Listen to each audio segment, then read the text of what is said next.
Chapter 20. 1809. Visit to the field of Wagram. Marshal MacDonald, Union of the Papal States with the Empire, the Battle of Talavera, Sir Arthur Wellesley, English expedition to Holland, attempt to assassinate the Emperor at Schönbrunn, Staps interrogated by Napoleon, pardon offered and rejected, fanaticism and patriotism, Corvisarts. Examination of Staps, second interrogatory, tirade against the Illuminati, accusation of the courts of Berlin and Weimar, firmness and resignation of Staps, particulars respecting his death. Influence of the attempt of Staps on the conclusion of peace. M. de Champagny. Napoleon went to inspect all the corps of his army and the field of Wagram, which a short time before had been the scene of one of those great battles in which victory was the more glorious in proportion as it had been valiantly contested. The great battle of Wagram was fought on the 6th of July, 1809. The Austrians, who committed a mistake in overextending their line, lost 20,000 men as prisoners, besides a large number in killed and wounded. There was no day, perhaps, on which Napoleon showed more military genius or more personal courage. He was in the hottest of the fight, and for a long time exposed to showers of grape-shot. Editor of 1836 edition. On that day, the type, of French honor, MacDonald, who, after achieving a succession of prodigies, led the army of Italy into the heart of the Austrian states, was made a marshal on the field of battle. Napoleon said to him, "With us it is for life and for death." The general opinion was that the elevation of MacDonald added less to the marshal's military reputation than it redounded to the honor of the emperor. 5 days after the bombardment of Vienna, namely, on the 17th of May, the emperor had published a decree, by virtue of which the Papal States were united to the French Empire, and Rome was declared an imperial city.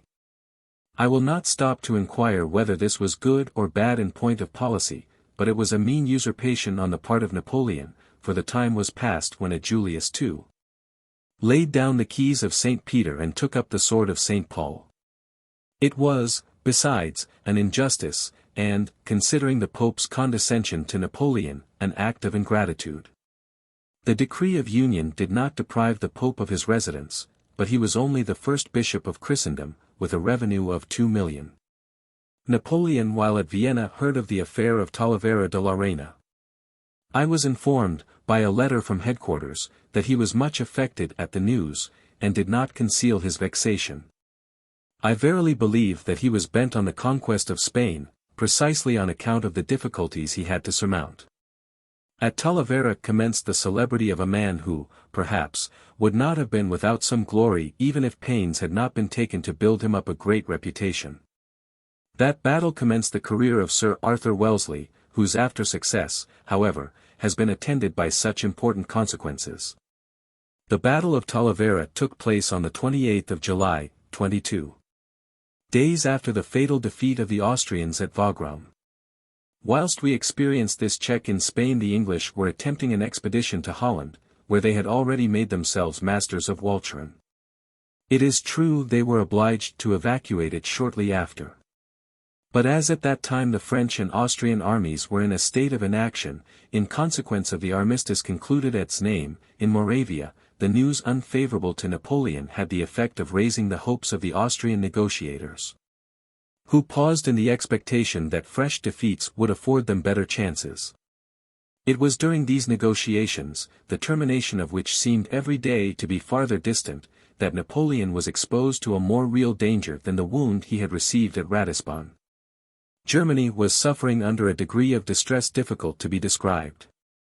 Illuminism was making great progress, and had filled some youthful minds with an enthusiasm not less violent than the religious fanaticism to which Henry IV fell a victim. A young man formed the design of assassinating Napoleon in order to rid Germany of one whom he considered her scourge. Rapp and Berthier were with the emperor when the assassin was arrested, and in relating what I heard from them I feel assured that I am giving the most faithful account of all the circumstances connected with the event. We were at Schönbrunn, said Rapp, when the emperor had just reviewed the troops. I observed a young man at the extremity of one of the columns just as the troops were about to defile. He advanced towards the emperor, who was then between Berthier and me. The Prince de Neuchâtel, thinking he wanted to present a petition, went forward to tell him that I was the person to receive it as I was the aide-de-camp for the day. The young man replied that he wished to speak with Napoleon himself, and Berthier again told him that he must apply to me. He withdrew a little, still repeating that he wanted to speak with Napoleon. He again advanced and came very near the emperor. I desired him to fall back, telling him in German to wait till after the parade, when, if he had anything to say, it would be attended to. I surveyed him attentively, for I began to think his conduct suspicious. I observed that he kept his right hand in the breast pocket of his coat, out of which a piece of paper appeared. I know not how it was, but at that moment my eyes met his, and I was struck with his peculiar look and air of fixed determination. Seeing an officer of gendarmerie on the spot, I desired him to seize the young man, but without treating him with any severity, and to convey him to the castle until the parade was ended. All this passed in less time than I have taken to tell it, and as everyone's attention was fixed on the parade the scene passed unnoticed. I was shortly afterwards told that a large carving knife had been found on the young man, whose name was Staps. I immediately went to find Duroc, and we proceeded together to the apartment to which Staps had been taken. We found him sitting on a bed, apparently in deep thought, but betraying no symptoms of fear. He had beside him the portrait of a young female, his pocketbook, and purse containing only 2 pieces of gold. I asked him his name, but he replied that he would tell it to no one but Napoleon. I then asked him what he intended to do with the knife which had been found upon him. But he answered again, I shall tell only Napoleon. Did you mean to attempt his life? Yes. Why? I can tell no one but Napoleon. This appeared to me so strange that I thought right to inform the emperor of it. When I told him what had passed he appeared a little agitated, for you know how he was haunted with the idea of assassination. He desired that the young man should be taken into his cabinet, whither he was accordingly conducted by 2 gendarmes. Notwithstanding his criminal intention there was something exceedingly prepossessing in his countenance. I wished that he would deny the attempt, but how was it possible to save a man who was determined to sacrifice himself? The emperor asked Staps whether he could speak French, and he answered that he could speak it very imperfectly, and as you know, continued Rapp, that next to you I am the best German scholar in Napoleon's court. I was appointed interpreter on this occasion. The emperor put the following questions to Staps, which I translated, together with the answers. Where do you come from? From Nuremberg. What is your father? A Protestant minister. How old are you? 18. What did you intend to do with your knife? To kill you. You are mad, young man, you are one of the Illuminati. I am not mad, I know not what is meant by the Illuminati. You are ill, then. I am not, I am very well. Why did you wish to kill me? Because you have ruined my country. Have I done you any harm? Yes, you have harmed me as well as all Germans. By whom were you sent? Who urged you to this crime? No one. I was urged to it by the sincere conviction that by killing you I should render the greatest service to my country. Is this the first time you have seen me? I saw you at Erfurt, at the time of your interview with the Emperor of Russia. Did you intend to kill me then? No, I thought you would not again wage war against Germany. I was one of your greatest admirers. How long have you been in Vienna? 10 days. Why did you wait so long before you attempted the execution of your project? I came to Schönbrunn a week ago with the intention of killing you, but when I arrived the parade was just over. I therefore deferred the execution of my design till today. I tell you, young man, you are either mad or in bad health. The emperor here ordered Corvisart to be sent for. Staps asked who Corvisart was. I told him that he was a physician. He then said, I have no need of him.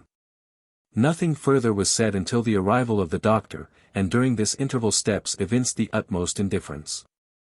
When Corvisart arrived, Napoleon directed him to feel the young man's pulse, which he immediately did, and Steps then very coolly said, "Am I not well, sir?" Corvisart told the emperor that nothing ailed him. "I told you so," said Steps, pronouncing the words with an air of triumph. I was really astonished at the coolness and apathy of Steps, and the emperor seemed for a moment confounded by the young man's behavior. After a few moments' pause the emperor resumed the interrogatory as follows. "Your brain is disordered. You will be the ruin of your family. I will grant you your life if you ask pardon for the crime you meditated, and for which you ought to be sorry. I want no pardon. I only regret having failed in my attempt." "Indeed. Then a crime is nothing to you. To kill you is no crime, it is a duty. Whose portrait is that which was found on you?" "It is the portrait of a young lady to whom I am attached. She will doubtless be much distressed at your adventure. She will only be sorry that I have not succeeded. She abhors you as much as I do. But if I were to pardon you, would you be grateful for my mercy?" "I would nevertheless kill you if I could." "I never," continued Rapp, "saw Napoleon look so confounded." The replies of Steps and his immovable resolution perfectly astonished him. He ordered the prisoner to be removed. And when he was gone Napoleon said, "This is the result of the secret societies which infest Germany. This is the effect of fine principles and the light of reason. They make young men assassins. But what can be done against Illuminism? A sect cannot be destroyed by cannonballs." This event, though pains were taken to keep it secret, became the subject of conversation in the castle of Schönbrunn. In the evening the emperor sent for me and said, "Rapp, the affair of this morning is very extraordinary. I cannot believe that this young man of himself conceived the design of assassinating me. There is something under it. I shall never be persuaded that the intriguers of Berlin and Weimar are strangers to the affair. Sire, allow me to say that your suspicions appear unfounded. Steps has had no accomplice. His placid countenance, and even his fanaticism, are easiest proofs of that. I tell you that he has been instigated by women, furies thirsting for revenge. If I could only obtain proof of it I would have them seized in the midst of their court. Ah, sire, it is impossible that either man or woman in the courts of Berlin or Weimar could have conceived so atrocious a design. I am not sure of that. Did not those women excite Schill against us while we were at peace with Prussia? But stay a little, we shall see. Schill's enterprise, sire, bears no resemblance to this attempt. You know how the emperor likes everyone to yield to his opinion when he has adopted one which he does not choose to give up. So he said, rather changing his tone of good-humored familiarity, "All you say is in vain, Monsieur le General, I am not liked either at Berlin or Weimar." "There is no doubt of that, sire. But because you are not liked in these two courts, is it to be inferred that they would assassinate you? I know the fury of those women, but patience. Write to General Lauer, direct him to interrogate Steps.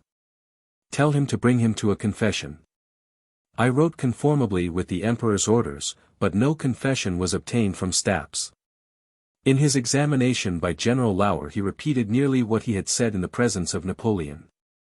His resignation and firmness never forsook him for a moment, and he persisted in saying that he was the sole author of the attempt, and that no one else was aware of it. Steps' enterprise made a deep impression on the emperor. On the day when we left Schönbrunn we happened to be alone, and he said to me, "I cannot get this unfortunate Steps out of my mind. The more I think on the subject the more I am perplexed. I never can believe that a young man of his age, a German, one who has received a good education, a Protestant too, could have conceived and attempted such a crime. The Italians are said to be a nation of assassins, but no Italian ever attempted my life. This affair is beyond my comprehension. Inquire how Steps died, and let me know." I obtained from General Lauer the information which the emperor desired. I learned that Steps, whose attempt on the emperor's life was made on the 23rd of October, was executed at 7 o'clock in the morning of the 27th, having refused to take any sustenance since the 24th. When any food was brought to him he rejected it, saying, "I shall be strong enough to walk to the scaffold." When he was told that peace was concluded he evinced extreme sorrow, and was seized with trembling. On reaching the place of execution he exclaimed loudly, "Liberty forever! Germany forever! Death to the tyrant!" Such are the notes which I committed to paper after conversing with Rapp, as we were walking together in the garden of the former hotel of Montmorn, in which Rapp resided.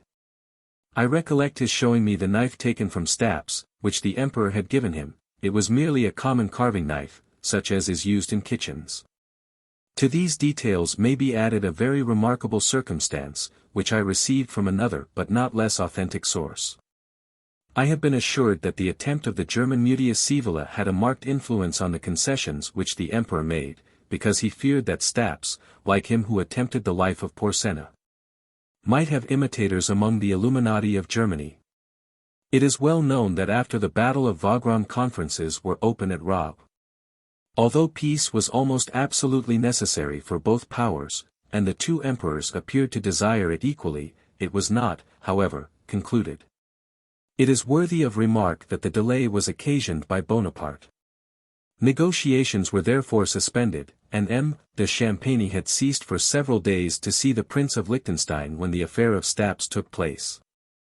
Immediately after Napoleon's examination of the young fanatic he sent for M. de Champagny. "How are the negotiations going on?" he inquired. The minister having informed him, the Emperor added, "I wish them to be resumed immediately. I wish for peace, do not hesitate about a few millions more or less in the indemnity demanded from Austria. Yield on that point. I wish to come to a conclusion, I refer it all to you." The minister lost no time in writing to the Prince of Liechtenstein. On the same night the two negotiators met at Raab, and the clauses of the treaty which had been suspended were discussed, agreed upon, and signed that very night. Next morning M. de Champagny attended the Emperor's levee with the treaty of peace as it had been agreed on.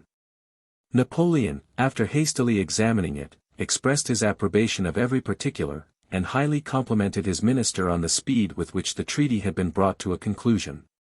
This definitive treaty of peace, which is sometimes called the Treaty of Vienna, Raab, or Schönbrunn, contained the following articles. 1. Austria ceded in favor of the Confederation of the Rhine, these fell to Bavaria, Salzburg, Berchtesgaden, and a part of Upper Austria. 2. To France directly Austria ceded her only seaport, Trieste, and all the countries of Carniola, Friuli, the circle of Villach, with parts of Croatia and Dalmatia.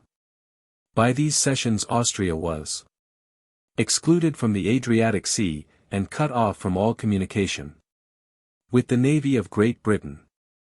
A small lordship, en enclave in the territories of the Grève League, was also gives up. 3.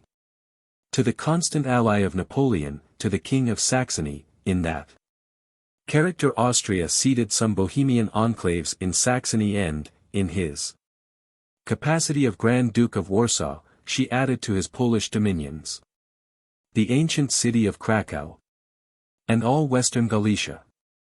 4. Russia, who had entered with but a lukewarm zeal into the war as an ally of France, had a very moderate share of the spoils of Austria. A portion of eastern Galicia, with a population of 400,000 souls, was allotted to her, but in this allotment the trading town of Brody, almost the only thing worth having, was specially accepted.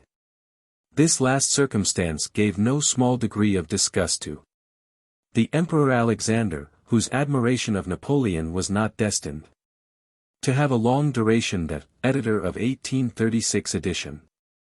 Chapter 21. 1809. The Princess Royal of Denmark, destruction of the German Empire. Napoleon's visit to the courts of Bavaria and Württemberg, his return to France, first mention of the divorce, intelligence of Napoleon's marriage with Maria Louisa, Napoleon's quarrel with Louis, journey Of the Emperor and Empress into Holland, refusal of the Hanse towns. To pay the French troops, decree for burning English merchandise. M. de Vergennes, plan for turning an inevitable evil to the best. Account, fall on the exchange of St. Petersburg. About this time I had the pleasure of again seeing the son of the reigning Duke of Mecklenburg-Schwerin, whose arrival in the Hanse towns was speedily followed by that of his sister, Princess Frederica Charlotte of Mecklenburg, married to the Prince Royal of Denmark, Christian Frederick. In November the princess arrived at Altena from Copenhagen, the reports circulated respecting her having compelled her husband to separate from her. The history of this princess, who, though perhaps blamable, was nevertheless much pitied, was the general subject of conversation in the north of Germany at the time I was at Hamburg.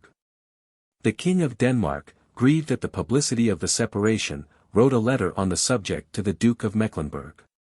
In this letter, which I had an opportunity of seeing, the king expressed his regret at not having been able to prevent the scandal. For, on his return from a journey to Kiel, the affair had become so notorious that all attempts at reconciliation were vain. In the meantime it was settled that the princess was to remain at Altena until something should be decided respecting her future condition. It was Baron Plessen, the Duke of Mecklenburg's Minister of State, who favored me with a sight of the King of Denmark's letters. M.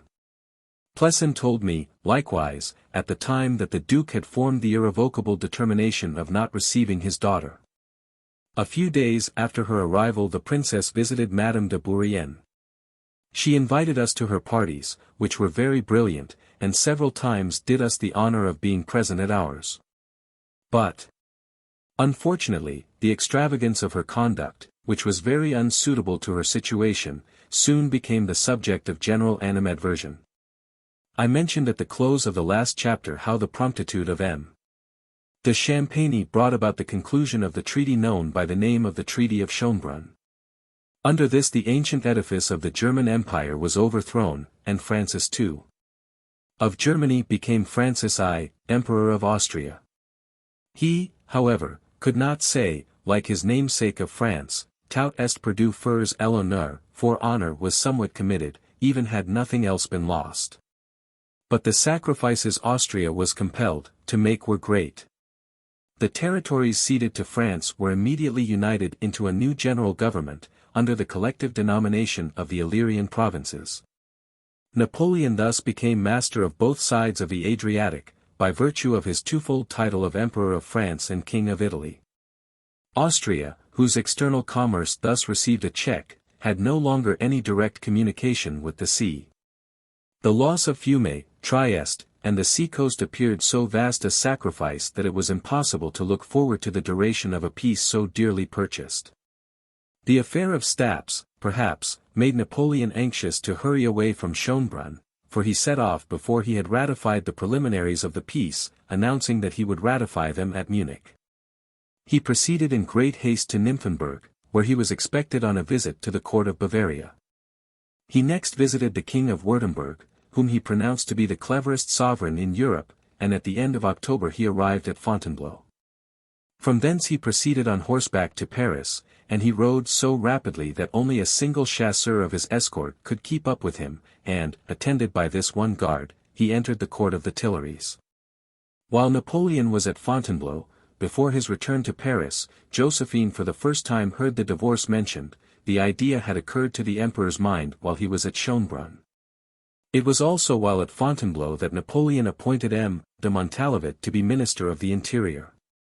The letters which we received from Paris at this period brought intelligence of the brilliant state of the capital during the winter of 1809, and especially of the splendor of the imperial court, where the emperor's levees were attended by the kings of Saxony, Bavaria, and Württemberg, all eager to evince their gratitude to the hero who had raised them to the sovereign rank. I was the first person in Hamburg who received intelligence of Napoleon's projected marriage with the Archduchess Maria Louisa. The news was brought to me from Vienna by two estafettes. It is impossible to describe the effect produced by the anticipation of this event throughout the north of Germany. Napoleon often reflected on the best mode of making this communication to the Empress, still he was reluctant to speak to her. He was apprehensive of the consequences of her susceptibility. Of feeling, his heart was never proof against the shedding of tears. Ho thought, however, that a favorable opportunity offered for breaking the subject previously to his quitting Fontainebleau. He hinted at it in a few words which he had addressed to the Empress. But he did not explain himself until the arrival of the Viceroy, whom he had ordered to join him. He was the first person who spoke openly to his mother and obtained her consent for that bitter sacrifice.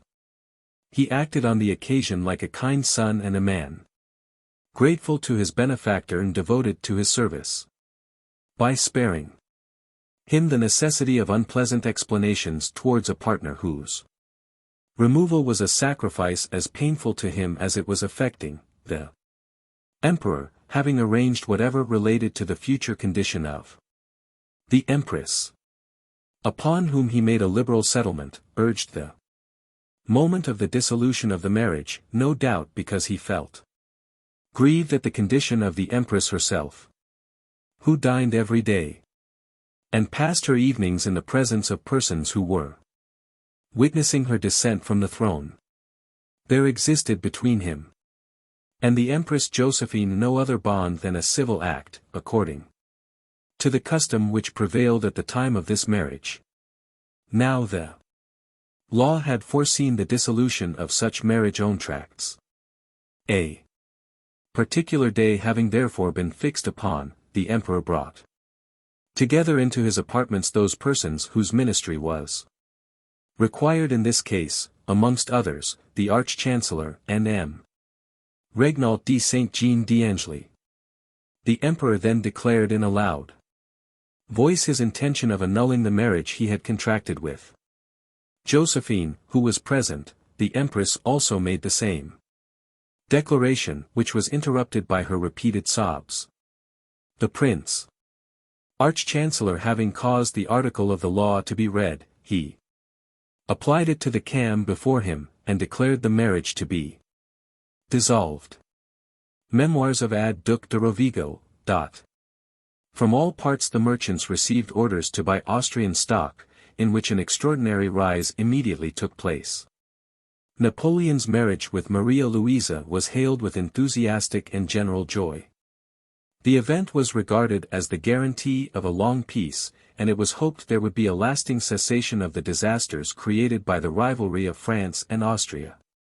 The correspondence I received showed that these sentiments were general in the interior of France, and in different countries of Europe.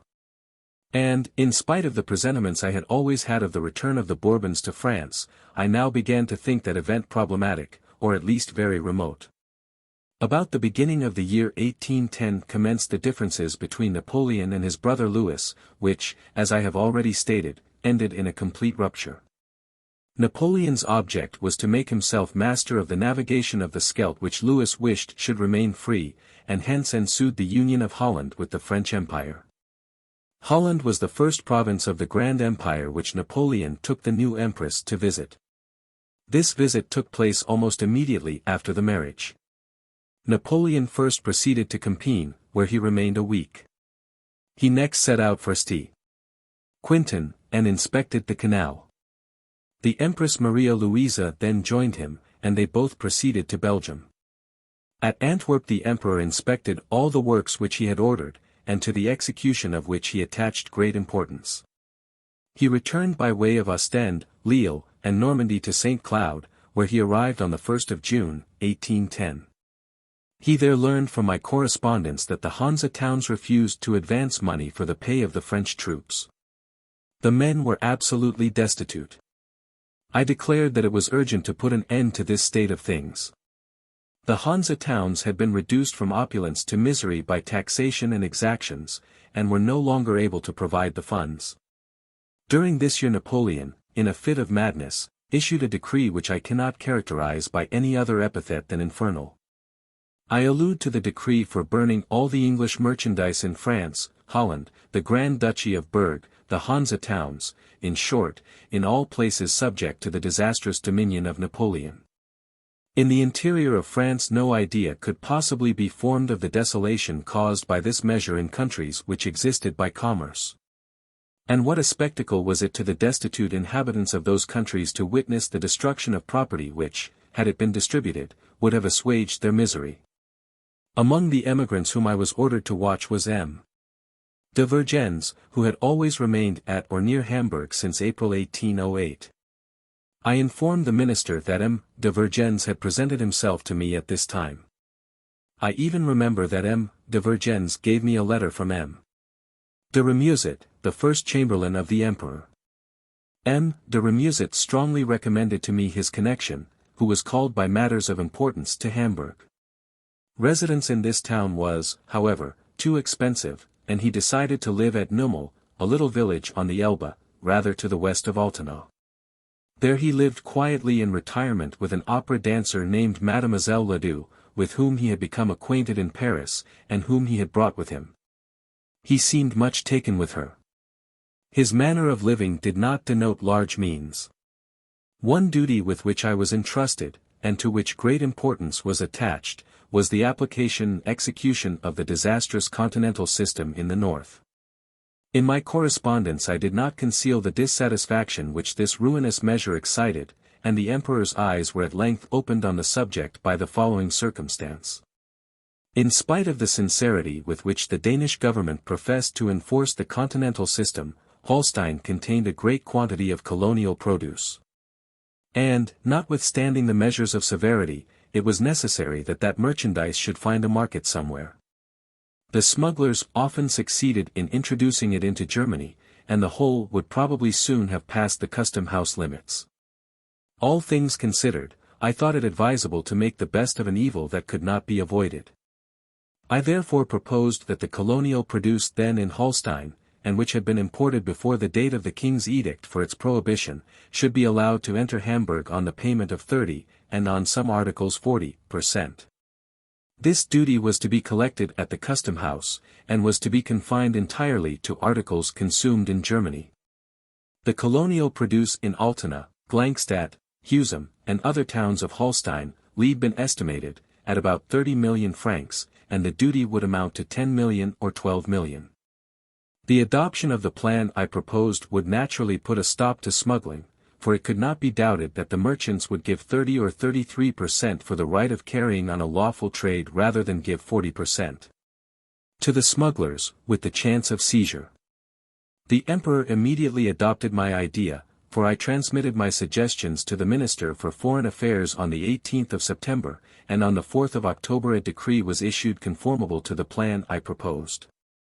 Within 6 weeks after the decree came into operation the Custom House Director received 1,300 declarations from persons holding colonial produce in Holstein. It now appeared that the duties would amount to 40 million francs, that is to say, 28 million or 30 million more than my estimate. Bernadotte had just been nominated Prince Royal of Sweden.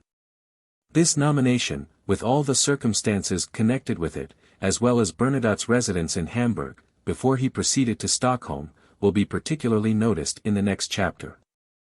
I merely mention the circumstance here to explain some events which took place in the north, and which were, more or less, directly connected with it.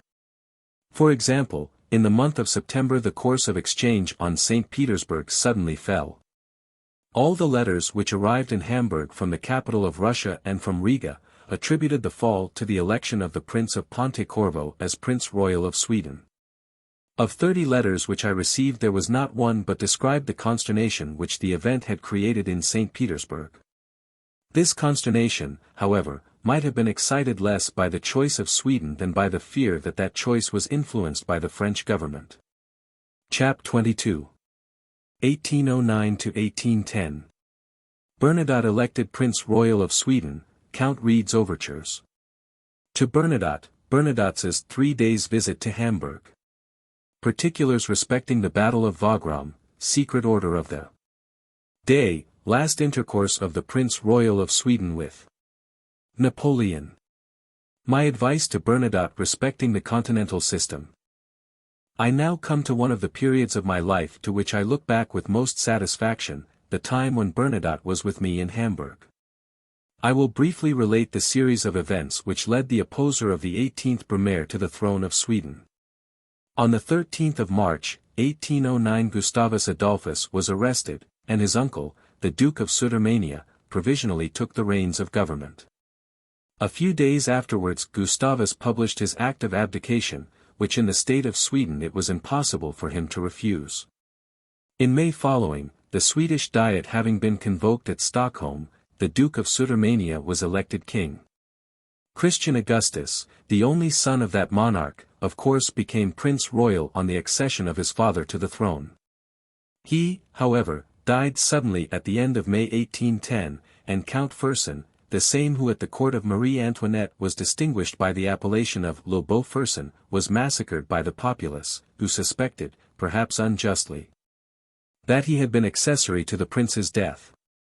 Count Fersen, alleged to have been one of the favored lovers of Marie Antoinette, and who was certainly deep in her confidence, had arranged most of the details of the attempted flight to Varennes in 1791.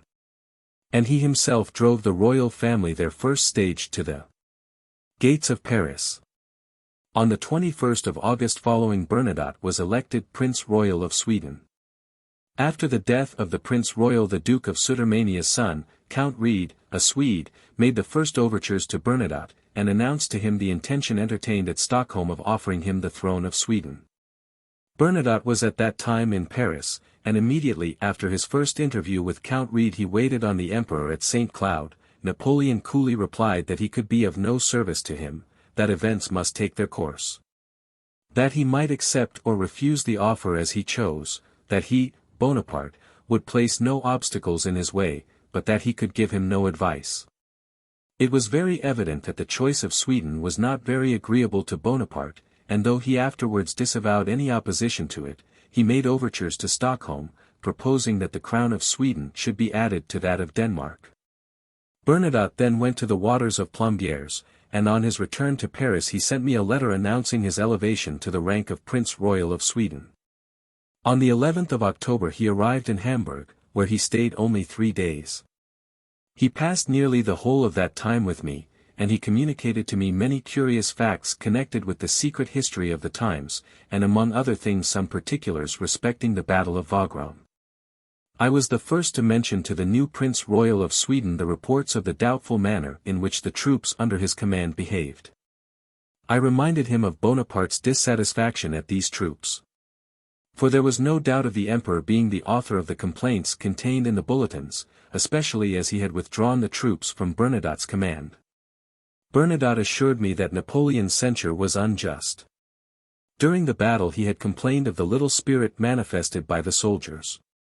He refused to see me, added Bernadotte, and I was told, as a reason for his refusal, that he was astonished and displeased to find that, notwithstanding his complaints, of which I must have heard, I had boasted of having gained the battle, and had publicly complimented the Saxons whom I commanded. Bernadotte then showed me the bulletin he drew up after the Battle of Wagram. I remarked that I had never heard of a bulletin being made by any other than the general who was commander-in-chief during a battle, and asked how the affair ended. He then handed to me a copy of the order of the day, which Napoleon said he had sent only to the marshals commanding the different corps. Bernadotte's bulletin was printed along with Bonaparte's order of the day, a thing quite unparalleled. Though I was much interested in this account of Bonaparte's conduct after the Battle of Wagram, yet I was more curious to hear the particulars of Bernadotte's last communication with the Emperor. The prince informed me that on his return from Plombières he attended the levee, when the Emperor asked him, before every one present, whether he had received any recent news from Sweden. He replied in the affirmative.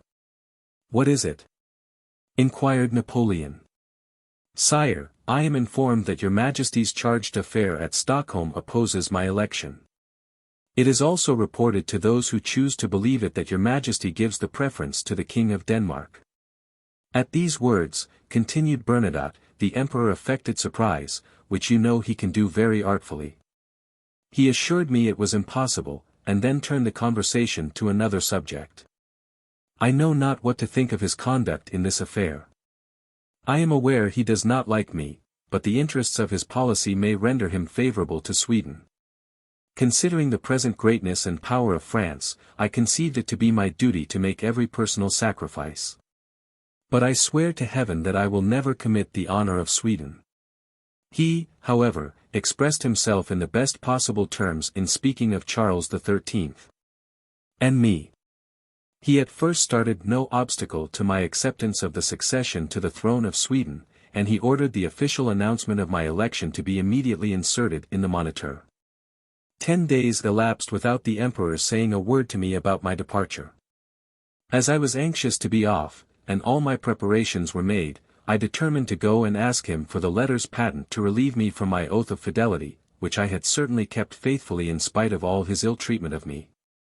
He at first appeared somewhat surprised at my request, and, after a little hesitation, he said, "There is a preliminary condition to be fulfilled. A question has been raised by one of the members of the Privy Council." "What condition, sire?" "You must pledge yourself not to bear arms against me."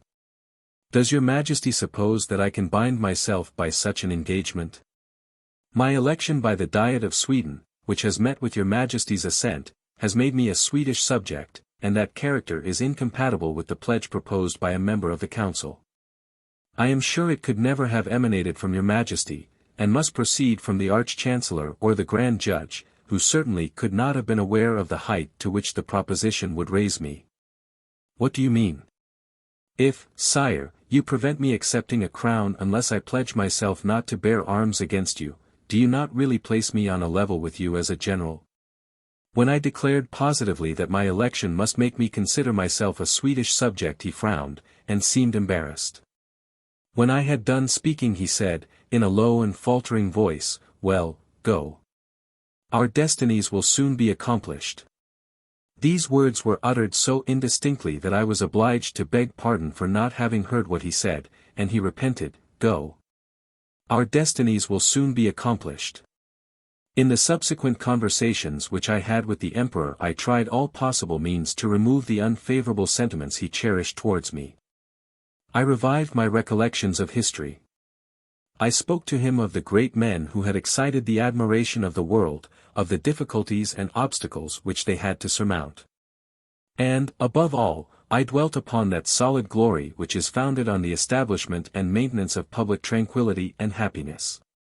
The Emperor listened to me attentively, and frequently concurred in my opinion as to the principles of the prosperity and stability of states. One day he took my hand and pressed it affectionately, as if to assure me of his friendship and protection.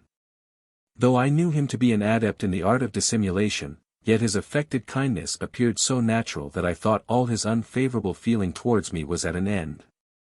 I spoke to persons by whom our two families were allied, requesting that they would assure the Emperor of the reciprocity of my sentiments, and tell him that I was ready to assist his great plans in any way not hostile to the interests of Sweden. Would you believe, my dear friend, that the persons to whom I made these candid protestations laughed at my credulity?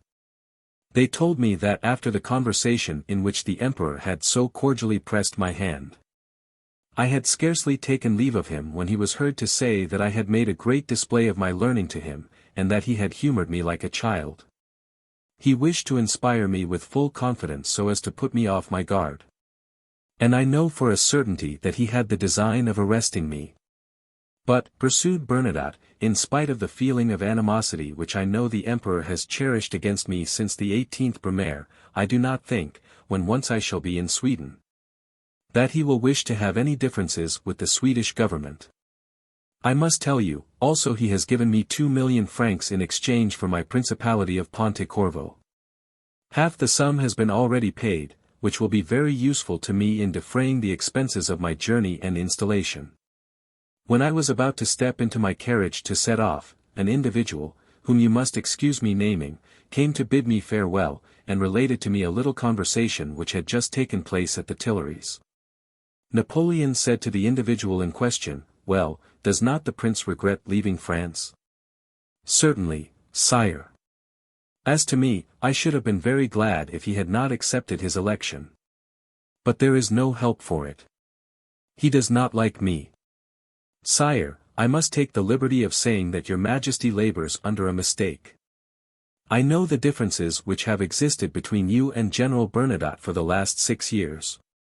I know how he opposed the overthrow of the Directory. But I also know that the prince has long been sincerely attached to you. Well, I dare say you are right. But we have not understood each other. It is now too late. He has his interests and his policy, and I have mine. Such, added the prince, were the emperor's last observations respecting me 2 hours before my departure.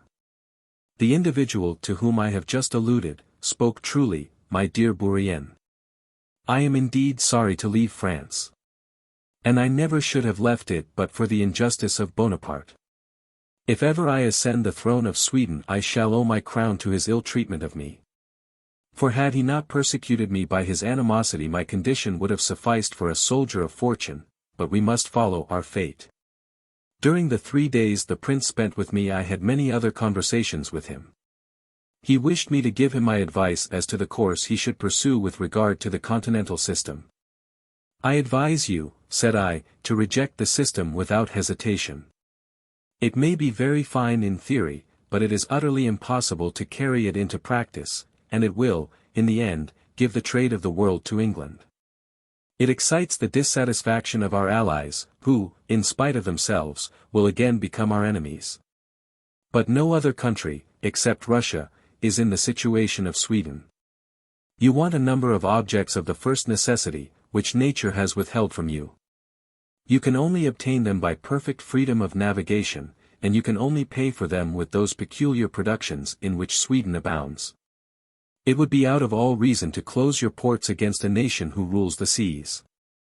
It is your navy that would be blockaded, not hers. What can France do against you? She may invade you by land. But England and Russia will exert all their efforts to oppose her. By sea it is still more impossible that she should do anything.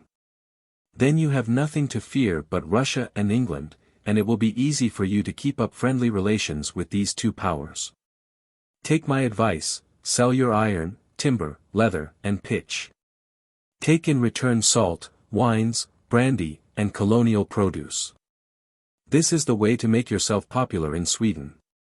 If, on the contrary, you follow the continental system, you will be obliged to adopt laws against smuggling, which will draw upon you the detestation of the people.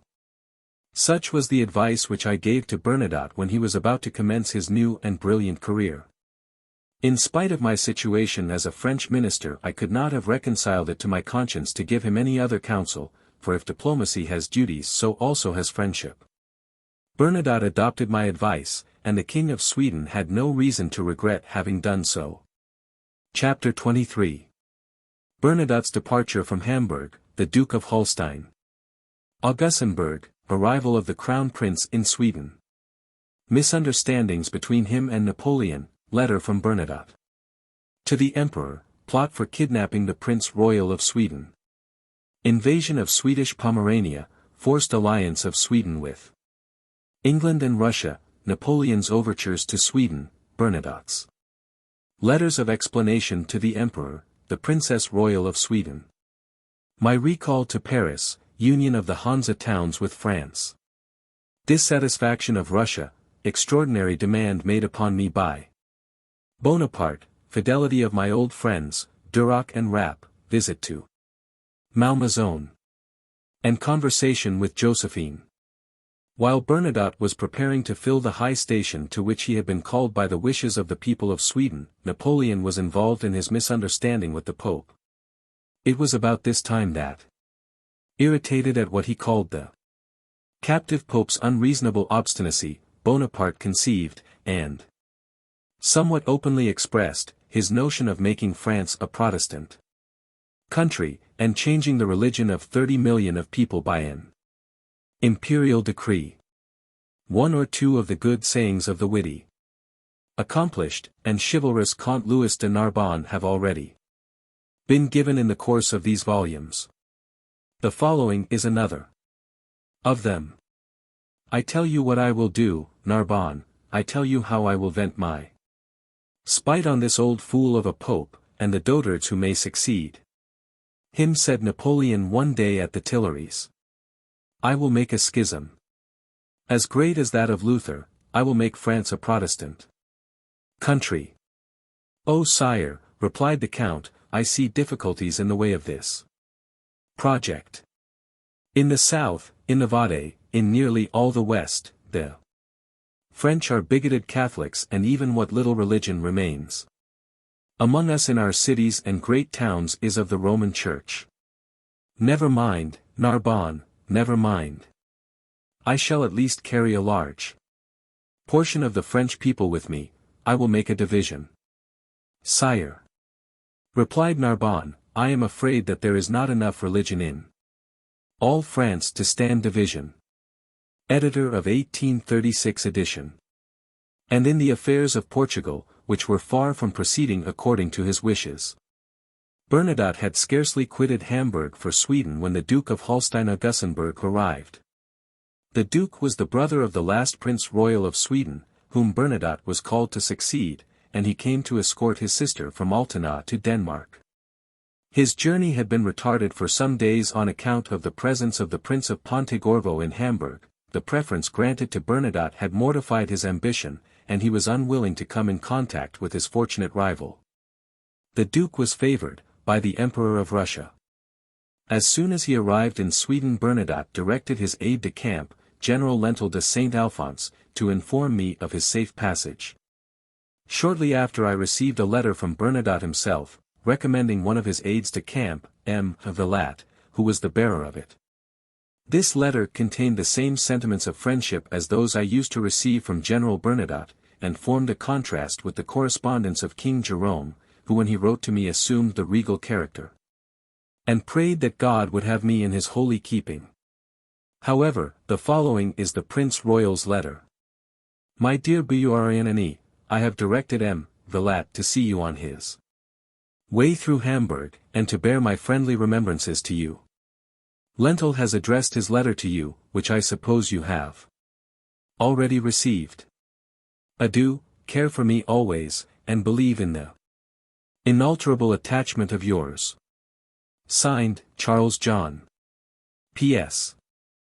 I beg you will present my compliments to Madame and all your family. Embrace my little cousin for me." The little cousin, so called by Bernadotte, was one of my daughters, then a child, whom Bernadotte used to be very fond of while he was at Hamburg. Departing from the order of date, I will anticipate the future, and relate all I know respecting the real causes of the misunderstanding which arose between Bernadotte and Napoleon. Bonaparte viewed the choice of the Swedes with great displeasure. Because he was well aware that Bernadotte had too much integrity and honor to serve him in the north as a political puppet set in motion by means of springs which he might pull at Paris or at his headquarters. His dissatisfaction upon this point occasioned an interesting correspondence, part of which, consisting of letters from Bernadotte to the Emperor, is in my possession. The Emperor had allowed Bernadotte to retain in his service, for a year at least, the French officers who were his aides-de-camp, but that permission was soon revoked, and the Prince Royal of Sweden wrote to Napoleon a letter of remonstrance. Napoleon's dissatisfaction with the Prince Royal now changed to decided resentment.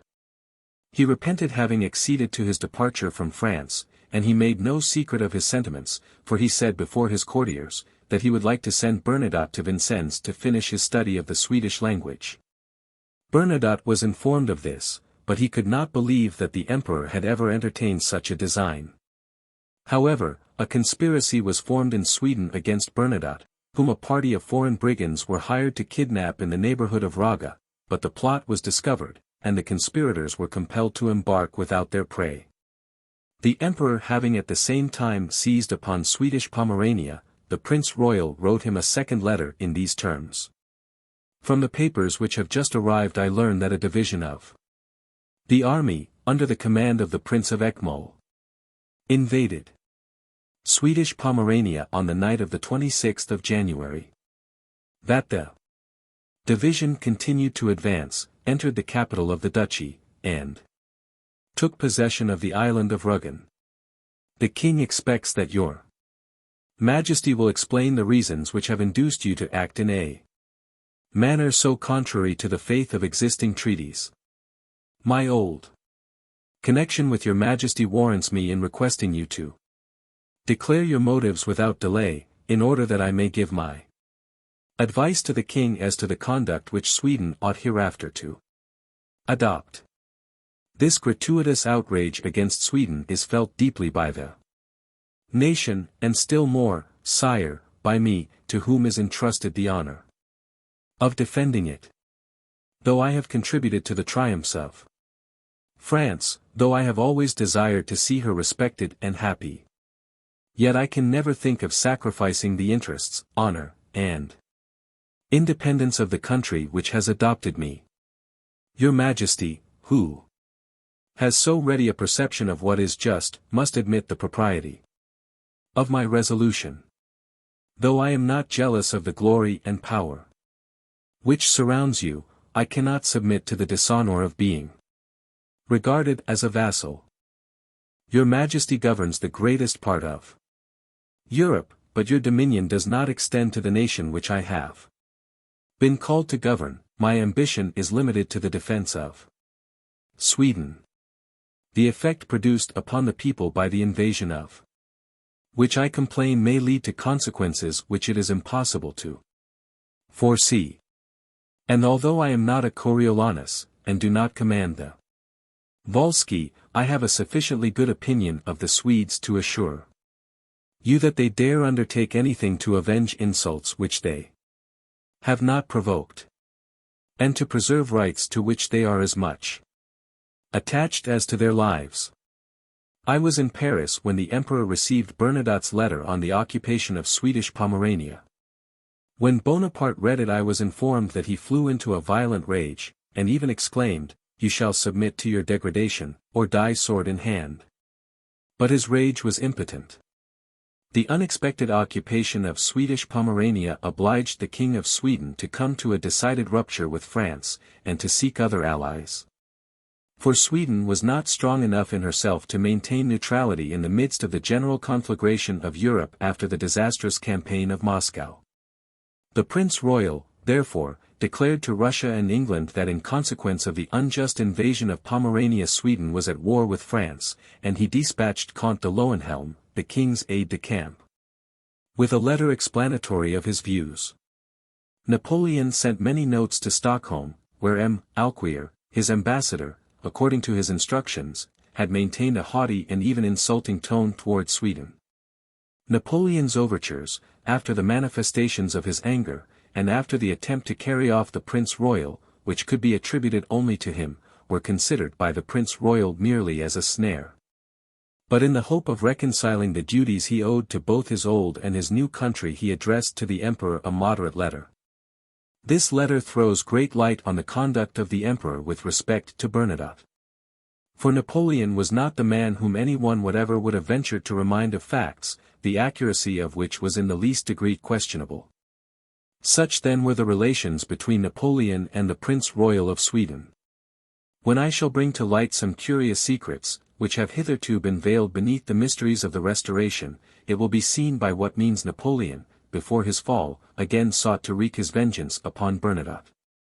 Oh, the 4th of December I had the honor to see the Princess Royal of Sweden. Madame Bernadotte, afterwards Queen of Sweden, was a Mademoiselle Clary, and younger sister to the wife of Joseph Bonaparte, who arrived that day at Hamburg. She merely passed through the city on her way to Stockholm to join her husband, but she remained but a short time in Sweden, 2 months, I believe, at most, not being able to reconcile herself to the ancient Scandinavia. As to the Prince Royal, he soon became inured to the climate, having been for many years employed in the north. After this my stay at Hamburg was not of long duration. Bonaparte's passion for territorial aggrandizement knew no bounds. And the turn of the Hansa towns now arrived. By taking possession of these towns and territories he merely accomplished a design formed long previously. I, however, was recalled with many compliments, and under the specious pretext that the Emperor wished to hear my opinions respecting the country in which I had been residing. At the beginning of December I received a letter from M. de Champagny stating that the Emperor wished to see me in order to consult with me upon different things relating to Hamburg. In this note I was told that the information I had obtained respecting Hamburg and the north of Germany might be useful to the public interest, which must be the most gratifying reward of my labors. The reception which awaited me will presently be seen. The conclusion of the letter spoke in very flattering terms of the manner in which I had discharged my duties.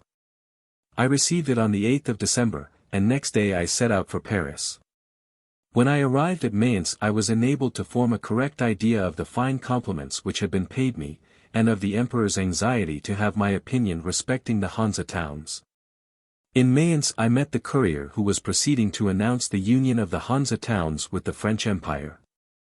I confess that, notwithstanding the experience I had acquired of Bonaparte's duplicity, or rather, of the infinite multiplicity of his artifices, he completely took me by surprise on that occasion. On my arrival in Paris I did not see the Emperor, but the first Moniteur I read contained the formula of a Senatus Consult, which united the Hanse towns, Lauenburg, etc., to the French Empire by the right of the strongest. This new and important augmentation of territory could not fail to give uneasiness to Russia.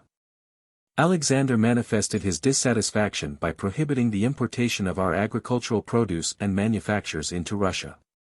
Finally, as the continental system had destroyed all trade by the ports of the Baltic, Russia showed herself more favorable to the English, and gradually reciprocal complaints of bad faith led to that war whose unfortunate issue was styled by M. Talleyrand, the beginning of the end. I have now to make the reader acquainted with an extraordinary demand made upon me by the Emperor through the medium of M. de Champagny. In one of my first interviews with that minister after my return to Paris he thus addressed me: "The Emperor has entrusted me with a commission to you which I am obliged to execute. When you see Bourrienne," said the Emperor, "tell him I wish him to pay 6 million into your chest to defray the expense of building the new office for foreign affairs." I was so astonished at this unfeeling and inconsiderate demand that I was utterly unable to make airy reply. This then was my recompense for having obtained money in supplies during my residence at Hamburg to the extent of nearly 100 million, by which his treasury and army had profited in moments of difficulty. M. de Champagny added that the Emperor did not wish to receive me. He asked what answer he should bear to His Majesty. I still remained silent, and the minister again urged me to give an answer. "Well, then," said I, "tell him he may go to the devil." The minister naturally wished to obtain some variation from this laconic answer, but I would give no other, and I afterwards learned from Duroc that M. de Champagny was compelled to communicate it to Napoleon. "Well," asked the latter, "have you seen Bourrienne?" "Yes, sire." "Did you tell him I wished him to pay 6 million into your chest?" "Yes, sire." "And what did he say?" "Sire, I dare not inform your Majesty." "What did he say?" "I insist upon knowing." "Since you insist on my telling you, sire, M. de Bourrienne said your Majesty might go to the devil." "Ah! Ah! Did he really say so?" The Emperor then retired to the recess of a window, where he remained alone for 7 or 8 minutes, biting his nails, in the fashion of Berthier, and doubtless giving free scope to his projects of vengeance. He then turned to the minister and spoke to him of quite another subject. Bonaparte had so nursed himself in the idea of making me pay the 6 million that every time he passed the office for foreign affairs he said to those who accompanied him, "Bourrienne must pay for that after all." This demand of money from Bourrienne is explained in Erreurs. Tome 2, page 228, by the son of Davoust. Bourrienne had been suspected by Napoleon of making large sums at Hamburg by allowing breaches of the continental system. In one letter to Davoust, Napoleon speaks of an immense fortune, and in another, that Bourrienne is reported to have gained 7 or 8 millions at Hamburg in giving licenses or making arbitrary seizures.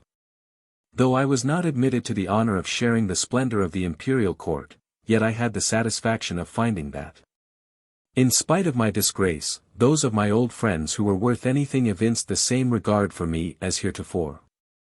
I often saw Duroc, who snatched some moments from his more serious occupations to come and chat with me respecting all that had occurred since my secession from Bonaparte's cabinet. I shall not attempt to give a verbatim account of my conversations with Duroc, as I have only my memory to guide me. But I believe I shall not depart from the truth in describing them as follows. On his return from the last Austrian campaign, Napoleon, as I have already stated, proceeded to Fontainebleau, where he was joined by Josephine. Then, for the first time, the communication which had always existed between the apartments of the husband and wife was closed. Josephine was fully alive to the fatal prognostics which were to be deduced from this conjugal separation. Duroc informed me that she sent for him, and on entering her chamber, he found her bathed in tears. "I am lost," she exclaimed in a tone of voice the remembrance of which seemed sensibly to affect Duroc even while relating the circumstance to me. "I am utterly lost. All is over now. You, Duroc, I know, have always been my friend, and so has Rapp. It is not you who have persuaded him to part from me. This is the work of my enemies Savary and Junot. But they are more his enemies than mine. And my poor Eugene, how will he be distressed when he learns I am repudiated by an ungrateful man? Yes, Duroc, I may truly call him ungrateful. My God! My God! What will become of us?" Josephine sobbed bitterly while she thus addressed Duroc. "Before I was acquainted with the singular demand which M. de Champagny was instructed to make to me, I requested Duroc to inquire of the Emperor his reason for not wishing to see me. The Grand Marshal faithfully executed my commission, but he received only the following answer: 'Do you think I have nothing better to do than to give Bourrienne an audience? That would indeed furnish gossip for Paris and Hamburg. He has always sided with the emigrants, he would be talking to me of past times.' He was for Josephine. My wife, Duroc, is near her confinement. I shall have a son, I am sure. Bourrienne is not a man of the day. I have made giant strides since he left France. In short, I do not want to see him. He is a grumbler by nature, and you know, my dear Duroc, I do not like men of that sort." I had not been above a week in Paris when Duroc related this speech to me. Rapp was not in France at the time, to my great regret.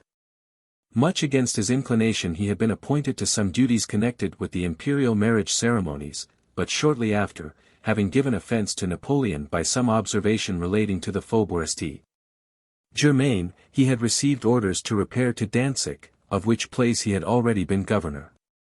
The Emperor's refusal to see me made my situation in Paris extremely delicate. And I was at first in doubt whether I might seek an interview with Josephine. Duroc, however, having assured me that Napoleon would have no objection to it, I wrote requesting permission to wait upon her. I received an answer the same day, and on the morrow I repaired to Malmaison. I was ushered into the tent drawing-room, where I found Josephine and Hortense. When I entered, Josephine stretched out her hand to me, saying, "Ah! My friend!" These words she pronounced with deep emotion, and tears prevented her from continuing.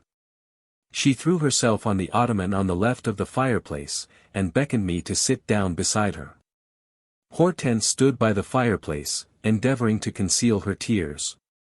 Josephine took my hand, which she pressed in both her own, and, after a struggle to overcome her feelings, she said, "My dear Bourrienne, I have drained my cup of misery. He has cast me off. Forsaken me. He conferred upon me the vain title of Empress only to render my fall the more marked. Ah! We judged him rightly. I knew the destiny that awaited me, for what would he not sacrifice to his ambition?" As she finished these words, one of Queen Hortense's ladies entered with a message to her. Hortense stayed a few moments, apparently to recover from the emotion under which she was laboring, and then withdrew, so that I was left alone with Josephine.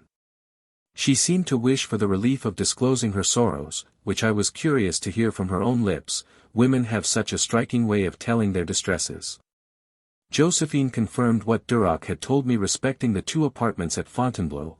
Then, coming to the period when Bonaparte had declared to her the necessity of a separation, she said, "My dear Bourrienne, during all the years you were with us, you know I made you the confidant of my thoughts, and kept you acquainted with my sad forebodings. They are now cruelly fulfilled. I acted the part of a good wife to the very last. I have suffered all, and I am resigned. What fortitude did it require latterly to endure my situation, when, though no longer his wife, I was obliged to seem so in the eyes of the world. With what eyes do courtiers look upon a repudiated wife? I was in a state of vague uncertainty worse than death until the fatal day when he at length avowed to me what I had long before read in his looks. On the 30th of November, 1809 we were dining together as usual. I had not uttered a word during that sad dinner, and he had broken silence only to ask one of the servants what o'clock it was. As soon as Bonaparte had taken his coffee he dismissed all the attendants, and I remained alone with him. I saw in the expression of his countenance what was passing in his mind, and I knew that my hour was come. He stepped up to me, he was trembling, and I shuddered. He took my hand, pressed it to his heart, and after gazing at me for a few moments in silence he uttered these fatal words, "Josephine. My dear Josephine. You know how I have loved you. To you alone, I owe the only moments of happiness I have tasted in this world. But, Josephine, my destiny is not to be controlled by my will. My dearest affections must yield to the interests of France." "Say no more," I exclaimed, "I understand you, I expected this, but the blow is not the less mortal." "I could not say another word," continued Josephine. "I know not what happened after I seemed to lose my reason. I became insensible, and when I recovered I found myself in my chamber. Your friend Corvisart and my poor daughter were with me. Bonaparte came to see me in the evening, and oh, Bourrienne, how can I describe to you what I felt at the sight of him? Even the interest he evinced for me seemed an additional cruelty. Alas! I had good reason to fear ever becoming an empress. I knew not what consolation to offer to Josephine. And knowing as I did the natural lightness of her character, I should have been surprised to find her grief so acute, after the lapse of a year, had I not been aware that there are certain chords which, when struck, do not speedily cease to vibrate in the heart of a woman. I sincerely pitied Josephine, and among all the things I said to assuage her sorrow, the consolation to which she appeared most sensible was the reprobation which public opinion had pronounced on Bonaparte's divorce. And on this subject I said nothing but the truth, for Josephine was generally beloved. I reminded her of a prediction I had made under happier circumstances, viz. on the day that she came to visit us in our little house at Rouen. "My dear friend," said she, "I have not forgotten it, and I have often thought of all you then said. For my part, I knew he was lost from the day he made himself emperor. Adieu. Bourrienne, come and see me soon again, come often, for we have a great deal to talk about. You know how happy I always am to see you." Such was, to the best of my recollection, what passed at my first interview with Josephine after my return from Hamburg. Chapter 24. Arrest of La Salle, my visit to him, his confinement at Vincennes. Subsequent history of La Salle, his second journey to France. Detonating powder, plot hatched against me by the Prince of Eckmühl. Friendly offices of the Duc de Rovigo, bugbears of the police. Savary. Minister of Police. I had been in Paris about 2 months when a young man of the name of La Salle was arrested on the suspicion of having come from Saxony to attempt the life of the emperor. La Salle informed the Duc de Rovigo, then Minister of the Police, that he wished to see me, assigning as a reason for this the reputation I had left behind me in Germany.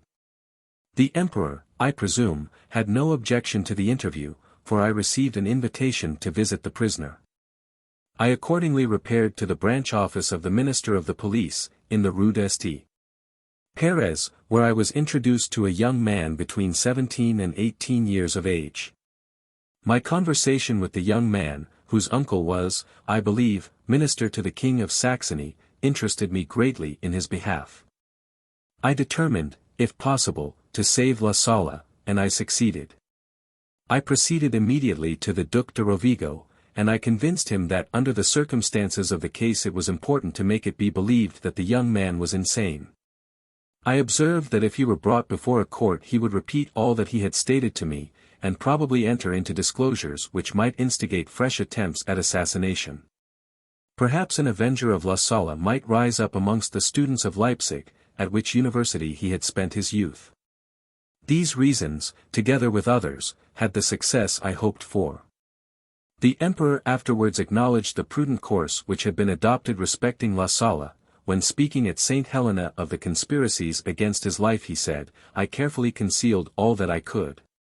In conformity with my advice La Salle was sent to Vincennes, where he remained until the end of March 1814, he was then removed to the castle of Saumur, from which he was liberated at the beginning of April.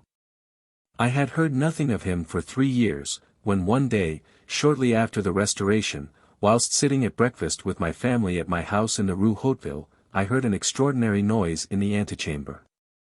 And before I had time to ascertain its cause I found myself in the arms of a young man, who embraced me with extraordinary ardor. It was La Salle.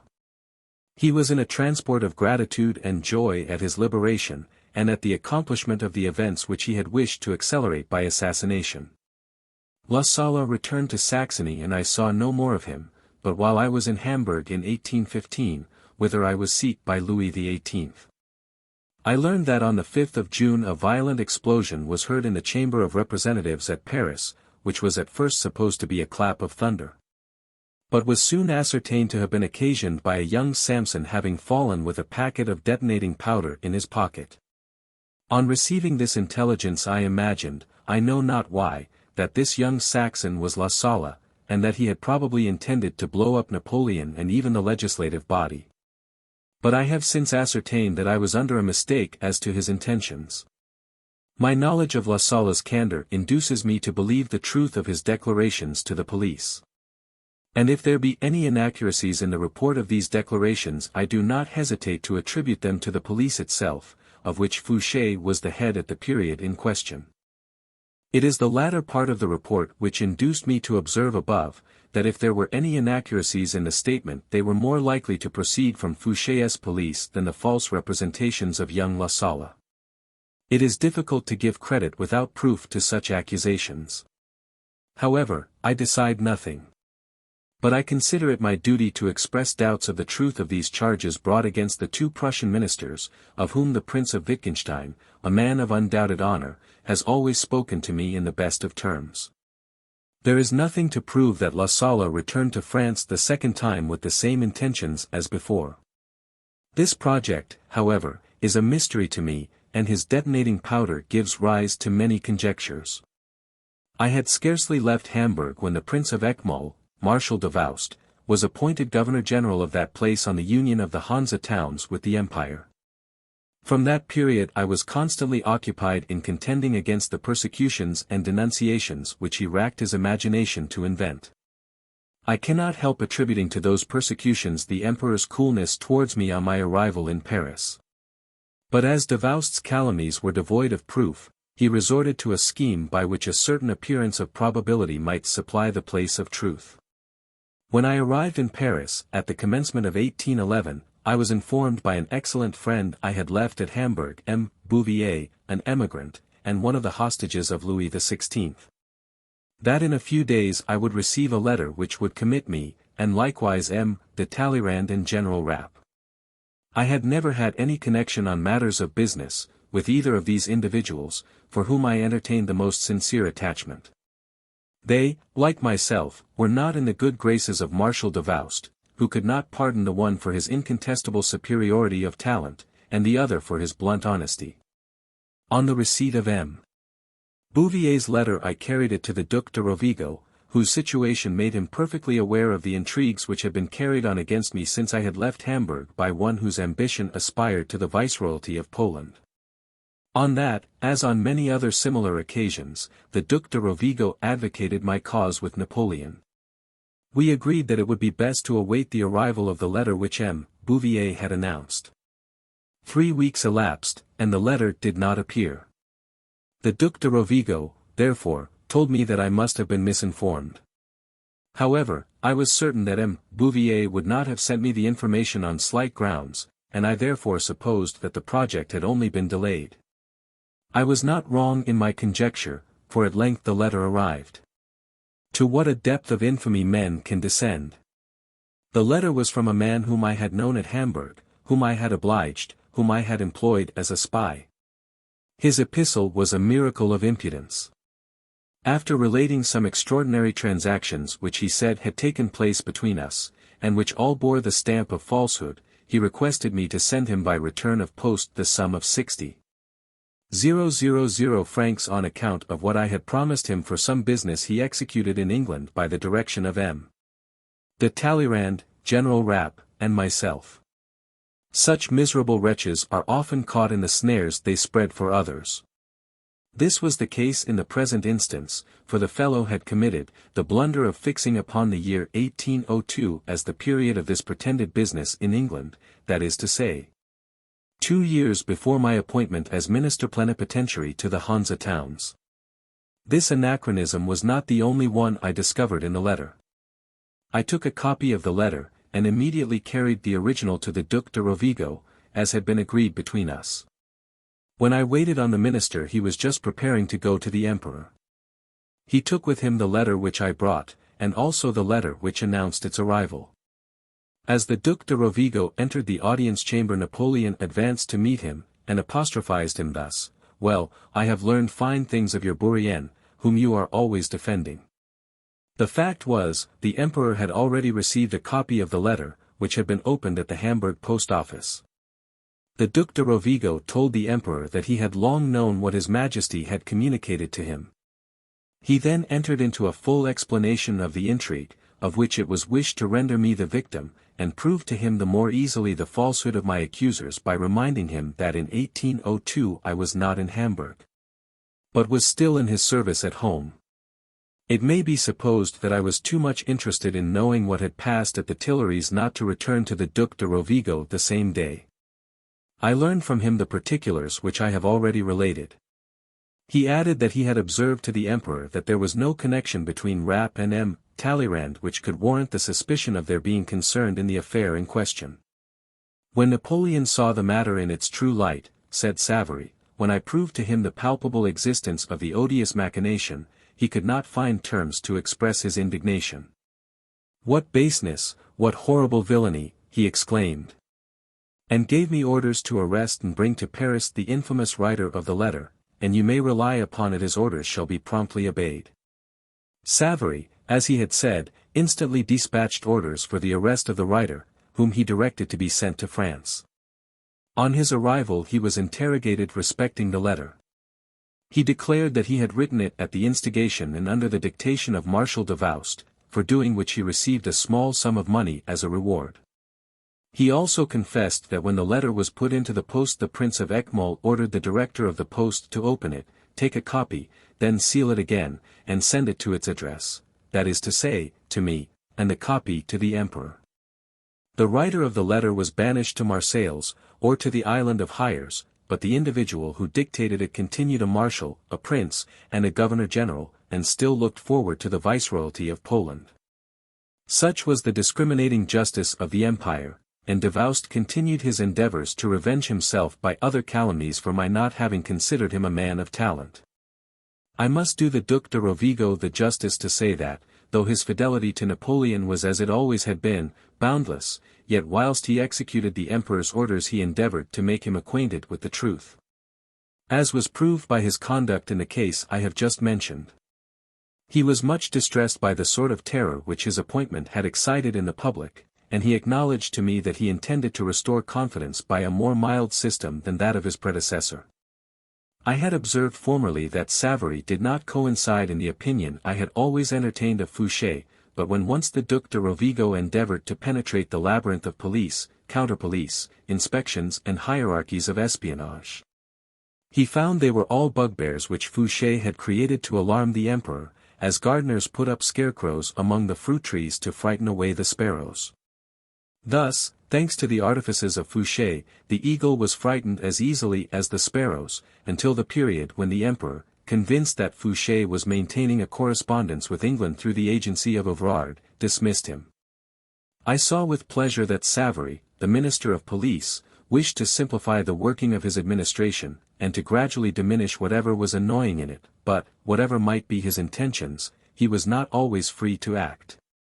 I acknowledge that when I read his memoirs I saw with great impatience that in many matters he had voluntarily assumed responsibilities for acts which a word from him might have attributed to their real author.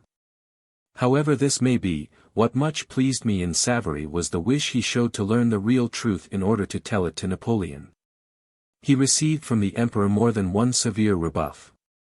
This came from the fact that since the immense aggrandizement of the empire the ostensible ministers, instead of rising in credit, had seen their functions diminish by degrees. Thus proposals for appointments to the higher grades of the army came from the cabinet of Berthier, and not from that of the Minister of War. Everything which concerned any part of the government of the interior or of the exterior, except for the administration of war and perhaps for that of finance, had its centre in the cabinet of M. Marat, certainly an honest man, but whose facility in saying, all is right, so much helped to make all wrong.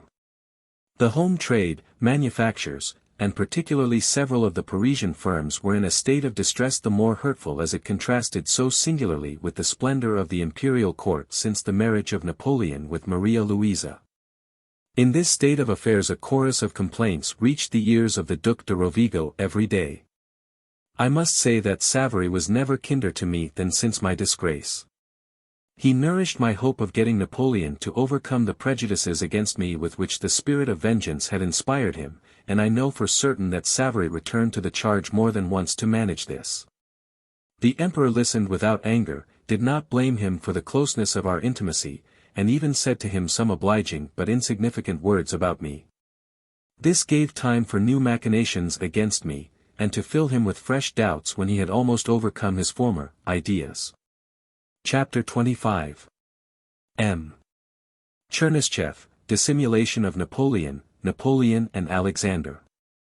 Josephine's foresight respecting the affairs of Spain, my visits to Malmaison, grief of Josephine, tears and the toilet, vast extent of the empire, list of persons condemned to death and banishment in Piedmont, observation of Alfieri respecting the Spaniards, success in Spain, check of Messina in Portugal, money lavished by the English, Bertrand sent to Illyria, and Marmont to Portugal. Situation of the French army, assembling of the Cortes, Europe. Sacrifice to the continental system, conversation with Murat in the Champs-Élysées, new titles and old names, Napoleon's dislike of literary men, odes, etc. On the marriage of Napoleon, Chateaubriand. And Lemerrier, death of Chenier, Chateaubriand elected his successor. His discourse read by Napoleon, Bonaparte compared to Nero. Suppression of the Mercer, M. de Chateaubriand ordered to leave Paris, MM, Lemercier and Esmenard presented to the Emperor, birth of the King of Rome, France in 1811. Since my return to France I had heard much of the intrigues of M. Chernyshchev, an aide-de-camp of the Emperor of Russia, who, under the pretext of being frequently sent to compliment Napoleon on the part of the Emperor Alexander, performed, in fact, the office of a spy. The conduct of Napoleon with regard to M.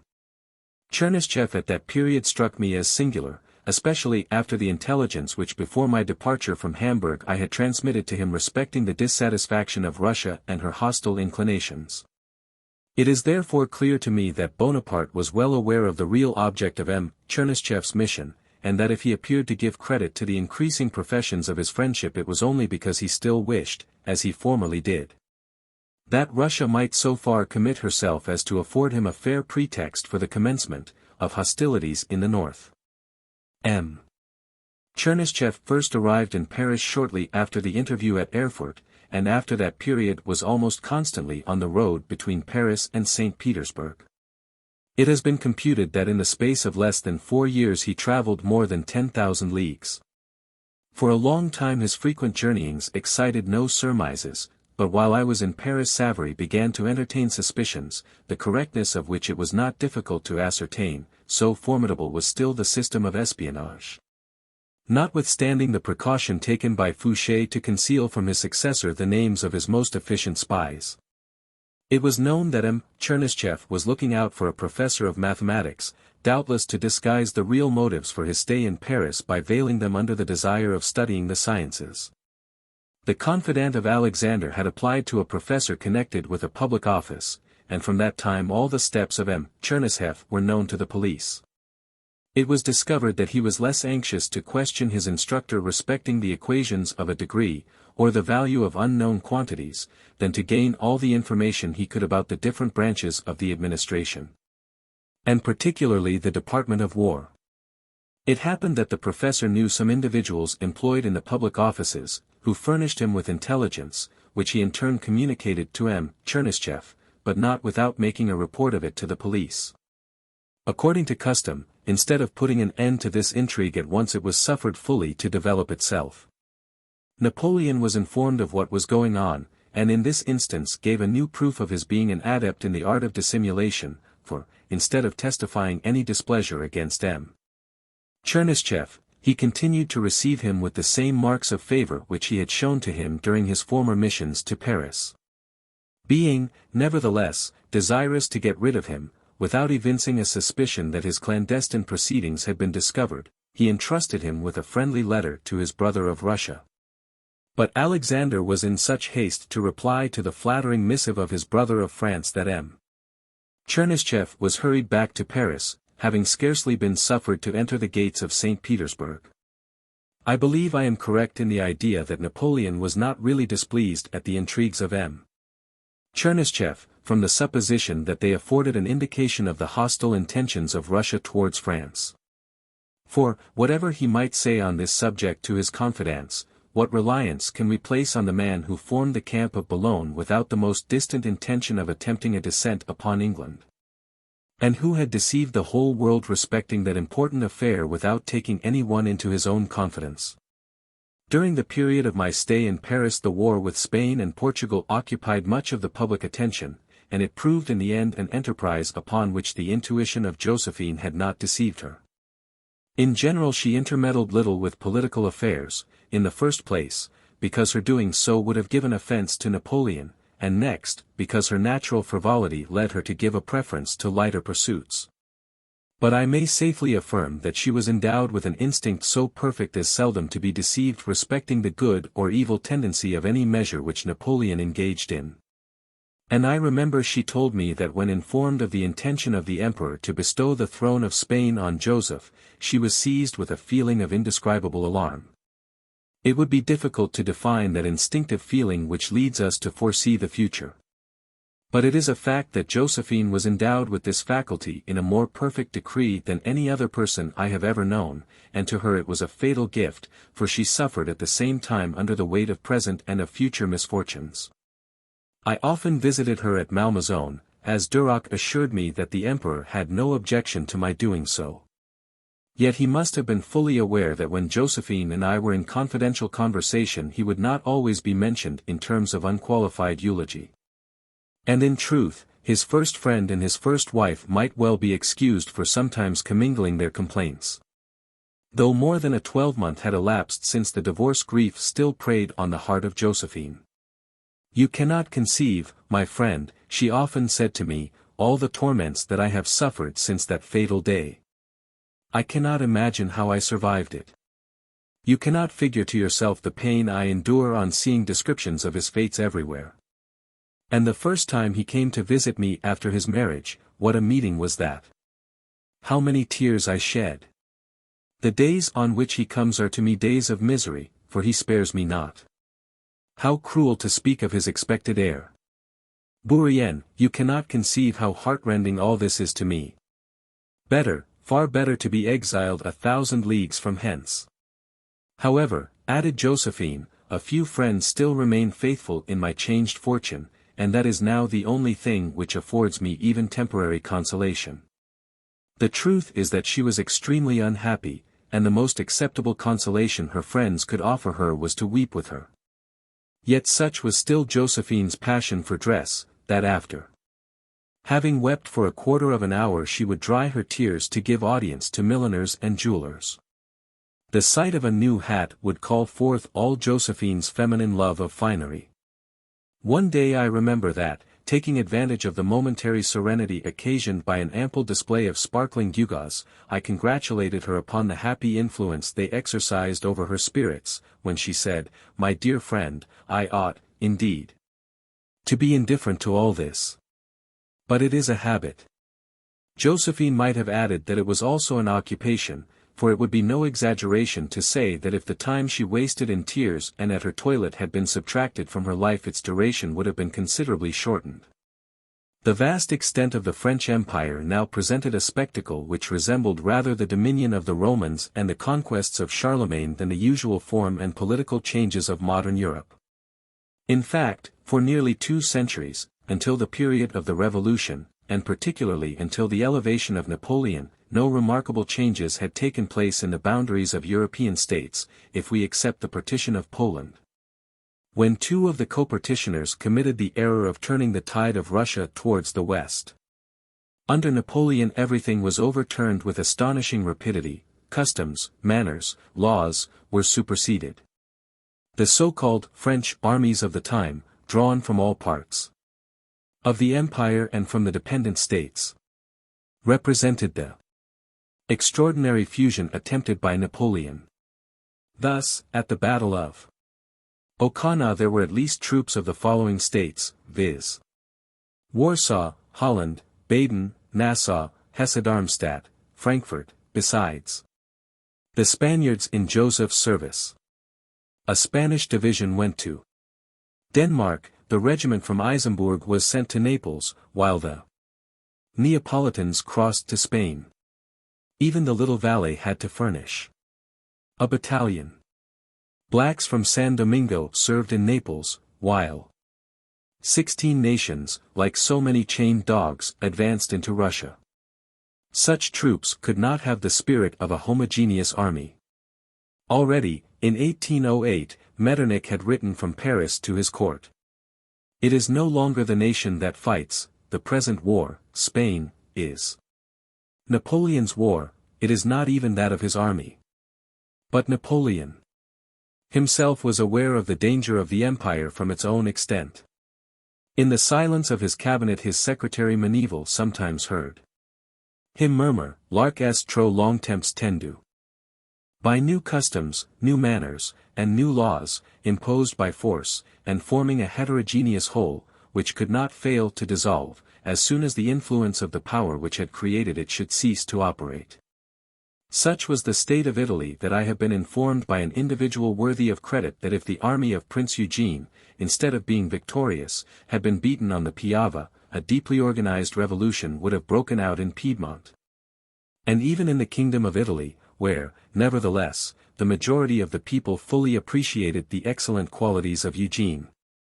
I have been also credibly informed that lists were in readiness designating those of the French who were to be put to death, as well as those by whom the severe orders of the imperial government had been mitigated, and who were only to be banished. In fact, revolt was as natural to the Italians as submission to the Germans, and as the fury of despair to the Spanish nation. On this subject I may cite an observation contained in one of the works of Alfieri, published 15 years before the Spanish War. Taking a cursory view of the different European nations he regarded the Spaniards as the only people possessed of sufficient energy to struggle against foreign usurpation. Had I still been near the person of Napoleon I would most assuredly have resorted to an innocent artifice, which I had several times employed, and placed the work of Alfieri on his table open at the page I wished him to read. Alfieri's opinion of the Spanish people was in the end fully verified, and I confess I cannot think without shuddering of the torrents of blood which inundated the peninsula, and for what? To make Joseph Bonaparte a king. The commencement of 1811 was sufficiently favorable to the French arms in Spain, but towards the beginning of March the aspect of affairs changed. The Duke of Belluno, notwithstanding the valor of his troops, was unsuccessful at Chiclana. And from that day the French army could not make head against the combined forces of England and Portugal. Even Messina, notwithstanding the title of Prince of Esslingen, or Essling, which he had won under the walls of Vienna, was no longer the favorite child of victory, as he had been at Zurich. Having mentioned Messina, I may observe that he did not favor the change of the French government on the foundation of the empire. Messina loved 2 things, glory and money. But as to what is termed honors, he only valued those which resulted from the command of an army. And his recollections all bound him to the Republic, because the Republic recalled to his mind the most brilliant and glorious events of his military career. He was, besides, among the number of the marshals who wished to see a limit put to the ambition of Bonaparte. And he had assuredly done enough, since the commencement of the wars of the Republic, to be permitted to enjoy some repose, which his health at that period required. What could he achieve against the English in Portugal? The combined forces of England and Portugal daily augmented, while ours diminished. No efforts were spared by England to gain a superiority in the great struggle in which she was engaged. As her money was lavished profusely, her troops paid well wherever they went, and were abundantly supplied with ammunition and provisions, the French army was compelled, though far from possessing such ample means, to purchase at the same high rate, in order to keep the natives from joining the English party. But even this did not prevent numerous partial insurrections in different places, which rendered all communication with France extremely difficult. Armed bands continually carried off our dispersed soldiers. And the presence of the British troops, supported by the money they spent in the country, excited the inhabitants against us. For it is impossible to suppose that, unsupported by the English, Portugal could have held out a single moment against France. But battles, bad weather, and even want, had so reduced the French force that it was absolutely necessary our troops should repose when their enterprises could lead to no results. In this state of things Messina was recalled, because his health was so materially injured as to render it impossible for him to exert sufficient activity to restore the army to a respectable footing.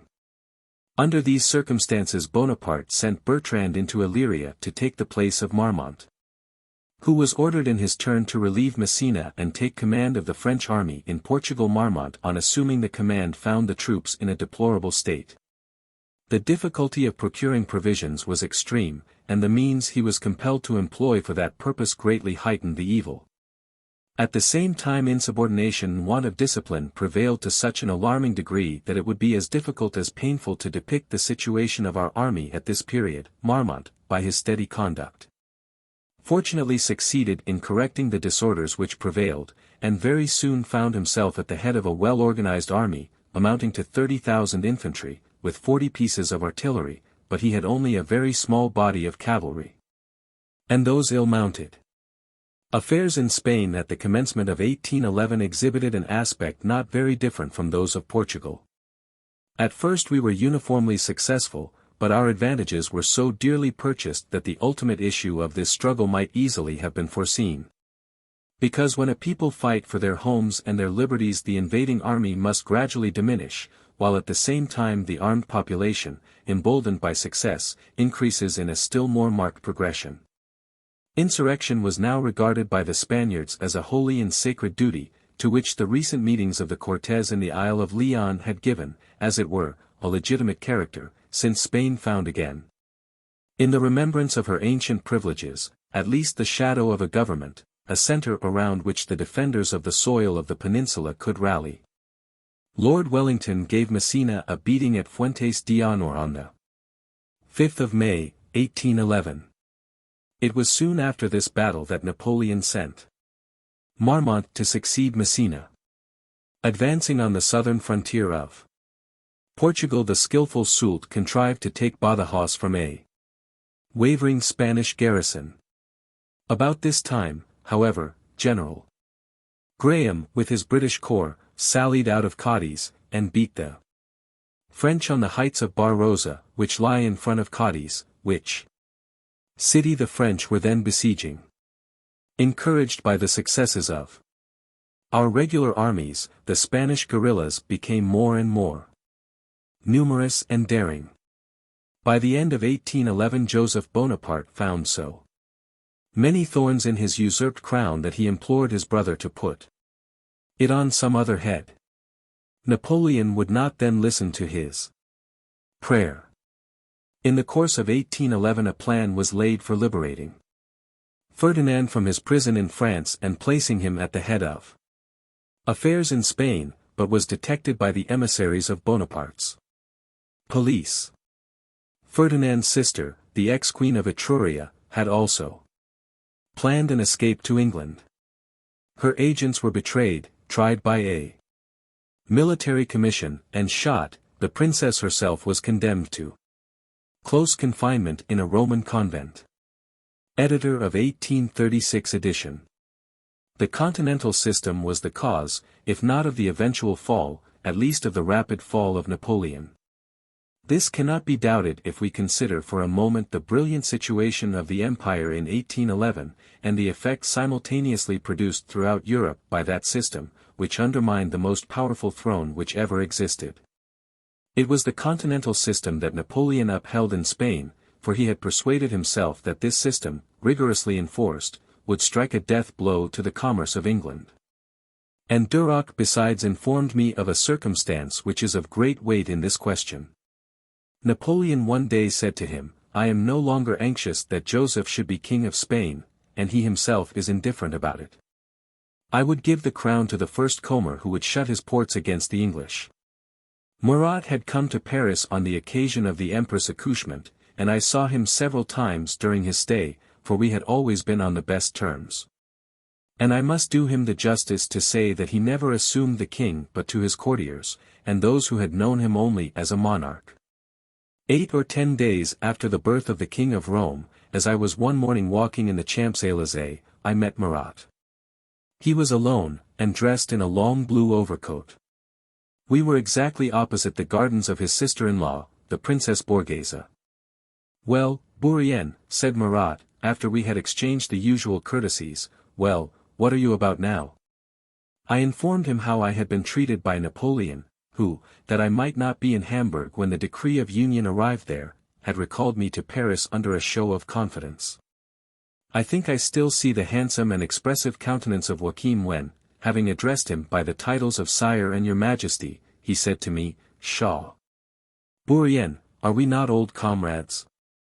The Emperor has treated you unjustly. And to whom has he not been unjust? His displeasure is preferable to his favor, which costs so dear. He says that he made us kings, but did we not make him an emperor? To you, my friend, whom I have known long and intimately, I can make my profession of faith.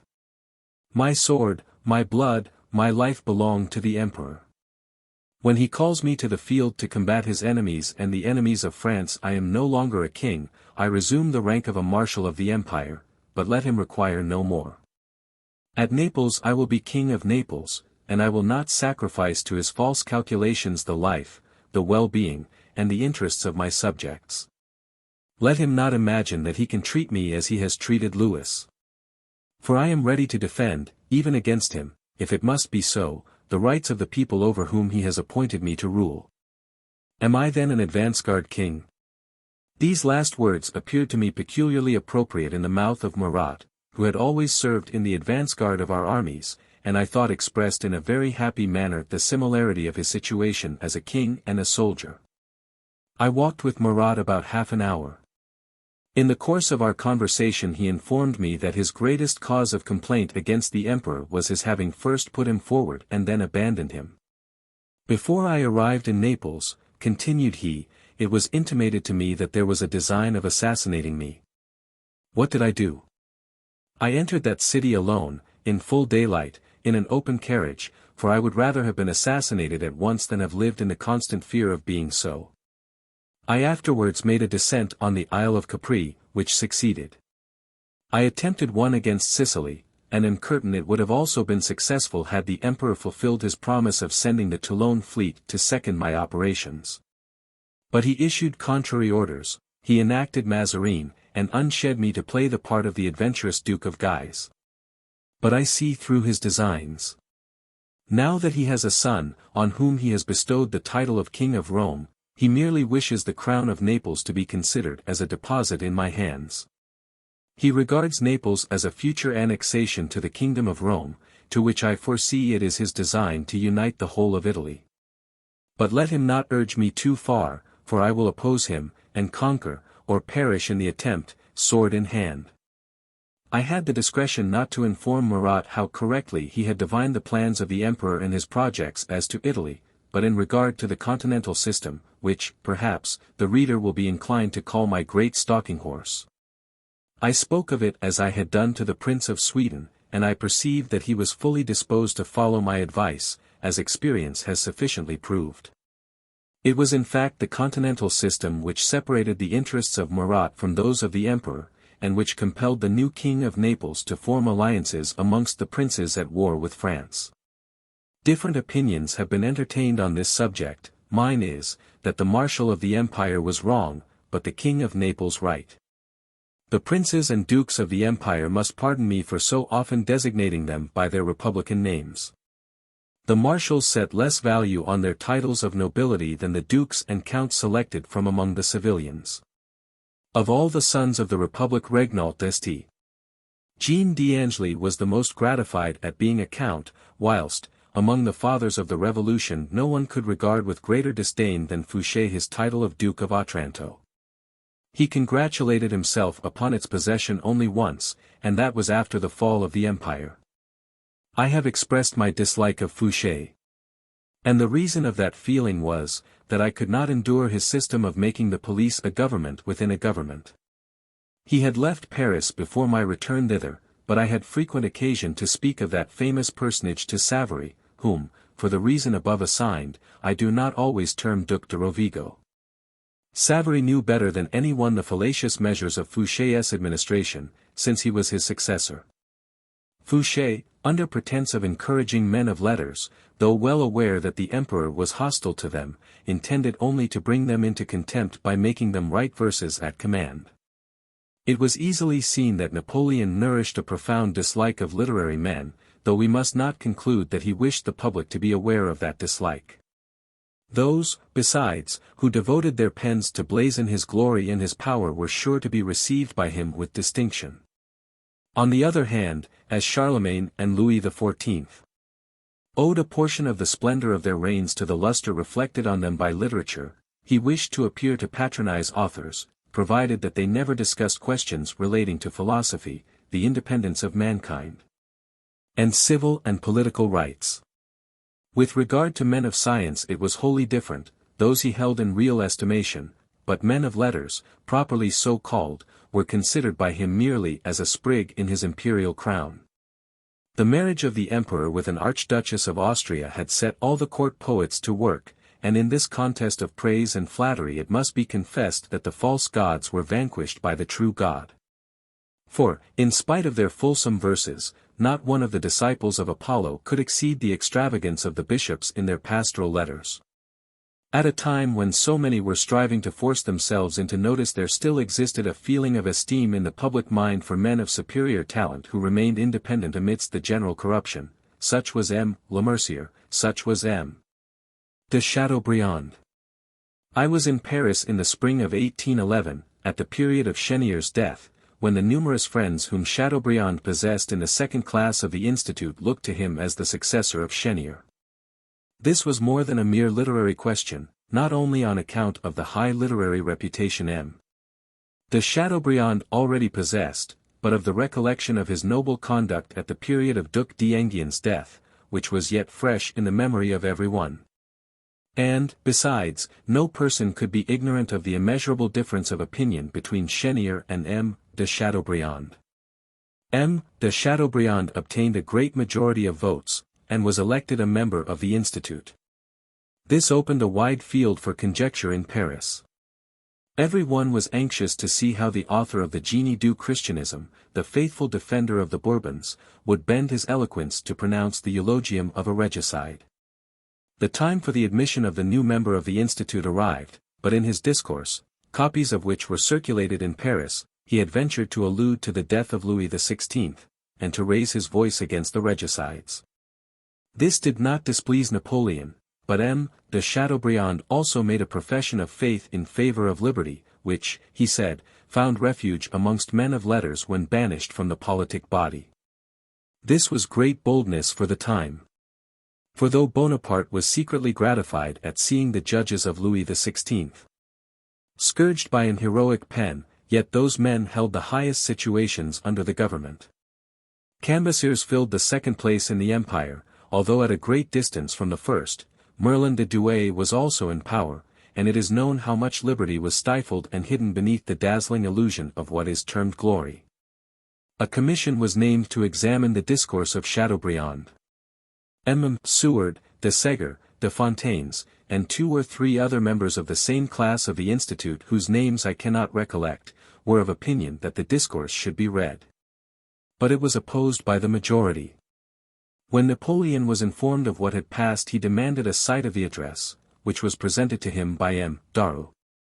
After having perused it, he exclaimed, "Had this discourse been delivered, I would have shut the gates of the Institute, and thrown M. de Chateaubriand into a dungeon for life." The storm long raged, at length means of conciliation were tried. The Emperor required M. de Chateaubriand to prepare another discourse, which the latter refused to do, in spite of every menace. Madame Gay applied to Madame Regnault de Saint-Jean d'Angely, who interested her husband in favor of the author of the Génie du Christianisme. M. de Montalivet and Savary also acted on this occasion in the most praiseworthy manner, and succeeded in appeasing the first transports of the Emperor's rage. But the name of Chateaubriand constantly called to mind the circumstances which had occasioned him to give in his resignation, and, besides, Napoleon had another complaint against him. He had published in the Memoirs an article on a work of M. Alexandre de Laborde. In that article, which was eagerly read in Paris, and which caused the suppression of the Memoirs, occurred the famous phrase which has been since so often repeated, "In vain a Nero triumphs, Tacitus is already born in his empire." This quotation leads me to repeat an observation, which, I believe, I have already made, viz. that it is a manifest misconception to compare Bonaparte to Nero. Napoleon's ambition might blind his vision to political crimes, but in private life no man could evince less disposition to cruelty or bloodshed. A proof that he bore little resemblance to Nero is that his anger against the author of the article in question vented itself in mere words. "What," exclaimed he, "does Chateaubriand think I am a fool, and that I do not know what he means? If he goes on this way I will have him sabred on the steps of the Tuileries." This language is quite characteristic of Bonaparte, but it was uttered in the first ebullition of his wrath. Napoleon merely threatened, but Nero would have made good his threat, and in such a case there is surely some difference between words and deeds. The discourse of M. de Chateaubriand revived Napoleon's former enmity against him. He received an order to quit Paris. M. Darou returned to him the manuscript of his discourse, which had been read by Bonaparte, who cancelled some passages with a pencil. We can be sure that the phrase about liberty was not one of those spared by the imperial pencil. However that may be, written copies were circulated with text altered and abbreviated. And I have even been told that a printed edition appeared, but I have never seen any copies, and as I do not find the discourse in the works of M. de Chateaubriand, I have reason to believe that the author has not yet wished to publish it. Such were the principal circumstances attending the nomination of Chateaubriand to the Institute. I shall not relate some others which occurred on a previous occasion, viz. on the election of an old and worthy visitor at Malmaison, M. Lemercier, and which will serve to show one of those strange inconsistencies so frequent in the character of Napoleon. After the foundation of the empire, M. Lemercier ceased to present himself at the Tuileries, St. Cloud, or at Malmaison, though he was often seen in the salons of Madame Bonaparte while she yet hoped not to become a queen. 2 places were vacant at once in the second class of the Institute, which still contained a party favorable to liberty. This party, finding it impossible to influence the nomination of both members, contented itself with naming one, it being the mutual condition, in return for favoring the government candidate, that the government party should not oppose the choice of the Liberals. The Liberal party selected M. Lemercier, but as they knew his former connection with Bonaparte had been broken off, they wished first to ascertain that he would do nothing to commit their choice. Chenier was empowered to inquire whether M. Lemercier would refuse to accompany them to the Tuileries when they repaired thither in a body, and whether, on his election, he would comply with the usual ceremony of being presented to the Emperor. M. Lemercier replied that he would do nothing contrary to the customs and usages of the body to which he might belong. He was accordingly elected. The government candidate was M. S. Menard, who was also elected. The 2 new members were presented to the Emperor on the same day.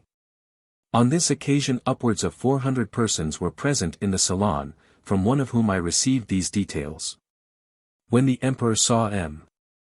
Le Mercier, for whom he had long pretended great friendship, he said to him in a kind tone, "Well, Le Mercier, you are now installed." Le Mercier respectfully bowed to the emperor, but without uttering a word of reply. Napoleon was mortified at this silence, but without saying anything more to Le Mercier he turned to Esmenard, the member who should have been most acceptable to him, and vented upon him the whole weight of his indignation in a manner equally unfeeling and unjust. "Well, Esmenard," said he, "do you still hold your place in the police?" These words were spoken in so loud a tone as to be heard by all present. And it was doubtless this cruel and ambiguous speech which furnished the enemies of Esmenard with arms to attack his reputation as a man of honor, and to give an appearance of disgrace to those functions which he exercised with so much zeal and ability. When, at the commencement of 1811, I left Paris I had ceased to delude myself respecting the brilliant career which seemed opening before me during the consulate. I clearly perceived that since Bonaparte, instead of receiving me as I expected, had refused to see me at all, the calumnies of my enemies were triumphant, and that I had nothing to hope for from an absolute ruler, whose past injustice rendered him the more unjust. He now possessed what he had so long and ardently wished for, a son of his own, an inheritor of his name, his power, and his throne. I must take this opportunity of stating that the malevolent and infamous rumors spread abroad respecting the birth of the King of Rome were wholly without foundation. My friend Corvisart, who did not for a single instant leave Maria Louisa during her long and painful labor, removed from my mind every doubt on the subject. It is as true that the young prince, for whom the Emperor of Austria stood sponsor at the font, was the son of Napoleon and the Archduchess Maria Louisa as it is false that Bonaparte was the father of the first child of Hortense. The birth of the son of Napoleon was hailed with general enthusiasm. The emperor was at the height of his power from the period of the birth of his son until the reverse he experienced after the Battle of the Moskowa. The empire, including the states possessed by the imperial family, contained nearly 57 million of inhabitants, but the period was fast approaching when this power, unparalleled in modern times, was to collapse under its own weight. The little King of Rome, Napoleon Francis Bonaparte, was born on the 20th of March, 1811. Editor of 1836 edition. Chapter 26. My return to Hamburg, Government Committee established there. Anecdote of the Comte de Chaban, Napoleon's misunderstanding with the Pope, Cardinal Fesch, Convention of a Council, Declaration. Required from the bishops, Spain in 1811, certainty of war with Russia, Lauriston supersedes Caulaincourt et St.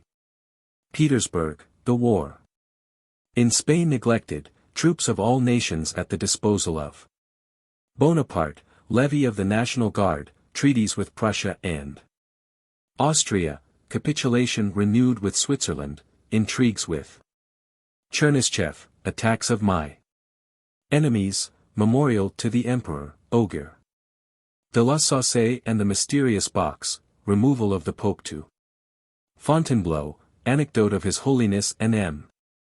Denon, departure of Napoleon and Maria Louisa for Dresden, situation of affairs in Spain and Portugal, Rapp's account of the Emperor's journey to Danzig. Mutual wish for war on the part of Napoleon and Alexander, Sweden and Turkey, Napoleon's vain attempt to detach Sweden from her alliance with Russia. As I took the most lively interest in all that concerned the Hansa towns, my first care on returning to Hamburg was to collect information from the most respectable sources concerning the influential members of the new government. Davoust was at its head. On his arrival he had established in the Duchy of Mecklenburg, in Swedish Pomerania, and in Stralsund, the capital of that province, military posts and custom houses, and that in a time of profound peace with those countries, and without any previous declaration. The omnipotence of Napoleon, and the terror inspired by the name of Davoust, overcame all obstacles which might have opposed those iniquitous usurpations. The weak were forced to yield to the strong. At Hamburg a government committee was formed, consisting of the Prince of Eekmol as president, Comte de Chaban, Councillor of State, who superintended the departments of the Interior and Finance, and of M. 4. Councillor of State, who was appointed to form and regulate the courts of law. I had sometimes met M. de Chaban at Malmaison. He was distantly related to Josephine, and had formerly been an officer in the French Guards. He was compelled to emigrate, having been subjected to every species of persecution during the Revolution. M. de Chaban was among the first of the emigrants who returned to France after the 18th Brumaire. He was at first made sub-prefect of Vendôme, but on the union of Tuscany with France Napoleon created him a member of the junta appointed to regulate the affairs of Tuscany. He next became prefect of Coblentz and Brussels, was made a count by Bonaparte, and was afterwards chosen a member of the government committee at Hamburg. M. de Chaban was a man of upright principles, and he discharged his various functions in a way that commanded esteem and attachment. I recollect an anecdote which but too well depicts those disastrous times. The Comte de Chaban, being obliged to cross France during the Reign of Terror, was compelled to assume a disguise. He accordingly provided himself with a smock frock, a cart, and horses, and a load of corn. In this manner he journeyed from place to place till he reached the frontiers. He stopped at Rochambeau, in the Vendémiaise, where he was recognized by the Marshal de Rochambeau, who to guard against exciting any suspicion among his servants, treated him as if he had really been a carman and said to him, "You may dine in the kitchen." Bourrienne. The Hanseatic towns, united to the Grand Empire professedly for their welfare, soon felt the blessings of the new organization of a regenerating government. They were at once presented with the stamp duty, registration, the lottery, the droits réunis, the tax on cards, and the octroi. This prodigality of presents caused, as we may be sure, the most lively gratitude. A tax for military quarters and for warlike supplies was imposed, but this did not relieve any one from laving not only officers and soldiers, but even all the chiefs of the administration and their officials billeted on them. The refineries, breweries, and manufactures of all sorts were suppressed. The cash chests of the Admiralty, of the charity houses, of the manufactures, of the savings banks, of the working classes, the funds of the prisons, the relief meant for the infirm, the chests of the refuges, orphanages, and of the hospitals, were all seized. More than 200,000 men, Italian, Dutch, and French soldiers came in turn to stay there, but only to be clothed and shod, and then they left newly clothed from head to foot. To leave nothing to be wished for, Davoust, from 1812, established military commissions in all the 32nd Military Division, before he entered upon the Russian campaign. To complete these oppressive measures he established at the same time the High Prevotal Court of the Customs. It was at this time that M. Eudes, the director of the ordinary customs, a strict but just man, said that the rule of the ordinary customs would be regretted, for till now you have only been on roses. The professed judgments of this court were executed without appeal and without delay. From what I have just said the situation and the misery of the north of Germany, and the consequent discontent, can be judged. During my stay in Hamburg, which on this occasion was not very long, Napoleon's attention was particularly engaged by the campaign of Portugal, and his discussions with the Pope. At this period the thunderbolts of Rome were not very alarming. Yet precautions were taken to keep secret the excommunication which Pius VII had pronounced against Napoleon. The event, however, got reported about, and a party in favor of the Pope speedily rose up among the clergy, and more particularly among the fanatics. Napoleon sent to Savona the archbishops of Nantes, Bourges, Treves, and Tours, to endeavor to bring about a reconciliation with His Holiness. But all their endeavors were unavailing, and after staying a month at Savona they returned to Paris without having done anything. But Napoleon was not discouraged by this first disappointment, and he shortly afterward sent a second deputation, which experienced the same fate as the first.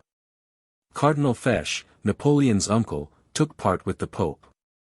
For this fact I can vouch, though I cannot for an answer which he is said to have made to the Emperor. I have been informed that when Napoleon was one day speaking to his uncle about the Pope's obstinacy, the Cardinal made some observations to him on his, Bonaparte's, conduct to the Holy Father, upon which Napoleon flew into a passion, and said that the Pope and he were two old fools. As for the Pope, said he is too obstinate to listen to anything. No, I am determined he shall never have Rome again. He will not remain at Savona, and where does he wish I should send him? To heaven, perhaps, replied the Cardinal. The truth is, the Emperor was violently irritated against Pius VII. Observing with uneasiness the differences and difficulties to which all these dissensions gave rise, he was anxious to put a stop to them. As the Pope would not listen to any propositions that were made to him, Napoleon convoked a council, which assembled in Paris, and at which several Italian bishops were present. The Pope insisted that the temporal and spiritual interests should be discussed together. And, however disposed a certain number of prelates, particularly the Italians, might be to separate these two points of discussion, yet the influence of the Church and well-contrived intrigues gradually gave preponderance to the wishes of the Pope.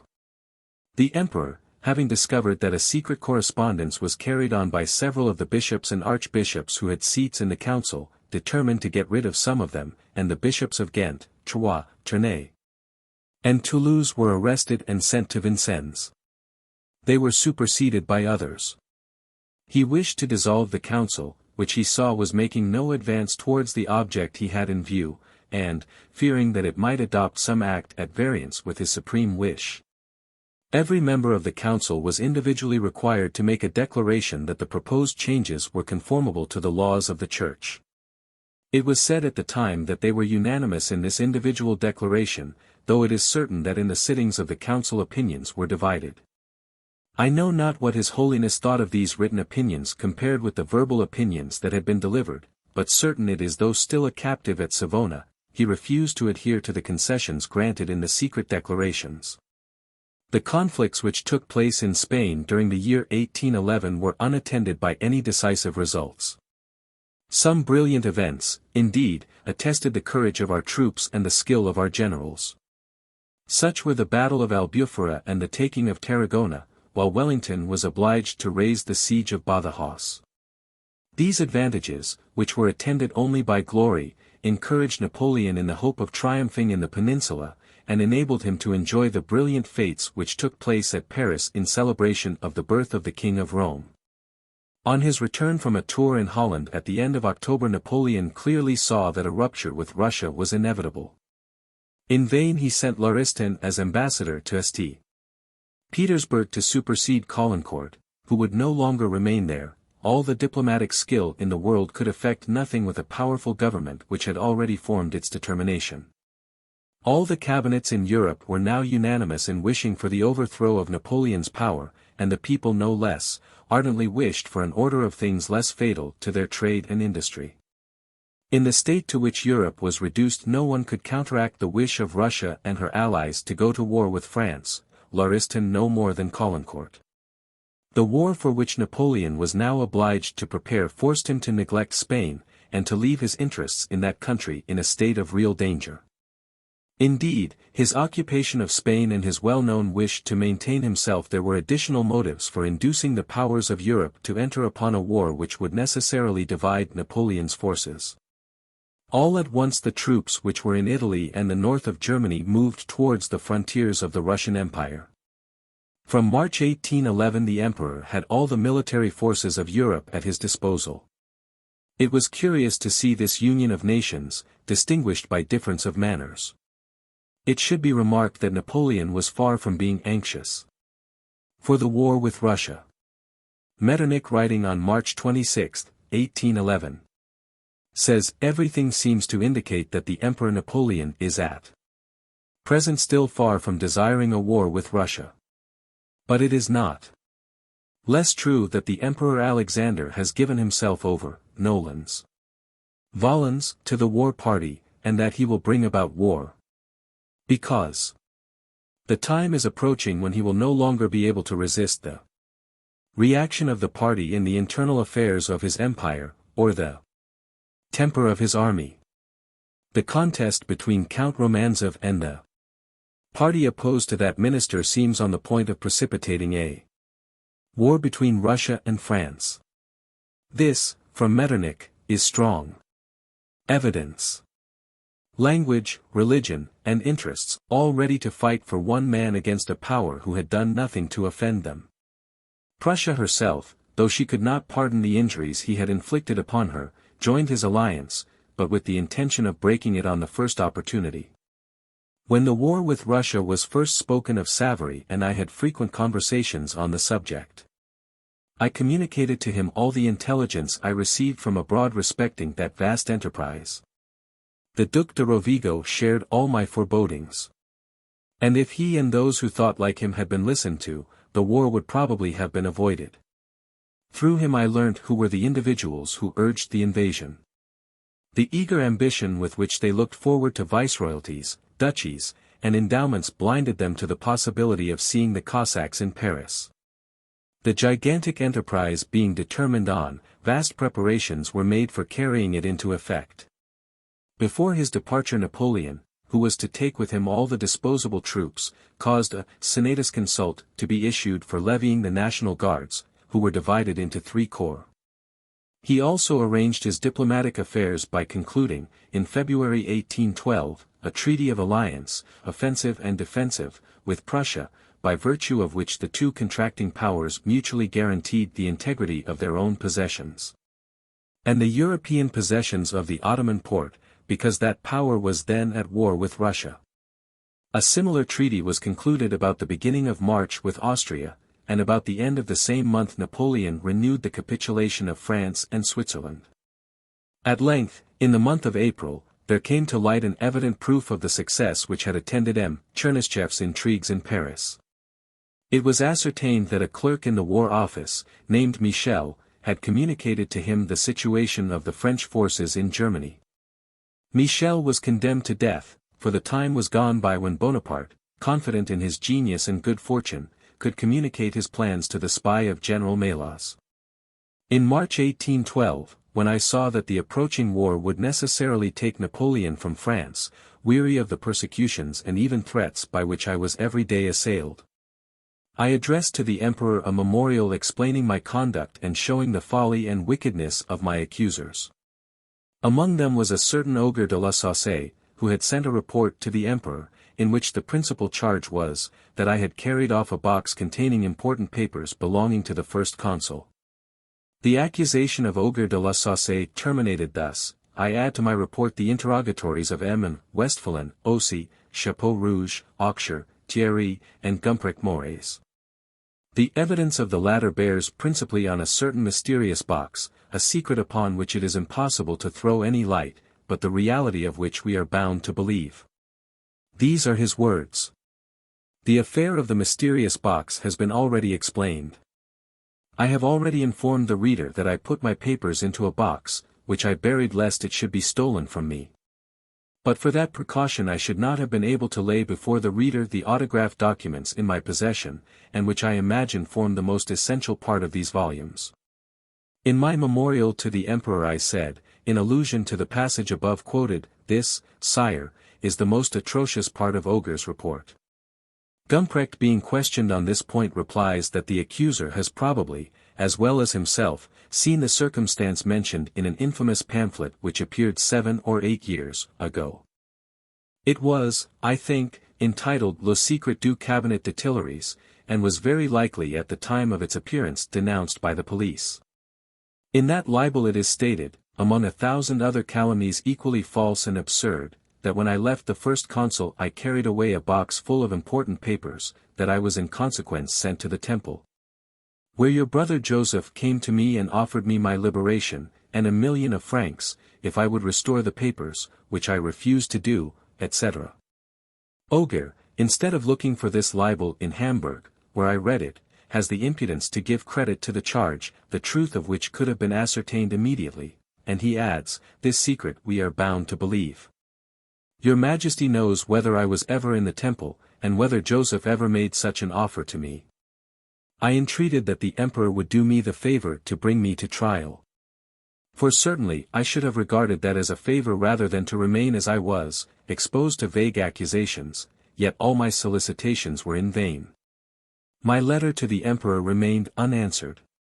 But though Bonaparte could not spare a few moments to reply to an old friend, I learned through Duroc the contempt he cherished for my accusers. Duroc advised me not to be uneasy, and that in all probability the emperor's prejudices against me would be speedily overcome. And I must say that if they were not overcome it was neither the fault of Duroc nor Savary, who knew how to rightly estimate the miserable intrigues just alluded to.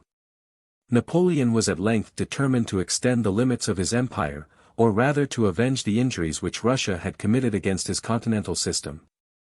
Yet, before he departed for Germany, the resolute refusal of the Pope to submit to any arrangement urgently claimed his consideration.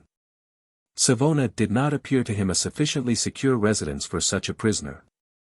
He feared that when all his strength should be removed towards the Niemen the English might carry off the Pope, or that the Italians, excited by the clergy, whose dissatisfaction was general in Italy, would stir up those religious dissensions which are always fatal and difficult to quell. With the view, therefore, of keeping the Pope under his control he removed him to Fontainebleau, and even at one time thought of bringing him to Paris. The Emperor appointed M. Denon to reside with the Pope at Fontainebleau. And to afford his illustrious prisoner the society of such a man was certainly a delicate mark of attention on the part of Napoleon. When speaking of his residence with Pius VII, M. Denon related to me the following anecdote. The Pope, said he, was much attached to me. He always addressed me by the appellation, my son, and he loved to converse with me, especially on the subject of the Egyptian expedition. One day he asked me for my work on Egypt, which he said he wished to read, and as you know it is not quite orthodox, and does not perfectly agree with the creation of the world according to Genesis. I at first hesitated. But the Pope insisted, and at length I complied with his wish. The Holy Father assured me that he had been much interested by the perusal of the book. I made some allusion to the delicate points, upon which he said, no matter, my son. All that is exceedingly curious, and I must confess entirely new to me. I then, continued M. Denon, told His Holiness why I hesitated to lend him the work, which, I observed, he had excommunicated, together with its author. Excommunicated you, my son, resumed the Pope in a tone of affectionate concern. I am very sorry for it, and assure you I was far from being aware of any such thing. When M. Denon related to me this anecdote he told me how greatly he had admired the virtues and resignation of the Holy Father. But he added that it would nevertheless have been easier to make him a martyr than to induce him to yield on any point until he should be restored to the temporal sovereignty of Rome, of which he considered himself the depositary, and which he would not endure the reproach of having willingly sacrificed. After settling the place of the Pope's residence, Napoleon set off for Dresden, accompanied by Maria Louisa, who had expressed a wish to see her father. The Russian enterprise, the most gigantic, perhaps, that the genius of man ever conceived since the conquest of India by Alexander, now absorbed universal attention, and defied the calculations of reason. The Manzanares was forgotten, and nothing was thought of but the Niemen, already so celebrated by the raft of Tilsit.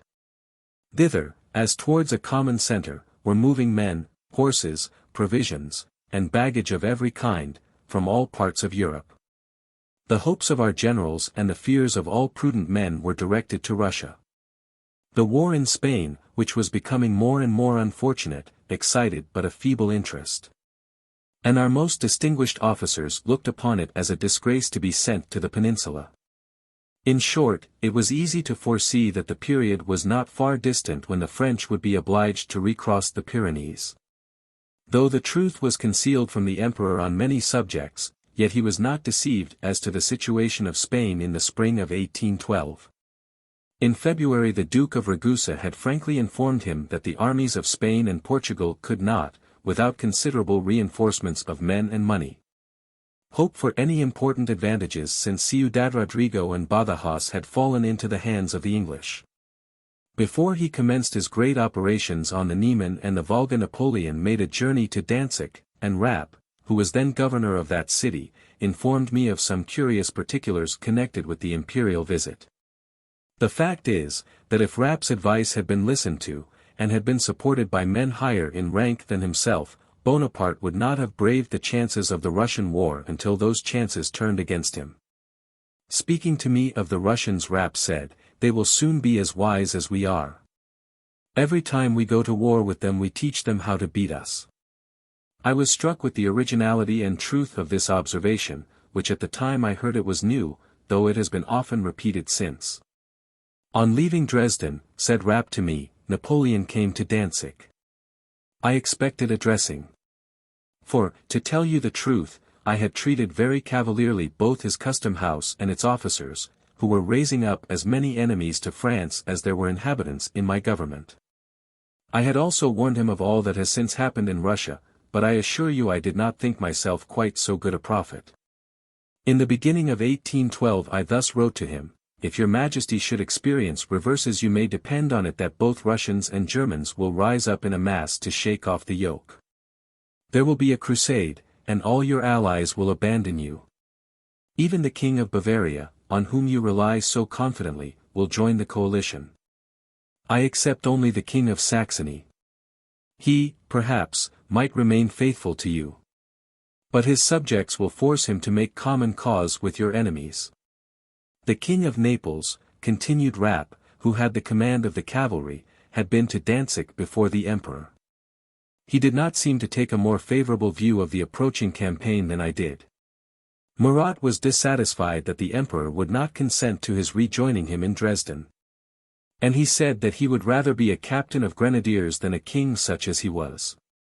Here I interrupted Rapp to tell him what had fallen from Murat when I met him in the Champs-Élysées. Bah!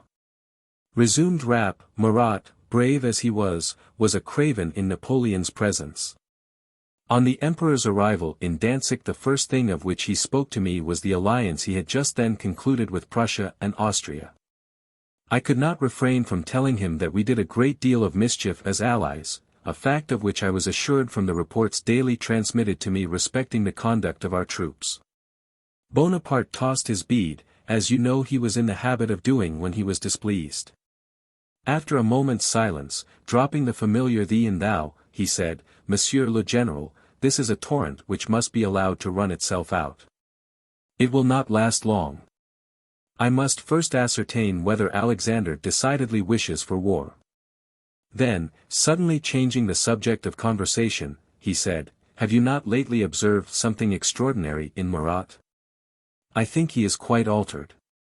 Is he ill?" "Sire," replied I, "Murat is not ill, but he is out of spirits." "Out of spirits? But why?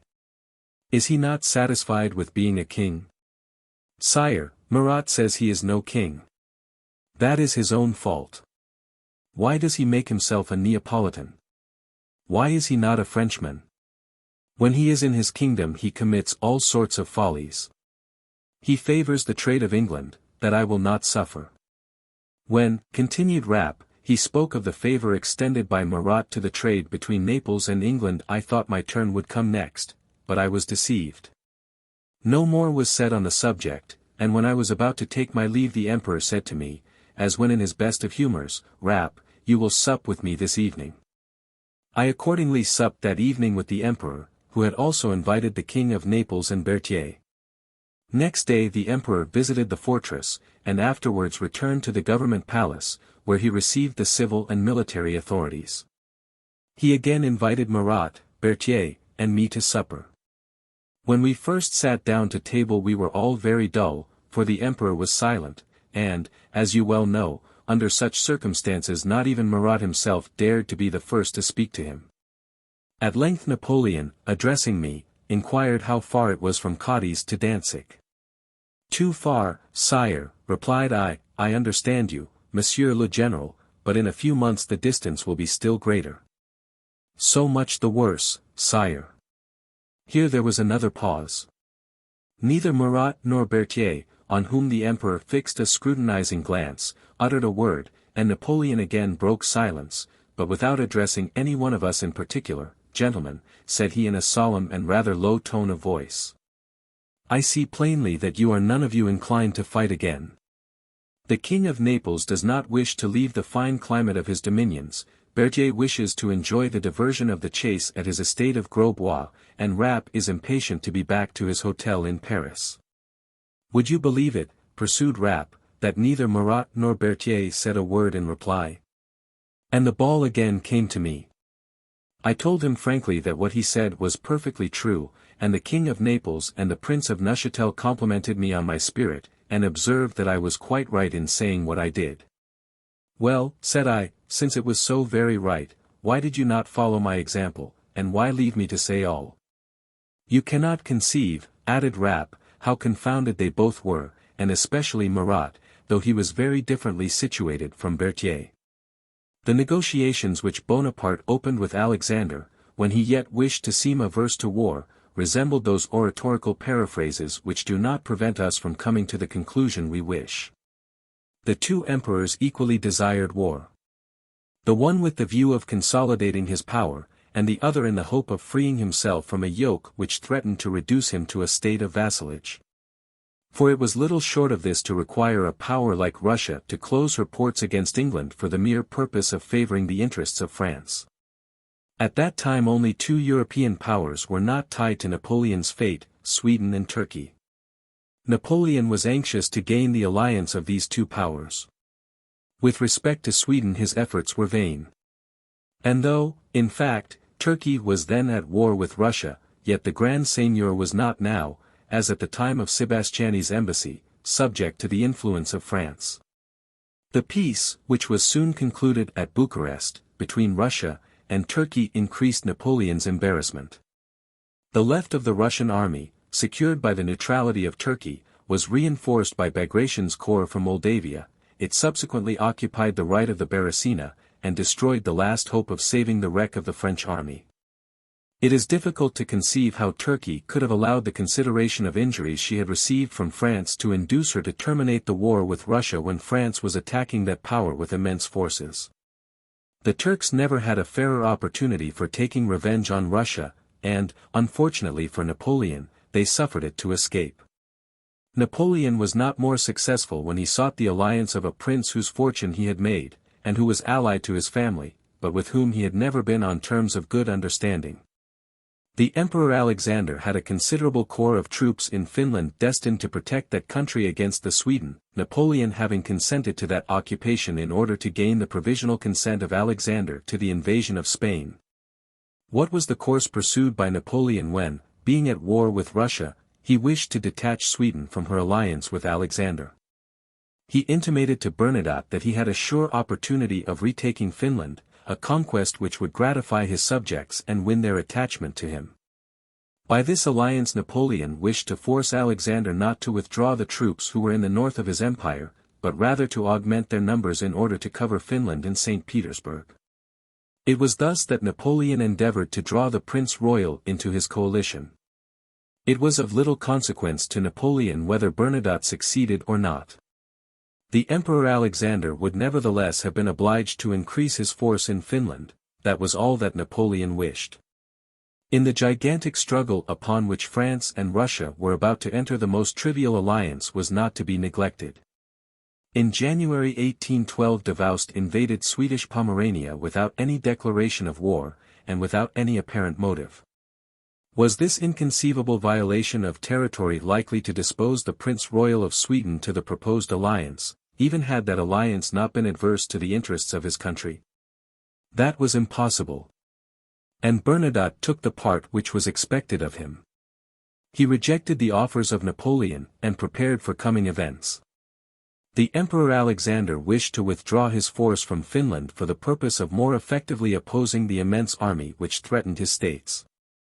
Unwilling to expose Finland to an attack on the part of Sweden, he had an interview on the 28th of August, 1812, at Abio, with the Prince Royal, to come to an arrangement with him for uniting their interests.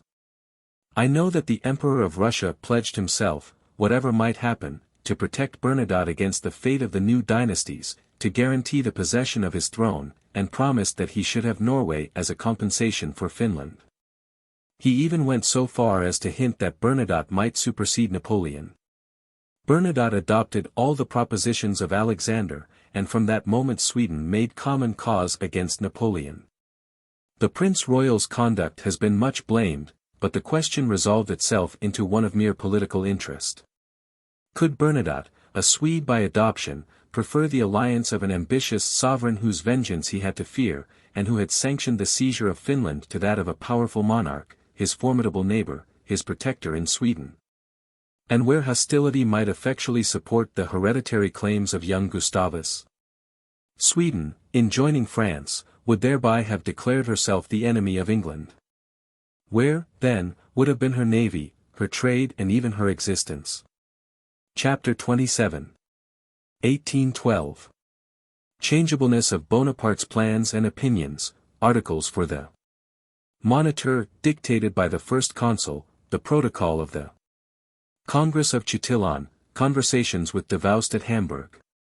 Promise of the Viceroyalty of Poland, Hope and Disappointment of the Poles, Influence of Illusion on Bonaparte, the French in Moscow.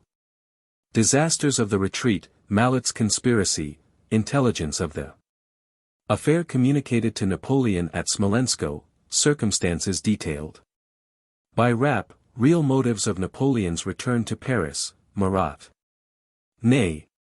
And Eugene, Power of the Italians to Endure Cold, Napoleon's Exertions to Repair His Losses, Defection of General York, Convocation of a Privy Council, War resolved on, Wavering of the Pope, useless.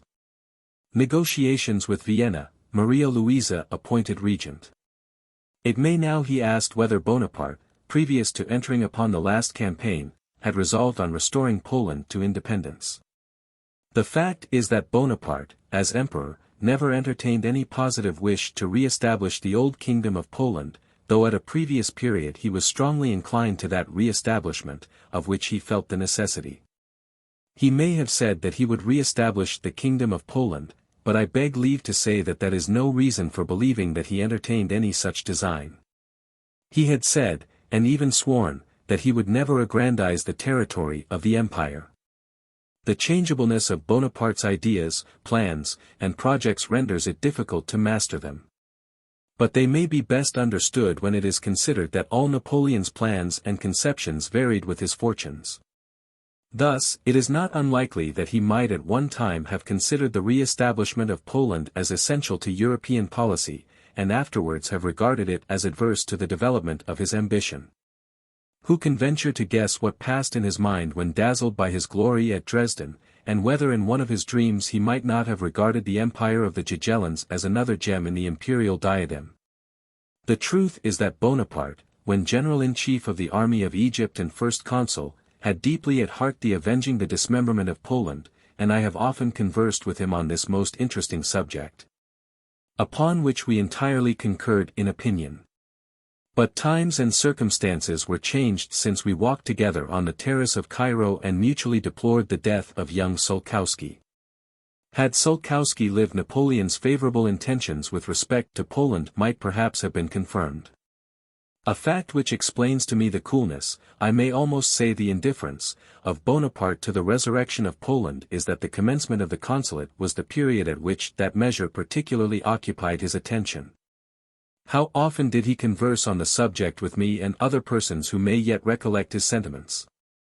It was the topic on which he most loved to converse, and on which he spoke with feeling and enthusiasm. In the Moniteur of the period here alluded to I could point out more than one article without signature or official character which Napoleon dictated to me, and the insertion of which in that journal, considering the energy of certain expressions, sufficiently proves that they could have emanated from none but Bonaparte. It was usually in the evening that he dictated to me these articles. Then, when the affairs of the day were over, he would launch into the future, and give free scope to his vast projects.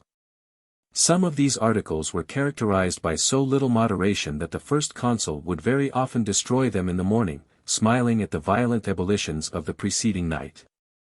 At other times I took the liberty of not sending them to the Moniteur on the night on which they were dictated, and though he might earnestly wish their insertion I adduced reasons good or bad, to account for the delay. He would then read over the article in question, and approve of my conduct. But he would sometimes add, "It is nevertheless true that with an independent kingdom of Poland, and 150,000 disposable troops in the east of France, I should always be master of Russia, Prussia, and Austria." "General," I would reply, "I am entirely of your opinion, but wherefore awaken the suspicions of the interested parties? Leave all to time and circumstances. The reader may have to learn, and not, perhaps, without some surprise, that in the protocol of the sittings of the Congress of Chatillon Napoleon put forward the spoliation of Poland by the three principal powers allied against him as a claim to a more advantageous peace, and to territorial indemnities for France. In policy he was right, but the report of foreign cannon was already loud enough to drown the best of arguments. After the ill-timed and useless union of the Hansa towns to France, I returned to Hamburg in the spring of 1811 to convey my family to France. I then had some conversation with Davoust. On one occasion I said to him that if his hopes were realized, and my sad predictions respecting the war with Russia overthrown, I hoped to see the restoration of the Kingdom of Poland. Davoust replied that that event was probable, since he had Napoleon's promise of the viceroyalty of that kingdom, and as several of his comrades had been promised starosties. Davoust made no secret of this, and it was generally known throughout Hamburg and the north of Germany. But notwithstanding what Davoust said respecting Napoleon's intentions, I considered that these promises had been conditional rather than positive. On Napoleon's arrival in Poland, the Diet of Warsaw, assured, as there seemed reason to be, of the emperor's sentiments, declared the kingdom free and independent. The different treaties of dismemberment were pronounced to be null. And certainly the Diet had a right so to act, for it calculated upon his support. But the address of the Diet to Napoleon, in which these principles were declared, was ill received. His answer was full of doubt and indecision, the motive of which could not be blamed. To secure the alliance of Austria against Russia, he had just guaranteed to his father-in-law the integrity of his dominions. Napoleon therefore declared that he could take no part in any movement or resolution which might disturb Austria in the possession of the Polish provinces forming a part of her empire. To act otherwise, he said, would be to separate himself from his alliance with Austria, and to throw her into the arms of Russia. But with regard to the Polish-Russian provinces, Napoleon declared he would see what he could do, should Providence favor the good cause. These vague and obscure expressions did not define what he intended to do for the Poles in the event of success crowning his vast enterprises. They excited the distrust of the Poles, and had no other result. On this subject, however, an observation occurs which is of some force as an apology for Napoleon. Poland was successively divided between three powers, Russia, Austria, and Prussia, with each of which Napoleon had been at war, but never with all three at once. He had therefore never been able to take advantage of his victories to re-establish Poland without injuring the interests of neutral powers or of his allies. Hence it may be concluded not only that he never had the positive will which would have triumphed over all obstacles, but also that there never was a possibility of realizing those dreams and projects of revenge in which he had indulged on the banks of the Nile, as it were to console the departed spirit of Sulkowski. Bonaparte's character presents many unaccountable incongruities. Although the most positive man that perhaps ever existed, yet there never was one who more readily yielded to the charm of illusion. In many circumstances the wish and the reality were to him one and the same thing. He never indulged in greater illusions than at the beginning of the campaign of Moscow. Even before the approach of the disasters which accompanied the most fatal retreat recorded in history, all sensible persons concurred in the opinion that the emperor ought to have passed the winter of 1812–13 in Poland, and have resumed his vast enterprises in the spring. But his natural impatience impelled him forward as it were unconsciously, and he seemed to be under the influence of an invisible demon stronger than even his own strong will. This demon was ambition. He who knew so well the value of time, never sufficiently understood its power, and how much is sometimes gained by delay. Yet Caesar's commentaries, which were his favorite study, ought to have shown him that Caesar did not conquer Gaul in one campaign. Another illusion by which Napoleon was misled during the campaign of Moscow, and perhaps past experience rendered it very excusable, was the belief that the Emperor Alexander would propose peace when he saw him at the head of his army on the Russian territory. The prolonged stay of Bonaparte at Moscow can indeed be accounted for in no other way than by supposing that he expected the Russian cabinet would change its opinion and consent to treat for peace. However, whatever might have been the reason, after his long and useless stay in Moscow Napoleon left that city with the design of taking up his winter quarters in Poland. But fate now frowned upon Napoleon, and in that dreadful retreat the elements seemed leagued with the Russians to destroy the most formidable army ever commanded by one chief. To find a catastrophe in history comparable to that of the Beresina we must go back to the destruction of the legions of Varus. Notwithstanding the general dismay which prevailed in Paris, that capital continued tranquil, when by a singular chance, on the very day on which Napoleon evacuated the burning city of Moscow, Malet attempted his extraordinary enterprise. This general, who had always professed republican principles, and was a man of bold decided character, after having been imprisoned for some time, obtained the permission of government to live in Paris in a hospital house situated near the Barrière de Trove. Of Malet's conspiracy it is not necessary to say much after the excellent account given of it in the Memoirs of the Duc de Rovigo. Malet's plan was to make it be believed that Bonaparte had been killed at Moscow, and that a new government was established under the authority of the Senate. But what could Malet do? Absolutely nothing, and had his government continued 3 days he would have experienced a more favorable chance than that which he ought reasonably to have expected, than asserted that the emperor was dead. But an estafette from Russia would reveal the truth, resuscitate Napoleon, and overwhelm with confusion Malet and his proclamation. His enterprise was that of a madman. The French were too weary of troubles to throw themselves into the arms of Malet or his associate Lahorie, who had figured so disgracefully on the trial of Moreau. Yet, in spite of the evident impossibility of success, it must be confessed that considerable ingenuity and address marked the commencement of the conspiracy. On the 22d of October Malet escaped from the hospital house and went to Colonel Soullier, who commanded the 10th cohort of the National Guard, whose barracks were situated exactly behind the hospital house. Malet was loaded with a parcel of forged orders which he had himself prepared. He introduced himself to Soullier under the name of General Lamotte, and said that he came from General Malet. Colonel Soullier, on hearing of the emperor's death, was affected to tears.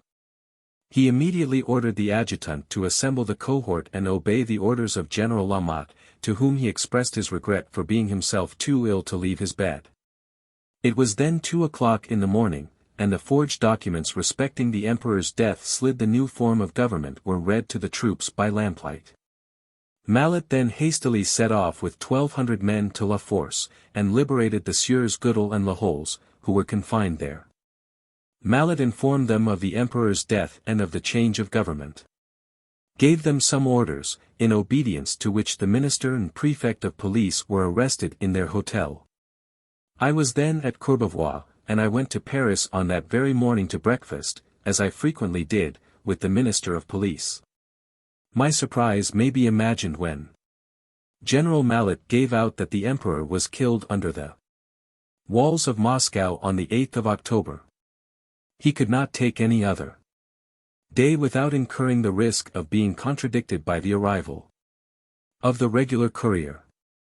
The emperor being dead, he concluded that the Senate ought to be invested with the supreme authority, and he therefore resolved to address himself in the name of that body to the nation and the army. In a proclamation to the soldiers he deplored the death of the emperor. In another, after announcing the abolition of the imperial system and the restoration of the republic, he indicated the manner in which the government was to be reconstructed, described the branches into which public authority was to be divided, and named the directors. Attached to the different documents there appeared the signatures of several senators whose names he recollected but with whom he had ceased to have any intercourse for a great number of years. These signatures were all written by Malet, and he drew up a decree in the name of the Senate and signed by the same senators, appointing Himself governor of Paris, and commander of the troops of the 1st Military Division. He also drew up other decrees in the same form, which purported to promote to higher ranks all the military officers. He intended to make instruments in the execution of his enterprise. He ordered one regiment to close all the barriers of Paris, and allow no person to pass through them. This was done, so that in all the neighboring towns from which assistance, in case of need, might have been obtained, nothing was known of the transactions in Paris. He sent the other regiments to occupy the bank, the treasury, and different ministerial offices. At the treasury some resistance was made. The minister of that department was on the spot, and he employed the guard of his household in maintaining his authority. But in the whole of the 2 regiments of the Nard not a single objection was started to the execution of Mallet's orders. Memoirs of the Duc de Ravogo, Tome 6. Page 20. I learned from the porter that the Duc de Rovigo had been arrested and carried to the prison of La Force. I went into the house and was informed, to my great astonishment, that the ephemeral minister was being measured for his official suit, an act which so completely denoted the character of the conspirator that it gave me an insight into the business. Mallet repaired to General Hulin, who had the command of Paris. He informed him that he had been directed by the Minister of Police to arrest him and seal his papers. Hulin asked to see the order, and then entered his cabinet, where Mallet followed him, and just as Hulin was turning round to speak to him he fired a pistol in his face. Hulin fell, the ball entered his cheek, but the wound was not mortal. The most singular circumstance connected with the whole affair is, that the captain whom Mallet had directed to follow him, and who accompanied him to Hulin's, saw nothing extraordinary in all this, and did nothing to stop it. Mallet next proceeded, very composedly, to Adjutant General Doucet's. It happened that one of the inspectors of the police was there. He recognized General Mallet as being a man under his supervision. He told him that he had no right to quit the hospital house without leave, and ordered him to be arrested. Mallet, seeing that all was over, was in the act of drawing a pistol from his pocket, but being observed was seized and disarmed. Thus terminated this extraordinary conspiracy, for which 14 lives paid the forfeit, but, with the exception of Mallet, Guédou, and Lattery, all the others concerned in it were either machines or dupes. This affair produced but little effect in Paris, for the enterprise and its result were made known simultaneously. But it was thought droll enough that the minister and prefect of police should be imprisoned by the men who only the day before were their prisoners. Next day I went to see Savary, who had not yet recovered from the stupefaction caused by his extraordinary adventure. He was aware that his imprisonment, though it lasted only half an hour, was a subject of merriment to the Parisians. The emperor, as I have already mentioned, left Moscow on the day when Mallet made his bold attempt, that is to say, the 19th of October. He was at Smolensko when he heard the news. Rapp, who had been wounded before the entrance into Moscow, but who was sufficiently recovered to return home, was with Napoleon when the latter received the dispatches containing an account of what had happened in Paris. He informed me that Napoleon was much agitated on perusing them, and that he launched into abuse of the inefficiency of the police. Rapp added that he did not confine himself to complaints against the agents of his authority. Is, then, my power so insecure, said he, that it may be put in peril by a single individual, and a prisoner? It would appear that my crown is not fixed very firmly on my head if in my own capital the bold stroke of 3 adventurers can shake it. Rapp, misfortune never comes alone, this is the complement of what is passing here. I cannot be everywhere, but I must go back to Paris, my presence there is indispensable to reanimate public opinion. I must have men and money. Great successes and great victories will repair all. I must set off. Such were the motives which induced the emperor to leave his army.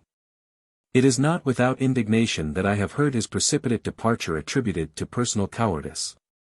He was a stranger to such feelings, and was never more happy than on the field of battle. I can readily conceive that he was much alarmed on hearing of Mallet's enterprise. The remarks which he made to Rapp were those which he knew would be made by the public, and he well knew that the affair was calculated to banish those illusions of power and stability with which he endeavored to surround his government. On leaving Moscow, Napoleon consigned the wrecks of his army to the care of his most distinguished generals, to Murat, who had so ably commanded the cavalry, but who abandoned the army to return to Naples. And to Ney, the hero, rather than the Prince of the Moskowa, whose name will be immortal in the annals of glory, as his death will be eternal in the annals of party revenge. Amidst the general disorder, Eugene, more than any other chief, maintained a sort of discipline among the Italians. And it was remarked that the troops of the south engaged in the fatal campaign of Moscow had endured the rigor of the cold better than those troops who were natives of less genial climates. Napoleon's return from Moscow was not like his returns from the campaigns of Vienna and Tilsit, when he came back crowned with laurels, and bringing peace as the reward of his triumphs. It was remarked that Napoleon's first great disaster followed the first enterprise he undertook after his marriage with Maria Louisa. This tended to confirm the popular belief that the presence of Josephine was favorable to his fortune. And superstitious as he sometimes was, I will not venture to affirm that he himself did not adopt this ides. He now threw off even the semblance of legality in the measures of his government. He assumed arbitrary power, under the impression that the critical circumstances in which he was placed would excuse everything. But, however inexplicable were the means to which the emperor resorted to procure resources, it is but just to acknowledge that they were the consequence of his system of government. And that he evinced inconceivable activity in repairing his losses so as to place himself in a situation to resist his enemies, and restore the triumph of the French standard. But in spite of all Napoleon's endeavors, the disasters of the campaign of Russia were daily more and more sensibly felt. The King of Prussia had played a part which was an acknowledgment of his weakness in joining France, instead of openly declaring himself for the cause of Russia, which was also his. Then took place the defection of General York, who commanded the Prussian contingent to Napoleon's army. The King of Prussia, though no doubt secretly satisfied with the conduct of General York, had him tried and condemned. But shortly after that sovereign commanded in person the troops which had turned against ours. The defection of the Prussians produced a very ill effect, and it was easy to perceive that other defections would follow. Napoleon, foreseeing the fatal chances which this event was likely to draw upon him, assembled a privy council, composed of the ministers and some of the great officers of his household. The Talleyrand and Cambyses, and the President of the Senate were present. Napoleon asked whether, in the complicated difficulties of our situation, it would be more advisable to negotiate for peace or to prepare for a new war. Cambyses and Talleyrand gave their opinion in favor of peace, which however, Napoleon would not hear of after a defeat.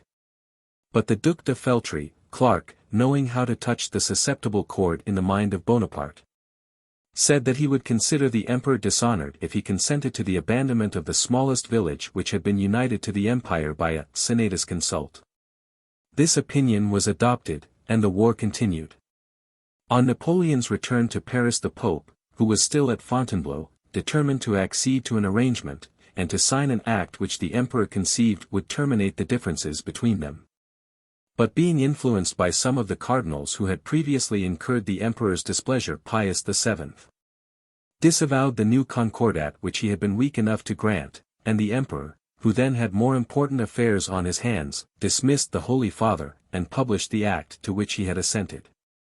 Bonaparte had no leisure to pay attention to the new difficulties started by Pius VII, his thoughts were wholly directed to the other side of the Rhine. He was unfortunate, and the powers with whom he was most intimately allied separated from him, as he might have expected, and Austria was not the last to imitate the example set by Prussia. In these difficult circumstances the emperor, who for some time past had observed the talent and address of the Comte Louis de Narbonne, sent him to Vienna, to supersede M. Otto, but the pacific propositions of M. de Narbonne were not listened to. Austria would not let slip the fair opportunity of taking revenge without endangering herself. Napoleon now saw clearly that since Austria had abandoned him and refused her contingent, he should soon have all Europe arrayed against him. But this did not intimidate him. Some of the princes of the Confederation of the Rhine still remained faithful to him. And his preparations being completed, he proposed to resume in person the command of the army which had been so miraculously reproduced. But before his departure Napoleon, alarmed at the recollection of Malet's attempt, and anxious to guard against any similar occurrence during his absence, did not, as on former occasions, consign the reins of the national government to a council of ministers, presided over by the Arch-Chancellor. Napoleon placed my successor with him, M. Meneval, near the Empress Regent as Secrétaire de Commandements, principal secretary, and certainly he could not have made a better choice. He made the Empress Maria Louisa regent, and appointed a council of regency to assist her. Meneval, who had held the post of secretary to Napoleon from the time of Bourrienne's disgrace in 1802, had been nearly killed by the hardships of the Russian campaign, and now received an honorable and responsible but less onerous post. He remained with the Empress till May 7, 1815, when, finding that she would not return to her husband, he left her to rejoin his master. Chapter 28. 1813. Riots in Hamburg and Lübeck, attempted suicide of M. Conning. Evacuation of Hamburg, dissatisfaction at the conduct of General St.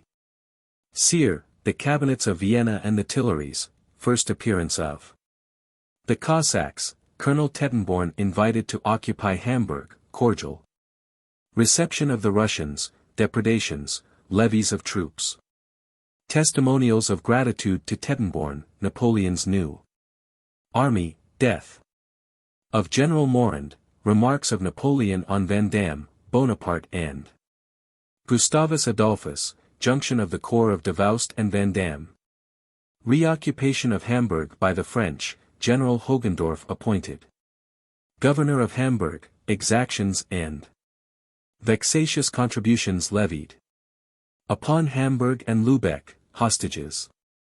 A considerable time before Napoleon left Paris to join the army, the bulk of which was in Saxony, partial insurrections occurred in many places. The interior of France proper was indeed still in a state of tranquility, but it was not so in the provinces annexed by force to the extremities of the empire, especially in the north, and in the unfortunate Hanse towns, for which, since my residence at Hamburg, I have always felt the greatest interest. The intelligence I received was derived from such unquestionable sources that I can pledge myself for the truth of what I have to state respecting the events which occurred in those provinces at the commencement of 1813. And subsequently I obtained a confirmation of all the facts communicated by my correspondence when I was sent to Hamburg by Louis XVIII. In 1815. M. Stuve, agent from the court of Russia, who lived at Altona apparently as a private individual, profited by the irritation produced by the measures adopted at Hamburg. His plans were so well arranged that he was promptly informed of the route of the Grand Army from Moscow, and the approach of the Allied troops. Aided by the knowledge and activity of Sieur Hanft of Hamburg, M. Stuve profited by the discontent of a people so tyrannically governed, and seized the opportunity for producing an explosion. Between 8 and 9 o'clock on the morning of the 24th of February, 1813, an occurrence in which the people were concerned was the signal for a revolt. An individual returning to Hamburg by the Altona gate would not submit to be searched by a fiscal agent, who in consequence maltreated him and wounded him severely. The populace instantly rose, drove away the revenue guard, and set fire to the guardhouse. The people also, excited by secret agents, attacked other French posts, where they committed the same excesses. Surprised at this unexpected movement, the French authorities retired to the houses in which they resided. All the respectable inhabitants who were unconnected with the tumult likewise returned to their homes, and no person appeared out of doors. General Carey St. Cyr had the command of Hamburg after the Prince of Eckmühl's departure for the Russian campaign. General Carey St. Cyr is not to be confused with the Marshal Gonvien de St. Cyr. He fell into disgrace for his conduct at Hamburg at this time, and was not again employed by Napoleon. Under the Restoration he became governor of French Guiana. At the first news of the revolt he set about packing up his papers, and Comte de Chaban, M. Koning, the prefect of Hamburg, and M. D'Aubignac, the director of police, followed his example.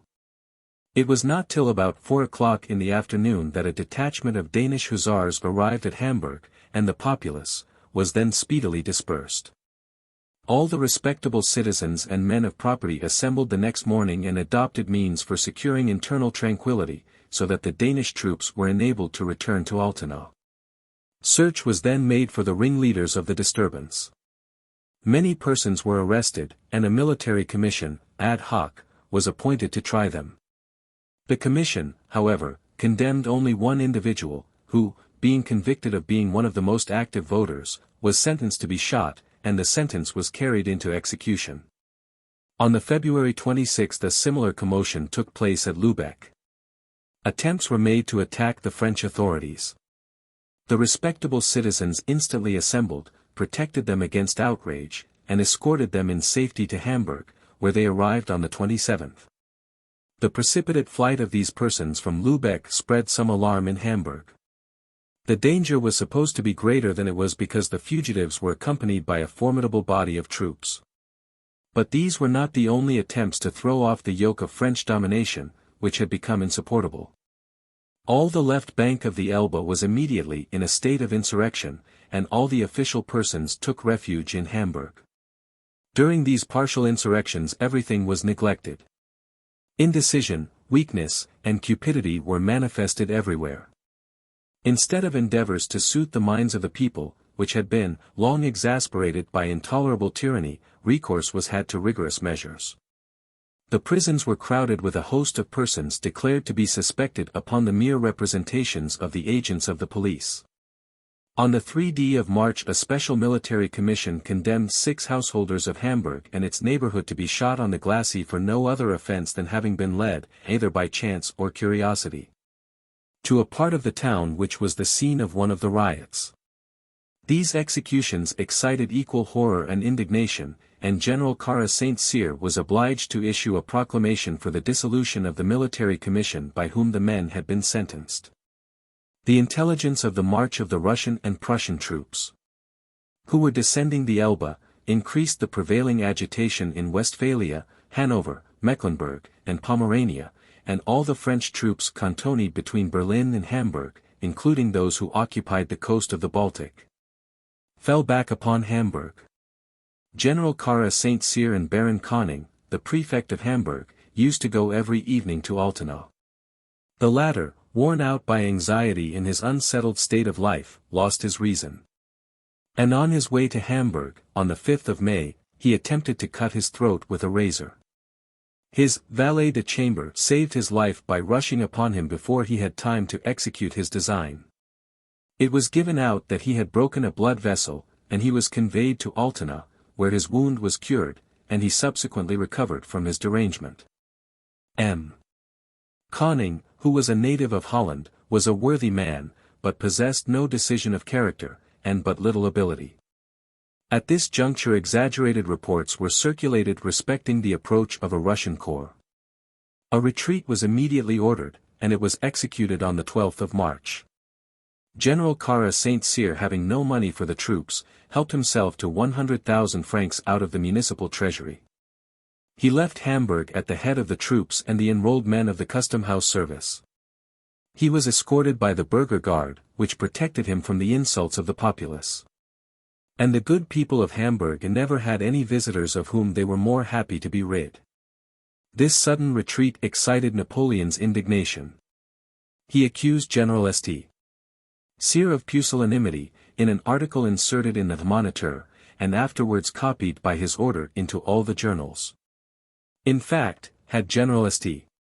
Cyr been better informed, or less easily alarmed, he might have kept Hamburg, and prevented its temporary occupation by the enemy, to dislodge whom it was necessary to besiege the city 2 months afterwards.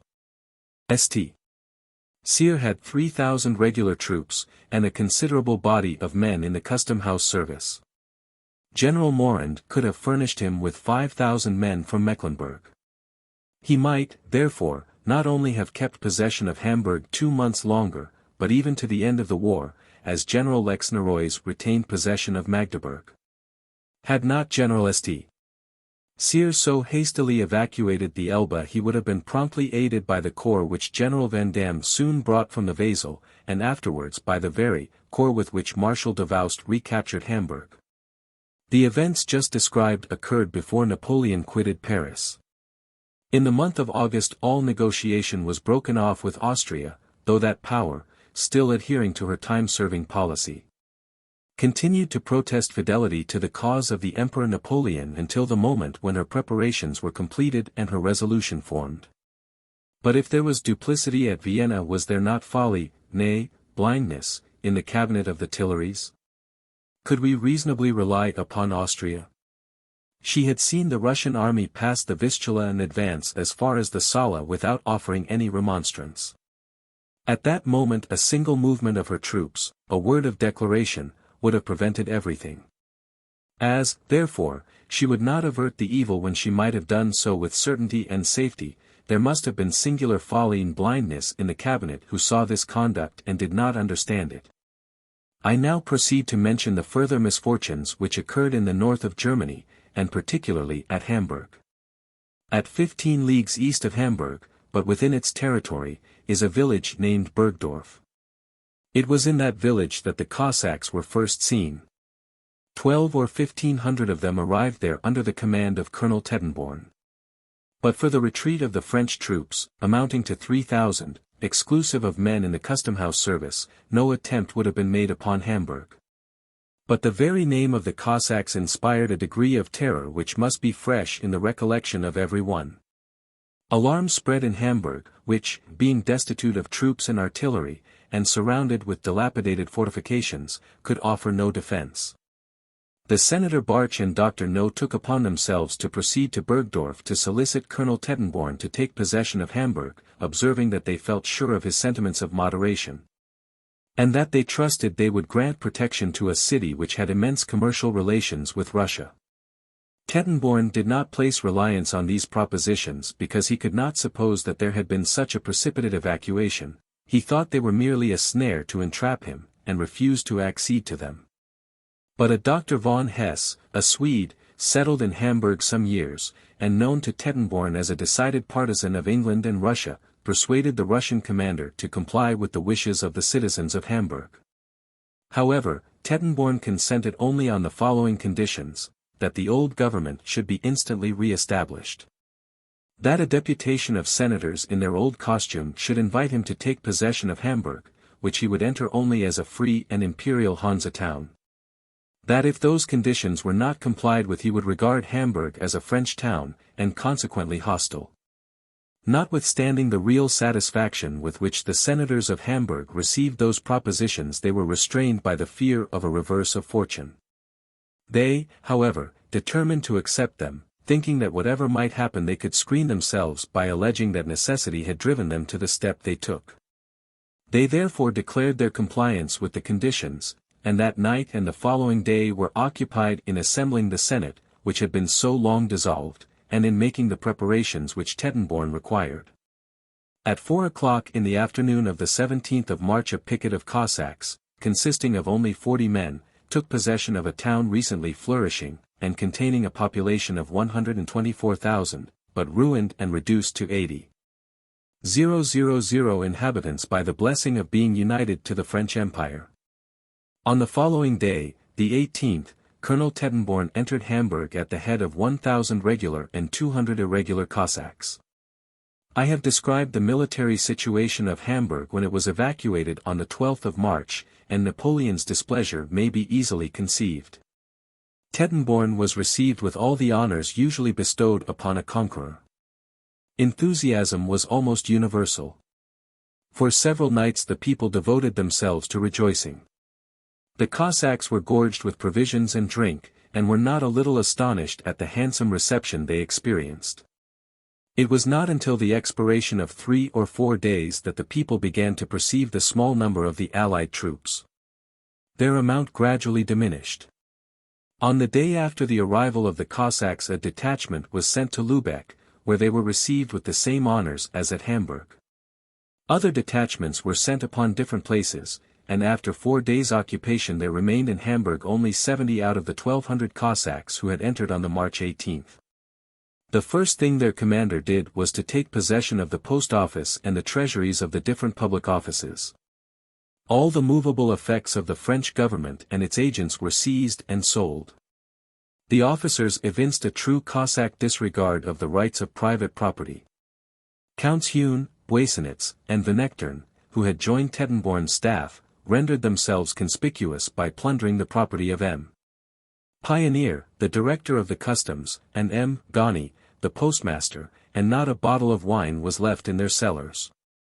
Tettenborn laid hands upon a sum of money, consisting of upwards of 4,000 louis in gold, belonging to M. Gantz, which had been lodged with M. Schwartz, a respectable banker in Hamburg, who filled the office of Prussian consul. M. Schwartz, with whom this money had been deposited for the sake of security, had also the care of some valuable jewels belonging to Mesdames Carrie Saint-Cyr and d'Aubignoac. Tettenborn carried off these as well as the money. M. Schwartz remonstrated in his character of Prussian consul, Prussia being the ally of Russia, but he was considered merely as a banker, and could obtain no redress. Tettenborn, like most of the Cossack chiefs, was nothing but a man for blows and pillage, but the agent of Russia was M. Stuve, whose name I have already mentioned.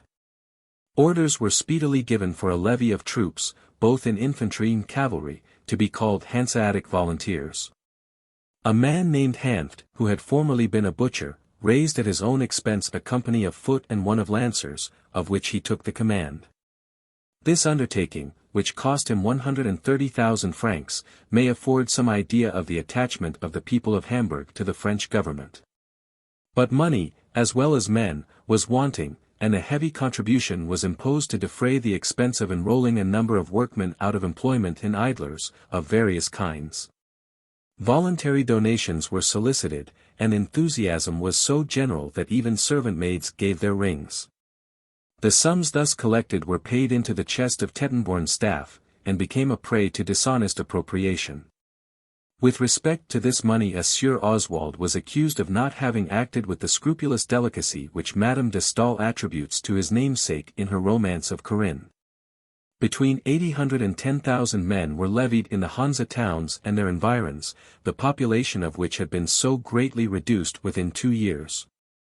These undisciplined troops, who had been for the most part levied from the lowest classes of society, committed so many outrages that they soon obtained the surname of the Cossacks of the Elbe, and certainly they well deserved it.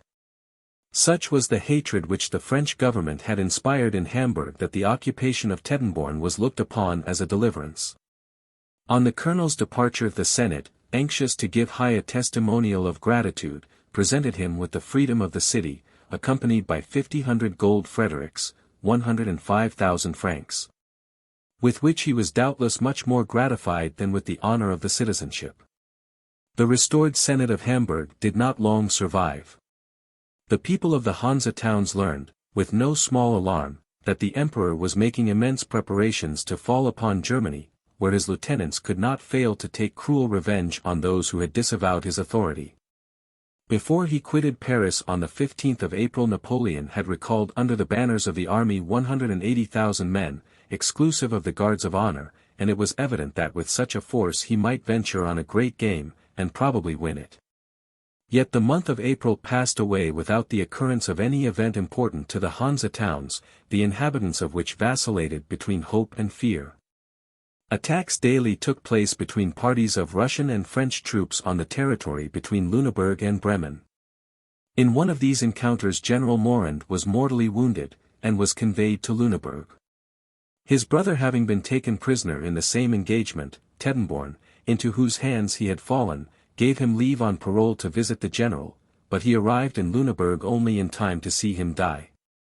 The French having advanced as far as Harburg took up their position on the plateau of Schwarzenberg, which commands that little town and the considerable islands situated in that part of the river between Harburg and Hamburg. Being masters of this elevated point they began to threaten Hamburg and to attack Harburg. These attacks were directed by Vandamme, of all our generals the most redoubtable in conquered countries. He was a native of Kassel, in Flanders, and had acquired a high reputation for severity. At the very time when he was attacking Hamburg, Napoleon said of him at Dresden, "If I were to lose Vandamme, I know not what I would give to have him back again. But if I had two such generals, I should be obliged to shoot one of them." It must be confessed that one was quite enough. As soon as he arrived, Vandamme sent to inform Tettenborn that if he did not immediately liberate the brother and brother-in-law of Morand, both of whom were his prisoners, he would burn Hamburg. Tettenborn replied that if he resorted to that extremity he would hang them both on the top of St. Michael's Tower, where he might have a view of them. This energetic answer obliged Vandamme to restrain his fury, or at least to direct it to other objects. Meanwhile the French forces daily augmented at Harburg. Vandamme, profiting by the negligence of the new Hanseatic troops, who had the defense of the great islands of the Elbe, attacked them one night in the month of May. This happened to be the very night after the Battle of Lutzen, where both sides claimed the victory, and Te Deum was sung in the two hostile camps. The advance of the French turned the balance of opinion in favor of Napoleon, who was in fact really the conqueror on a field of battle celebrated nearly 2 centuries before by the victory and death of Gustavus Adolphus. The Cossacks of the Elbe could not sustain the shock of the French. Vandamme repulsed the troops who defended Wilhelmsburg, the largest of the 2 islands, and easily took possession of the smaller one, Witten, of which the point nearest the right bank of the Elbe is not half a gunshot distant from Hamburg. The 9th of May was a fatal day to the people of Hamburg, for it was then that Davoust, having formed his junction with Vandamme, appeared at the head of a corps of 40,000 men destined to reinforce Napoleon's grand army. Hamburg could not hold out against the considerable French force now assembled in its neighborhood. Tettenborn had, it is true, received a reinforcement of 800 Prussians and 2,000 Swedes, but still what resistance could he offer to Davoust's 40,000 men? Tettenborn did not deceive himself as to the weakness of the Allies on this point, or the inutility of attempting to defend the city. He yielded to the entreaties of the inhabitants, who represented to him that further resistance must be attended by certain ruin. He accordingly evacuated Hamburg on the 29th of May, taking with him his Hanseatic legions, which had not held out an hour in the islands of the Elbe, and accompanied by the Swedish Dr. von Hesse, whose imprudent advice was the chief cause of all the disasters to which the unfortunate city lied been exposed. Davoust was at Harburg, where he received the deputies from Hamburg with an appearance of moderation. And by the conditions stipulated at this conference on the 30th of May a strong detachment of Danish troops occupied Hamburg in the name of the Emperor. The French made their entrance the same evening, and occupied the posts as quietly as if they had been merely changing guard. The inhabitants made not a shadow of resistance. Not a drop of blood was issued. Not a threat nor an insult was interchanged. This is the truth, but the truth did not suit Napoleon. It was necessary to get up a pretext for revenge, and accordingly recourse was had to a bulletin, which proclaimed to France and Europe that Hamburg had been taken by main force, with a loss of some 100 men. But for this imaginary resistance, officially announced, how would it have been possible to justify the spoliations and exactions which ensued? The Dutch general, Hogendorf, became governor of Hamburg in lieu of Karl St. Cyr, who had been confined at Osnabrück since his precipitate retreat. General Hogendorf had been created one of the emperor's aides-de-camp, but he was neither a Rapp, a Lauriston, nor a Duroc. The inhabitants were required to pay all the arrears of taxes due to the different public offices during the 70 days that the French had been absent. And likewise all the allowances that would have been paid to the troops of the garrison had they remained in Hamburg. Payment was also demanded of the arrears for the quartering of troops who were 50 leagues off. However, some of the heads of the government departments, who saw and understood the new situation of the French at Hamburg, did not enforce these unjust and vexatious measures. The duties on registrations were reduced. M. Pioneer, director of the customs, aware of the peculiar difficulty of his situation in a country where the customs were held in abhorrence, observed great caution and moderation in collecting the duties. Personal examination, which is so revolting and indecorous, especially with respect to females, was suppressed. But these modifications did not proceed from the highest quarter. They were due to the good sense of the subordinate agents, who plainly saw that if the empire was to fall it would not be owing to little infractions in the laws of proscription against coffee and rhubarb. If the custom house regulations became less vexatious to the inhabitants of Hamburg, it was not the same with the business of the post office. The old maneuvers of that department were resumed more actively than ever. Letters were opened without the least reserve, and all the old post office clerks who were initiated in these scandalous proceedings were recalled. With the exception of the registrations and the customs, the inquisitorial system, which had so long oppressed the Hansa towns, was renewed. And yet the delegates of the French government were the first to cry out, "The people of Hamburg are traitors to Napoleon, for, in spite of all the blessings he has conferred upon them, they do not say with the Latin poet, Deus nobis haec otia fecit." But all that passed was trifling in comparison with what was to come. On the 18th of June was published an imperial decree, dated the 8th of the same month, by virtue of which were to be reaped the fruits of the official falsehood contained in the bulletin above mentioned. To expiate the crime of rebellion, Hamburg was required to pay an extraordinary contribution of 48 million francs, and Lübeck a contribution of 6 million. The enormous sum levied on Hamburg was to be paid in the short space of a month, by 6 equal installments, either in money, or bills on respectable houses in Paris. In addition to this, the new prefect of Hamburg made a requisition of grain and provisions of every kind, wines, sailcloth, masts, pitch, hemp, iron, copper, steel, in short, everything that could be useful for the supply of the army and navy. But while these exactions were made on property in Hamburg, at Dresden the liberties of individuals and even lives were attacked. On the 15th of June Napoleon, doubtless blinded by the false reports that were laid before him, gave orders for making out a list of the inhabitants of Hamburg who were absent from the city. He allowed them only a fortnight to return home, an interval too short to enable some of them to come from the places where they had taken refuge. They consequently remained absent beyond the given time. Victims were indispensable, but assuredly it was not Bonaparte who conceived the idea of hostages to answer for the men whom prudence kept absent. Of this charge I can clear his memory. The hostages were, however, taken, and were declared to be also responsible for the payment of the contribution of 48 million. In Hamburg they were selected from among the most respectable and wealthy men in the city, some of them far advanced in age. They were conveyed to the old castle of Harburg on the left bank of the Elbe, and these men, who had been accustomed to all the comforts of life, were deprived even of necessaries, and had only straw to lie on. The hostages from Lübeck were taken to Hamburg. They were placed between decks on board an old ship in the port. This was a worthy imitation of the prison hulks of England. On the 24th of July there was issued a decree which was published in the Hamburg Correspondent of the 27th. This decree consisted merely of a proscription list, on which were inscribed the names of some of the wealthiest men in the Hansa towns, Hanover, and Westphalia. Chapter 29. 1813. Napoleon's second visit to Dresden, Battle of Bantzen, the Congress. At Prague, Napoleon ill-advised, Battle of Vittoria, General Moreau. Rupture of the conferences at Prague, defection of Jomini, battles. Of Dresden and Leipzig, account of the death of Duroc, an interrupted conversation resumed a year after, particulars.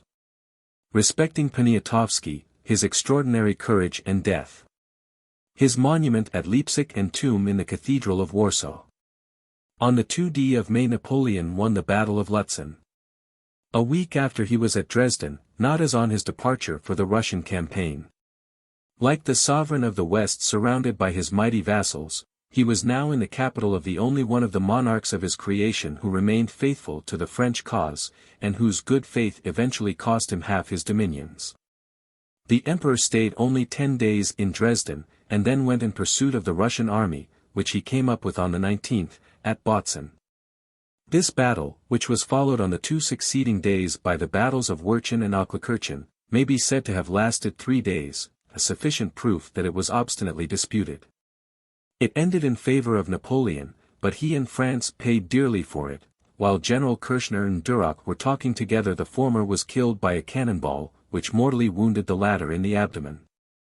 The moment had now arrived for Austria to prove whether or not she intended entirely to desert the cause of Napoleon. There is a running attack in Erreurs, Tome 2. pp. 289-325, on all this part of the memoirs, but the best account of the negotiations between France, Austria, and the Allies will be found in Metternich, Volume 1, pages 171-215.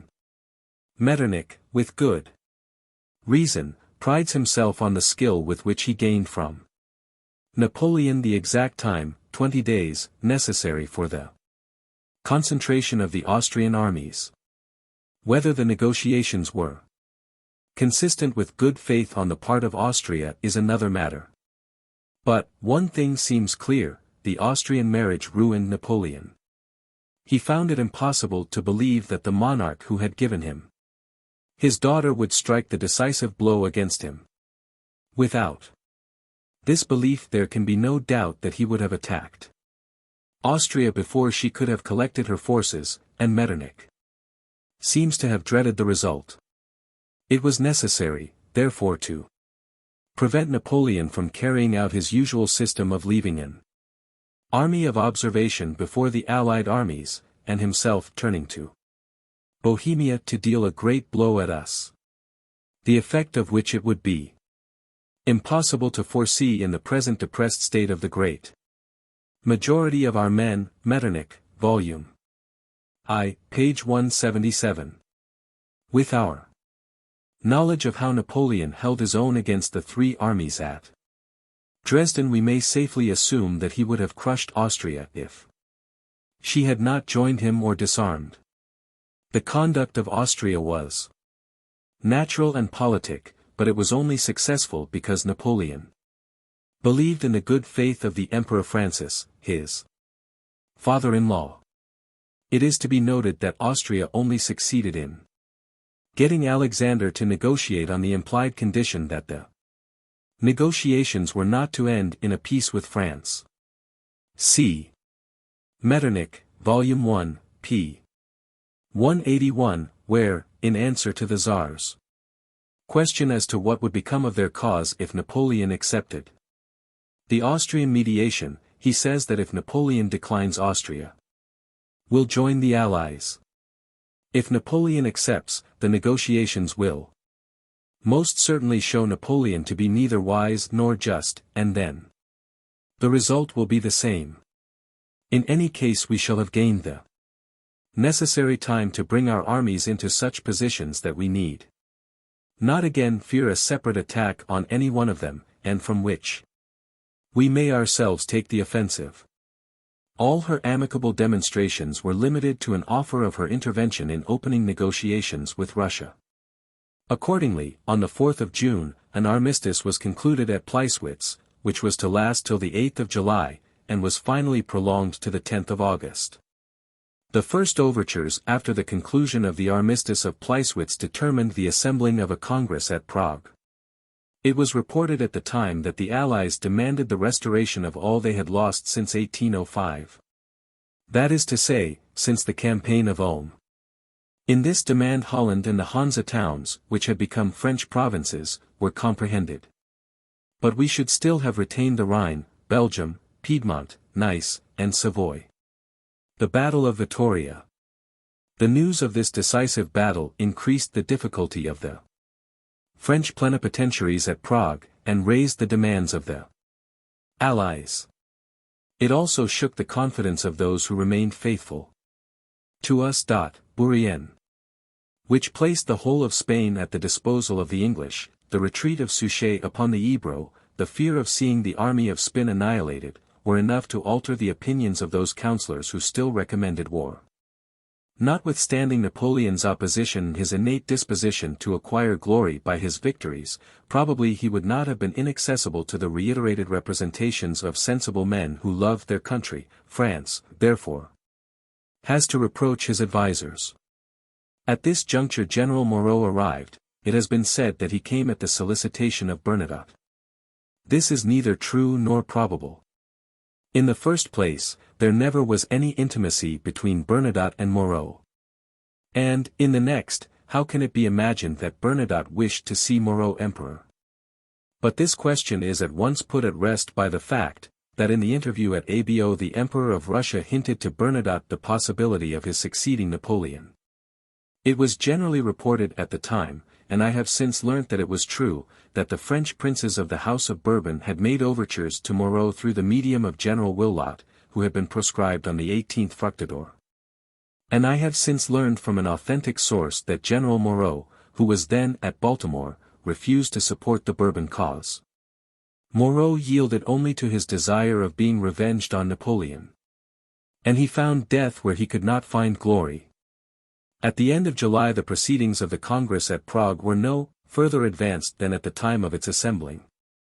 Far from cheering the French with the prospect of a peace, the Emperor made a journey to Mayence, the Empress went there to see him, and returned to Paris immediately after the Emperor's departure. Napoleon went back to Dresden, and the armistice not being renewed, it died a natural death on the 17th of August, the day appointed for its expiration. A fatal event immediately followed the rupture of the conferences. On the 17th of August Austria, wishing to gain by war as she had before gained by alliances, declared that she would unite her forces with those of the Allies. On the very opening of this disastrous campaign General Jomini went over to the enemy. Jomini belonged to the staff of the unfortunate Marshal Ney, who was beginning to execute with his wonted ability, the orders he had received. There was much surprise at his eagerness to profit by a struggle, begun under such melancholy auspices, to seek a fresh fortune, which promised better than what he had tried under our flag. Public opinion has pronounced judgment on Jomini. It was on the 11th of August, not the 17th, that Metternich announced to Caulaincourt, Napoleon's plenipotentiary at Prague, that Austria had joined the Allies and declared war with France. At midnight on August 10 Metternich had dispatched the passports for the Comte Louis de Narbonne, Napoleon's ambassador, and the war manifesto of the Emperor Francis. Then he had the beacons lighted, which had been prepared from Prague to the Silesian frontier, as a sign of the breach of the negotiations, and the right, i.e. power, of the Allied armies to cross the Silesian frontier. Metternich. Volume 1, p. 199. The first actions were the Battle of Dresden, which took place 7 days after the rupture of the armistice, and the battle in which Vandamme was defeated, and which rendered the victory of Dresden unavailing. I have already mentioned that Moreau was killed at Dresden. Bavaria was no sooner rid of the French troops than she raised the mask and ranged herself among our enemies. In October the loss of the Battle of Leipzig decided the fate of France. The Saxon army, which had long remained faithful to us, went over to the enemy during the battle. Prince Poniatowski perished at the Battle of Leipzig in an attempt to pass the Aster. I will here mention a fact which occurred before Duroc's departure for the campaign of 1812. I used often to visit him at the Pavilion Marsan, in the Tuileries, where he lodged. One forenoon, when I had been waiting for him a few minutes, he came from the Emperor's apartments, where he had been engaged in the usual business. He was in his court dress. As soon as he entered he pulled off his coat and hat and laid them aside. "I have just had a conversation with the Emperor about you," said he. "Say nothing to anybody. Have patience, and you will be—" He had no sooner uttered these words than a footman entered to inform him that the Emperor wished to see him immediately. "Well," said Duroc, "I must go." No sooner was the servant gone than Duroc stamped violently on the floor, and exclaimed, "That never leaves me a moment's rest. If he finds I have 5 minutes to myself in the course of the morning he is sure to send for me." He then put on his coat and returned to the Emperor, saying, "Another time you shall hear what I have to tell you." From that time I did not see Duroc until the month of January 1813. He was constantly absent from Paris, and did not return until the end of 1812. He was much affected at the result of the campaign, but his confidence in Napoleon's genius kept up his spirits. I turned the conversation from this subject and reminded him of his promise to tell me what had passed between the emperor and himself relative tone. "You shall hear," said he. "The emperor and I had been playing at billiards, and, between ourselves, he plays very badly. He is nothing at a game which depends on skill." While negligently rolling his balls about he muttered these words, "Do you ever see Bourrienne now?" "Yes, sire, he sometimes dines with me on diplomatic reception days, and he looks so droll in his old-fashioned court dress, of Lyon's manufacture, that you would laugh if you saw him." "What does he say respecting the new regulation for the court dresses?" "I confess he says it is very ridiculous, that it will have no other result than to enable the Lyon's manufacturers to get rid of their old-fashioned goods. That forced innovations on the customs of a nation are never successful." "Oh, that is always the way with Bourrienne, he is never pleased with anything." "Certainly, sire, he is apt to grumble, but he says what he thinks. Do you know, Duroc, he served me very well at Hamburg. He raised a good deal of money for me. He is a man who understands business. I will not leave him unemployed. Time must hang heavily on his hands. I will see what I can do for him. He has many enemies." "And who has not, sire?" "Many complaints against him were transmitted to me from Hamburg, but the letter which he wrote to me in his justification opened my eyes, and I begin to think that Savary had good motives for defending him. Endeavors are made to dissuade me from employing him, but I shall nevertheless do so at last. I remember that it was he who first informed me of the near approach of the war which we are now engaged in. I forget all that has been said against him for the last 2 years, and as soon as peace is concluded, and I am at leisure, I will think of him." After relating to me this conversation Duroc said, "You must, of course, feel assured that I said all I think of you, and I will take an opportunity of reminding him of you. But we must be patient. Adieu, my dear friend. We must set off speedily, and heaven knows when we shall be back again." I wished him a successful campaign and a speedy return.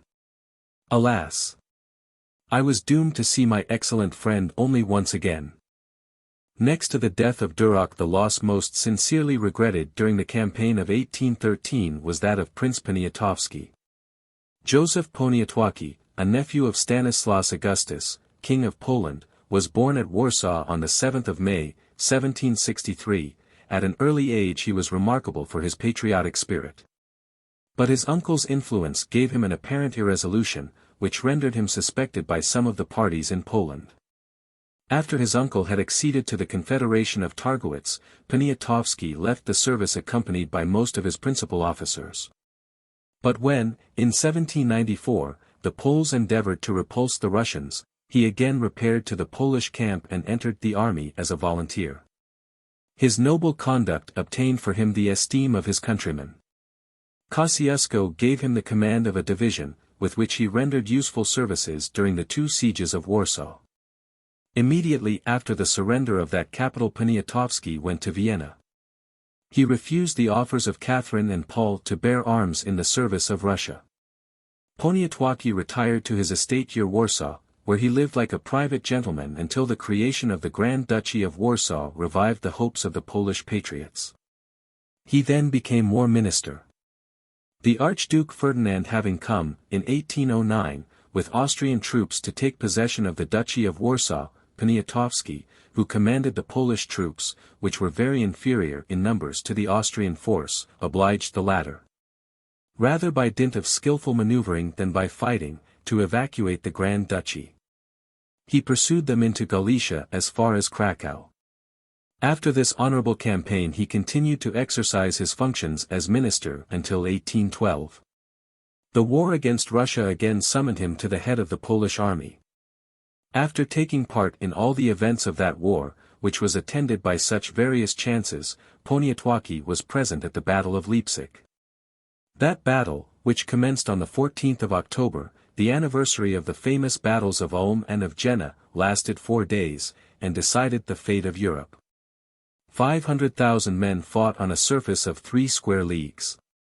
Retreat having become indispensable, Napoleon took leave at Leipzig of the King of Saxony and his family, whom he had brought with him from Dresden.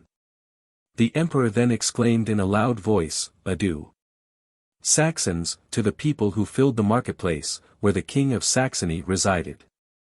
With some difficulty, and after passing through many turnings and windings, he gained the suburb of Rundstadt and left Leipzig by the outer gate of that suburb which leads to the bridge of the Elster, and to Lindenau. The bridge was blown up shortly after he had passed it, and that event utterly prevented the retreat of the part of the army which was on the left bank of the Easter, and which fell into the power of the enemy. Napoleon was at the time accused of having ordered the destruction of the bridge immediately after he had himself passed it in order to secure his own personal retreat, as he was threatened by the active pursuit of the enemy. The English journals were unanimous on this point, and to counteract this opinion, which was very general, an article was inserted in the Moniteur. Before passing the bridge of the Elster, Napoleon had directed Poniatowski, in concert with Marshal MacDonald, to cover and protect the retreat, and to defend that part of the suburb of Leipzig which is nearest to the Born road. For the execution of these orders he had only 2,000 Polish infantry. He was in this desperate situation when he saw the French columns in full retreat and the bridge so choked up with their artillery and wagons that there was no possibility of passing it. Then drawing his sword, and turning to the officers who were near him, he said, "Here we must fall with honor." At the head of a small party of cuirassiers and Polish officers he rushed on the columns of the Allies. In this action he received a ball in his left arm. He had already been wounded on the 14th and 16th. He nevertheless advanced, but he found the suburb filled with Allied troops. The Allies were so numerous that they scarcely perceived the losses they sustained. Their masses pressed down upon us in every direction, and it was impossible that victory could fail to be with them. Their success, however, would have been less decisive had it not been for the defection of the Saxons. In the midst of the battle, these troops having moved towards the enemy, as if intending to make an attack, turned suddenly around and opened a heavy fire of artillery and musketry on the columns, by the aids of which they had a few moments before been fighting. I do not know to what page of history such a transaction is recorded. This event immediately produced a great difference in our affairs, which were before in a bad enough train. I ought here mention that before the battle the Emperor dismissed a Bavarian division which still remained with him. He spoke to the officers in terms which will not soon be effaced from their memory. He told them, that, according to the laws of war, they were his prisoners, since their government had taken part against him. But that he could not forget the services they had rendered him, and that they were therefore at liberty to return home. These troops left the army, where they were much esteemed, and marched for Bavaria. He fought his way through them and received another wound. He then threw himself into the Pleiss, which was the first river he came to. Aided by his officers, he gained the opposite bank, leaving his horse in the river. Though greatly exhausted, he mounted another, and gained the Elster, by passing through Reichenbach's garden, which was situated on the side of that river. In spite of the steepness of the banks of the Elster at that part, the prince plunged with his horse into the river. Both man and horse were drowned, and the same fate was shared by several officers who followed Poniatowski's example. Marshal MacDonald was, luckily, one of those who escaped. 5 days after, a fisherman drew the body of the prince out of the water. On the 26th of October it was temporarily interred at Leipzig, with all the honors due to the illustrious deceased. A modest stone marks the spot where the body of the prince was dragged from the river. The Poles expressed a wish to erect a monument to the memory of their countryman in the garden of Reichenbach, but that gentleman declared he would do it at his own expense, which he did. The monument consists of a beautiful sarcophagus, surrounded by weeping willows. The body of the prince, after being embalmed, was sent in the following year to Warsaw, and in 1816 it was deposited in the cathedral, among the remains of the kings and great men of Poland. The celebrated Thorvaldsen was commissioned to execute a monument for his tomb. Prince Poniatowski left no issue but a natural son, born in 1790. The royal race, therefore, existed only in a collateral branch of King Stanislaus, namely, Prince Stanislaus, born in 1754. Chapter 30. Amount of the Allied forces against Napoleon, their advance towards the Rhine, levy of 280,000 men, dreadful situation of the French at Mayence, declaration of the Allies at Frankfurt, diplomatic correspondence, the Duc de Bassano succeeded by the Duke of Vicenza. The conditions of the Allies vaguely accepted, Caulaincourt sent to the headquarters of the Allies, manifesto of the Allied powers to the French people. Gift of 30 million from the Emperor's privy purse, wish to recall M. de Talleyrand, singular advice relative to Wellington, the French army recalled from Spain, the throne resigned. Joseph, absurd accusation against M. Lane, adjournment of the legislative body, Napoleon's speech to the legislative body, remarks of Napoleon reported by Cambyses. When the war resumed its course after the disaster of Leipzig, I am certain that the Allied sovereigns determined to treat with Napoleon only in his own capital, as he, for years before, had refused to treat with the Emperor of Austria except at Vienna. The latter sovereign now completely raised the mask, and declared to the Emperor that he would make common cause with Russia and Prussia against him. In his declaration he made rise of the singular pretext that the more enemies there were against Napoleon there would be the greater chance of speedily obliging him to accede to conditions which would at length restore the tranquility of which Europe stood so much in need. This declaration on the part of Austria was an affair of no little importance, for she had now raised an army of 260,000 men. An equal force was enrolled beneath the Russian banners, which were advancing towards the Rhine. Prussia had 200,000 men. The Confederation of the Rhine 150,000, in short, including the Swedes and the Dutch, the English troops in Spain and in the Netherlands, the Danes, who had abandoned us, the Spaniards and Portuguese, whose courage and hopes were revived by our reverses. Napoleon had arrayed against him upwards of 1 million of armed men. Among them, too, were the Neapolitans, with Murat at their head. The month of November 1813 was fatal to the fortune of Napoleon. In all parts the French armies were repulsed and driven back upon the Rhine, while in every direction, the Allied forces advanced towards that river. For a considerable time I had confidently anticipated the fall of the empire. Not because the foreign sovereigns had vowed its destruction, but because I saw the impossibility of Napoleon defending himself against all Europe, and because I knew that, however desperate might be his fortune, nothing would induce him to consent to conditions which he considered disgraceful. At this time every day was marked by a new defection. Even the Bavarians, the natural allies of France, they whom the Emperor had led to victory at the commencement of the second campaign of Vienna, they whom he had, as it were, adopted on the field of battle, were now against us, and were the bitterest of our enemies. Even before the Battle of Leipzig, the consequences of which were so ruinous to Napoleon, he had felt the necessity of applying to France for a supply of troops, as if France had been inexhaustible. He directed the Empress Regent to make this demand, and accordingly Maria Louisa proceeded to the Senate, for the first time, in great state, but the glories of the empire were now on the decline. The Empress obtained a levy of 280,000 troops, but they were no sooner enrolled than they were sacrificed. The defection of the Bavarians considerably augmented the difficulties which assailed the wreck of the army that had escaped from Leipzig. The Bavarians had got before us to Hanau, a town 4 leagues distant from Frankfurt. There they established themselves, with the view of cutting off our retreat. But French valor was roused, the little town was speedily carried, and the Bavarians were repulsed with considerable loss. The French army arrived at Mayence. If, indeed, one may give the name of army to a few masses of men destitute, dispirited, and exhausted by fatigue and privation.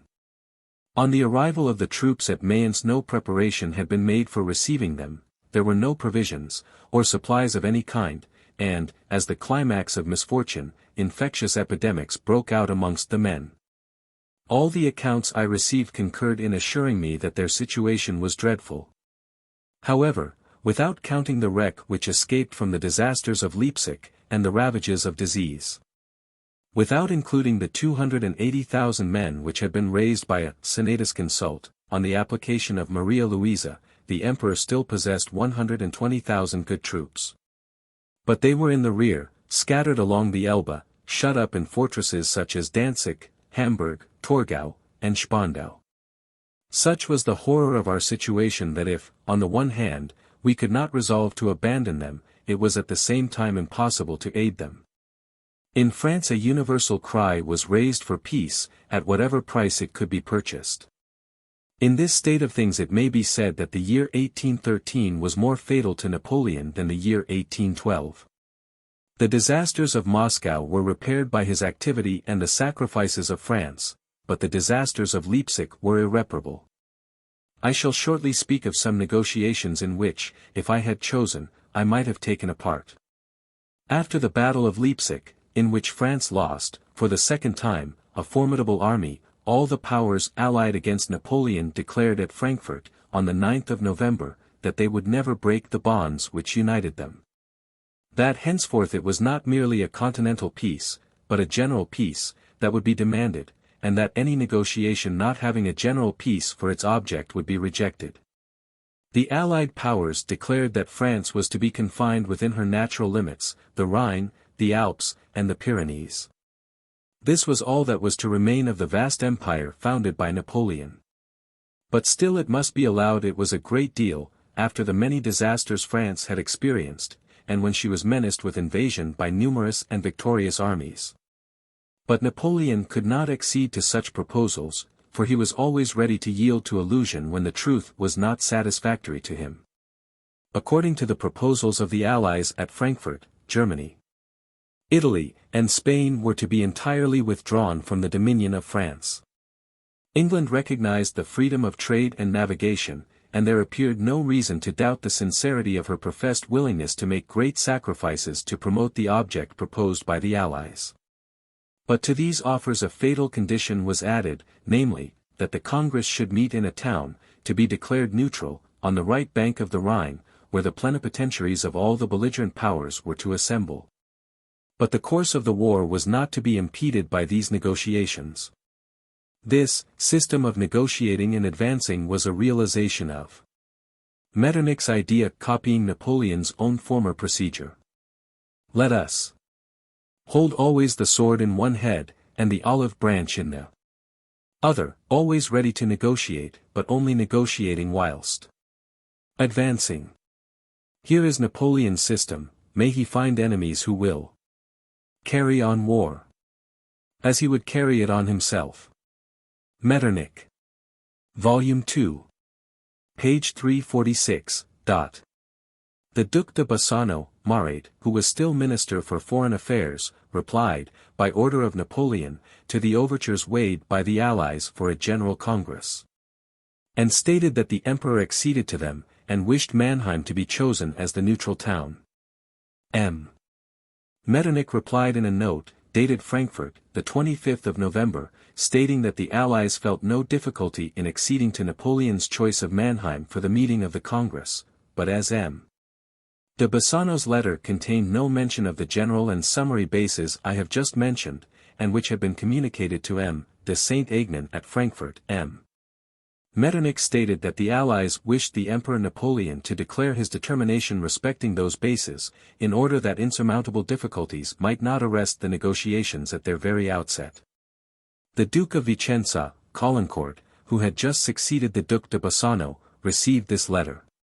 Trusting to the declaration of Frankfurt, he thought he would be justified in treating on those bases.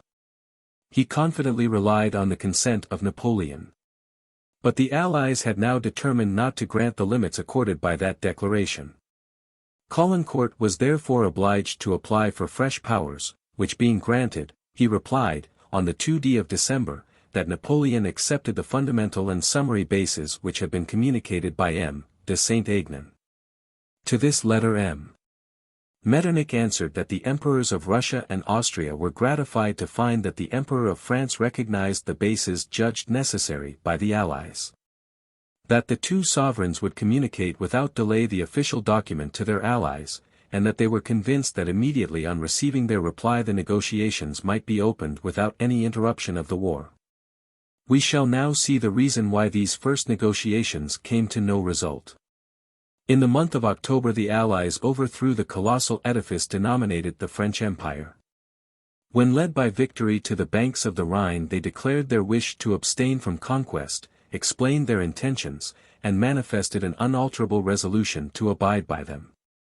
This determination of the Allies induced the French government to evince pacific intentions. Napoleon wished, by an apparent desire for peace, to justify, if I may so express myself, in the eyes of his subjects, the necessity of new sacrifices. Which, according to his proclamations, he demanded only to enable him to obtain peace on as honorable conditions as possible. But the truth is, he was resolved not even to listen to the offers made at Frankfurt. He always represented the limits of the Rhine as merely a compensation for the dismemberment of Poland and the immense aggrandizement of the English possessions in Asia. But he wanted to gain time, and, if possible, to keep the Allied armies on the right bank of the Rhine. The immense levies made in France, one after the other, had converted the conscription into a sort of press gang. Men employed in agriculture and manufactures were dragged from their labors, and the people began to express their dissatisfaction at the measures of government more loudly than they had hitherto ventured to do. Yet all were willing to make another effort, if they could have persuaded themselves that the emperor would henceforth confine his thoughts to France alone. Napoleon sent Caulaincourt to the headquarters of the Allies. But that was only for the sake of gaining time, and inducing a belief that he was favorably disposed to peace. The Allies, having learned the immense levies of troops which Napoleon was making, and being well acquainted with the state of feeling in France, published the famous manifesto, addressed to the French people, which was profusely circulated, and may be referred to as a warning to subjects who trust to the promises of governments.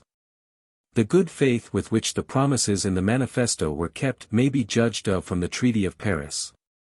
In the meantime the manifesto did not a little contribute to alienate from Napoleon those who were yet faithful to his cause. For, by believing in the declarations of the Allies, they saw in him the sole obstacle to that peace which France so ardently desired. On this point, too, the Allies were not wrong, and I confess that I did not see without great surprise that the Duc de Rovigo, in that part of his memoirs where he mentions this manifesto, reproaches those who framed it for representing the emperor as a madman, who replied to overtures of peace only by conscription levies. After all, I do not intend to maintain that the declaration was entirely sincere. With respect to the future it certainly was not. Switzerland was already tampered with, and attempts were made to induce her to permit the Allied troops to enter France by the Bridge of Bale. Things were going on no better in the south of France, where the Anglo-Spanish army threatened our frontiers by the Pyrenees, and already occupied Pamplona. And at the same time the internal affairs of the country were no less critical than its external position. It was in vain to levy troops, everything essential to an army was wanting. To meet the most pressing demands the emperor drew out 30 million from the immense treasure which he had accumulated in the cellars and galleries of the Pavilion Marsan, at the Tuileries. These 30 million were speedily swallowed up.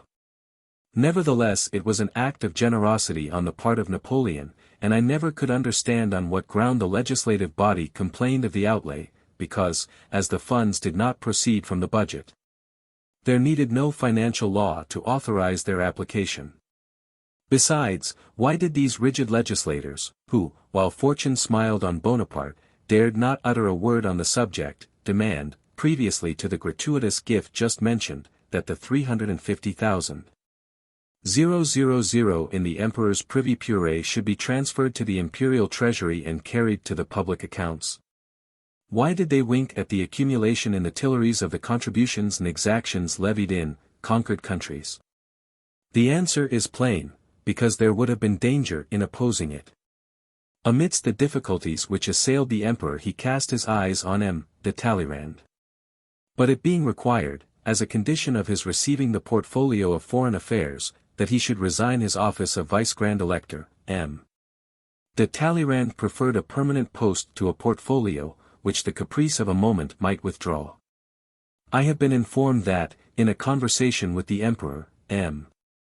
de Talleyrand gave him the extraordinary advice of working upon the ambition of the English family of Wellesley, and to excite in the mind of Wellington, the lustre of whose reputation was now dawning, ambitious projects which would have embarrassed the coalition. Napoleon, however, did not adopt this proposition, the issue of which he thought too uncertain, and above all, too remote, in the urgent circumstances in which it stood. Caulaincourt was then made Minister for Foreign Affairs, in lieu of M. Marat, who was appointed Secretary of State, an office much better suited to him. Meanwhile the Emperor was wholly intent on the means of repelling the attack which was preparing against him. The critical circumstances in which he was placed seemed to restore the energy which time had in some measure robbed him of. He turned his eyes towards Spain, and resolved to bring the army from that country to oppose the Allies, whose movements indicated their intention of entering France by Switzerland. An event occurred connected with this subject calculated to have a decided influence on the affairs of the moment, namely, the renunciation by Joseph, King of Spain, of all right to the crown, to be followed by the return, as had been agreed on, of Ferdinand to his dominions. Joseph made this sacrifice at the instigation of his brother. The treaty was signed, but an inconceivable delay occurred in its execution, while the torrent, which was advancing upon France, rushed forward so rapidly that the treaty could not be carried into execution. Ferdinand, it is true, reascended his throne, but from other causes. The Emperor was deeply interested in the march of the Allies. It was important to destroy the bridge of Bale, because the Rhine once crossed masses of the enemy would be thrown into France. At this time I had close relations with a foreign diplomat whom I am forbidden by discretion to name. He told me that the enemy was advancing towards the frontier, and that the bridge of Bale would not be destroyed, as it had been so agreed at Bern, where the Allies had gained the day. This astonished me, because I knew, on the other hand, from a person who ought to have been equally well informed, that it was hoped the bridge would be blown up. Being much interested in knowing the truth, I sent on my own account, an agent to Bale who on his return told me that the bridge would remain. On the 19th of December the legislative body was convoked. It was on a Wednesday. M. Lane was vice-president under M. Renier. A committee was appointed to examine and report on the communications of the Emperor. The report and conclusions of the committee were not satisfactory. It was alleged that they betrayed a revolutionary tendency, of which M. Lane was absurdly accused of having been one of the promoters, but all who knew him must have been convinced of the falsehood of the charge. The Emperor ordered the report to be seized, and then adjourned the legislative body. Those who attentively observed the events of the time will recollect the stupor which prevailed in Paris on the intelligence of this seizure and of the adjournment of the legislative body.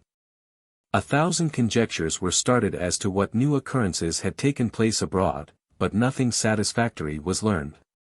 I considered this a great mistake. Who can doubt that if the legislative body had taken the frank and noble step of declaring that France accepted the conditions of Frankfurt they would not have been listened to by the Allies?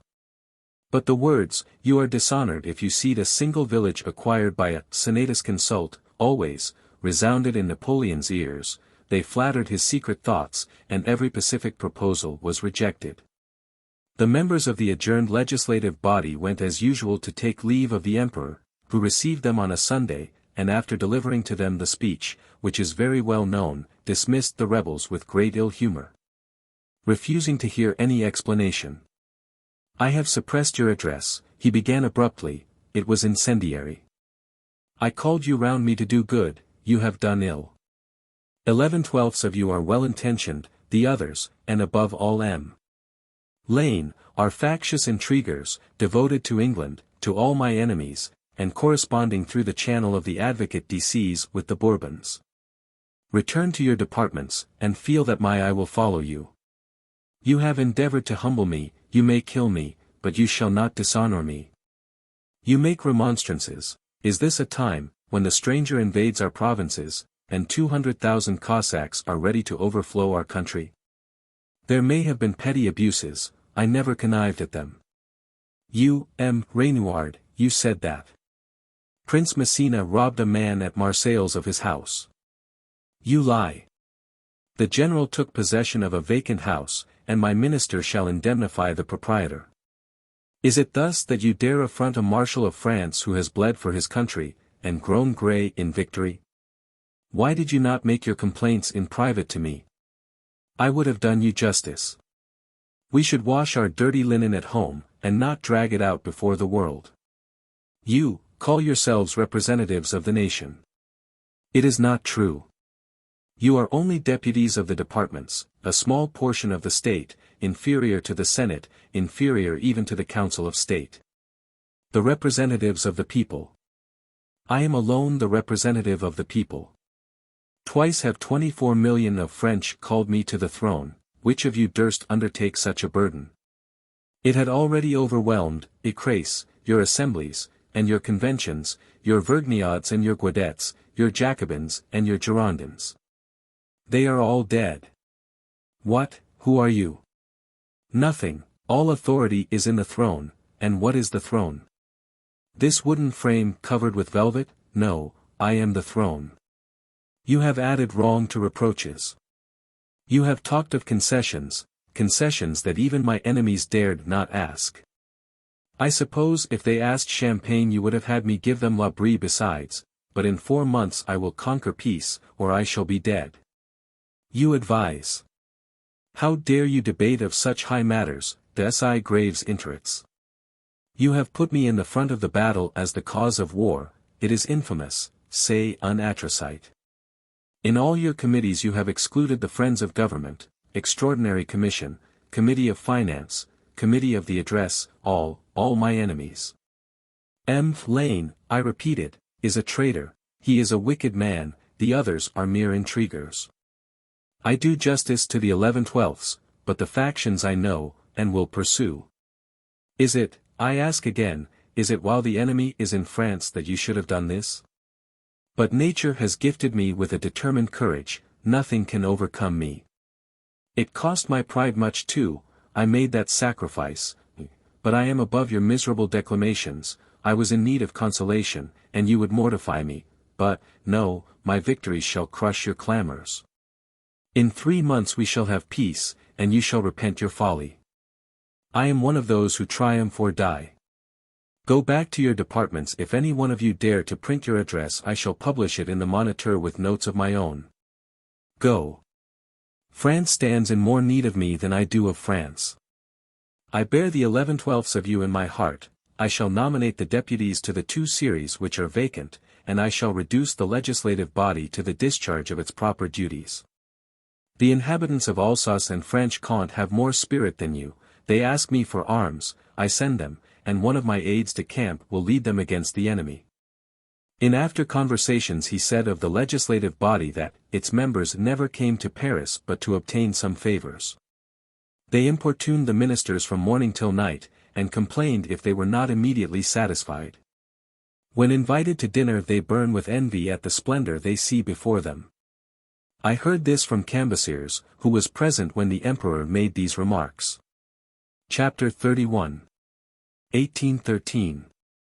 The flag of the Army of Italy and the Eagles of 1813, entrance of the Allies into Switzerland, summons to the Minister of Police. My refusal to accept a mission to Switzerland, interviews with M.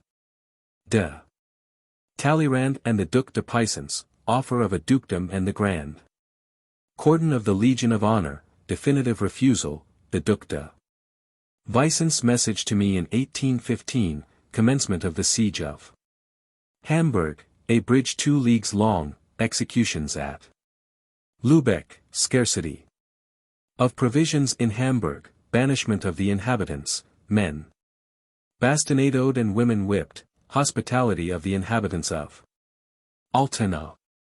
I am now arrived at the most critical period in Napoleon's career. What reflections must he have made, if he had had leisure to reflect, in comparing the recollections of his rising glory with the sad picture of his falling fortune? What a contrast presents itself when we compare the famous flag of the army of Italy, which the youthful conqueror, Bonaparte, carried to the Directory, with those drooping eagles who had now to defend the eyrie whence they had so often taken flight to spread their triumphant wings over Europe. Here we see the difference between liberty and absolute power. Napoleon, the son of liberty, to whom he owed everything, had disowned his mother, and was now about to fall. Those glorious triumphs were now over when the people of Italy consoled themselves for defeat and submitted to the magical power of that liberty which preceded the republican armies. Now, on the contrary, it was to free themselves from a despotic yoke that the nations of Europe had in their turn taken up arms and were preparing to invade France. With the violation of the Swiss territory by the Allied armies, after the consent of the cantons, is connected a fact of great importance in my life, and which, if I had chosen, might have made a great difference in my destiny. On Tuesday, the 28th of December, I dined with my old friend, M. Pirlot, and on leaving home I was in the habit of saying where I might be found in case I should be wanted. At 9 o'clock at night an express arrived from the Minister of Police desiring me to come immediately to his office. I confess, considering the circumstances of the times, and knowing the Emperor's prejudices against me, such a request coming at such an hour made me feel some uneasiness, and I expected nothing less than a journey to Vincennes.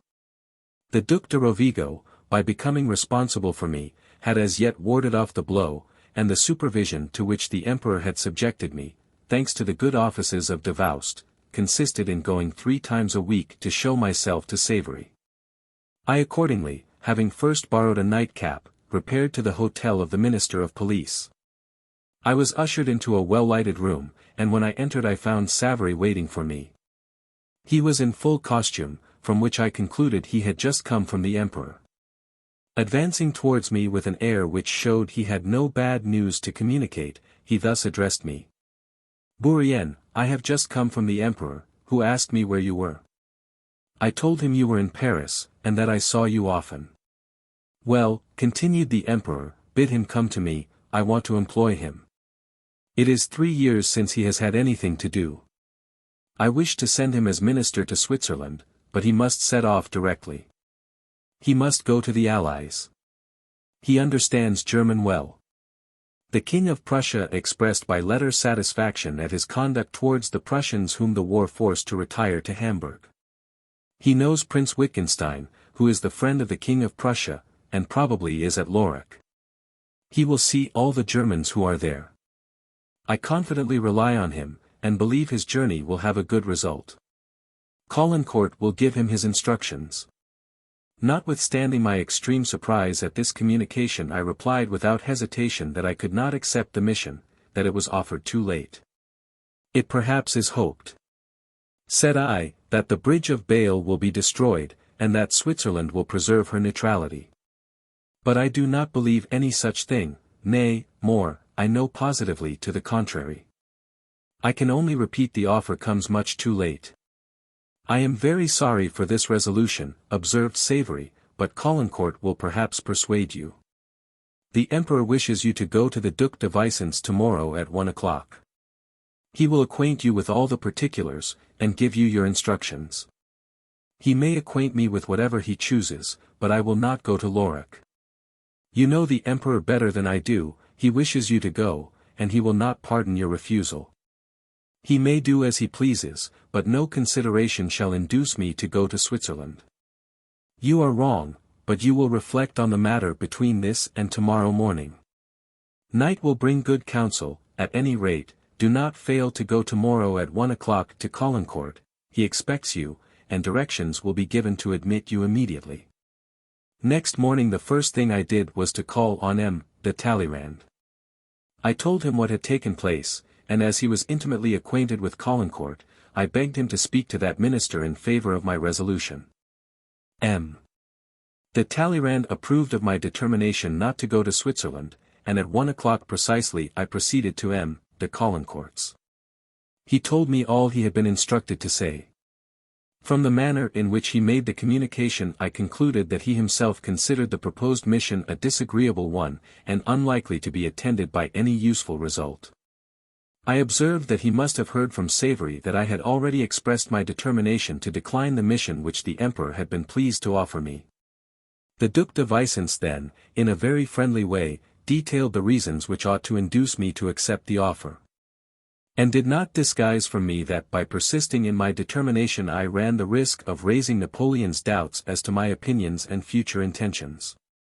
I replied that, having lived for 3 years as a private individual, unconnected with public affairs, I should have no influence at the headquarters of the Allies, and that whatever little ability I might be supposed to possess, that would not counterbalance the difficulties of my situation, and the opinion that I was out of favor. I added that I should appear at the headquarters without any decoration, without even that of the cordon of the Legion of Honor to which the Emperor attached so much importance, and the want of which would almost have the appearance of disgrace. And I said that these trifles, however slightly valued by reasonable men, were not, as he well knew, without their influence on the men with whom I should have to treat. If that be all, replied Caulaincourt, the obstacle will speedily be removed. I am authorized by the Emperor to tell you that he will create you a duke, and give you the grand cordon of the Legion of Honor. After these words I thought I was dreaming, and I was almost inclined to believe that Caulaincourt was jesting with me. However, the offer was serious, and I will not deny that it was tempting. Yet I nevertheless persisted in the refusal I had given. At length, after some further conversation, and renewed, but useless, entreaties on the part of M. de Caulaincourt, he arose, which was a signal that our interview was terminated. I acknowledge I remained for a moment in doubt how to act, for I felt we had come to no understanding. M. de Caulaincourt advanced slowly towards the door of his cabinet. If I went away without knowing his opinion I had done nothing. Addressing him, therefore, by his surname, Caulaincourt, said I, you have frequently assured me that you would never forget the services I rendered to you and your family at a time when I possessed some influence. I know you, and therefore speak to you without disguise. I do not now address myself to the Emperor's minister, but to Caulaincourt. You are a man of honor, and I can open my heart to you frankly. Consider the embarrassing situation of France, which you know better than I do. I do not ask you for your secrets, but I myself know enough. I will tell you candidly that I am convinced the enemy will pass the Rhine in a few days. The Emperor has been deceived, I should not have time to reach my destination, and I should be laughed at. My correspondents in Germany have made me acquainted with every particular. Now, Caulaincourt, tell me honestly, if you were in my place, and I in yours, and I should make this proposition to you, what determination would you adopt? I observed from the expression of Caulaincourt's countenance that my question had made an impression on him, and affectionately pressing my hand he said, I would do as you do, enough. I will arrange the business with the Emperor. This reply seemed to remove a weight from my mind, and I left Caulaincourt with feelings of gratitude. I felt fully assured that he would settle the business satisfactorily, and in this conjecture I was not deceived, for I heard no more of the matter. I must here go forward a year to relate another occurrence in which the Duc de Vicence and I were concerned. When, in March 1815, the king appointed me prefect of police, M. de Caulaincourt sent to me a confidential person to inquire whether he ran any risk in remaining in Paris, or whether he had better remove. He had been told that his name was inscribed in a list of individuals whom I had received orders to arrest. Delighted at this proof of confidence, I returned the following answer by the Duc de Vicence's messenger, tell M. de Caulaincourt that I do not know where he lives. He need be under no apprehension, I will answer for him. During the campaign of 1813 the Allies, after driving the French out of Saxony and obliging them to retreat towards the Rhine, besieged Hamburg, where Davoust was shut up with a garrison of 30,000 men. Resolutely determined to make it a second Saragossa. From the month of September every day augmented the number of the Allied troops, who were already making rapid progress on the left bank of the Elbe. Davoust endeavored to fortify Hamburg on so extended a scale that, in the opinion of the most experienced military men, it would have required a garrison of 60,000 men to defend it in a regular and protracted siege. At the commencement of the siege Davoust lost Vandamme, who was killed in a sortie at the head of a numerous corps which was inconsiderately sacrificed. It is but justice to admit that Davoust displayed great activity in the defense, and began by laying in large supplies. Vandamme fought under Grouchy in 1815, and died several years afterwards. This killing him at Hamburg is one of the curious mistakes seized on by the Bonapartists to deny the authenticity of these memoirs. General Bertrand was directed to construct a bridge to form a communication between Hamburg and Harburg by joining the islands of the Elbe to the continent along a total distance of about 2 leagues. This bridge was to be built of wood, and Davoust seized upon all the timber yards to supply materials for its construction. In the space of 83 days the bridge was finished. It was a very magnificent structure, its length being 2,529 toises, exclusive of the lines of junction, formed on the 2 islands. The inhabitants were dreadfully oppressed, but all the cruel measures and precautions of the French were ineffectual, for the Allies advanced in great force and occupied Westphalia. Which movement obliged the governor of Hamburg to recall to the town the different detachments scattered round Hamburg. At Lübeck the departure of the French troops was marked by blood. Before they evacuated the town, an old man, and a butcher named Proll, were condemned to be shot. The butcher's crime consisted in having said, in speaking of the French, Der Teufel hol sie, the devil take them. The old man fortunately escaped his threatened fate, but, notwithstanding the entreaties and tears of the inhabitants, the sentence upon Proll was carried into execution. The garrison of Hamburg was composed of French, Italian, and Dutch troops. Their number at first amounted to 30,000, but sickness made great havoc among them. From 60 to 80 perished daily in the hospitals. When the garrison evacuated Hamburg in May 1814 it was reduced to about 15,000 men. In the month of December provisions began to diminish, and there was no possibility of renewing the supply. The poor were first of all made to leave the town, and afterwards all persons who were not usefully employed. It is no exaggeration to estimate at 50,000 the number of persons who were thus exiled. The colonel commanding the gendarmerie at Hamburg notified to the exiled inhabitants that those who did not leave the town within the prescribed time would receive 50 blows with a cane and afterwards be driven out. But if penance may be commuted with priests so it may with gendarmes. Delinquents contrived to purchase their escape from the bastinado by a sum of money, and French gallantry substituted with respect to females the birch for the cane. I saw an order directing all female servants to be examined as to their health unless they could produce certificates from their masters. On the 25th of December the government granted 24 hours longer to persons who were ordered to quit the town. And 2 days after this indulgence an ordinance was published declaring that those who should return to the town after once leaving it were to be considered as rebels and accomplices of the enemy, and as such condemned to death by a prévôtal court. But this was not enough. At the end of December people, without distinction of sex or age, were dragged from their beds and conveyed out of the town on a cold night, when the thermometer was between 16 or 18 degrees. And it was affirmed that several old men perished in this removal. Those who survived were left on the outside of the Altena gates. At Altena they all found refuge and assistance. On Christmas Day 7,000 of these unfortunate persons were received in the house of M. Rainville, formerly aide-de-camp to Dumouriez, and who left France together with that general. His house, which was at Holstein, was usually the scene of brilliant entertainments, but it was converted into the abode of misery, mourning, and death. All possible attention was bestowed on the unfortunate outlaws. But few profited by it, and what is worse, the inhabitants of Altena suffered for their generosity. Many of the unfortunate persons were affected with the epidemic disease which was raging in Hamburg, and which in consequence broke out at Altena. All means of raising money in Hamburg being exhausted, a seizure was made of the funds of the bank of that city, which yet contained from 7 to 8 millions of marks. Were those who ordered this measure not aware that to seize on the funds of some of the citizens of Hamburg was an injury to all foreigners who had funds in the bank? Such is a brief statement of the vexations and cruelties which long oppressed this unfortunate city. Napoleon accused Hamburg of Anglomania, and by ruining her he thought to ruin England.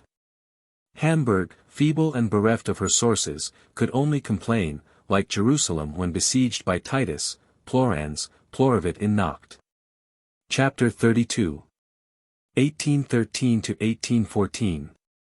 Prince Eugene and the Affairs of Italy, the Army of Italy on the frontiers of Austria, Eugene's regret at the defection of the Bavarians, Murat's dissimulation and perfidy, his treaty with Austria, hostilities followed by a declaration of war, Murat abandoned by the French generals, proclamation from Paris, Murat's success, gigantic scheme of Napoleon, Napoleon advised to join the Jacobins, his refusal, armament of the National Guard, the Emperor's farewell to the officers, the Congress of Chatillon, refusal of an armistice, Napoleon's character displayed in his negotiations.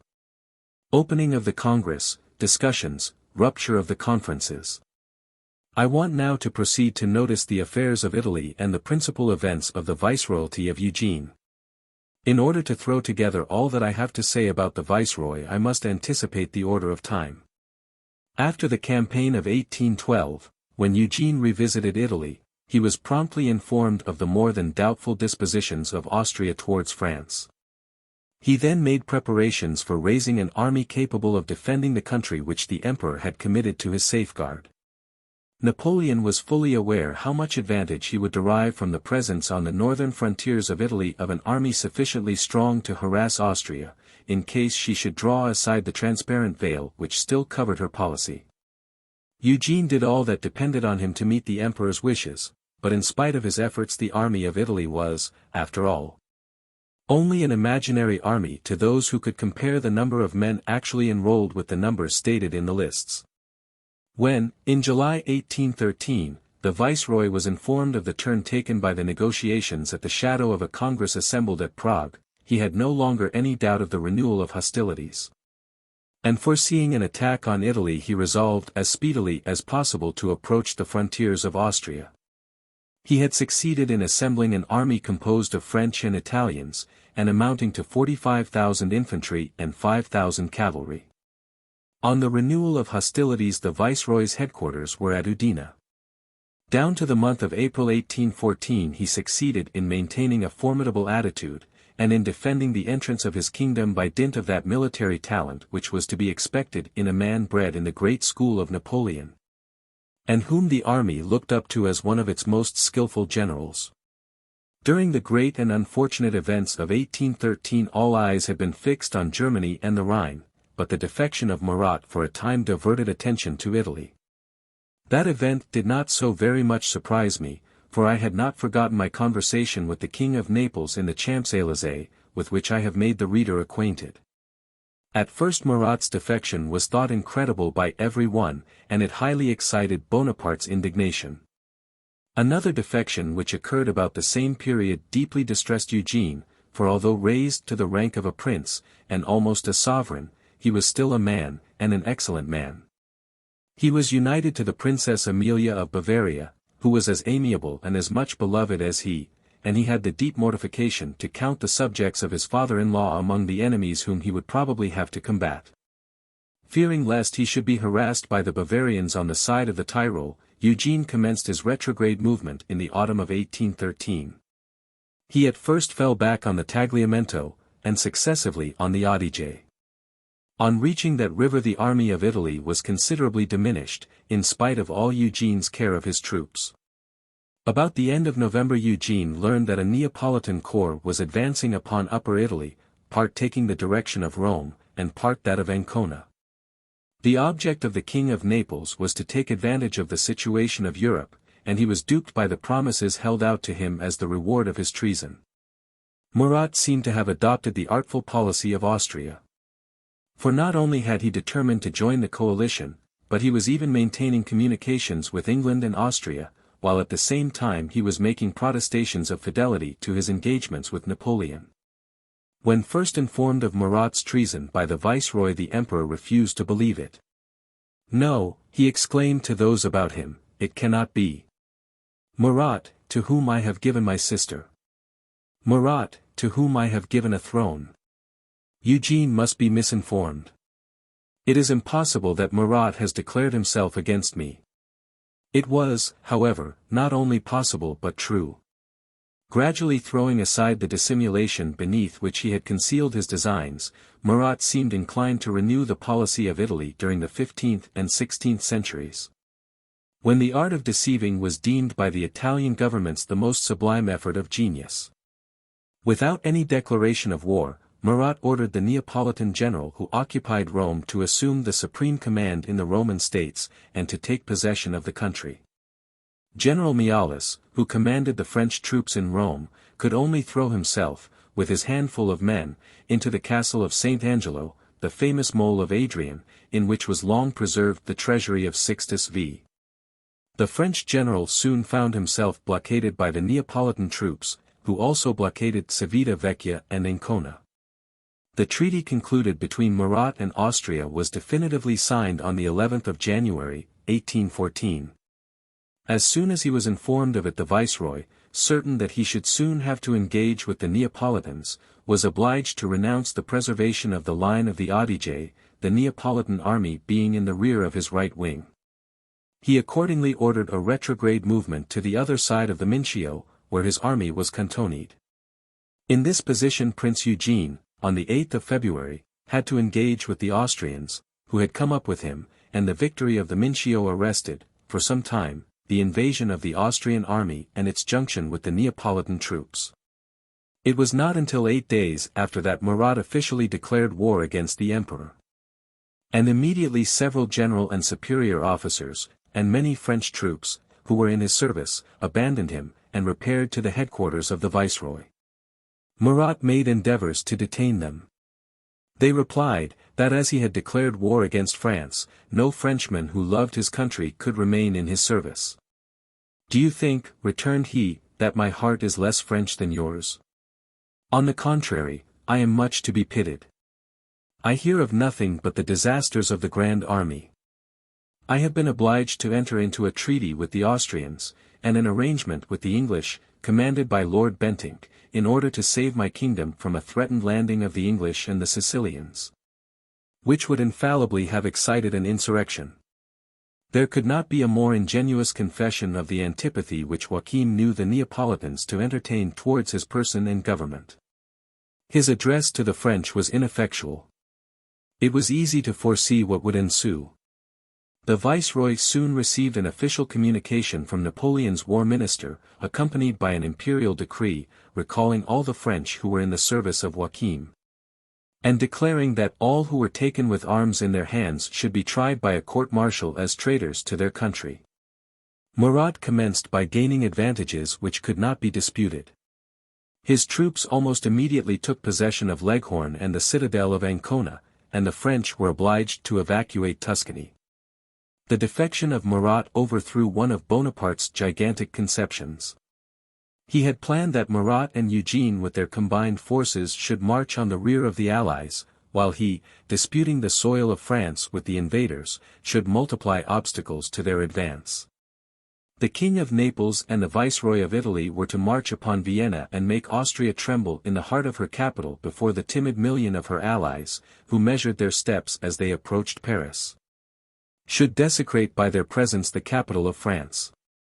When informed of the vast project, which, however, was but the dream of a moment, I immediately recognized that eagle glance, that power of discovering great resources in great calamities, so peculiar to Bonaparte. Napoleon was yet Emperor of France, but he who had imposed on all Europe treaties of peace no less disastrous than the wars which had preceded them, could not now obtain an armistice. And Caulaincourt, who was sent to treat for one at the camp of the Allies, spent 20 days at Lunéville before he could even obtain permission to pass the advanced posts of the invading army. In vain did Caulaincourt entreat Napoleon to sacrifice, or at least resign temporarily, a portion of that glory acquired in so many battles, and which nothing could efface in history.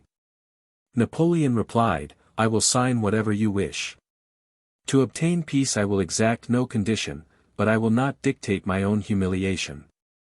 This concession, of course, amounted to a determination not to sign or to grant anything.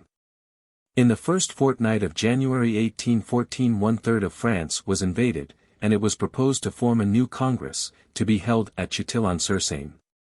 The situation of Napoleon grew daily worse and worse. He was advised to seek extraordinary resources in the interior of the empire, and was reminded of the 14 armies which rose, as if by enchantment, to defend France at the commencement of the Revolution. Finally, a reconciliation with the Jacobins, a party who had power to call up masses to aid him, was recommended. For a moment he was inclined to adopt this advice. He rode on horseback through the suburbs of Saint-Antoine and St. Marceau, courted the populace, affectionately replied to their acclamations, and he thought he saw the possibility of turning to account the attachment which the people evinced for him. On his return to the palace some prudent persons ventured to represent to him that, instead of courting this absurd sort of popularity, it would be more advisable to rely on the nobility and the higher classes of society. "Gentlemen," replied he, "you may say what you please, but in the situation in which I stand my only nobility is the rabble of the faubourgs, and I know of no rabble but the nobility whom I have created." This was a strange compliment to all ranks, for it was only saying that they were all rabble together. At this time the Jacobins were disposed to exert every effort to serve him. But they required to have their own way, and to be allowed freely to excite and foster revolutionary sentiments. The press, which groaned under the most odious and intolerable censorship, was to be wholly resigned to them. I do not state these facts from hearsay. I happened by chance to be present at 2 conferences in which were set forward projects infected with the odor of the clubs, and these projects were supported with the more assurance because their success was regarded as certain. Though I had not seen Napoleon since my departure for Hamburg, yet I was sufficiently assured of his feeling towards the Jacobins to be convinced that he would have nothing to do with them. I was not wrong. On hearing of the price they set on their services he said, "This is too much. I shall have a chance of deliverance in battle, but I shall have none with these furious blockheads. There can be nothing in common between the demagogic principles of '93 and the monarchy, between clubs of madmen and a regular ministry, between a committee of public safety and an emperor, between revolutionary tribunals and established laws. If fall I must, I will not bequeath France to the revolution from which I have delivered her." These were golden words, and Napoleon thought of a more noble and truly national mode of parrying the danger which threatened him. He ordered the enrollment of the National Guard of Paris, which was placed under the command of Marshal Moncey.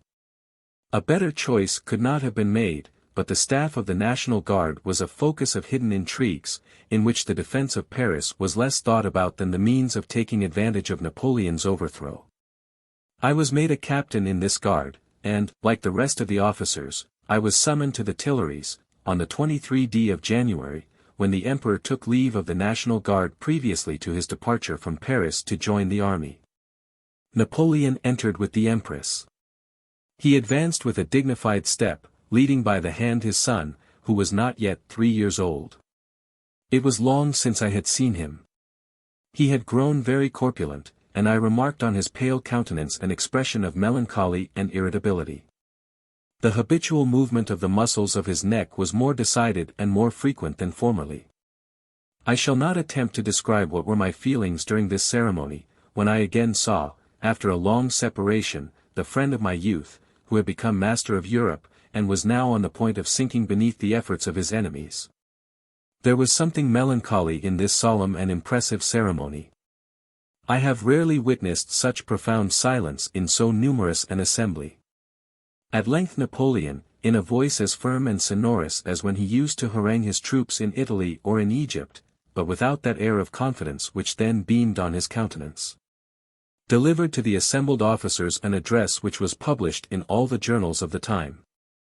At the commencement of this address he said, "I set out this night to take the command of the army. On quitting the capital I confidently leave behind me my wife and my son, in whom so many hopes are centered." I listened attentively to Napoleon's address, and, though he delivered it firmly, he either felt or feigned emotion. Whether or not the emotion was sincere on his part, it was shared by many present. And for my own part one confessed that my feelings were deeply moved when he uttered the words, "I leave you my wife and my son." At that moment my eyes were fixed on the young prince, and the interest with which he inspired me was equally unconnected with the splendor which surrounded and the misfortunes which threatened him. I beheld in the interesting child not the king of Rome but the son of my old friend. All day long afterwards I could not help feeling depressed while comparing the farewell scene of the morning with the day on which we took possession of the Tuileries. How many centuries seemed the 14 years which separated the two events! It may be worth while to remind those who are curious in comparing dates that Napoleon, the successor of Louis XVI, and who had become the nephew of that monarch by his marriage with the niece of Marie Antoinette, took leave of the National Guard of Paris on the anniversary of the fatal 21st of January, after 25 years of successive terror, fear, hope, glory, and misfortune. Meanwhile, a congress was opened at Chatillon-sur-Seine, at which were assembled the Duke of Vicenza on the part of France, Lords Aberdeen and Cathcart and Sir Charles Stuart as the representatives of England, Count Razumovsky on the part of Russia, Count Stadion for Austria, and Count Humboldt for Prussia. Before the opening of the Congress, the Duke of Vicenza, in conformity with the Emperor's orders, demanded an armistice, which is almost invariably granted during negotiations for peace. But it was now too late. The Allies had long since determined not to listen to any such demand. They therefore answered the Duke of Vicenza's application by requiring that the propositions for peace should be immediately signed. But these were not the propositions of Frankfurt. The Allies established as their bases the limits of the old French monarchy. They conceived themselves authorized in so doing by their success and by their situation. To estimate rightly Napoleon's conduct during the negotiations for peace which took place in the conferences at Chatillon, it is necessary to bear in mind the organization he had received from nature and the ideas with which that organization had imbued him at an early period of life. If the last negotiations of his expiring reign be examined with due attention and impartiality, it will appear evident that the causes of his fall arose out of his character. I cannot range myself among those adulators who have accused the persons about him with having dissuaded him from peace. Did he not say at St. Helena, in speaking of the negotiations at Chatillon, a thunderbolt alone could have saved us, to treat, to conclude, was to yield foolishly to the enemy. These words forcibly portray Napoleon's character. It must also be borne in mind how much he was captivated by the immortality of the great names which history has bequeathed to our admiration, and which are perpetuated from generation to generation. Napoleon was resolved that his name should re-echo in ages to come, from the palace to the cottage. To live without fame appeared to him an anticipated death. If, however, in this thirst for glory, not for notoriety, he conceived the wish to surpass Alexander and Caesar, he never desired the renown of Erostratus, and I will say again what I have said before, that if he committed actions to be condemned, it was because he considered them as steps which helped him to place himself on the summit of immortality on which he wished to place his name. Witness what he wrote to his brother Jerome, better never, to have lived than to live without glory. Witness also what he wrote later to his brother Louis, it is better to die as a king than to live as a prince. How often in the days of my intimacy with Bonaparte has he not said to me, who knows the names of those kings who have passed from the thrones on which chance or birth seated them? They lived and died unnoticed. The learned, perhaps, may find them mentioned in old archives, and a medal or a coin dug from the earth may reveal to antiquarians the existence of a sovereign of whom they had never before heard. But, on the contrary, when we hear the names of Cyrus, Alexander, Caesar, Mahomet, Charlemagne, Henry IV, and Louis XIV, we are immediately among our intimate acquaintance. I must add, that when Napoleon thus spoke to me in the gardens of Malmaison he only repeated what had often fallen from him in his youth, for his character and his ideas never varied, the change was in the objects to which they were applied. From his boyhood Napoleon was fond of reading the history of the great men of antiquity, and what he chiefly sought to discover was the means by which those men had become great. He remarked that military glory secures more extended fame than the arts of peace and the noble efforts which contribute to the happiness of mankind. History informs us that great military talent and victory often give the power, which, in its turn, procures the means of gratifying ambition. Napoleon was always persuaded that that power was essential to him, in order to bend men to his will, and to stifle all discussions on his conduct. It was his established principle never to sign a disadvantageous peace. To him a tarnished crown was no longer a crown. He said one day to M. de Caulaincourt, who was pressing him to consent to sacrifices, "Courage may defend a crown, but infamy never." In all the last acts of Napoleon's career I can retrace the impress of his character, as I had often recognized in the great actions of the emperor the execution of a thought conceived by the general-in-chief of the army of Italy. On the opening of the Congress the Duke of Vicenza, convinced that he could no longer count on the natural limits of France promised at Frankfurt by the Allies, demanded new powers. Those limits were doubtless the result of reasonable concessions, and they had been granted even after the Battle of Leipzig. But it was now necessary that Napoleon's minister should show himself ready to make further concessions if he wished to be allowed to negotiate. The Congress was opened on the 5th of February, and on the 7th the plenipotentiaries of the Allied powers declared themselves categorically. They inserted in the protocol that after the successes which had favored their armies they insisted on France being restored to her old limits, such as they were during the monarchy before the Revolution. And that she should renounce all direct influence beyond her future limits. This proposition appeared so extraordinary to M. de Caulaincourt that he requested the sitting might be suspended, since the conditions departed too far from his instructions to enable him to give an immediate answer.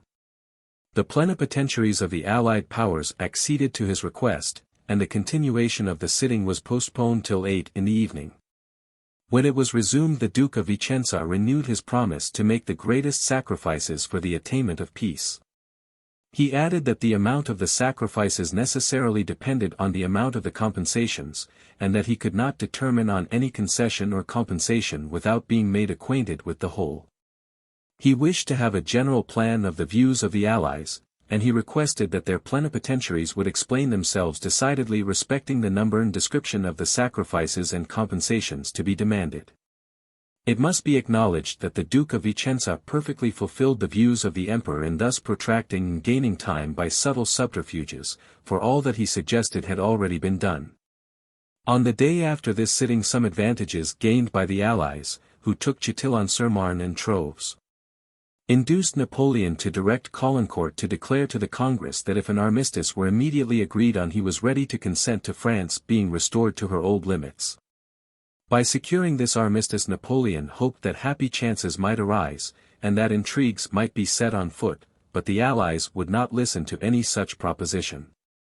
At the sitting of the 10th of March the Duke of Vicenza inserted in the protocol that the last courier he had received had been arrested and detained a considerable time by several Russian general officers, who had obliged him to deliver up his dispatches, which had not been returned to him till 36 hours after at Chaumont. Caulaincourt justly complained of this infraction of the law of nations and established usage, which, he said, was the sole cause of the delay in bringing the negotiations to a conclusion. After this complaint he communicated to the Congress the ostensible instructions of Napoleon, in which he authorized his minister to accede to the demands of the Allies. But in making this communication M. de Caulaincourt took care not to explain the private and secret instructions he had also received. The Allies rejected the armistice because it would have checked their victorious advance. But they consented to sign the definitive peace, which of all things was what the Emperor did not wish. Napoleon at length determined to make sacrifices, and the Duke of Vicenza submitted new propositions to the Congress. The Allies replied, in the same sitting, that these propositions contained no distinct and explicit declaration on the project presented by them on the 17th of February. That, having on the 28th of the same month, demanded a decisive answer within the term of 10 days, they were about to break up the negotiations. Caulaincourt then declared verbally. First, that the Emperor Napoleon was ready to renounce all pretension or influence whatever in countries beyond the boundaries of France. 2d. To recognize the independence of Spain, Italy, Switzerland, Germany, and Holland, and that as to England, France would make such concessions as might be deemed necessary in consideration of a reasonable equivalent. Upon this the sitting was immediately broken up without a reply. It must be remarked that this singular declaration was verbal, and consequently not binding, and that the limits of France were mentioned without being specified. It cannot be doubted that Napoleon meant the limits conceded at Frankfurt, to which he was well convinced the Allies would not consent, for circumstances were now changed. Besides, what could be meant by the reasonable equivalent from England? Is it astonishing that this obscurity and vagueness should have banished all confidence on the part of the plenipotentiaries of the Allied powers? 3 days after the sitting of the 10th of March they declared they could not even enter into a discussion of the verbal protocol of the French minister. They requested that M. de Caulaincourt would declare whether he would accept or reject the project of a treaty presented by the Allied sovereigns, or offer a counter-project.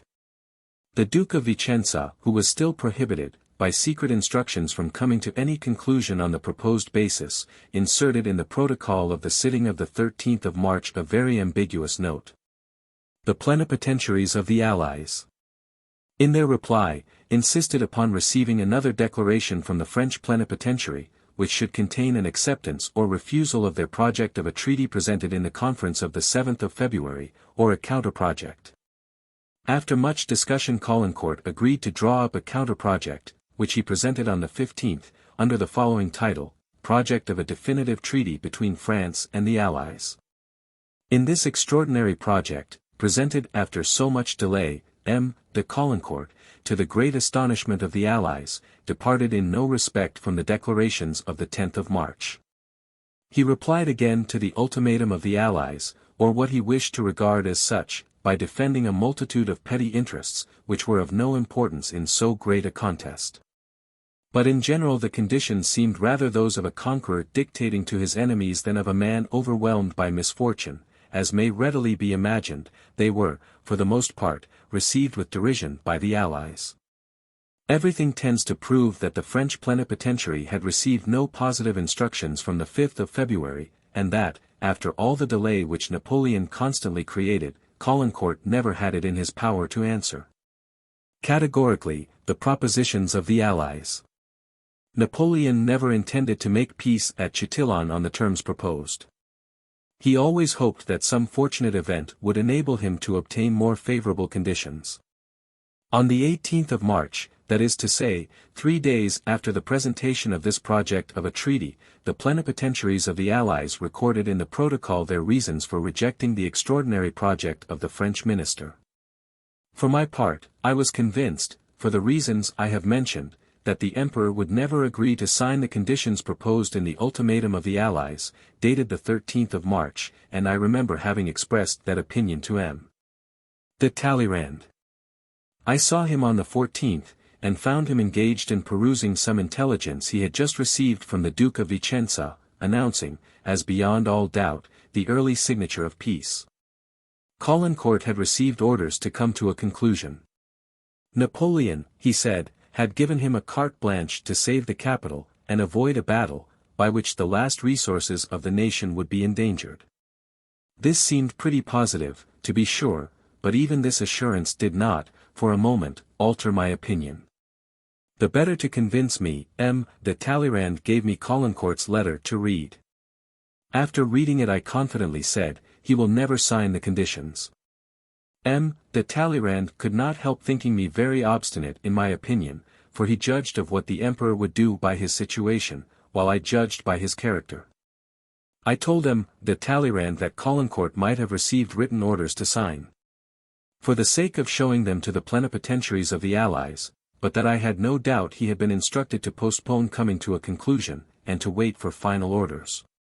I added, that I saw no reason to change my opinion, and that I continued to regard the breaking up of the Congress as nearer than appearances seemed to indicate. Accordingly, 3 days afterwards, the Allies grew tired of the delay and the conferences were broken up. Thus Napoleon sacrificed everything rather than his glory. He fell from a great height, but he never, by his signature, consented to any dismemberment of France. The plenipotentiaries of the Allies, convinced that these renewed difficulties and demands had no other object but to gain time, stated that the Allied powers, faithful to their principles, and in conformity with their previous declarations, regarded the negotiations at Chatillon as terminated by the French government. This rupture of the conferences took place on the 19th of March, 6 days after the presentation of the ultimatum of the Allied powers. The issue of these long discussions was thus left to be decided by the chances of war, which were not very favorable to the man who boldly contended against armed Europe.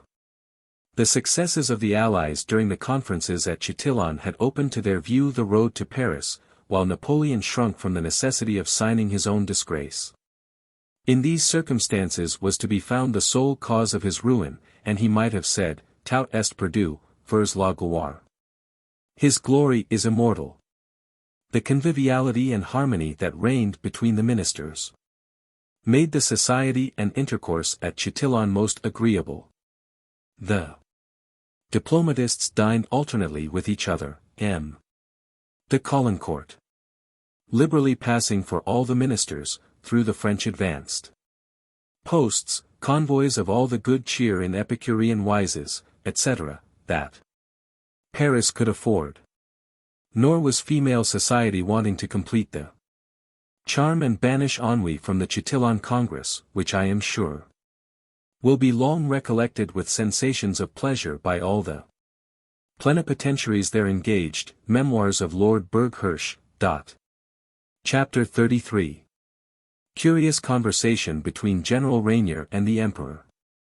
Alexander, Napoleon repulses the Prussians, the Russians at Fontainebleau, Battle of Brienne, sketch of the campaign of France. Supper after the Battle of Champ Aubert, intelligence of the arrival of the Duc d'Angoulême and the Comte d'Artois in France, the Battle of the Ravens and the Eagle, Battle of Craonne, departure of the Pope and the Spanish princes, capture of a convoy, MacDonald at the Emperor's headquarters, the inverted cipher. I was always persuaded, and everything I have since seen has confirmed my opinion, that the Allies entering France had no design of restoring the House of Bourbon, or of imposing any government whatever on the French people. They came to destroy and not to found. That which they wished to destroy from the commencement of their success was Napoleon's supremacy, in order to prevent the future invasions with which they believed Europe would still be constantly threatened.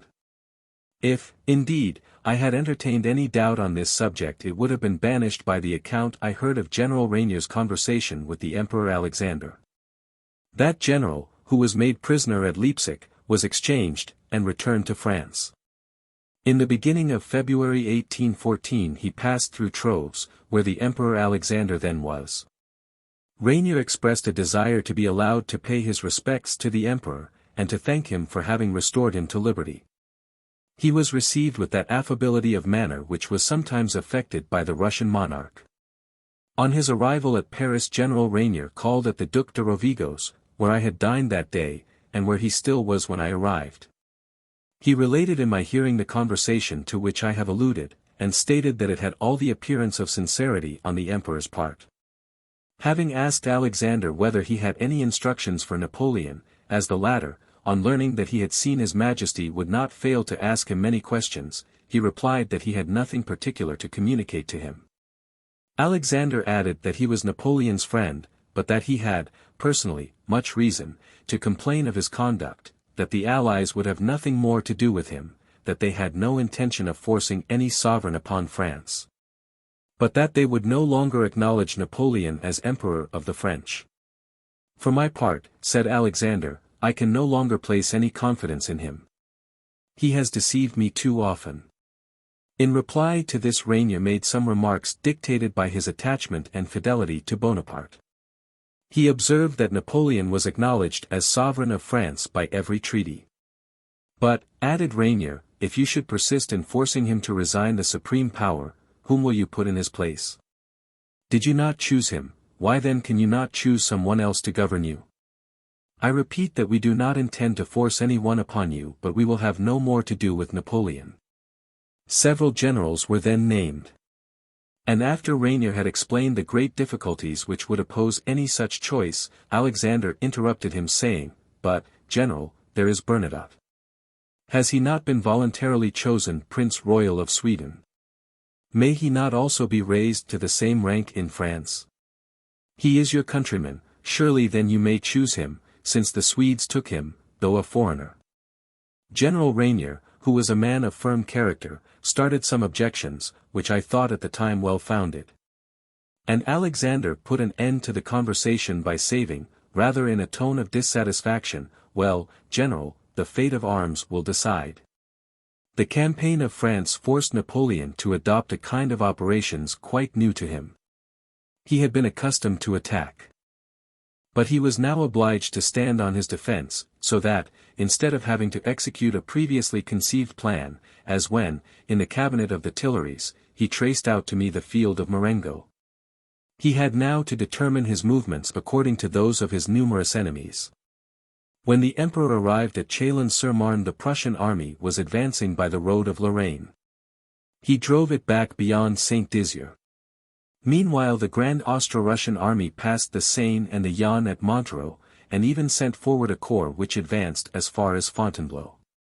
Napoleon then made a movement to the right in order to drive back the troops which threatened to march on Paris. And by a curious chance he came up with the troops in the very place where he passed the boyish years in which he cherished what then seemed wild and fabulous dreams of his future fate. What thoughts and recollections must have crowded on his mind when he found himself an emperor and a king, at the head of a yet powerful army, in the chateau of the Comte de Brienne, to whom he had so often paid his homage. It was at Brienne that he had said to me, 34 years before, "I will do these Frenchmen all the harm I can." Since then he had certainly changed his mind. But it might be said that fate persisted in forcing the man to realize the design of the boy in spite of himself. No sooner had Napoleon revisited Brienne as a conqueror than he was repulsed and hurried to his fall, which became every moment more certain. I shall not enter into any details of the campaign of France, because the description of battles forms no part of my plan. Still, I think it indispensable briefly to describe Napoleon's miraculous activity from the time of his leaving Paris to the entrance of the Allies into the capital. Few successful campaigns have enabled our generals and the French army to reap so much glory as they gained during this great reverse of fortune. For it is possible to triumph without honor, and to fall with glory. The chances of the war were not doubtful, but certainly the numerous hosts of the Allies could never have anticipated so long and brilliant a resistance. The theater of the military operations soon approached so near to Paris that the general eagerness for news from the army was speedily satisfied. And when any advantage was gained by the emperor, his partisans saw the enemy already repulsed from the French territory.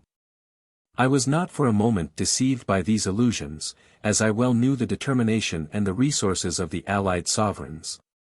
Besides, events were so rapid and various in this war of extermination that the guns of the Invalides announcing a victory were sometimes immediately followed by the distant rolling of artillery, denoting the enemy's near approach to the capital.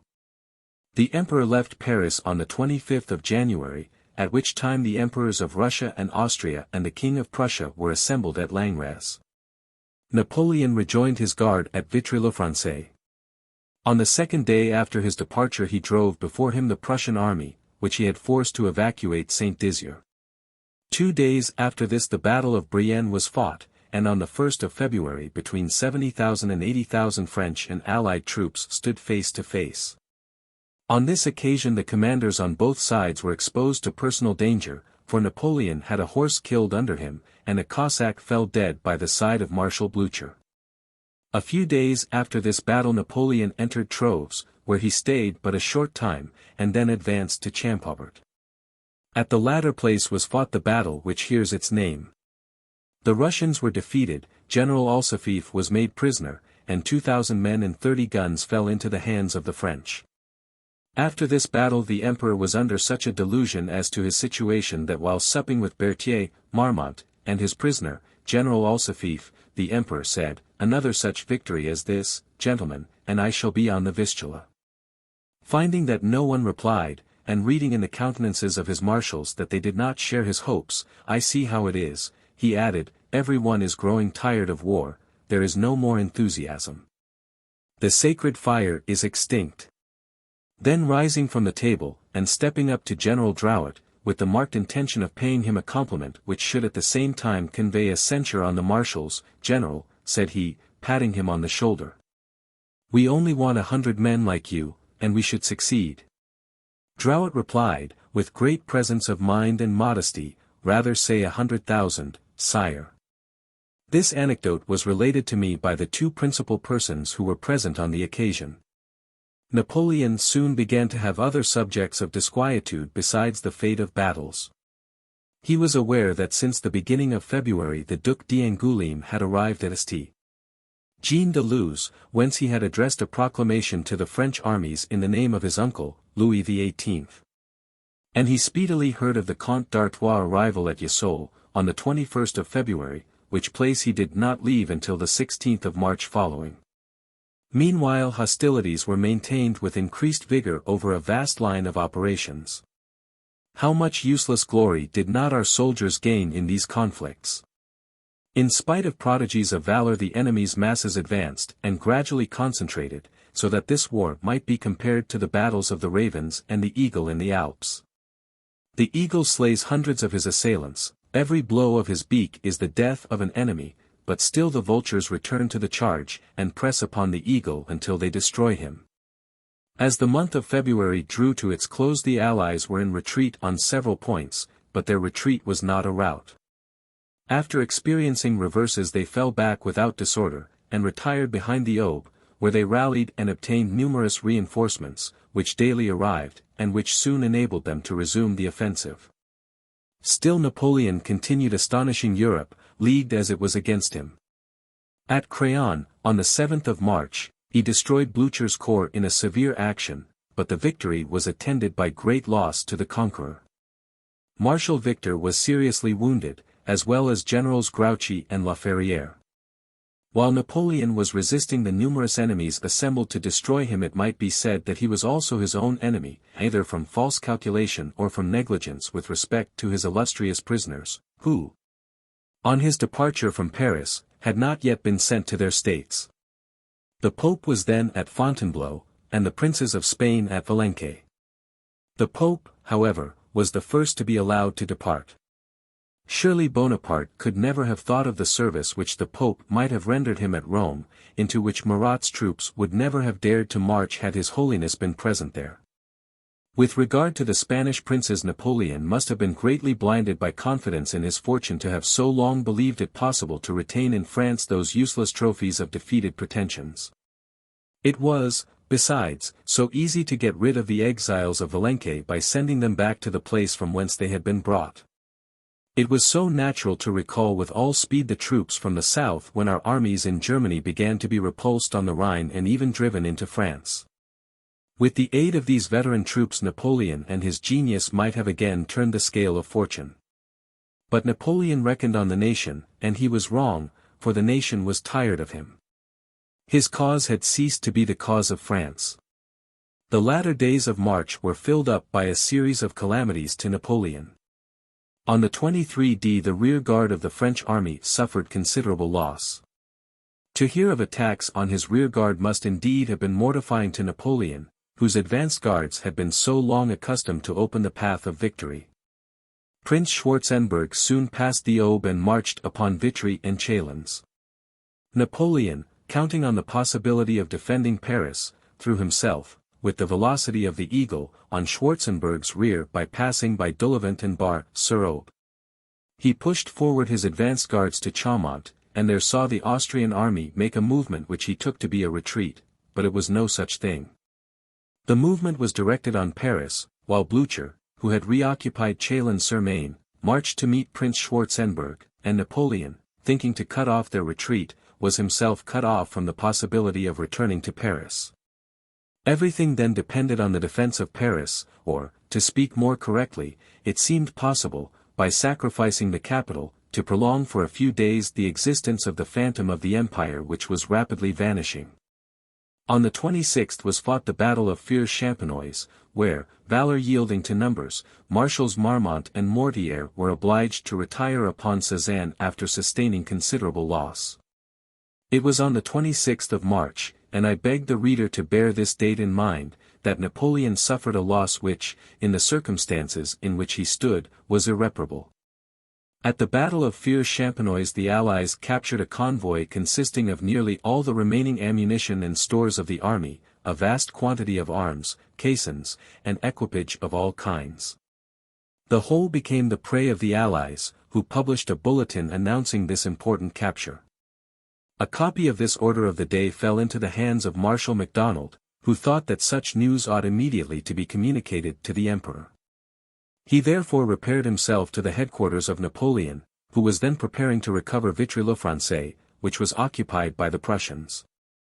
The Marshal, with the view of dissuading the Emperor from what he considered a vain attempt, presented him with the bulletin.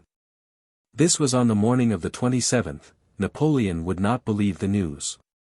"No," said he to the Marshal, "you are deceived, this cannot be true." Then perusing the bulletin with more attention. "Here," said he, "look yourself. This is the 27th, and the bulletin is dated the 29th. You see the thing is impossible. The bulletin is forged." The Marshal, who had paid more attention to the news than to its date, was astounded. But having afterwards shown the bulletin to Drouet, that general said, "Alas! Marshal, the news is but too true. The error of the date is merely a misprint, the 9 is a 6 inverted. On what trifles sometimes depend the most important events. An inverted cipher sufficed to flatter Bonaparte's illusion, or at least the illusions which he wished to maintain among his most distinguished lieutenants. And to delay the moment when they should discover that the loss they deplored was too certain. On that very day the Empress left Paris." Chapter 34. 1814. The Men of the Revolution and the Men of the Empire, the Council of Regency, Departure of the Empress from Paris, Marmont and Mortier. Joseph's flight, Meeting at Marmont's Hotel, Capitulation of Paris. Marmont's interview with the Emperor at Fontainebleau, Colonels Fabvier and Denis, the Royalist cavalcade, meeting at the Hotel of the Comte de Morfontaine, M. de Chateaubriand and his pamphlet. Deputation to the Emperor Alexander, entrance of the Allied sovereigns into Paris, Alexander lodged in M. Talleyrand's hotel. Meetings held there, the Emperor Alexander's declaration. My appointment as Postmaster General, composition of the Provisional Government, mistake respecting the conduct of the Emperor of Austria, Caulaincourt's mission from Napoleon, his interview with the Emperor Alexander, Alexander's address to the deputation of the Senate, M. de Caulaincourt ordered to quit the capital. The grandees of the empire and the first subjects of Napoleon were divided into two classes totally distinct from each other. Among these patronized men were many who had been the first patrons of Bonaparte and had favored his accession to consular power. This class was composed of his old friends and former companions in arms. The others, who may be called the children of the empire, did not carry back their thoughts to a period which they had not seen. They had never known anything but Napoleon and the empire, beyond which the sphere of their ideas did not extend, while among Napoleon's old brothers in arms it was still remembered that there was once a country, a France, before they had helped to give it a master. To this class of men France was not confined to the narrow circle of the imperial headquarters, but extended to the Rhine, the Alps, the Pyrenees, and the two oceans. On the other hand, numbers of ardent and adventurous young men, full of enthusiasm for Bonaparte, had passed from the school to the camp. They were entirely opposed to Napoleon's downfall, because with his power would vanish those dreams of glory and fortune which had captivated their imaginations. These young men, who belonged to the class which I have denominated children of the empire, were prepared to risk and commit everything to prolong the political life of their emperor. The distinction I have drawn between what may be called the men of France and the men of the empire was not confined to the army, but was equally marked among the high civil functionaries of the state. The old republicans could not possibly regard Napoleon with the same eyes as those whose elevation dated only from Napoleon. And the members of assemblies anterior to the 18th Brumaire could not entertain the same ideas as those whose notions of national franchises and public rights were derived from their seats as auditors in the Council of State. I know not whether this distinction between the men of two different periods has been before pointed out, but it serves to explain the conduct of many persons of elevated rank during the events of 1814. With regard to myself, convinced as I was of the certainty of Napoleon's fall, I conceived that the first duty of every citizen was claimed by his country. And although I may incur censure, I candidly avow that Napoleon's treatment of me during the last 4 years of his power was not without some influence on my prompt submission to the government which succeeded his. I, however, declare that this consideration was not the sole nor the most powerful motive of my conduct. Only those who were in Paris at the period of the capitulation can form an idea of the violence of party feeling which prevailed there both for and against Napoleon, but without the name of the Bourbons ever being pronounced. They were almost unknown to the new generation, forgotten by many of the old, and feared by the conventionalists. At that time they possessed only the frail support of the coteries of the Faubourg Saint-Germain, and some remains of the emigration.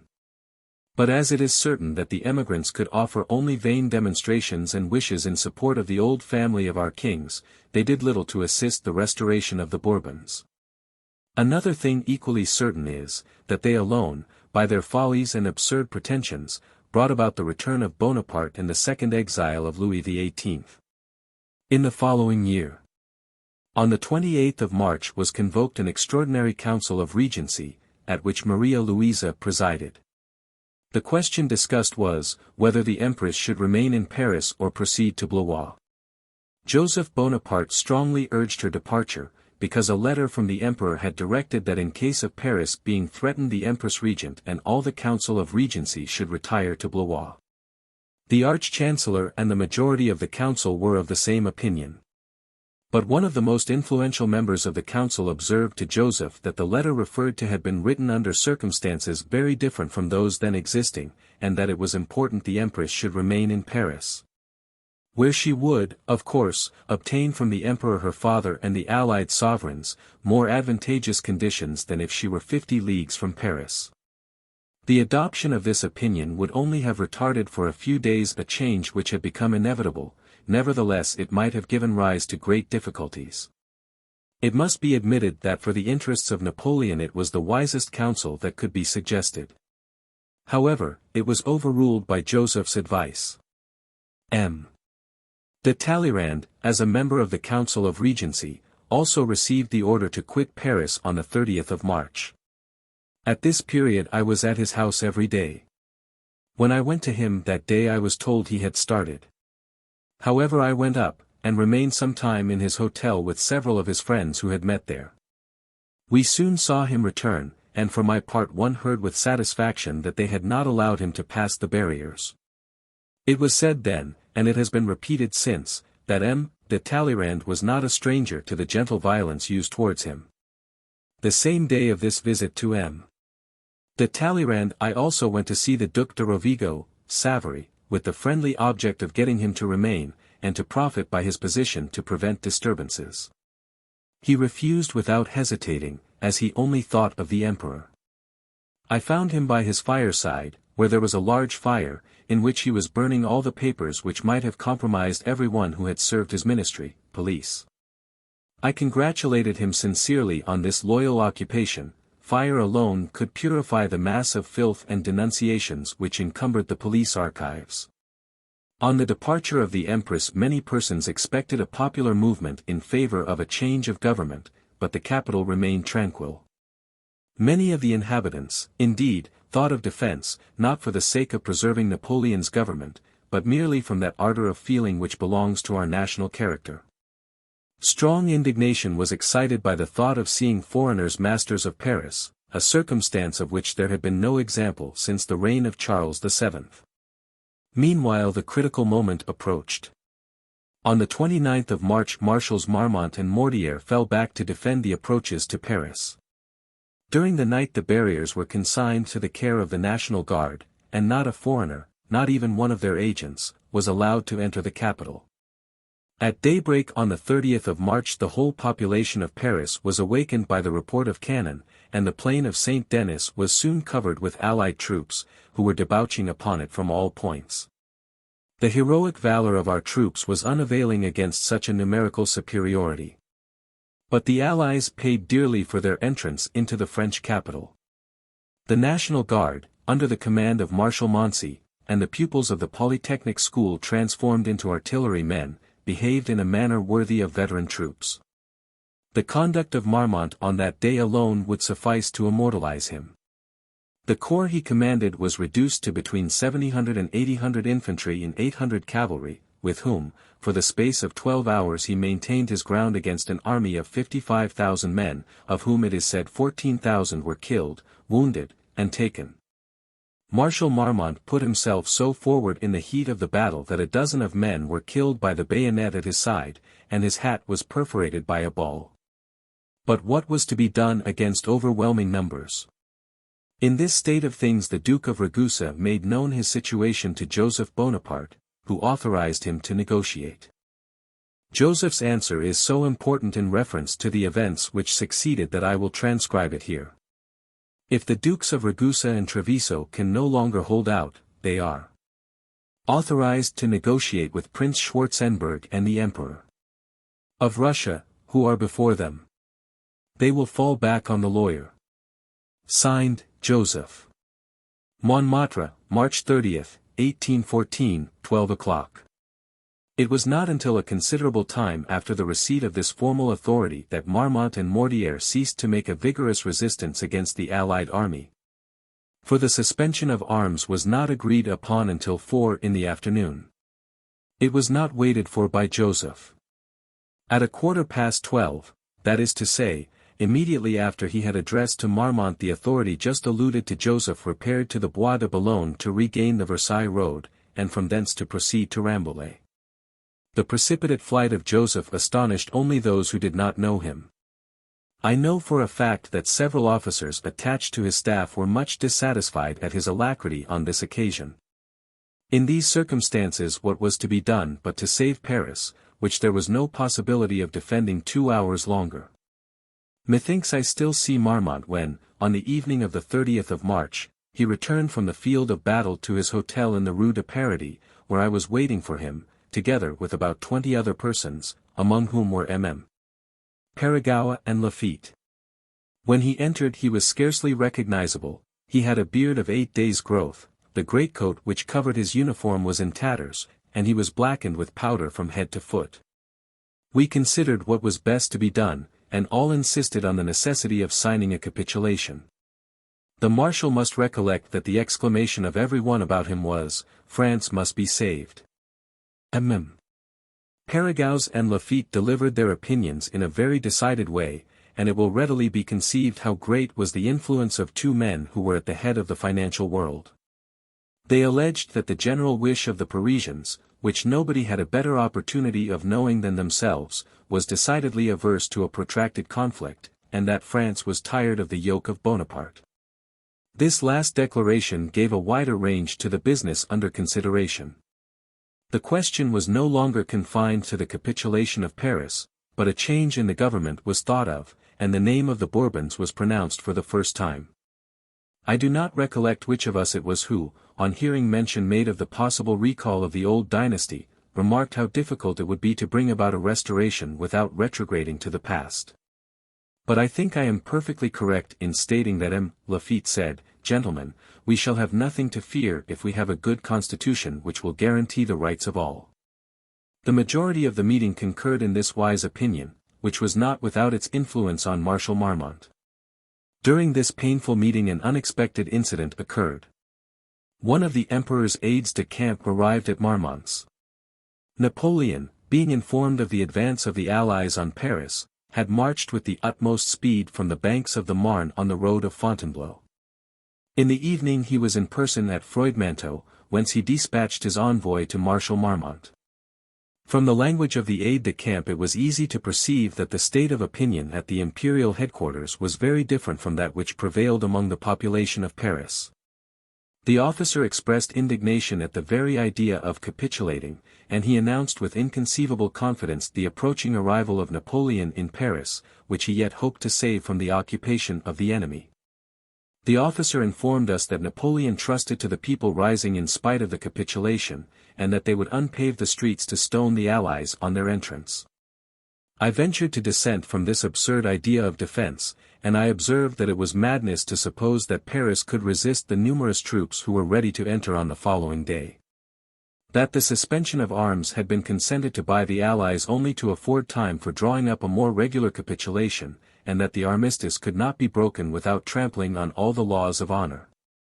I added that the thoughts of the people were directed towards a better future, that the French were tired of a despotic government and of the distress to which continual war had reduced trade and industry.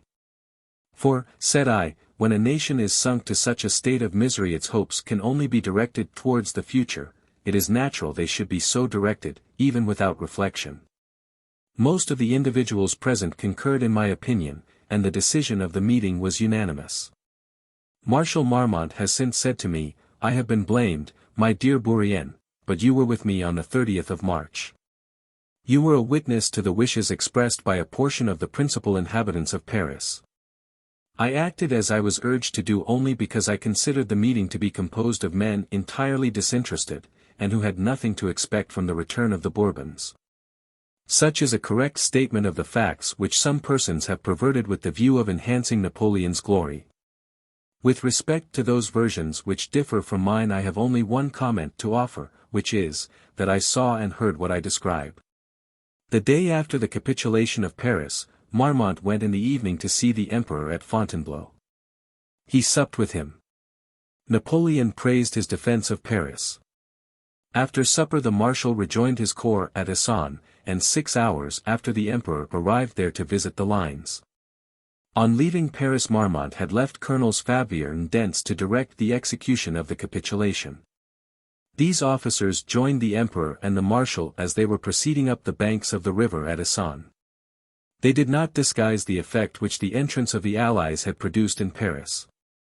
At this intelligence the Emperor was deeply mortified, and he returned immediately to Fontainebleau, leaving the Marshal at Essonne.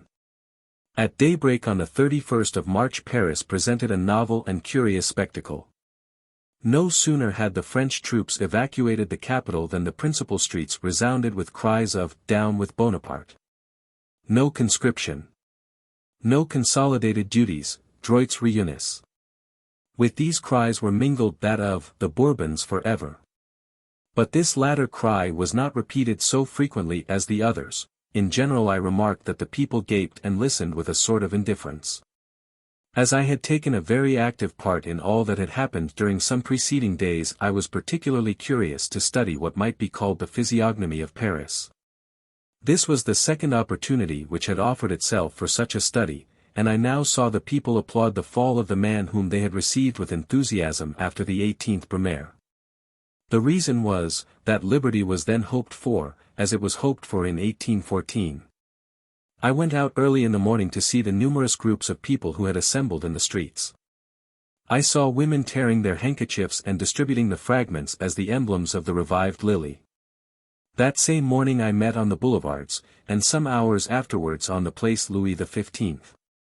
A party of gentlemen who paraded the streets of the capital proclaiming the restoration of the Bourbons and shouting, "Vive le Roi," and "Vive Louis XVIII." At their head I recognized M.M. Sosthenes de la Rochefoucauld, Comte de Froissart, the Duc de Luxembourg, the Duc de Crussel, Seymour, etc. The cavalcade distributed white cockades in passing along, and was speedily joined by a numerous crowd, who repaired to the Place Vendôme. The scene that was acted there is well known, and the enthusiasm of popular joy could scarcely excuse the fury that was directed against the effigy of the man whose misfortunes, whether merited or not, should have protected him from such outrages. These excesses served, perhaps more than is generally supposed, to favor the plans of the leaders of the Royalist party, to whom M. Nesselrode had declared that before he would pledge himself to further their views he must have proofs that they were seconded by the population of Paris.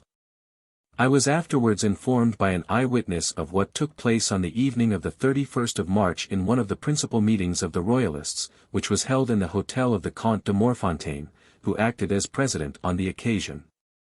Amidst a chaos of abortive propositions and contradictory motions M. Sosthenes de la Rochefoucauld proposed that a deputation should be immediately sent to the Emperor Alexander to express to him the wish of the meeting. This motion was immediately approved, and the mover was chosen to head the deputation. On leaving the hotel, the deputation met M. de Chateaubriand, who had that very day been, as it were, the precursor of the Restoration, by publishing his admirable manifesto, entitled Bonaparte and the Bourbons. He was invited to join the deputation. But nothing could overcome his diffidence and induce him to speak. On arriving at the hotel in the Rue Saint-Florentin, the deputation was introduced to Count Nesselrode, to whom M. Sosthenes de la Rochefoucauld briefly explained its object. He spoke of the wishes of the meeting and of the manifest desire of Paris and of France. He represented the restoration of the Bourbons as the only means of securing the peace of Europe.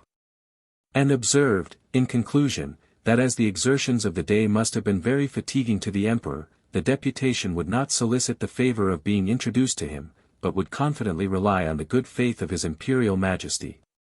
"I have just left the Emperor," replied M. Nesselrode, "and can pledge myself for his intentions.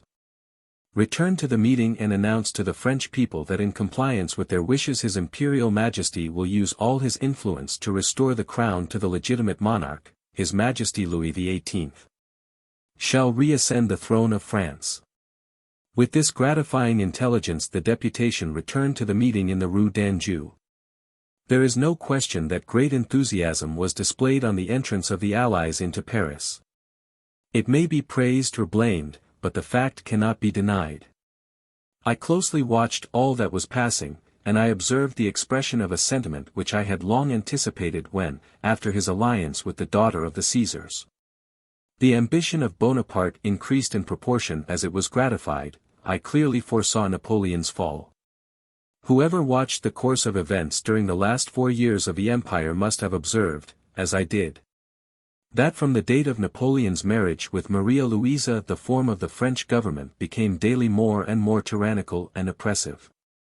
The intolerable height which this evil had attained is evident from the circumstance that at the end of 1813 the legislative body, throwing aside the mute character which it had hitherto maintained, presumed to give a lecture to him who had never before received a lecture from any one. On the 31st of March it was recollected what had been the conduct of Bonaparte on the occasion alluded to, and those of the deputies who remained in Paris related how the gendarmes had opposed their entrance into the hall of the Assembly. All this contributed wonderfully to irritate the public mind against Napoleon. He had become master of France by the sword, and the sword being sheathed, his power was at an end, for no popular institution identified with the nation the new dynasty which he hoped to found. The nation admired but did not love Napoleon, for it is impossible to love what is feared, and he had done nothing to claim the affections of France. I was present at all the meetings and conferences which were held at M. de Talleyrand's hotel, where the Emperor Alexander had taken up his residence. Of all the persons present at these meetings M. de Talleyrand was most disposed to retain Napoleon at the head of the government, with restrictions on the exercise of his power. In the existing state of things it was only possible to choose one of 3 courses: first, to make peace with Napoleon, with the adoption of proper securities against him; second, to establish a regency; and third, to recall the Bourbons. On the 13th of March I witnessed the entrance of the Allied sovereigns into Paris, and after the procession had passed the new street of the Luxembourg I repaired straight to M. de Talleyrand's hotel, which I reached before the Emperor Alexander, who arrived at 1:15. When His Imperial Majesty entered M. de Talleyrand's drawing room most of the persons assembled, and particularly the Abbé de Prat, the Abbé de Montesquieu, and General de Sols, urgently demanded the restoration of the Bourbons. The Emperor did not come to any immediate decision. Drawing me into the embrasure of a window, which looked upon the street, he made some observations which enabled me to guess what would be his determination. "M. de Bourrienne," said he, "you have been the friend of Napoleon, and so have I. I was his sincere friend, but there is no possibility of remaining at peace with a man of such bad faith." These last words opened my eyes. And when the different propositions which were made came under discussion I saw plainly that Bonaparte, in making himself emperor, had made up the bed for the Bourbons. A discussion ensued on the 3 possible measures which I have above mentioned, and which were proposed by the Emperor Alexander himself. I thought, if I may so express myself, that His Majesty was playing a part, when, pretending to doubt the possibility of recalling the Bourbons, which he wished above all things, he asked M. de Talleyrand what means he proposed to employ for the attainment of that object. Besides the French, there were present at this meeting the Emperor Alexander, the King of Prussia, Prince Schwarzenberg, M. Nesselrode, M. Pozzo di Borgo, and Prince Liechtenstein. During the discussion Alexander walked about with some appearance of agitation. "Gentlemen," said he, addressing us in an elevated tone of voice, "you know that it was not I who commenced the war. You know that Napoleon came to attack me in my dominions. But we are not drawn here by the thirst of conquest or the desire of revenge. You have seen the precautions I have taken to preserve your capital, the wonder of the arts, from the horrors of pillage, to which the chances of war would have consigned it. Neither my allies nor myself are engaged in a war of reprisals. And I should be inconsolable if any violence were committed on your magnificent city. We are not waging war against France, but against Napoleon, and the enemies of French liberty. William, and you, Prince," here the Emperor turned towards the King of Prussia and Prince Schwarzenberg, who represented the Emperor of Austria, "you can both bear testimony that the sentiments I express are yours." Both bowed assent to this observation of Alexander, which His Majesty several times repeated in different words. He insisted that France should be perfectly free, and declared that as soon as the wishes of the country were understood, he and his allies would support them, without seeking to favor any particular government. The Abbé de Prat then declared, in a tone of conviction, that we were all royalists, and that the sentiments of France concurred with ours. The Emperor Alexander, adverting to the different governments which might be suitable to France, spoke of the maintenance of Bonaparte on the throne, the establishment of a regency, the choice of Bernadotte, and the recall of the Bourbons. M. de Talleyrand next spoke, and I well remember his saying to the Emperor of Russia, "Sire, only one of two things is possible. We must either have Bonaparte or Louis XVIII. Bonaparte, if you can support him, but you cannot, for you are not alone. We will not have another soldier in his stead. If we want a soldier, we will keep the one we have, he is the first in the world. After him any other who may be proposed would not have 10 men to support him. I say again, sire, either Bonaparte or Louis XVIII. Anything else is an intrigue." These remarkable words of the Prince de Benevento produced on the mind of Alexander all the effect we could hope for. Thus the question was simplified, being reduced now to only two alternatives. And as it was evident that Alexander would have nothing to do with either Napoleon or his family, it was reduced to the single proposition of the restoration of the Bourbons. On being pressed by us all, with the exception of M. de Talleyrand, who still wished to leave the question undecided between Bonaparte and Louis XVIII, Alexander at length declared that he would no longer treat with Napoleon. When it was represented to him that that declaration referred only to Napoleon personally, and did not extend to his family, he added, nor with any member of his family. Thus as early as the 31st of March the restoration of the Bourbons might be considered as decided. I cannot omit mentioning the hurry with which Laborie, whom M. de Talleyrand appointed secretary to the provisional government, rushed out of the apartment as soon as he got possession of the Emperor Alexander's declaration.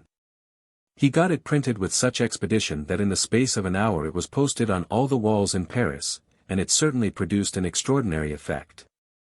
As yet nothing warranted a doubt that Alexander would not abide by his word.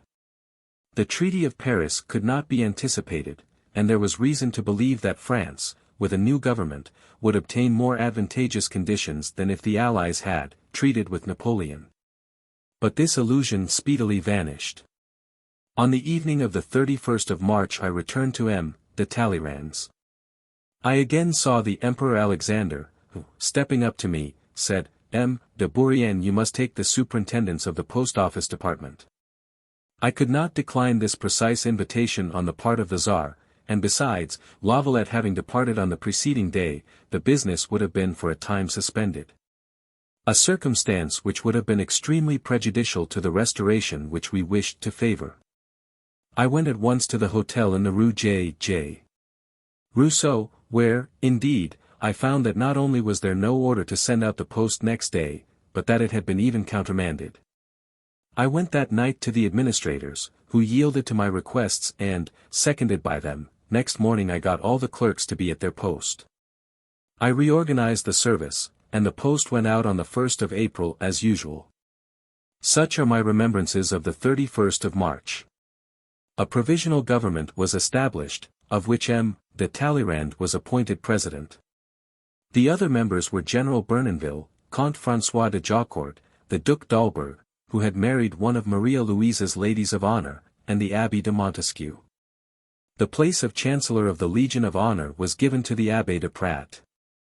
Thus there were two abbés among the members of the provisional government, and by a singular chance they happened to be the same who had officiated at the Mass which was performed in the Champ de Mars on the day of the First Federation.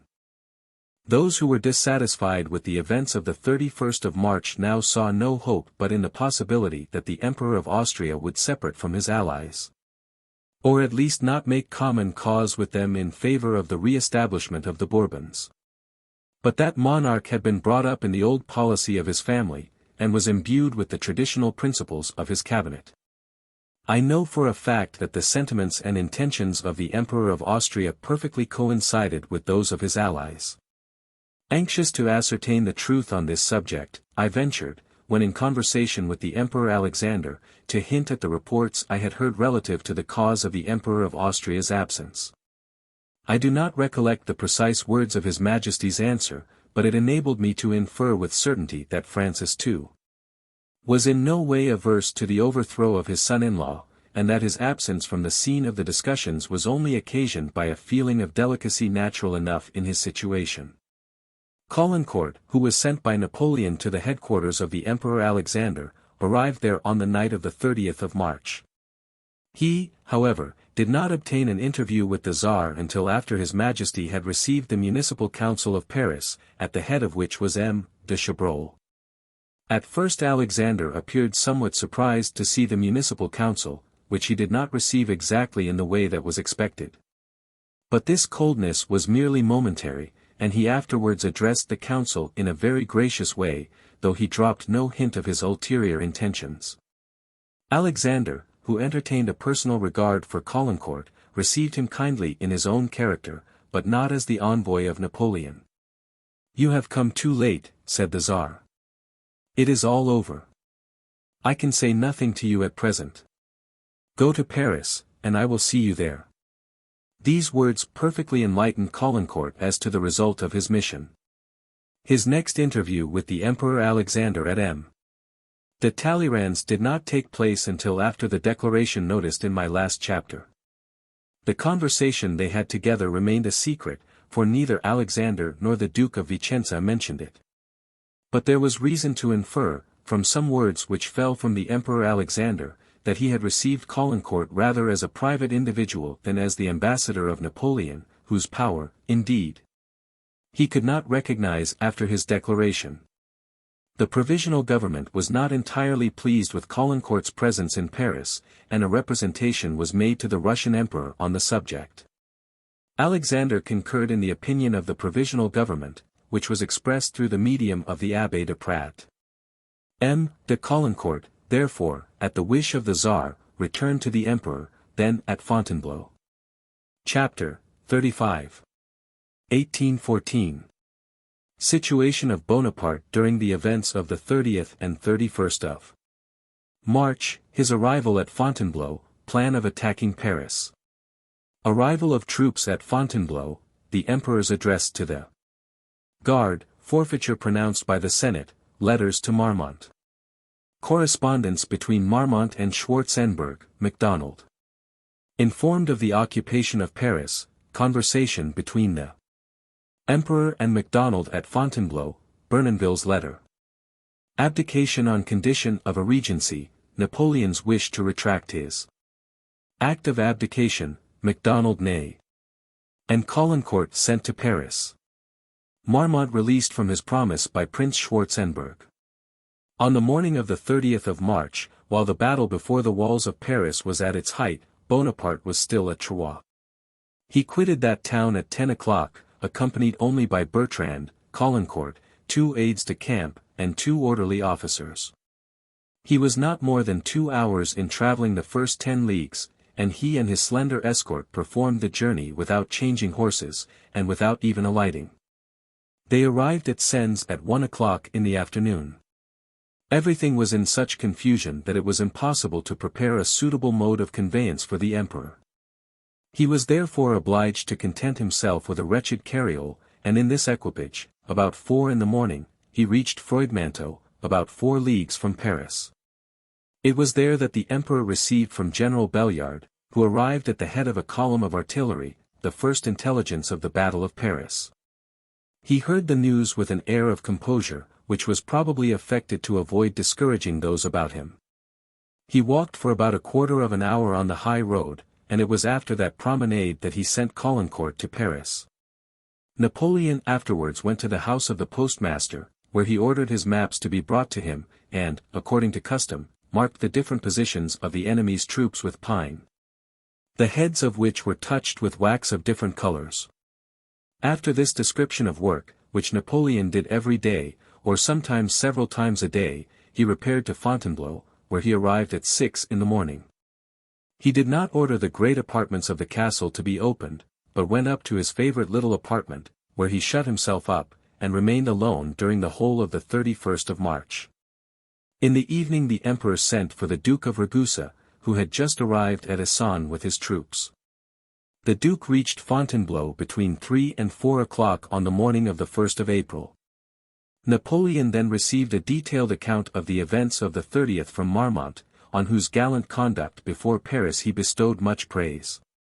All was gloom and melancholy at Fontainebleau, yet the emperor still retained his authority, and I have been informed that he deliberated for some time as to whether he should retire behind the lawyer, or immediately hazard a bold stroke upon Paris, which would have been much more to his taste than to resign himself to the chances which an uncertain temporizing might bring about.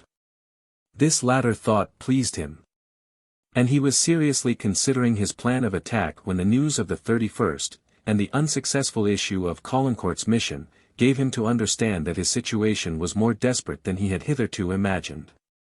Meanwhile the heads of his columns, which the emperor had left at Troves, arrived on the 1st of April at Fontainebleau, the troops having marched 50 leagues in less than 3 days, one of the most rapid marches ever performed.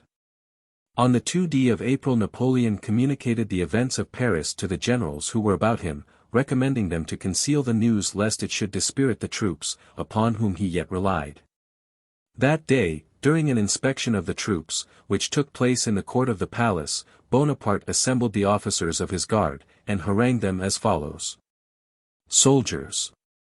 The enemy has stolen 3 marches upon us, and has made himself master of Paris. We must drive him thence. Frenchmen, unworthy of the name, emigrants whom we have pardoned, have mounted the white cockade, and joined the enemy. The wretches shall receive the reward due to this new crime.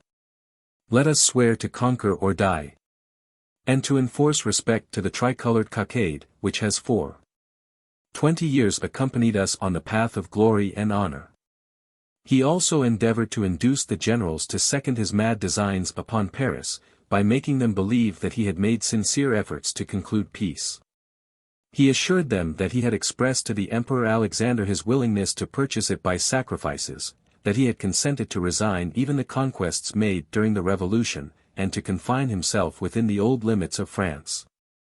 Alexander, added Napoleon, refused, and, not content with that refusal, he has leagued himself with a party of emigrants, whom, perhaps, I was wrong in pardoning for having borne arms against France.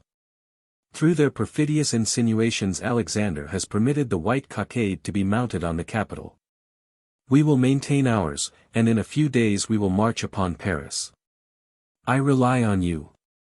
When the boundless attachment of the guards to the emperor is considered, it cannot appear surprising that these last words, uttered in an impressive tone, should have produced a feeling of enthusiasm, almost electrical, in all to whom they were addressed. The old companions of the glory of their chief exclaimed with one voice, Paris! Paris! But, fortunately, during the night, the generals having deliberated with each other saw the frightful abyss into which they were about to precipitate France. They therefore resolved to intimate in discreet terms to the emperor that they would not expose Paris to destruction, so that on the 3d of April, prudent ideas succeeded the inconsiderate enthusiasm of the preceding day. The wreck of the army assembled at Fontainebleau, which was the remnant of 1,000,000 of troops levied during 15 months, consisted only of the corps of the Duke of Reggio, Oudinot, Ney, MacDonald, and General Gerard.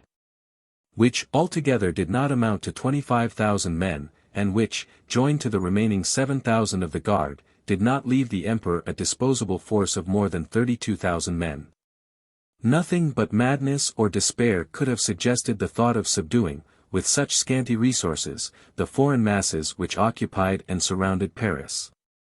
On the 2d of April the Senate published a Senatus Consult, declaring that Napoleon had forfeited the throne, and abolishing the right of succession, which had been established in favor of his family. Furnished with this set, and without awaiting the concurrence of the legislative body, which was given next day, the Provisional Government published an address to the French armies. In this address the troops were informed that they were no longer the soldiers of Napoleon, and that the Senate released them from their oaths.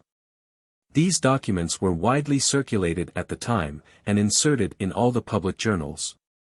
The address of the Senate was sent round to the marshals, and was of course first delivered to those who were nearest the capital. Of this latter number was Marmont, whose allegiance to the Emperor, as we have already seen, yielded only to the sacred interests of his country.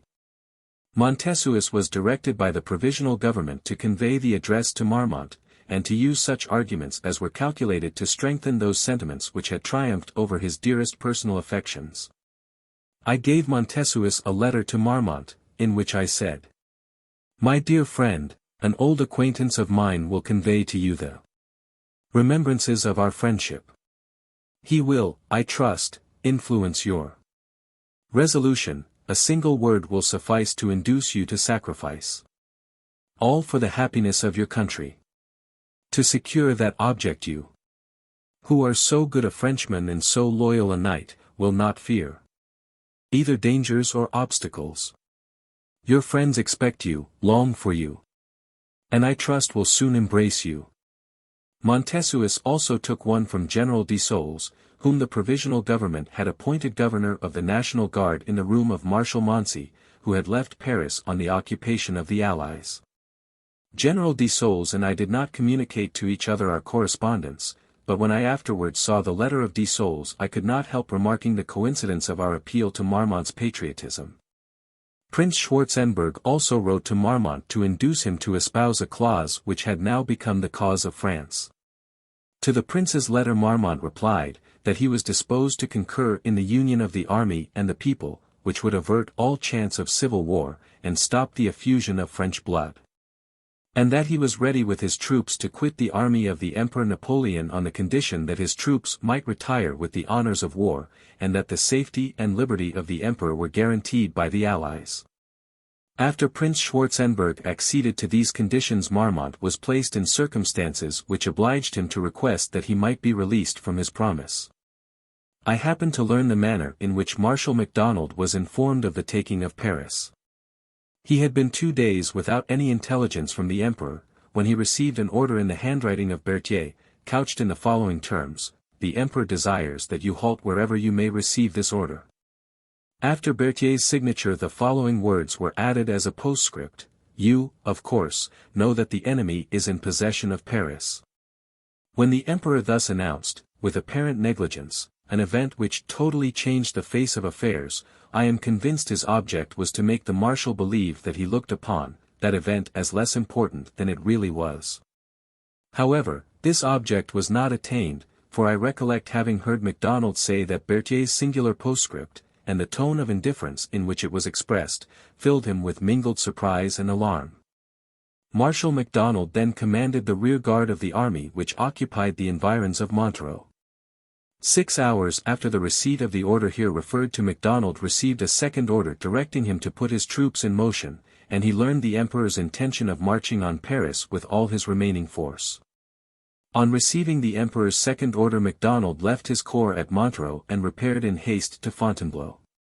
When he arrived there the emperor had already intimated to the generals commanding divisions in the corps assembled at Fontainebleau his design of marching on Paris. Alarmed at this determination the generals, most of whom had left in the capital their wives, children, and friends, requested that MacDonald would go with them to wait upon Napoleon and endeavor to dissuade him from his intention. "Gentlemen," said the marshal, "in the emperor's present situation such a proceeding may displease him. It must be managed cautiously. Leave it to me, gentlemen, I will go to the chateau." Marshal MacDonald accordingly went to the palace of Fontainebleau, where the following conversation ensued between him and the emperor, and I beg the reader to bear in mind that it was related to me by the marshal himself. As soon as he entered the apartment in which Napoleon was the latter stepped up to him and said, "Well, how are things going on?" "Very badly, sire." "How? Badly? What then are the feelings of your army?" "My army, sire, is entirely discouraged, appalled by the fate of Paris." "Will not your troops join me in an advance on Paris?" "Sire, do not think of such a thing. If I were to give such an order to my troops I should run the risk of being disobeyed. But what is to be done? I cannot remain as I am, I have yet resources and partisans. It is said that the Allies will no longer treat with me. Well. No matter. I will march on Paris. I will be revenged on the inconstancy of the Parisians and the baseness of the Senate. Woe to the members of the government they have patched up for the return of their Bourbons, that is what they are looking forward to. But tomorrow I shall place myself at the head of my guards, and tomorrow we shall be in the Tuileries." The marshal listened in silence, and when at length Napoleon became somewhat calm he observed, "Sire, it appears, then, that you are not aware of what has taken place in Paris, of the establishment of a provisional government." I know it all, and what then?" "Sire," added the marshal, presenting a paper to Napoleon, "here is something which will tell you more than I can." MacDonald then presented to him a letter from General Bernonville, announcing the forfeiture of the emperor pronounced by the Senate, and the determination of the Allied powers not to treat with Napoleon, or any member of his family. "Marshal," said the emperor, before he opened the letter, "may this be read aloud?" "Certainly, sire." The letter was then handed to Barre, who read it. An individual who was present on the occasion described to me the impression which the reading of the letter produced on Napoleon. His countenance exhibited that violent contraction of the features which I have often remarked when his mind was disturbed. However, he did not lose his self-command, which indeed never forsook him when policy or vanity required that he should retain it, and when the reading of Bernonville's letter was ended he affected to persist in his intention of marching on Paris. "Sire," exclaimed MacDonald, "that plan must be renounced. Not a sword would be unsheathed to second you in such an enterprise." After this conversation between the emperor and MacDonald the question of the abdication began to be seriously thought of. Caulaincourt had already hinted to Napoleon that in case of his abdicating personally there was a possibility of inducing the Allies to agree to a council of regency. Napoleon then determined to sign the act of abdication, which he himself drew up in the following terms. The Allied powers having declared that the Emperor Napoleon is the only obstacle to the re-establishment of peace in Europe. The Emperor Napoleon, faithful to his oath, declares that he is ready to descend from the throne, to leave France, and even to lay down his life for the welfare of the country, which is inseparable from the rights of his son, those of the regency of the Empress, and the maintenance of the laws of the Empire. Given at our Palace of Fontainebleau, 2d April 1814. Signed, Napoleon.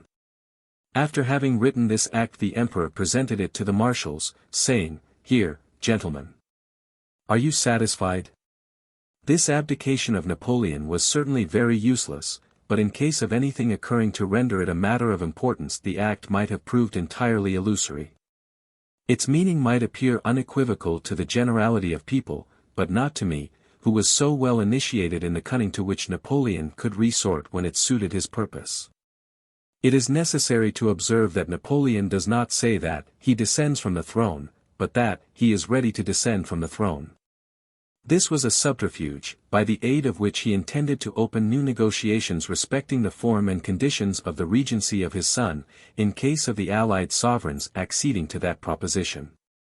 This would have afforded the means of gaining time. He had not yet resigned all hope, and therefore he joyfully received a piece of intelligence communicated to him by General Alix. The general informed the emperor that he had met an Austrian officer who was sent by Francis II. to Prince Schwarzenberg, and who positively assured him that all which had taken place in Paris was contrary to the wish of the Emperor of Austria. That this may have been the opinion of the officer is possible, and even probable. But it is certain from the issue of a mission of the Duc de Cad or Champagne, of which I shall presently speak, that the officer expressed merely his own personal opinion. However, as soon as General Alix had communicated this good news, as he termed it, to Napoleon, the latter exclaimed to the persons who were about him, "I told you so, gentlemen. Francis II. cannot carry his enmity so far as to dethrone his daughter. Vicenza, go and desire the marshals to return my act of abdication. I will send a courier to the Emperor of Austria." Thus Bonaparte in his shipwreck looked round for a saving plank, and tried to nurse himself in illusions. The Duke of Vicenza went to Marshals Ney and MacDonald, whom he found just stepping into a carriage to proceed to Paris. Both positively refused to return the act to Caulaincourt, saying, "We are sure of the concurrence of the Emperor of Austria, and we take everything upon ourselves." The result proved that they were better informed than General Alix. During the conversation with Marshal MacDonald which has just been described, the Emperor was seated. When he came to the resolution of signing the abdication, he arose and walked once or twice up and down his cabinet. After he had written and signed the act, he said, "Gentlemen, the interests of my son, the interests of the army, and above all, the interests of France, must be defended. I therefore appoint as my commissioners to the allied powers the Duke of Vicenza, the Prince of the Moskowa, and the Duke of Ragusa. Are you satisfied?" added he, after a pause. "I think these interests are consigned to good hands." All present answered, as with one voice, "Yes, sire." But no sooner was this answer pronounced than the Emperor threw himself upon a small yellow sofa, which stood near the window, and striking his thigh with his hand with a sort of convulsive motion, he exclaimed, "No. Gentlemen, I will have no regency. With my guards and Marmont's corps I shall be in Paris tomorrow." Ney and MacDonald vainly endeavoured to undeceive him respecting this impracticable design. He rose with marked ill humour, and rubbing his head, as he was in the habit of doing when agitated, he said in a loud and authoritative tone, "Retire." The marshals withdrew, and Napoleon was left alone with Caulaincourt. He told the latter that what had most displeased him in the proceedings which had just taken place was the reading of Bournonville's letter. "Sire," observed the Duke of Vicenza, "it was by your order that the letter was read." "That is true. But why was it not addressed directly to me by MacDonald?" "Sire, the letter was at first addressed to Marshal MacDonald, but the aide-de-camp who was the bearer of it had orders to communicate its contents to Marmont on passing through Essonne. Because Bournonville did not precisely know where MacDonald would be found." After this brief explanation the Emperor appeared satisfied, and he said to Caulaincourt, "Vicenza, call back MacDonald." The Duke of Vicenza hastened after the Marshal, whom he found at the end of the gallery of the palace, and he brought him back to the Emperor. When MacDonald returned to the cabinet the Emperor's warmth had entirely subsided, and he said to him with great composure, "Well, Duke of Tarentum, do you think that the regency is the only possible thing?" "Yes, sire." "Then I wish you to go with Ney to the Emperor Alexander, instead of Marmont. It is better that he should remain with his corps, to which his presence is indispensable." "You will therefore go with Ney." "I rely on you. I hope you have entirely forgotten all that has separated us for so long a time." "Yes, sire, I have not thought of it since 1809. "I am glad of it, Marshal, and I must acknowledge to you that I was in the wrong." While speaking to the Marshal the Emperor manifested unusual emotion. He approached him and pressed his hand in the most affectionate way. The Emperor's 3 commissioners, that is to say, Marshals MacDonald and Ney and the Duke of Vicenza had informed Marmont that they would dine with him as they passed through Essonne, and would acquaint him with all that had happened at Fontainebleau. On their arrival at Essonne, the three imperial commissioners explained to the Duke of Ragusa the object of their mission, and persuaded him to accompany them to the Emperor Alexander. This obliged the marshal to inform them how he was situated. The negotiations which Marmont had opened and almost concluded with Prince Schwarzenberg were rendered void by the mission which he had joined, and which it was necessary he should himself explain to the commander of the Austrian army. The three marshals and the Duke of Vicenza repaired to Petit Bourg, the headquarters of Prince Schwarzenberg, and there the prince released Marmont from the promise he had given. Chapter 36. 1814. Unexpected receipts in the Post Office Department. Arrival of Napoleon's commissioners at M. de Talleyrand's, conference of the marshals with Alexander, alarming news from Essonne, Marmont's courage, the white cockade and the tricolored cockade. A successful stratagem, three governments in France, the Duc de Cador sent by Maria Louisa to the Emperor of Austria, Maria Louisa's proclamation to the French people, interview between the Emperor of Austria and the Duc de Cador, the Emperor's protestation of friendship for Napoleon, M. Metternich and M. Stadion, Maria Louisa's departure for Orleans, Blücher's visit to me, audience of the King of Prussia, His Majesty's reception of Berthier, Clark, and myself, Bernadotte in Paris, Cross of the Polar Star presented to me by Bernadotte.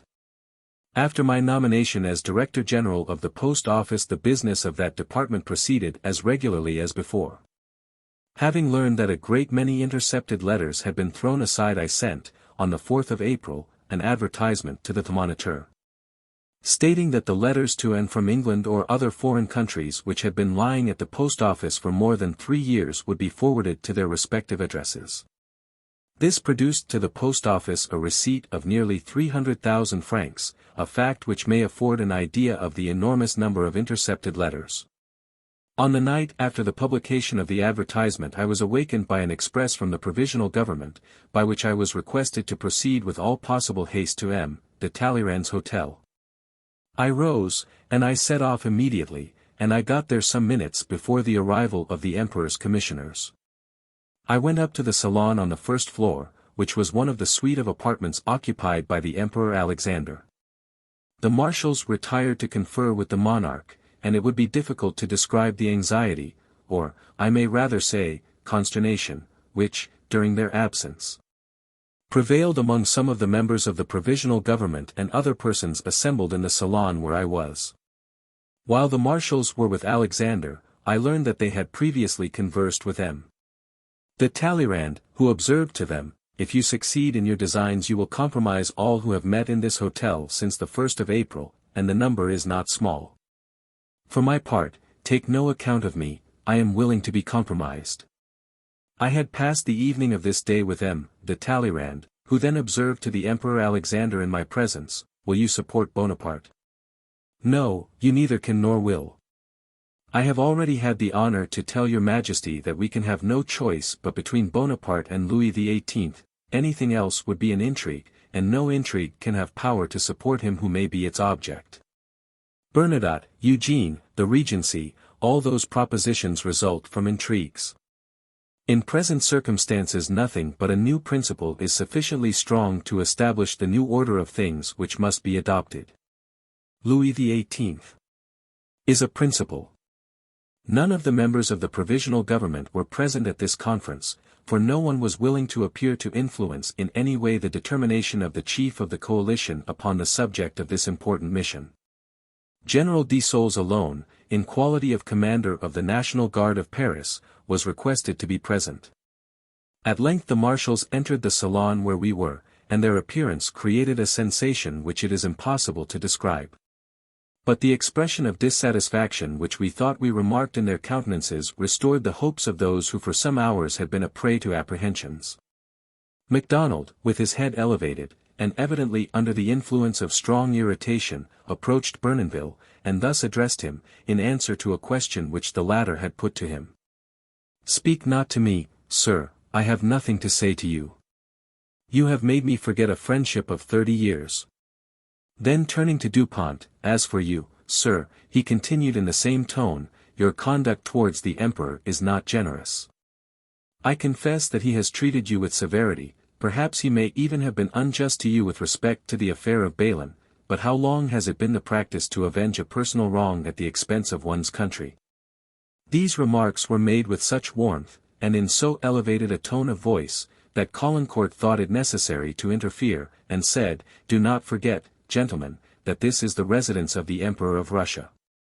At this moment de Talleyrand returned from the interview with the Emperor which he had had after the departure of the marshals, and approaching the group formed round MacDonald, "Gentlemen," said he, "if you wish to dispute and discuss, step down to my apartments."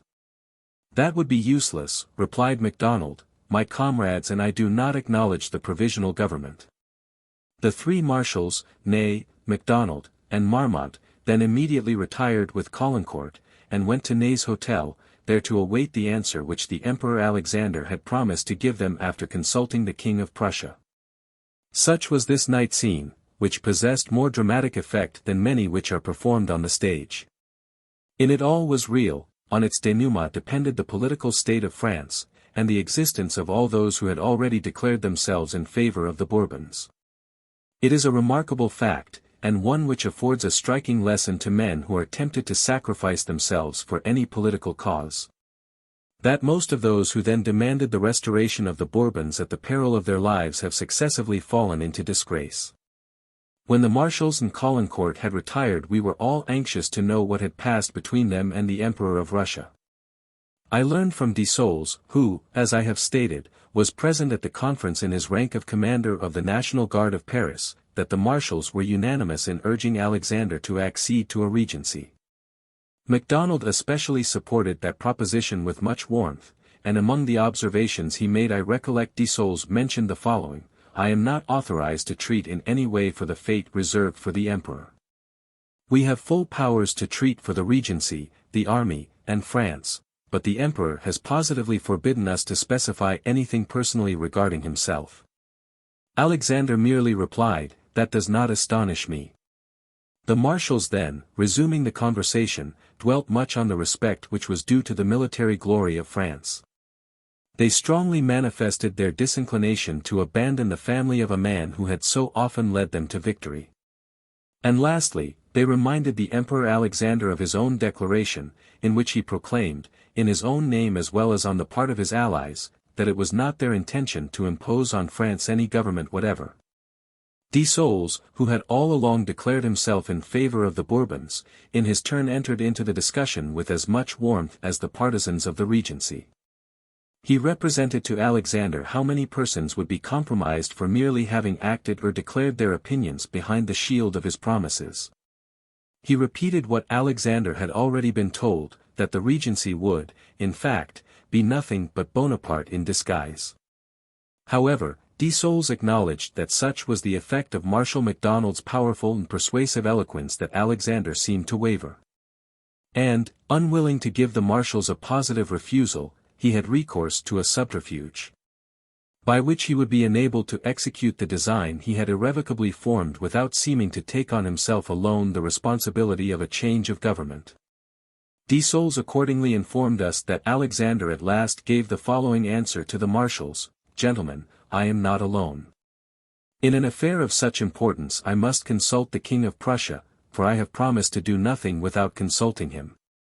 In a few hours you shall know my decision."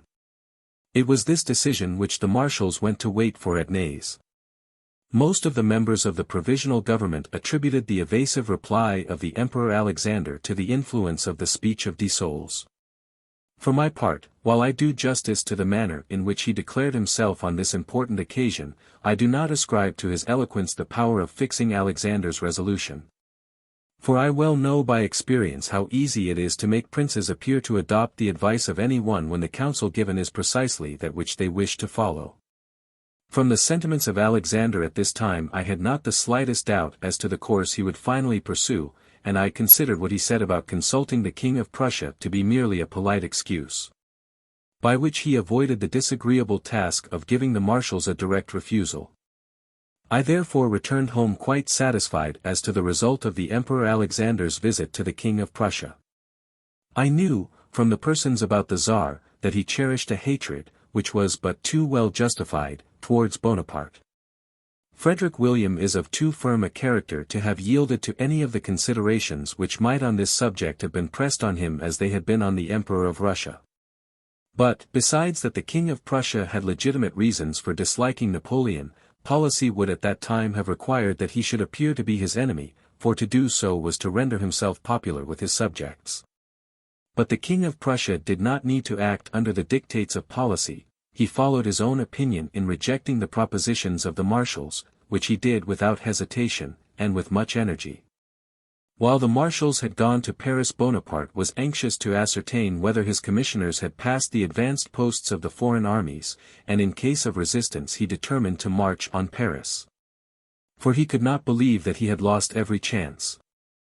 He sent an aide-de-camp to desire Marmont to come immediately to Fontainebleau. Such was Napoleon's impatience that instead of waiting for the return of his aide-de-camp he sent off a second and then a third officer on the same errand. This rapid succession of envoys from the emperor alarmed the general who commanded the different divisions of Marmont's corps at Isson.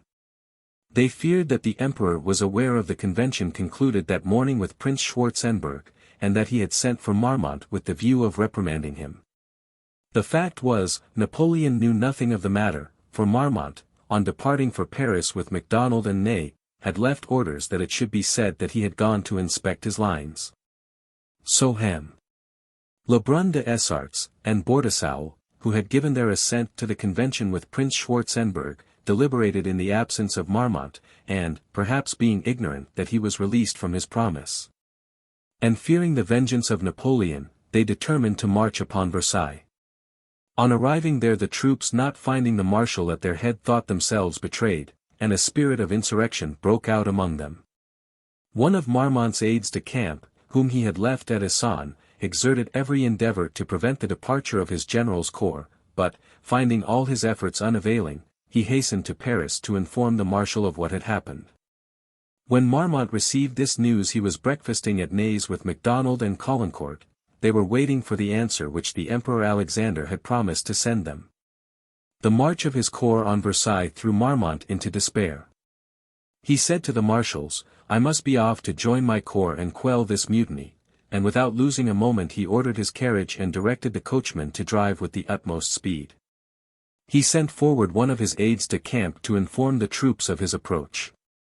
Having arrived within 100 paces of the place where his troops were assembled he found the generals who were under his orders advancing to meet him. They urged him not to go farther, as the men were in open insurrection. "I will go into the midst of them," said Marmont. "In a moment they shall either kill me or acknowledge me as their chief." He sent off another aide-de-camp to range the troops in the order of battle. Then, alighting from the carriage and mounting a horse, he advanced alone, and thus harangued his troops. "How? Is there treason here? Is it possible that you disown me? Am I not your comrade? Have I not been wounded 20 times among you? Have I not shared your fatigues and privations? And am I not ready to do so again?" Here Marmont was interrupted by a general shout of "Vive le Maréchal! Vive le Maréchal!" The alarm caused among the members of the provisional government by the mission of the marshals was increased by the news of the mutiny of Marmont's troops. During the whole of the day we were in a state of tormenting anxiety. It was feared that the insurrectionary spirit might spread among other corps of the army, and the cause of France again be endangered. But the courage of Marmont saved everything. It would be impossible to convey any idea of the manner in which he was received by us at Talleyrand's when he related the particulars of what had occurred at Versailles. On the evening of the day on which Marmont had acted so nobly it was proposed that the army should adopt the white cockade. In reply to this proposition the marshal said, "Gentlemen, I have made my troops understand the necessity of serving France before all things. They have, consequently, returned to order, and I can now answer for them. But what I cannot answer for is to induce them to abandon the colors which have led them to victory for the last 20 years. Therefore do not count upon me for a thing which I consider to be totally hostile to the interests of France. I will speak to the Emperor Alexander on the subject." Such were Marmont's words. Every one appeared to concur in his opinion, and the discussion terminated. For my own part, I find by my notes that I declared myself strongly in favor of Marmont's proposition. The Marshal's opinion having been adopted, at least provisionally, an article was prepared for the Moniteur in nearly the following terms. "The white cockade has been, during the last 4 days, a badge for the manifestation of public opinion in favor of the overthrow of an oppressive government. It has been the only means of distinguishing the partisans of the restoration of the old dynasty, to which at length we are to be indebted for repose. But as the late government is at an end, all colors differing from our national colors are useless. Let us, therefore, resume those which have so often led us to victory." Such was the spirit of the article, though possibly the above copy may differ in a few words. It met with the unqualified approbation of everyone present. I was therefore extremely surprised, on looking at the Moniteur next day, to find that the article was not inserted. I knew not what courtly interference prevented the appearance of the article, but I remember that Marmont was very ill pleased at its omission. He complained on the subject to the Emperor Alexander, who promised to write, and in fact did write, to the Provisional Government to get the article inserted. However, it did not appear, and in a few days we obtained a solution of the enigma, as we might perhaps have done before if we had tried. The Emperor Alexander also promised to write to the Comte d'Artois, and to inform him that the opinion of France was in favor of the preservation of the 3 colors, but I do not know whether the letter was written, or, if it was, what answer it received. Marshal Jourdan, who was then at Rouen, received a letter, written without the knowledge of Marmont, informing him that the latter had mounted the white cockade in his corps. Jourdan thought he could not do otherwise than follow Marmont's example, and he announced to the Provisional Government that in consequence of the resolution of the Duke of Ragusa he had just ordered his corps to wear the white cockade. Marmont could now be boldly faced, and when he complained to the Provisional Government of the non-insertion of the article in the Moniteur, the reply was, "It cannot now appear. You see, Marshal Jourdan has mounted the white cockade. You would not give the army 2 sets of colors."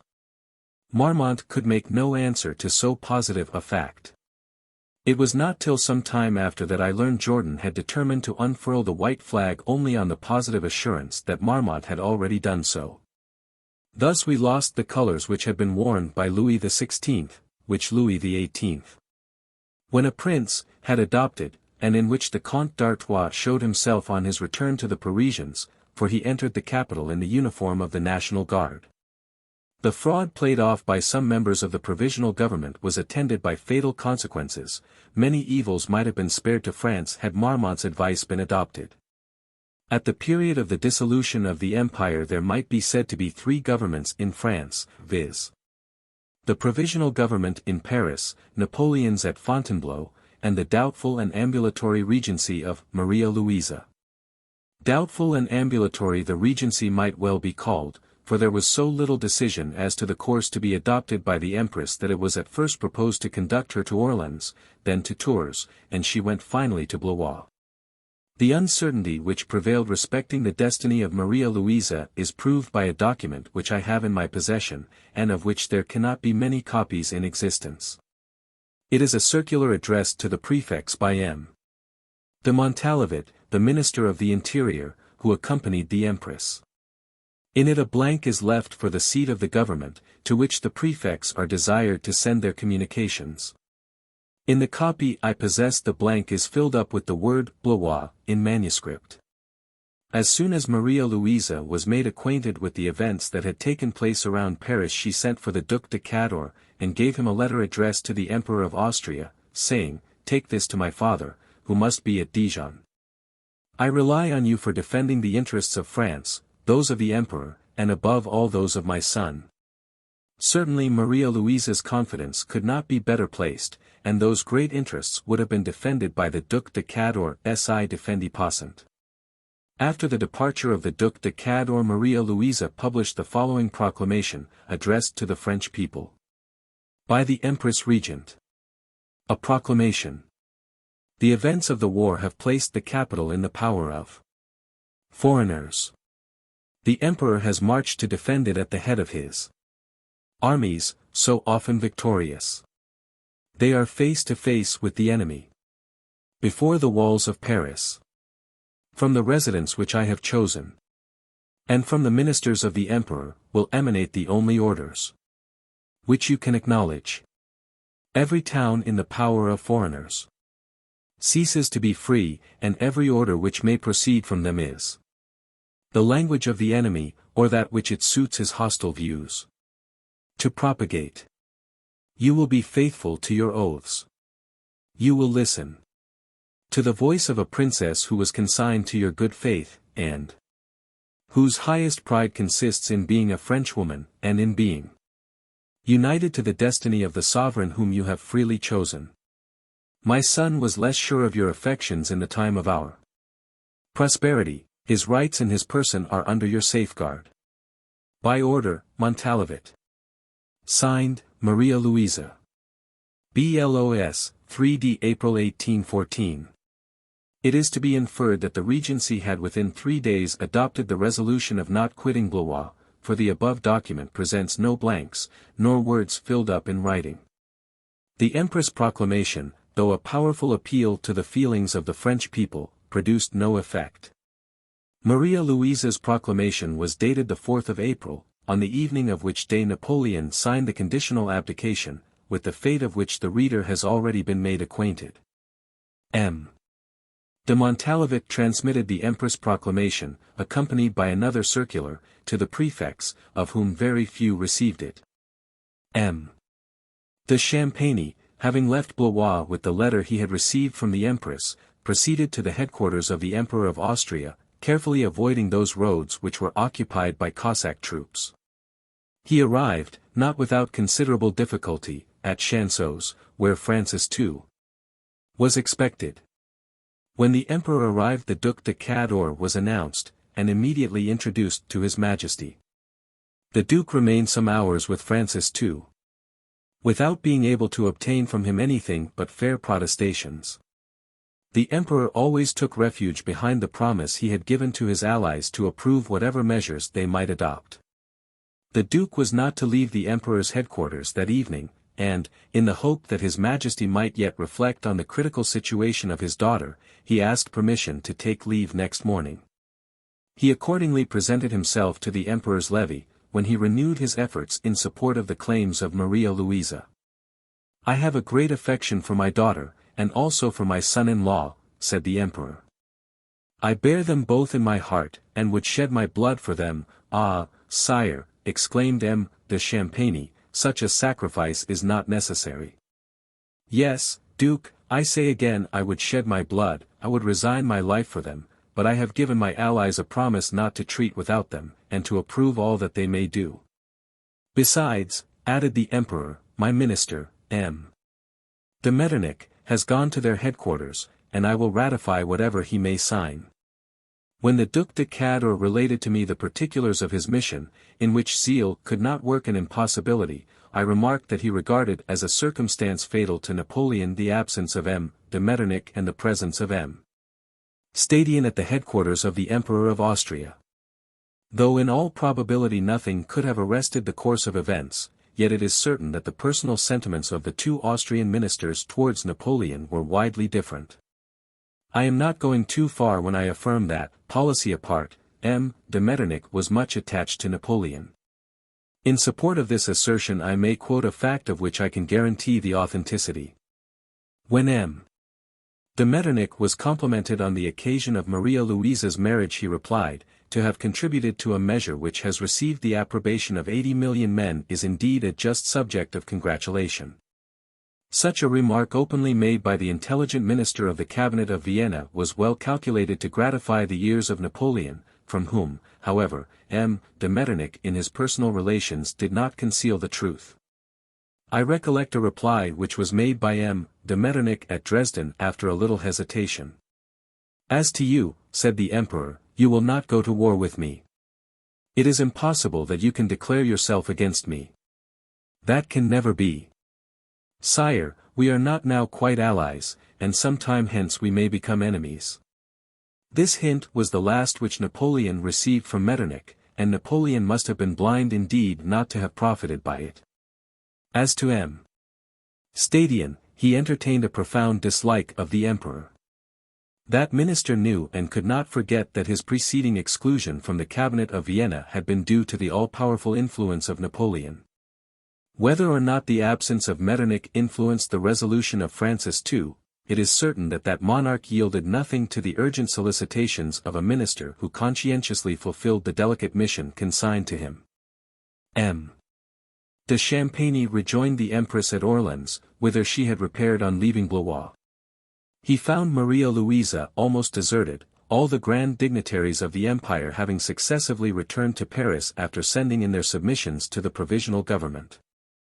I had scarcely entered upon the exercise of my functions as Postmaster General when, on the morning of the 2d of April, I was surprised to see a Prussian general officer enter my cabinet. I immediately recognized him as General Blücher. He had commanded the Prussian army in the battle which took place at the gates of Paris. Sir, said he, I consider it one of my first duties on entering Paris to thank you for the attention I received from you in Hamburg. I am sorry that I was not sooner aware of your being in Paris. I assure you that had I been sooner informed of this circumstance the capitulation should have been made without a blow being struck. How much blood might then have been spared? General, said I, on what do you ground this assurance? If I had known that you were in Paris I would have given you a letter to the King of Prussia. That monarch, who knows the resources and intentions of the Allies, would, I am sure, have authorized you to decide a suspension of arms before the neighborhood of Paris became the theater of the war. But, resumed I, in spite of the good intentions of the Allies, it would have been very difficult to prevent resistance. French pride, irritated as it was by reverses, would have opposed insurmountable obstacles to such a measure. But, good heavens! You would have seen that resistance could be of no avail against such immense masses. You are right, General, but French honor would have been defended to the last. I am fully aware of that. But surely you have earned glory enough. Yet our French susceptibility would have made us look upon that glory as tarnished if Paris had been occupied without defense. But under present circumstances I am well pleased that you were satisfied with my conduct in Hamburg, for it induces me to hope that you will observe the same moderation in Paris that I exercised there. The days are past when it could be said, woe to the conquered.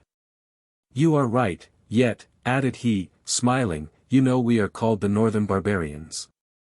Then, General, returned I, you have a fair opportunity of showing that that designation is a libel. Some days after Blücher's visit I had the honor of being admitted to a private audience of the King of Prussia. Clark and Berthier were also received in this audience, which took place at the hotel of Prince Eugene, where the King of Prussia resided in Paris. We waited for some minutes in the salon, and when Frederick William entered from his cabinet I remarked on his countenance an air of embarrassment and austerity which convinced me that he had been studying his part. As great personages are in the habit of doing on similar occasions. The king on entering the salon first noticed Berthier, whom he addressed with much kindness, bestowing praises on the French troops, and complimenting the marshal on his conduct during the war in Germany. Berthier returned thanks for these well-merited praises, for though he was not remarkable for strength of understanding or energy of mind, yet he was not a bad man, and I have known many proofs of his good conduct in conquered countries. After saluting Berthier the King of Prussia turned towards Clark, and his countenance immediately assumed an expression of dissatisfaction. He had evidently not forgotten Clark's conduct in Berlin. He reminded him that he had rendered the continental system more odious than it was in itself, and that he had shown no moderation in the execution of his orders. In short, said His Majesty, if I have any advice to give you, it is that you never again return to Prussia. The king pronounced these words in so loud and decided a tone that Clark was perfectly confounded. He uttered some unintelligible observations, which, however, Frederick William did not notice, for suddenly turning towards me he said, with an air of affability, "Ah! M. de Bourrienne, I am glad to see you, and I take this opportunity of repeating what I wrote to you from Königsberg. You always extended protection to the Germans, and did all you could to alleviate their condition. I learned with great satisfaction what you did for the Prussians whom the fate of war drove into Hamburg. And I feel pleasure in telling you, in the presence of these two gentlemen, that if all the French agents had acted as you did we should not, probably, be here." I expressed, by a profound bow, how much I was gratified by this complimentary address, and the king, after saluting us, retired. About the middle of April Bernadotte arrived in Paris. His situation had become equivocal, since circumstances had banished the hopes he might have conceived in his interview with the Emperor Alexander at Abo. Besides, he had been represented in some official pamphlets as a traitor to France, and among certain worshippers of our injured glory there prevailed a feeling of irritation, and which was unjustly directed towards Bernadotte. I even remember that Napoleon, before he had fallen from his power, had a sort of national protest made by the police against the Prince Royal of Sweden. This prince had reserved an hotel in the Rue d'Anjou, and the words, "Down with the traitor, down with the perjurer," were shouted there, but this had no result, as it was only considered an outrage caused by a spirit of petty vengeance. While Bernadotte was in Paris I saw him every day. He but faintly disguised from me the hope he had entertained of ruling France. And in the numerous conversations to which our respective occupations led I ascertained, though Bernadotte did not formally tell me so, that he once had strong expectations of succeeding Napoleon. Pressed at last into his final entrenchments he broke through all reserve and confirmed all I knew of the interview of Abo. I asked Bernadotte what he thought of the projects which were attributed to Moreau. Whether it was true that he had in him a competitor, and whether Moreau had aspired to the dangerous honor of governing France. "Those reports," replied the Prince Royal of Sweden, "are devoid of foundation. At least I can assure you that in the conversations I have had with the Emperor Alexander, that sovereign never said anything which could warrant such a supposition. I know that the Emperor of Russia wished to avail himself of the military talents of Moreau in the great struggle that had commenced, and to enable the exiled general to return to his country, in the hope that, should the war prove fortunate, he would enjoy the honors and privileges due to his past services." Bernadotte expressed to me astonishment at the recall of the Bourbons, and assured me that he had not expected the French people would so readily have consented to the restoration. I confess I was surprised that Bernadotte, with the intelligence I knew him to possess, should imagine that the will of subjects has any influence in changes of government. During his stay in Paris Bernadotte evinced for me the same sentiments of friendship which he had shown me at Hamburg. One day I received from him a letter, dated Paris, with which he transmitted to me one of the crosses of the Polar Star, which the King of Sweden had left at his disposal. Bernadotte was not very well satisfied with his residence in Paris, in spite of the friendship which the Emperor Alexander constantly manifested towards him. After a few days he set out for Sweden, having first taken leave of the Comte d'Artois. I did not see him after his farewell visit to the Count, so that I know not what was the nature of the conversation which passed between the two princes. Volume 4. 1814 to 1821. Chapter 1.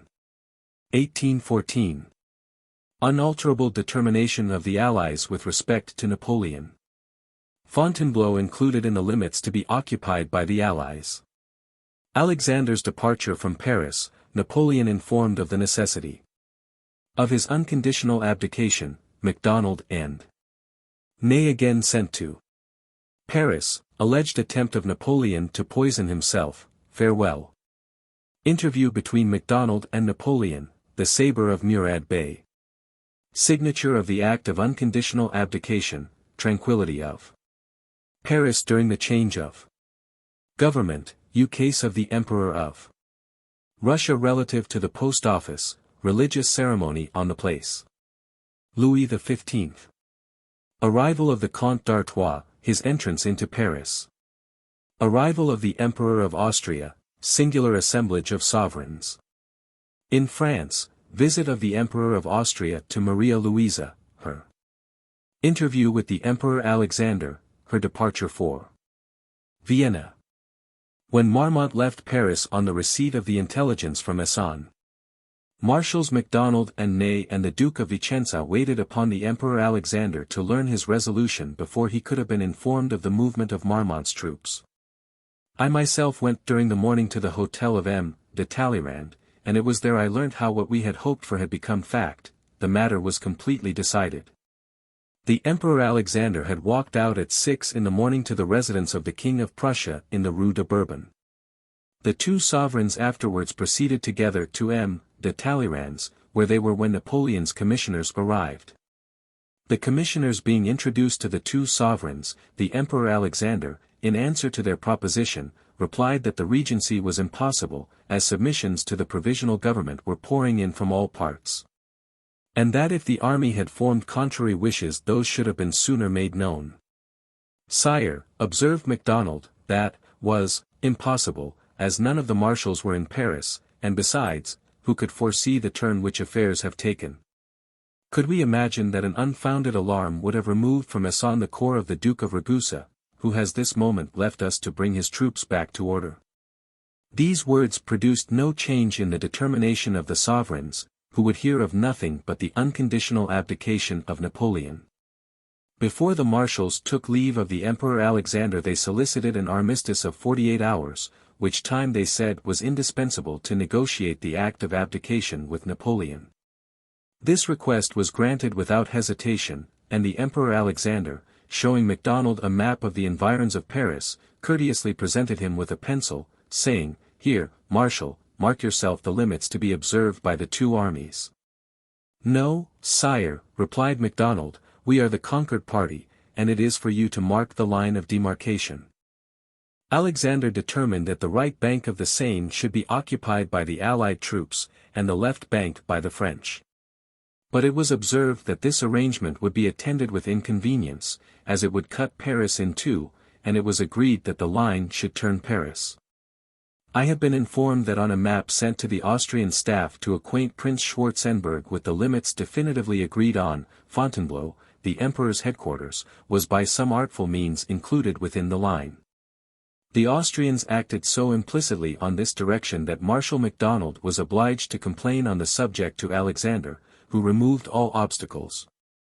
When, in discussing the question of the abdication conformably with the instructions he had received, MacDonald observed to the Emperor Alexander that Napoleon wished for nothing for himself, "Assure him," replied Alexander, "that a provision shall be made for him worthy of the rank he has occupied.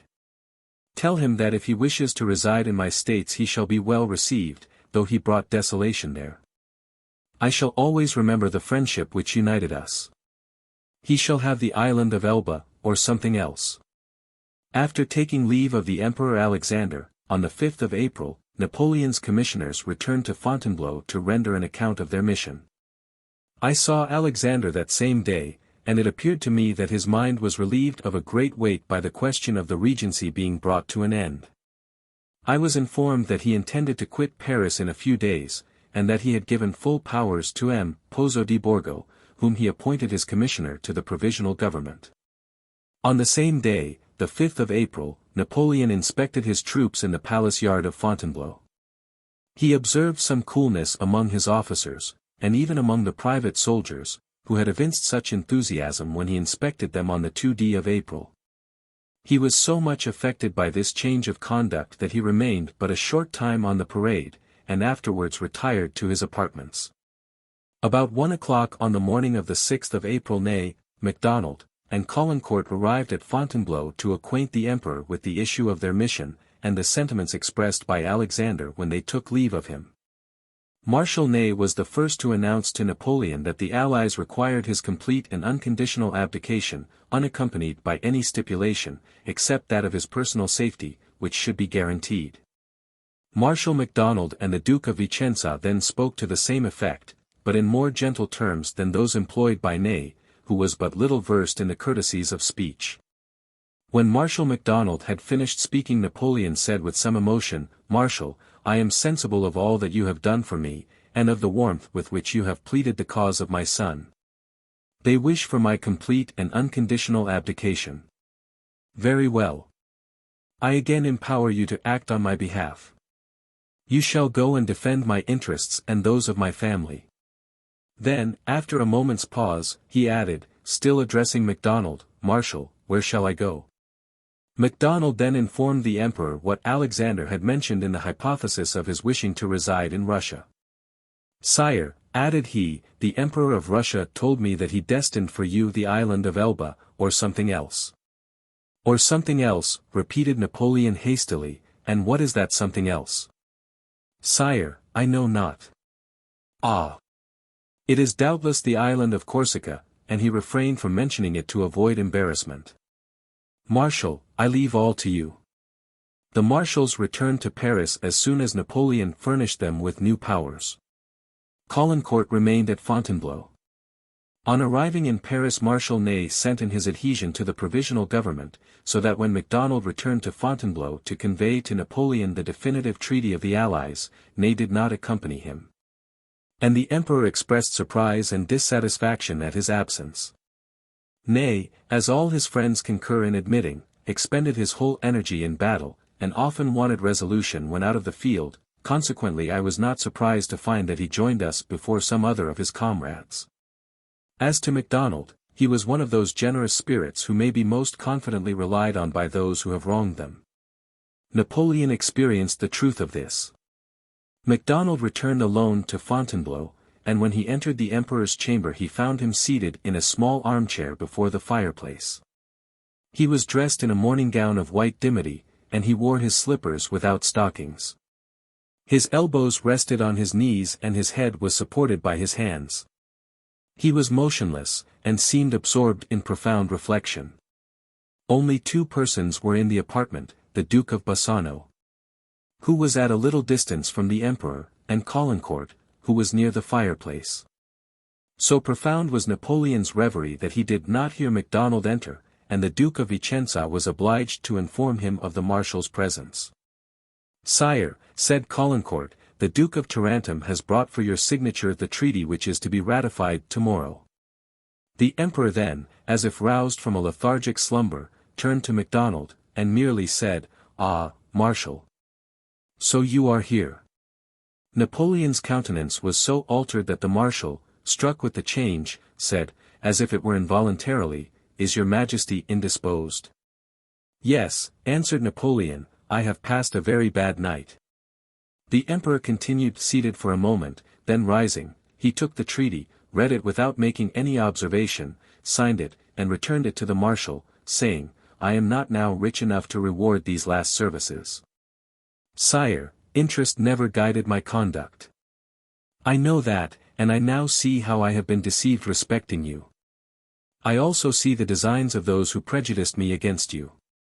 Sire, I have already told you, since 1809 I am devoted to you in life and death. I know it. But since I cannot reward you as I would wish, let a token of remembrance, inconsiderable though it be, assure you that I shall ever bear in mind the services you have rendered me. Then turning to Caulaincourt, Napoleon said, Vicenza, ask for the sabre which was given me by Murad Bey in Egypt, and which I wore at the battle of Mount Thabor. Constant having brought the sabre, the emperor took it from the hands of Caulaincourt and presented it to the marshal. Here, my faithful friend, said he, is a reward which I believe will gratify you. MacDonald on receiving the sabre said, If ever I have a son, sire, this will be his most precious inheritance. I will never part with it as long as I live. Give me your hand, said the emperor, and embrace me. At these words Napoleon and MacDonald affectionately rushed into each other's arms, and parted with tears in their eyes. Such was the last interview between MacDonald and Napoleon. I had the above particulars from the marshal himself in 1814. A few days after he returned to Paris with the treaty ratified by Napoleon. After the clauses of the treaty had been guaranteed, Napoleon signed, on the 11th of April, at Fontainebleau, his act of abdication, which was in the following terms. The Allied powers having proclaimed that the Emperor Napoleon is the only obstacle to the re-establishment of peace in Europe, the Emperor Napoleon, faithful to his oath, declares that he renounces for himself and his heirs the thrones of France and Italy, and that there is no personal sacrifice, even that of life, which he is not ready to make for the interests of France. It was not until after Bonaparte had written and signed the above act that Marshal MacDonald sent to the provisional government his recognition, expressed in the following dignified and simple manner. Being released from my allegiance by the abdication of the Emperor Napoleon, I declare that I conform to the acts of the Senate and the provisional government. It is worthy of remark that Napoleon's act of abdication was published in the Moniteur on the 12th of April, the very day on which the Comte d'Artois made his entry into Paris with the title of Lieutenant General of the Kingdom conferred on him by Louis XVIII. The 12th of April was also the day on which the Imperial Army fought its last battle before Toulouse, when the French troops, commanded by Soult, made Wellington purchase so dearly his entrance into the south of France. The Battle of Toulouse was fought on the 10th not April 12 DW. Political revolutions are generally stormy, yet, during the great change of 1814 Paris was perfectly tranquil, thanks to the excellent discipline maintained by the commanders of the Allied armies. And thanks also to the services of the National Guard of Paris, who every night patrolled the streets. My duties as Director General of the Post Office had of course obliged me to resign my captain's epaulet. When I first obtained my appointment I had been somewhat alarmed to hear that all the roads were covered with foreign troops, especially Cossacks, who even in time of peace are very ready to capture any horses that may fall in their way. On my application to the Emperor Alexander, His Majesty immediately issued a ukase, severely prohibiting the seizure of horses or anything belonging to the Post Office Department. The ukase was printed by order of the Tsar, and filed up at all the post offices, and it will be seen that after the 20th of March, when I was placed in an embarrassing situation, one of the postmasters on the Lille road expressed to me his gratitude for my conduct while I was in the service. On the 10th of April a ceremony took place in Paris which has been much spoken of, and which must have had a very imposing effect on those who allow themselves to be dazzled by mere spectacle. Early in the morning some regiments of the Allied troops occupied the north side of the boulevard, from the site of the old Bastille to the place Louis XV, in the middle of which an altar of square form was erected. Thither the Allied sovereigns came to witness the celebration of Mass according to the rites of the Greek Church. I went to a window of the hotel of the Minister of the Marine to see the ceremony. After I had waited from 8 in the morning till near 12 the pageant commenced by the arrival of half a dozen Greek priests, with long beards, and as richly dressed as the high priests who figure in the processions of the opera. About 3/4 of an hour after this first scene the infantry, followed by the cavalry, entered the place, which, in a few moments was entirely covered with military. The Allied sovereigns at length appeared, attended by brilliant staffs. They alighted from their horses and advanced to the altar. What appeared to me most remarkable was the profound silence of the vast multitude during the performance of the Mass. The whole spectacle had the effect of a finely painted panorama. For my own part, I must confess I was heartily tired of the ceremony, and was very glad when it was over. I could not admire the foreign uniforms, which were very inferior to ours. Many of them appeared fanciful, and even grotesque, and nothing can be more un-soldier-like than to see a man laced in stays till his figure resembles a wasp. The ceremony which took place 2 days after, though less pompous, was much more French. In the retinue which, on the 12th of April, momentarily increased round the Comte d'Artois, there were at least recollections for the old, and hopes for every one. When, on the departure of the commissioners whom Napoleon had sent to Alexander to treat for the regency, it was finally determined that the Allied sovereigns would listen to no proposition from Napoleon and his family. The provisional government thought it time to request that Monsieur would, by his presence, give a new impulse to the partisans of the Bourbons. The Abbé de Montesquieu wrote to the prince a letter, which was carried to him by Viscount Sosthenes de la Rochefoucauld, one of the individuals who, in these difficult circumstances, most zealously served the cause of the Bourbons. On the afternoon of the 11th Monsieur arrived at a country house belonging to Madame Charles de Dames, where he passed the night. The news of his arrival spread through Paris with the rapidity of lightning, and every one wished to solemnize his entrance into the capital. The National Guard formed a double line from the barrier of Bondy to Notre Dame, whither the prince was first to proceed, in observance of an old custom, which, however, had become very rare in France during the last 20 years. M. de Talleyrand, accompanied by the members of the provisional government, several marshals and general officers, and the municipal body, headed by the prefect of the Seine, went in procession beyond the barrier to receive Monsieur M. de Talleyrand, in the name of the provisional government, addressed the prince, who in reply made that observation which has been so often repeated: "Nothing is changed in France, there is only one Frenchman more." These words were never really uttered by the Comte d'Artois, and we can in this case follow the manufacture of the phrase. The reply actually made to Talleyrand was, "Sir, and gentlemen, I thank you, I am too happy. Let us get on. I am too happy." When the day's work was done, "Let us see," said Talleyrand. "What did Monsieur say?" I did not hear much. He seemed much moved, and desirous of hastening on, but if what he did say will not suit you, do not make an answer for him. And I can answer that Monsieur will accept it. And that so thoroughly that by the end of a couple of days he will believe he made it, and he will have made it, you will count for nothing. After repeated attempts, rejected by Talleyrand, Bunot at last produced, no more divisions. Peace in France. At last I see her once more, and nothing in her is changed, except that here is one more Frenchman. At last the great critic, Talleyrand, said, "This time I yield, that is really Monsieur's speech, and I will answer for you that he is the man who made it." Monsieur did not disdain to refer to it in his replies, and the prophecy of M. de Talleyrand was completely realized. Bunot, Volume 2, page 119. This remark promised much. The Comte d'Artois next proceeded on horseback to the Barrier Saint-Martin. I mingled in the crowd to see the procession and to observe the sentiments of the spectators.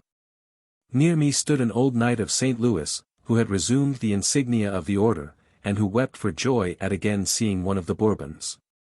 The procession soon arrived, preceded by a band playing the air, Vive Henri Cotter. I had never before seen Monsieur, and his appearance had a most pleasing effect upon me. His open countenance bore the expression of that confidence which his presence inspired in all who saw him. His staff was very brilliant, considering it was got together without preparation. The prince wore the uniform of the National Guard, with the insignia of the Order of the Holy Ghost. I must candidly state that where I saw Monsieur pass, enthusiasm was chiefly confined to his own retinue, and to persons who appeared to belong to a superior class of society. The lower order of people seemed to be animated by curiosity and astonishment rather than any other feeling. I must add that it was not without painful surprise I saw a squadron of Cossacks close the procession. And my surprise was the greater when I learned from General Sack-Ken that the Emperor Alexander had wished that on that day the one Frenchman more should be surrounded only by Frenchmen. And that to prove that the presence of the Bourbons was the signal of reconciliation His Majesty had ordered 20,000 of the Allied troops to quit Paris. I know not to what the presence of the Cossacks is to be attributed, but it was an awkward circumstance at the time, and one which malevolence did not fail to seize upon. 2 days only intervened between Monsieur's entrance into Paris and the arrival of the Emperor of Austria. That monarch was not popular among the Parisians.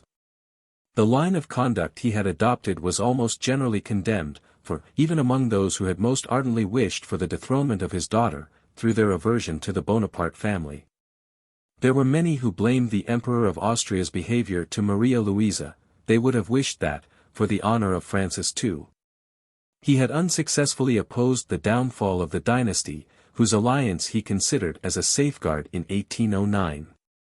This was the opinion which the mass of the people instinctively formed, for they judged of the Emperor of Austria in his character of a father and not in his character of a monarch. And as the rights of misfortune are always sacred in France, more interest was felt for Maria Louisa when she was known to be forsaken than when she was in the height of her splendor. Francis too had not seen his daughter since the day when she left Vienna to unite her destiny with that of the master of half of Europe, and I have already stated how he received the mission with which Maria Louisa entrusted the Duc de Cador. I was then too intent on what was passing in Paris and at Fontainebleau to observe with equal interest all the circumstances connected with the fate of Maria Louisa. But I will present to the reader all the information I was able to collect respecting that princess during the period immediately preceding her departure from France. She constantly assured the persons about her that she could rely on her father. The following words, which were faithfully reported to me, were addressed by her to an officer who was at Blois during the mission of M. de Champagny. Even though it should be the intention of the allied sovereigns to dethrone the Emperor Napoleon, my father will not suffer it. When he placed me on the throne of France he repeated to me 20 times his determination to uphold me on it. And my father is an honest man. I also know that the Empress, both at Blois and at Orleans, expressed her regret at not having followed the advice of the members of the Regency, who wished her to stay in Paris.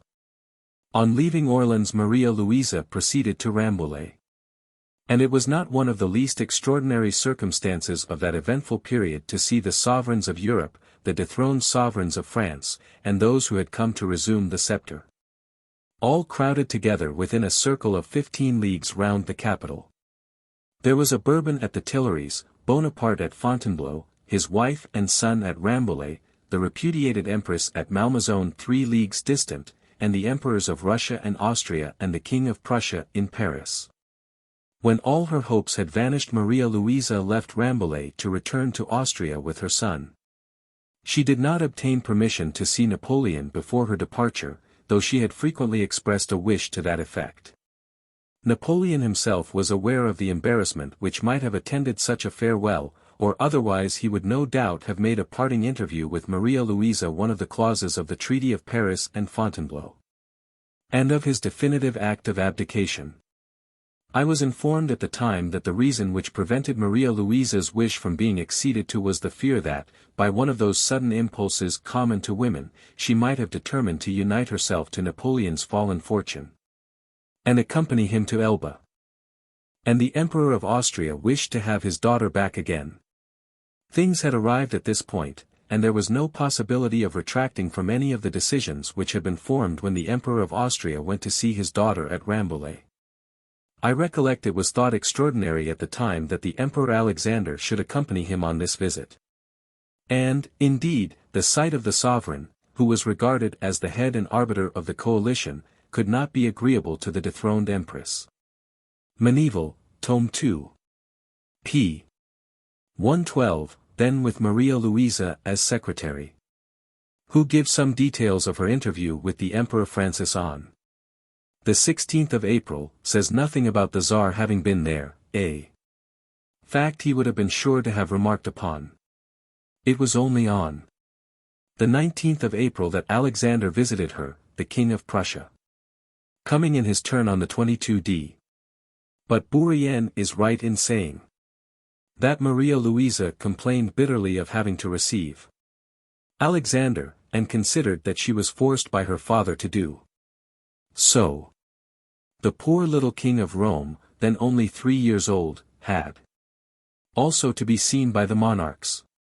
He was not taken with his grandfather, remarking that he was not handsome. Maria Louisa seems, according to Meneval, to have been at this time really anxious to join Napoleon. Meneval, Tome 2. Page 94.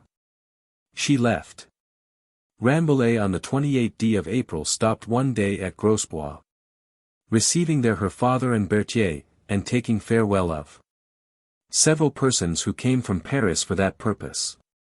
On the 25th of April she started for Vienna, and later for Parma, which state she received under the Treaty of 1814 and 1815. She yielded to the influence brought to bear on her, became estranged from Napoleon, and eventually married her chamberlain, the Comte de Neipperg, an Austrian general. The two emperors set off from Paris shortly after each other. The Emperor of Austria arrived first at Rambouillet, where he was received with respect and affection by his daughter. Maria Louisa was happy to see him, but the many tears she shed were not all tears of joy. After the first effusion of filial affection she complained of the situation to which she was reduced. Her father sympathized with her, but could offer her no consolation, since her misfortunes were irreparable. Alexander was expected to arrive immediately, and the Emperor of Austria therefore informed his daughter that the Russian monarch wished to see her. At first Maria Louisa decidedly refused to receive him, and she persisted for some time in this resolution. She said to her father, "Would he too make me a prisoner before your eyes? If he enters here by force I will retire to my chamber. There, I presume, he will not dare to follow me while you are here." But there was no time to be lost. Francis too heard the equipage of the Emperor of Russia rolling through the courtyard of Rambouillet, and his entreaties to his daughter became more and more urgent. At length she yielded, and the Emperor of Austria went himself to meet his ally and conduct him to the salon where Maria Louisa remained, in deference to her father. She did not, however, carry her deference so far as to give a favorable reception to him whom she regarded as the author of all her misfortunes. She listened with considerable coldness to the offers and protestations of Alexander, and merely replied that all she wished for was the liberty of returning to her family. A few days after this painful interview Maria Louisa and her son set off for Vienna. A few days after this visit Alexander paid his respects to Bonaparte's other wife, Josephine. In this great breaking up of empires and kingdoms the unfortunate Josephine, who had been suffering agonies on account of the husband who had abandoned her, was not forgotten. One of the first things the Emperor of Russia did on arriving at Paris was to dispatch a guard for the protection of her beautiful little palace at Malmaison. The allied sovereigns treated her with delicacy and consideration. As soon as the Emperor Alexander knew that the Empress Josephine had arrived at Malmaison he hastened to pay her a visit. It is not possible to be more amiable than he was to her.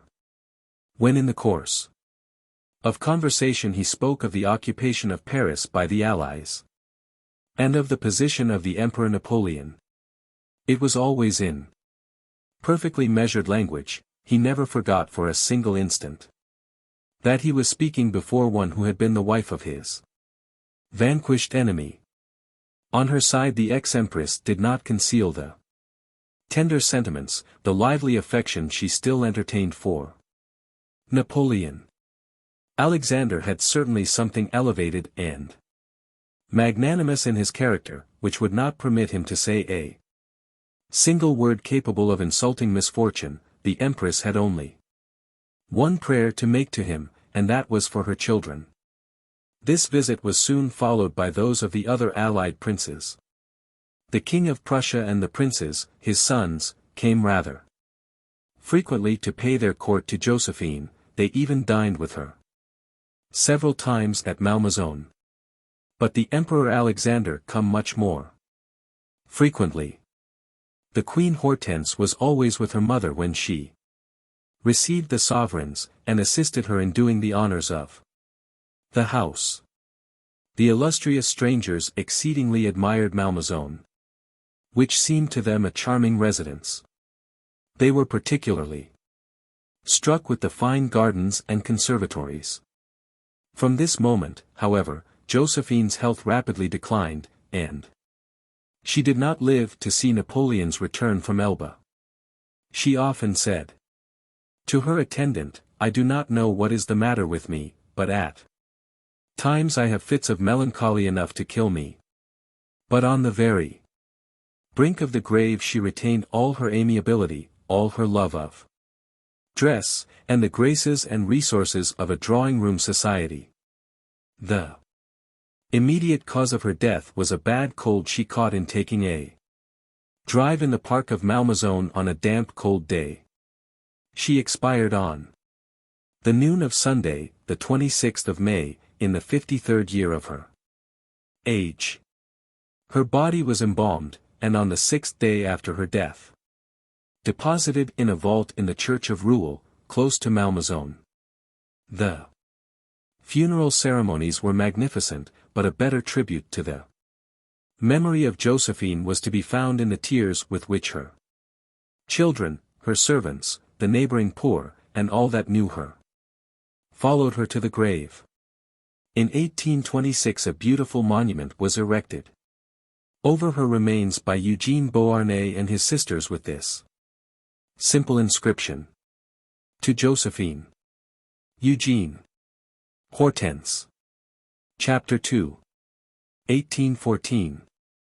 Italy and Eugene, siege of Danzig capitulation concluded but not ratified. Rapp made prisoner and sent to Kew. Davoust's refusal to believe the intelligence from Paris, projected assassination of one of the French princes, departure of Davoust and General Hogendorf from Hamburg, the affair of Manbrule, arrival of the commissioners of the Allied powers at Fontainebleau, preference shown by Napoleon to Colonel Campbell, Bonaparte's address to General Kohler, his farewell to his troops, first day of Napoleon's journey, the Imperial Guard succeeded by the Cossacks, interview with Augereau. The first white cockades, Napoleon hanged in effigy at Orgon, his escape in the disguise of a courier, seen in the inn of La Calade. Arrival at Aix, the Princess Pauline, Napoleon embarks for Elba, his life at Elba. I must now direct the attention of the reader to Italy, which was the cradle of Napoleon's glory, and towards which he transported himself in imagination from the palace of Fontainebleau. Eugene had succeeded in keeping up his means of defense until April, but on the 7th of that month, being positively informed of the overwhelming reverses of France, he found himself constrained to accede to the propositions of the Marshal de Bellegarde to treat for the evacuation of Italy. And on the 10th a convention was concluded, in which it was stipulated that the French troops, under the command of Eugene, should return within the limits of Old France. The clauses of this convention were executed on the 19th of April. Lord William Bentinck and Sir Edward Pellew had taken Genoa on the 18th of April. Murat was in the field with the Austrians against the French. Eugene, thinking that the Senate of Milan was favorably disposed towards him, solicited that body to use its influence in obtaining the consent of the Allied powers to his continuance at the head of the government of Italy. But this proposition was rejected by the Senate. A feeling of irritation pervaded the public mind in Italy, and the army had not proceeded 3 marches beyond Mantua when an insurrection broke out in Milan. The finance minister, Pisna, was assassinated, and his residence demolished, and nothing would have saved the viceroy from a similar fate had he been in his capital. Amidst this popular excitement, and the eagerness of the Italians to be released from the dominion of the French, the friends of Eugene thought him fortunate in being able to join his father-in-law at Munich almost incognito. Some time after Eugene visited France and had a long audience of Louis XVIII. He announced himself to that monarch by his father's title of Marquis de Beauharnais. The king immediately saluted him by the title of Monsieur le Maréchal, and proposed that he should reside in France with that rank. But this invitation Eugene declined, because as a French prince under the fallen government he had commanded the marshals, and he therefore could not submit to be the last in rank among those illustrious military chiefs. Bourrienne.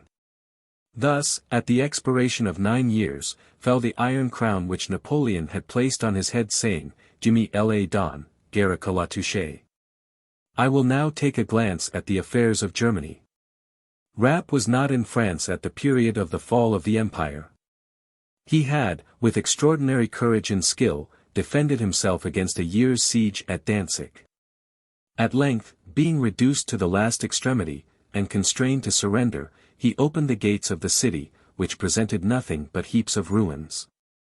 Rapp had stipulated that the garrison of Danzig should return to France, and the Duke of Württemberg, who commanded the siege, had consented to that condition. But the Emperor of Russia having refused to ratify it, Rapp, having no means of defense, was made prisoner with his troops, and conducted to Kew, whence he afterwards returned to Paris, where I saw him. Hamburg still held out, but at the beginning of April intelligence was received there of the extraordinary events which had delivered Europe from her oppressor. Davoust refused to believe this news, which at once annihilated all his hopes of power and greatness. This blindness was persisted in for some time at Hamburg. Several hawkers, who were marked out by the police as having been the circulators of Paris news, were shot.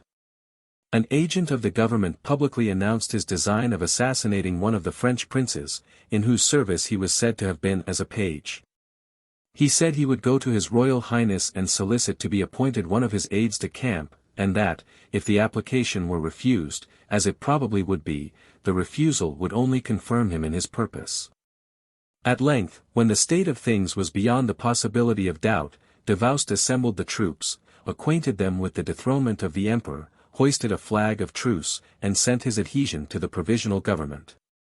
All then thought of their personal safety, without losing sight of their honestly acquired wealth.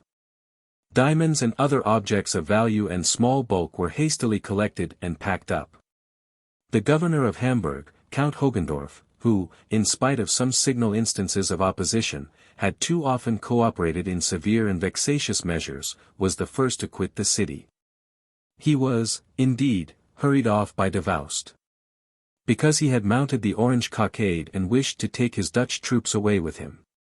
After consigning the command to General Gerard, Davoust quitted Hamburg, and arrived at Paris on the 18th of June. I have left Napoleon at Fontainebleau. The period of his departure for Elba was near at hand, it was fixed for the 17th of April. On that day Maubreuil, a man who has become unfortunately celebrated, presented himself at the post office, and asked to speak with me. He showed me some written orders, signed by General Sack-Ken, the commander of the Russian troops in Pauls, and by Baron Brackenhausen, chief of the staff. These orders set forth that Maubreuil was entrusted with an important mission, for the execution of which he was authorized to demand the assistance of the Russian troops. And the commanders of those men were enjoined to place at his disposal as many troops as he might apply for. Maubreuil was also the bearer of similar orders from General Dupont, the war minister, and from M. Engels, the provisional commissary general of the police, who directed all the other commissaries to obey the orders they might receive from Maubreuil. On seeing these documents, of the authenticity of which there was no doubt, I immediately ordered the different postmasters to provide Maubreuil promptly with any number of horses he might require. Some days after I was informed that the object of Maubreuil's mission was to assassinate Napoleon. It may readily be imagined what was my astonishment on hearing this, after I had seen the signature of the commander of the Russian forces, and knowing as I did the intentions of the Emperor Alexander. The fact is, I did not, and never can, believe that such was the intention of Maubreuil. This man has been accused of having carried off the jewels of the Queen of Westphalia. Napoleon having consented to proceed to the island of Elba, conformably with the treaty he had ratified on the 13th, requested to be accompanied to the place of embarkation by a commissioner from each of the Allied powers. Count Schuwalow was appointed by Russia, Colonel Neil Campbell by England, General Kohler by Austria, and Count Waldburg Truchas by Prussia.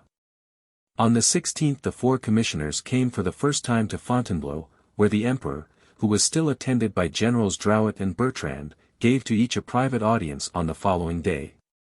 Though Napoleon received with coldness the commissioners whom he had himself solicited, yet that coldness was far from being manifested in an equal degree to all. He who experienced the best reception was Colonel Campbell, apparently because his person exhibited traces of wounds. Napoleon asked him in what battles he had received them, and on what occasions he had been invested with the orders he wore.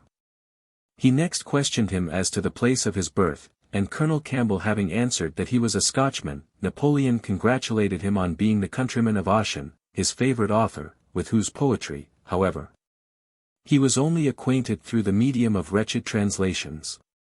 On this first audience Napoleon said to the colonel, "I have cordially hated the English. I have made war against you by every possible means, but I esteem your nation. I am convinced that there is more generosity in your government than in any other. I should like to be conveyed from Toulon to Elba by an English frigate. The Austrian and Russian commissioners were received coolly, but without any marked indications of displeasure. It was not so with the Prussian commissioner, to whom he said duly, "Are there any Prussians in my escort?" "No, sire." "Then why do you take the trouble to accompany me?" "Sire, it is not a trouble, but an honor." "These are mere words, you have nothing to do here." "Sire, I could not possibly decline the honorable mission with which the king my master has entrusted me." At these words Napoleon turned his back on Count Truchess. The commissioners expected that Napoleon would be ready to set out without delay. But they were deceived. He asked for a sight of the itinerary of his route, and wished to make some alterations in it.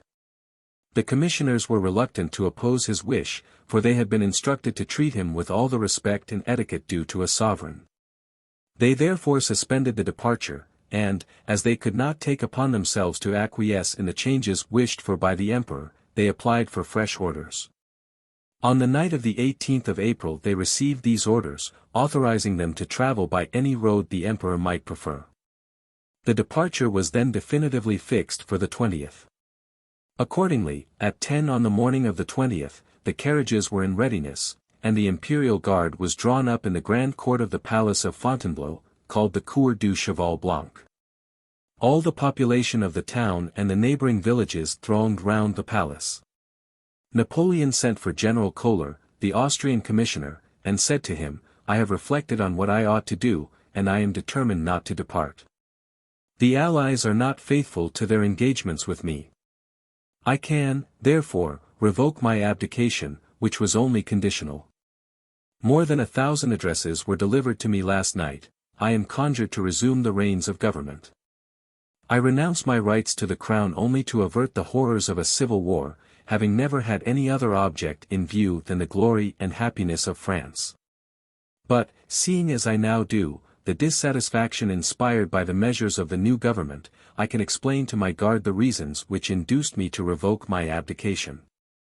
It is true that the number of troops on which I can count will scarcely exceed 30,000 men, but it will be easy for me to increase their numbers to 130,000. Know, then, that I can also, without injuring my honor, say to my guard, that having nothing but the repose and happiness of the country at heart, I renounce all my rights and exhort my troops to follow my example, and yield to the wish of the nation." I heard these words reported by General Kohler himself, after his return from his mission. He did not disguise the embarrassment which this unexpected address had occasioned.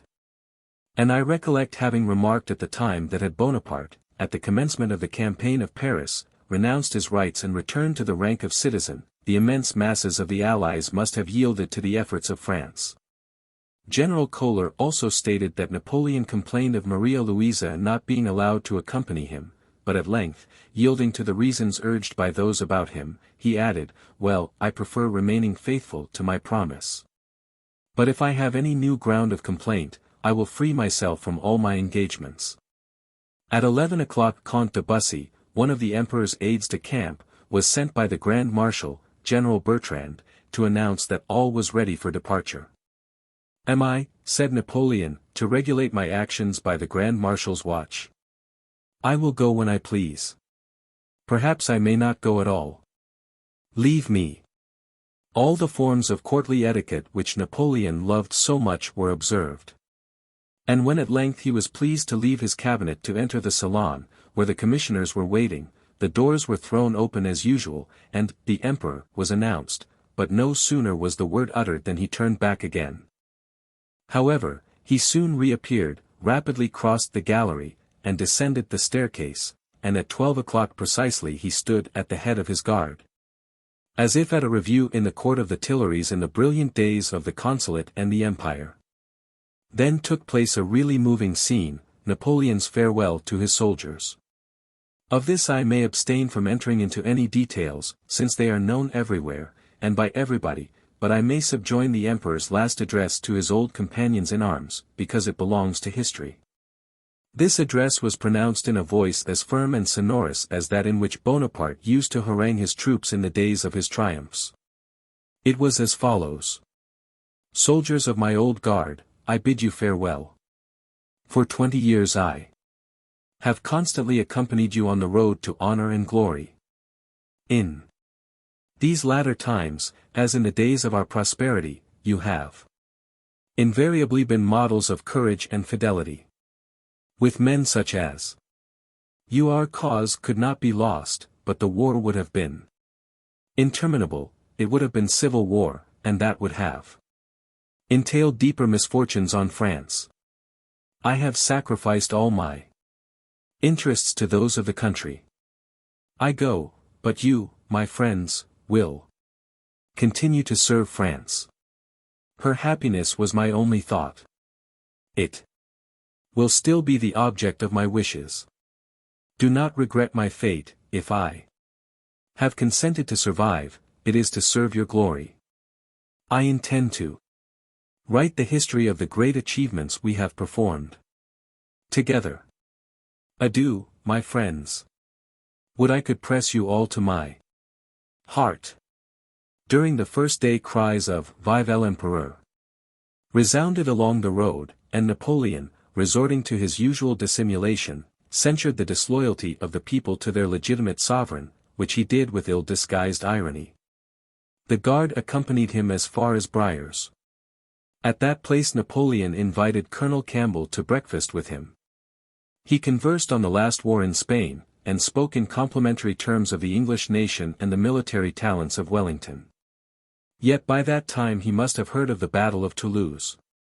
On the night of the 21st Napoleon slept at Nevers, where he was received by the acclamations of the people, who here, as in several other towns, mingled their cries in favor of their late sovereign with imprecations against the commissioners of the Allies.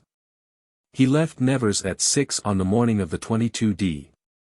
Napoleon was now no longer escorted by the guards, who were succeeded by a corps of Cossacks. The cries of "Vive l'Empereur" accordingly ceased, and he had the mortification to hear in its stead, "Vivent les Allies." However, I have been informed that at Lyons, through which the Emperor passed on the 23d at 11 at night, the cry of "Vive l'Empereur" was still echoed among the groups who assembled before the post office during the change of horses. Augereau, who was still a Republican, though he accepted the title of Duke of Castiglione from Napoleon, had always been among the discontented. On the downfall of the Emperor he was one of that considerable number of persons who turned royalists not out of love for the Bourbons but out of hatred to Bonaparte. He held a command in the south when he heard of the forfeiture of Napoleon pronounced by the Senate, and he was one of the first to send his recognition to the provisional government. Augereau, who, like all uneducated men, went to extremes in everything, had published under his name a proclamation extravagantly violent and even insulting to the Emperor.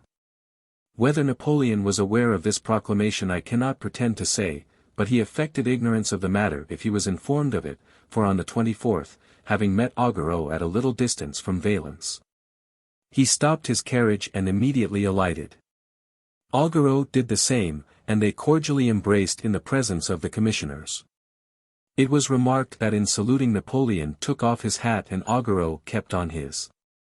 "Where are you going?" said the Emperor, "to court?" "No, I am going to Lyons." "You have behaved very badly to me." Augereau, finding that the Emperor addressed him in the second person singular, adopted the same familiarity.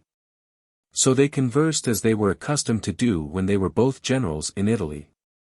"Of what do you complain?" said he. "Has not your insatiable ambition brought us to this? Have you not sacrificed everything to that ambition, even the happiness of France? I care no more for the Bourbons than for you. All I care for is the country." Upon this Napoleon turned sharply away from the marshal, lifted his hat to him, and then stepped into his carriage. The commissioners, and all the persons in Napoleon's suite, were indignant at seeing Augereau stand in the road still covered, with his hands behind his back, and instead of bowing, merely making a contemptuous salutation to Napoleon with his hand. It was at the Tuileries that these haughty republicans should have shown their airs. To have done so on the road to Elba was a mean insult which recoiled upon themselves. The following letter, taken from Captain Bingham's recently published selections from the correspondence of the first Napoleon, indicates in emphatic language the emperor's recent dissatisfaction with Marshal Augereau when in command at Lyons during the death struggle of 1814. To Marshal Augereau. Nogent, February 21, 1814. What?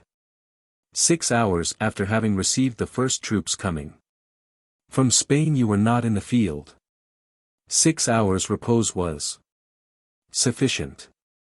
I won the action of Nauges with a brigade of dragoons coming from Spain which, since it had left Bayonne, had not unbridled its horses. The 6 battalions of the division of Nîmes want clothes, equipment, and drilling, say you. What poor reasons you give me there, Augereau. I have destroyed 80,000 enemies with conscripts having nothing but knapsacks. The National Guards, say you, are pitiable. I have 4,000 here in round hats, without knapsacks, in wooden shoes, but with good muskets, and I get a great deal out of them. There is no money, you continue, and where do you hope to draw money from? You want wagons. Take them wherever you can. You have no magazines, this is too ridiculous. I order you 12 hours after the reception of this letter to take the field. If you are still Augereau of Castiglione, keep the command, but if your 60 years weigh upon you hand over the command to your senior general. The country is in danger, and can be saved by boldness and alacrity alone. Signed, Napoleon. At Valence Napoleon, for the first time, saw French soldiers with the white cockade in their caps. They belonged to Augereau's corps. At Orange the air resounded with tunes of Vive le Roi. Here the gaiety, real or feigned, which Napoleon had hitherto evinced, began to forsake him.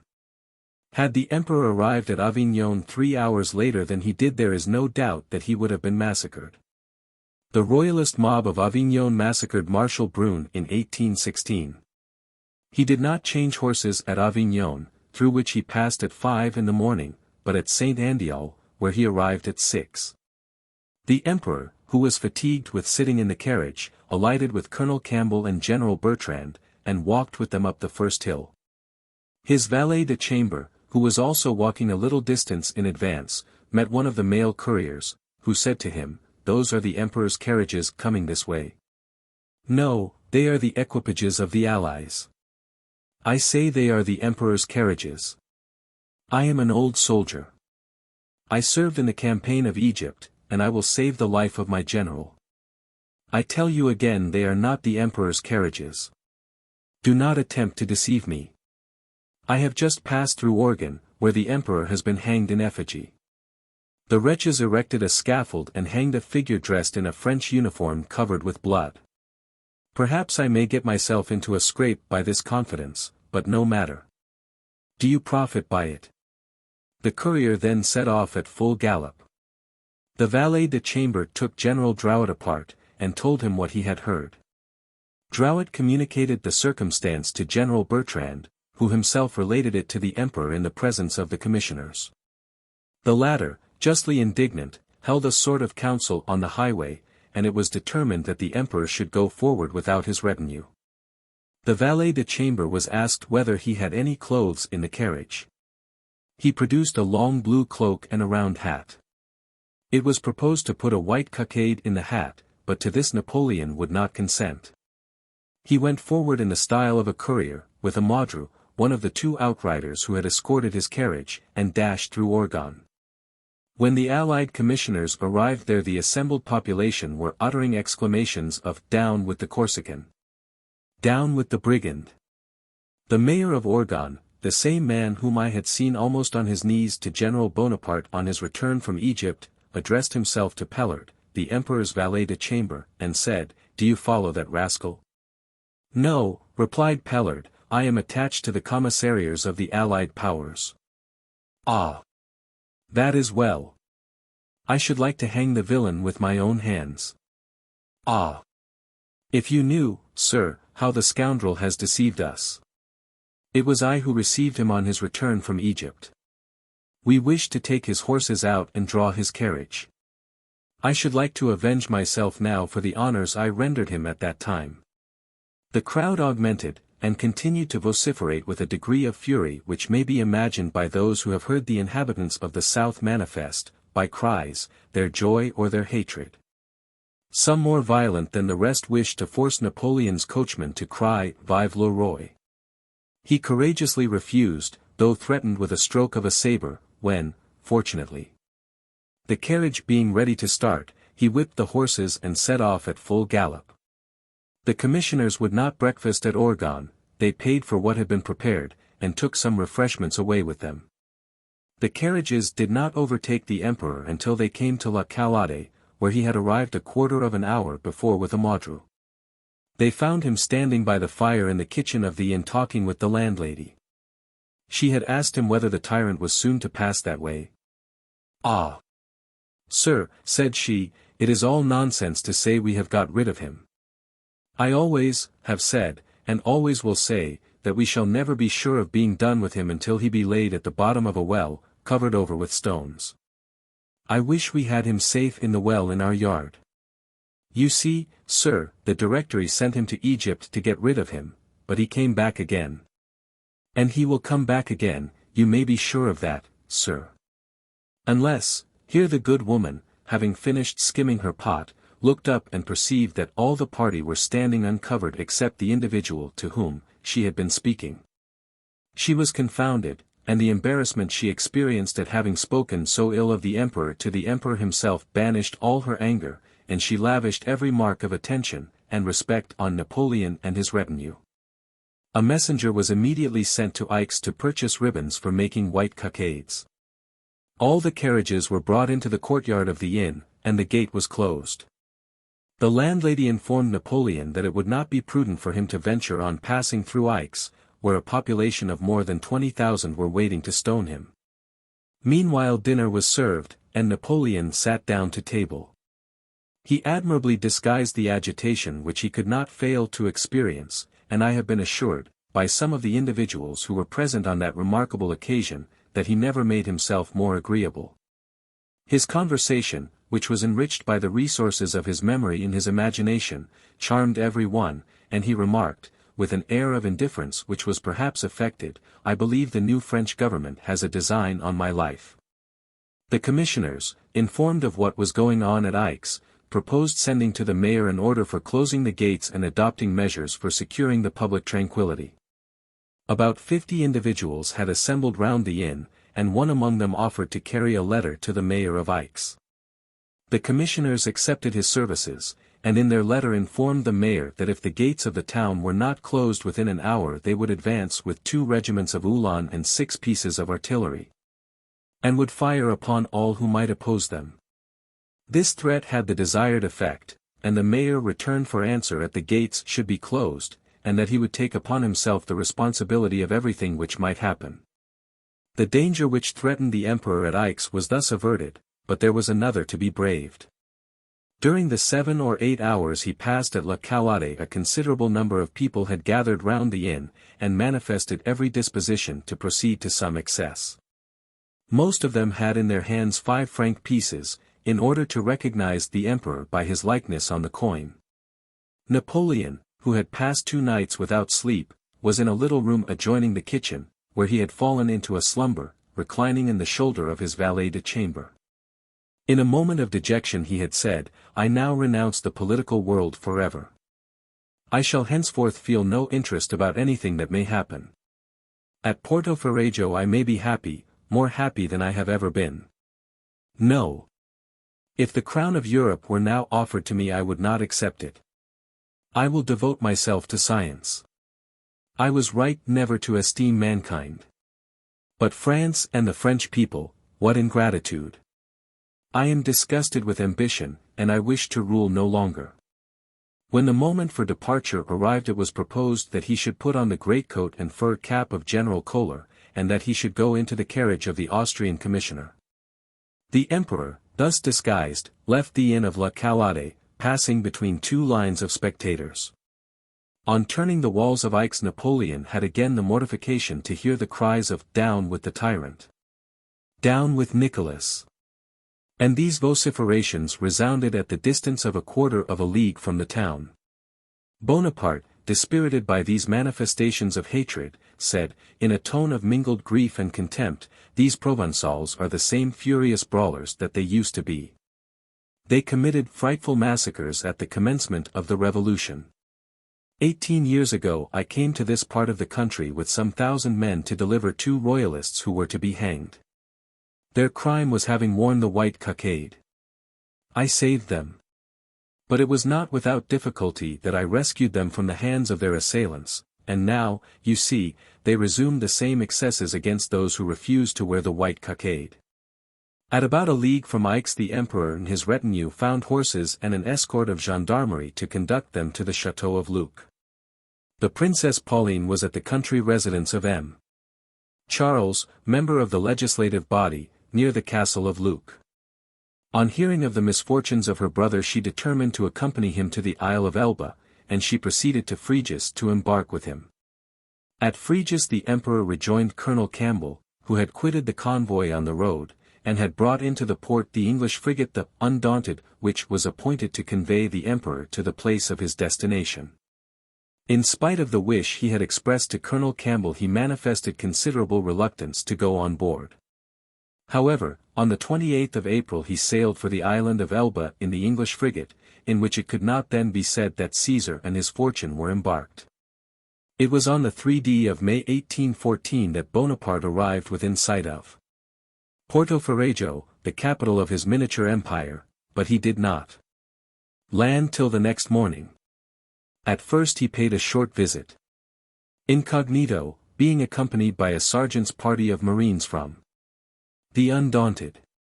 He then returned on board to breakfast, and at about 2 o'clock made his public entrance, the Undaunted firing a royal salute. In every particular of his conduct he paid great attention to the maintenance of his imperial dignity. On landing he received the keys of his city of Porto Ferrajo, and the devoirs of the governor, prefect, and other dignitaries, and he proceeded immediately under a canopy of state to the parish church, which served as a cathedral. There he heard Te Deum, and it is stated that his countenance was dark and melancholy, and that he even shed tears. One of Bonaparte's first cares was to select a flag for the Elbese Empire, and after some hesitation he fixed on argent, on a bend gules, or 3 Bs, as the armorial ensign of his new dominion. It is strange that neither he nor any of those whom he consulted should have been aware that Elba had an ancient and peculiar ensign, and it is still more remarkable that this ensign should be one singularly adapted to Bonaparte's situation. Being no more than a wheel, the emblem, says M. Bernard, of the vicissitudes of human life, which the Elbese had borrowed from the Egyptian mysteries. This is as curious a coincidence as any we ever recollect to have met. As the medals of Elba with the emblem of the wheel are well known, we cannot but suppose that Bonaparte was aware of the circumstance, yet he is represented as having in vain made several anxious inquiries after the ancient arms of the island. During the first months of his residence there his life was, in general, one of characteristic activity and almost garrulous frankness. He gave dinners, went to balls, rode all day about his island, planned fortifications, aqueducts, lazarettos, harbors, and palaces. And the very second day after he landed fitted out an expedition of 12 soldiers to take possession of a little uninhabited island called Pianosa, which lies a few leagues from Elba. On this occasion he said good-humoredly, "Tout l'Europe dira que j'ai déjà fait une conquête, all Europe will say I have already made a conquest." The cause of the island of Pianosa being left uninhabited was the marauding of the corsairs from the coast of Barbary, against whom Bonaparte considered himself fully protected by the 4th article of the Treaty of Fontainebleau. The greatest wealth of Elba consists in its iron mines, for which the island was celebrated in the days of Virgil. Soon after his arrival Napoleon visited the mines in company with Colonel Campbell, and being informed that they produced annually about 500,000 francs he exclaimed joyfully, "These, then, are my own." One of his followers, however, reminded him that he had long since disposed of that revenue, having given it to his Order of the Legion of Honor, to furnish pensions, etc. Where was my head when I made that grant? Said he, but I have made many foolish decrees of that sort. Sir Walter Scott, in telling a curious fact, makes a very curious mistake. To dignify his capital, he says, having discovered that the ancient name of Portoferraggio was Comopoli, the city of Como, he commanded it to be called Cosmopoli, or the city of all nations. Now the old name of Portoferraggio was in reality not Comopoli, but Cosmopoli, and it obtained that name from the Florentine Cosmo de' Medici, to whose ducal house Elba belonged, as an integral part of Tuscany. The name equally signified the city of Cosmo, or the city of all nations, and the vanity of the Medici had probably been flattered by the double meaning of the appellation. But Bonaparte certainly revived the old name, and did not add a letter to it to dignify his little capital. The household of Napoleon, though reduced to 35 persons, still represented an imperial court. The forms and etiquette of the Tuileries and St. Cloud were retained on a diminished scale, but the furniture and internal accommodations of the palace are represented as having been meaner by far than those of an English gentleman of ordinary rank. The bodyguard of His Imperial Majesty the Emperor of Elba consisted of about 700 infantry and 80 cavalry, and to this handful of troops Napoleon seemed to pay almost as much attention as he had formerly given to his Grande Armée. The men were constantly exercised, particularly in throwing shot and shells, and he soon began to look out for good recruits. He early announced that he would hold a court and receive ladies twice a week. The first was on the 7th of May, and a great concourse assembled. Bonaparte at first paid great attention to the women, particularly those who possessed personal attractions, and asked them, in his rapid way, whether they were married, how many children they had, and who their husbands were. To the last question he received one universal answer. It happened that every lady was married to a merchant, but when it came to be further explained that they were merchant butchers and merchant bakers, His Imperial Majesty permitted some expression of his dissatisfaction to escape him and hastily retired. On the 4th of June there was a ball on board the British frigate, in honor of the King's birthday. The whole beauty and fashion of Elba were assembled, and dancing with great glee, when, about midnight, Bonaparte came in his barge, unexpectedly, and masked, to join the festivity. He was very affable, and visited every part of the ship, and all the amusements which had been prepared for the different classes of persons. On his birthday, the 15th of August, he ordered the mayor to give a ball, and for this purpose a temporary building, capable of holding 300 persons, was to be erected, and the whole entertainment, building and all, were to be at the expense of the inhabitants themselves. These were bad auspices, and accordingly the ball completely failed. Madame Tyre, Madame Bertrand, and the two ladies of honor, attended, but not above 30 of the fair islanders, and as the author of the itinéraire remarks, le bal fut triste quoique Bonaparte n'y parait pas. Having in an excursion reached the summit of one of the highest hills on the island, where the sea was visible all round him, he shook his head with affected solemnity, and exclaimed in a bantering tone, Il faut avouer que mon île est bien petite. On this mountain one of the party saw a little church in an almost inaccessible situation, and observed that it was a most inconvenient site for a church, for surely no congregation could attend it. It is on that account the more convenient to the parson, replied Bonaparte, who may preach what stuff he pleases without fear of contradiction. As they descended the hill and met some peasants with their goats who asked for charity, Bonaparte told a story which the present circumstances brought to his recollection, that when he was crossing the great St. Bernard, previously to the battle of Marengo, he had met a goatherd, and entered into conversation with him. The goatherd, not knowing to whom he was speaking, lamented his own hard lot, and envied the riches of some persons who actually had cows and cornfields. Bonaparte inquired if some fairy were to offer to gratify all his wishes what he would ask. The poor peasant expressed, in his own opinion, some very extravagant desires, such as a dozen of cows and a good farmhouse. Bonaparte afterwards recollected the incident, and astonished the goatherd by the fulfillment of all his wishes. But all his thoughts and conversations were not as light and pleasant as these. Sometimes he would involve himself in an account of the last campaign, of his own views and hopes, of the defection of his marshals, of the capture of Paris, and finally of his abdication. On these he would talk by the hour with great earnestness and almost fury, exhibiting in very rapid succession traits of eloquence, of military genius, of indignation, of vanity, and of selfishness. With regard to the audience to whom he addressed these tirades he was not very particular. The chief violence of his rage seemed to be directed against Marshal Marmont whom, as well as Augereau, he sometimes called by names too gross for repetition, and charged roundly with treachery. Marmont, when he could no longer defend Paris by arms, saved it by an honorable capitulation. He preserved his army for the service of his country, and when everything else was lost stipulated for the safety of Bonaparte. This last stipulation, however, Bonaparte affected to treat with contempt and indignation. The editor of 1836 edition. Chapter 3. 1814. Changes produced by time, correspondence between the provisional government and Hartwell, Louis XVIII's reception in London. His arrival at Calais, Berthier's address to the king at Compiègne. My presentation to His Majesty at St.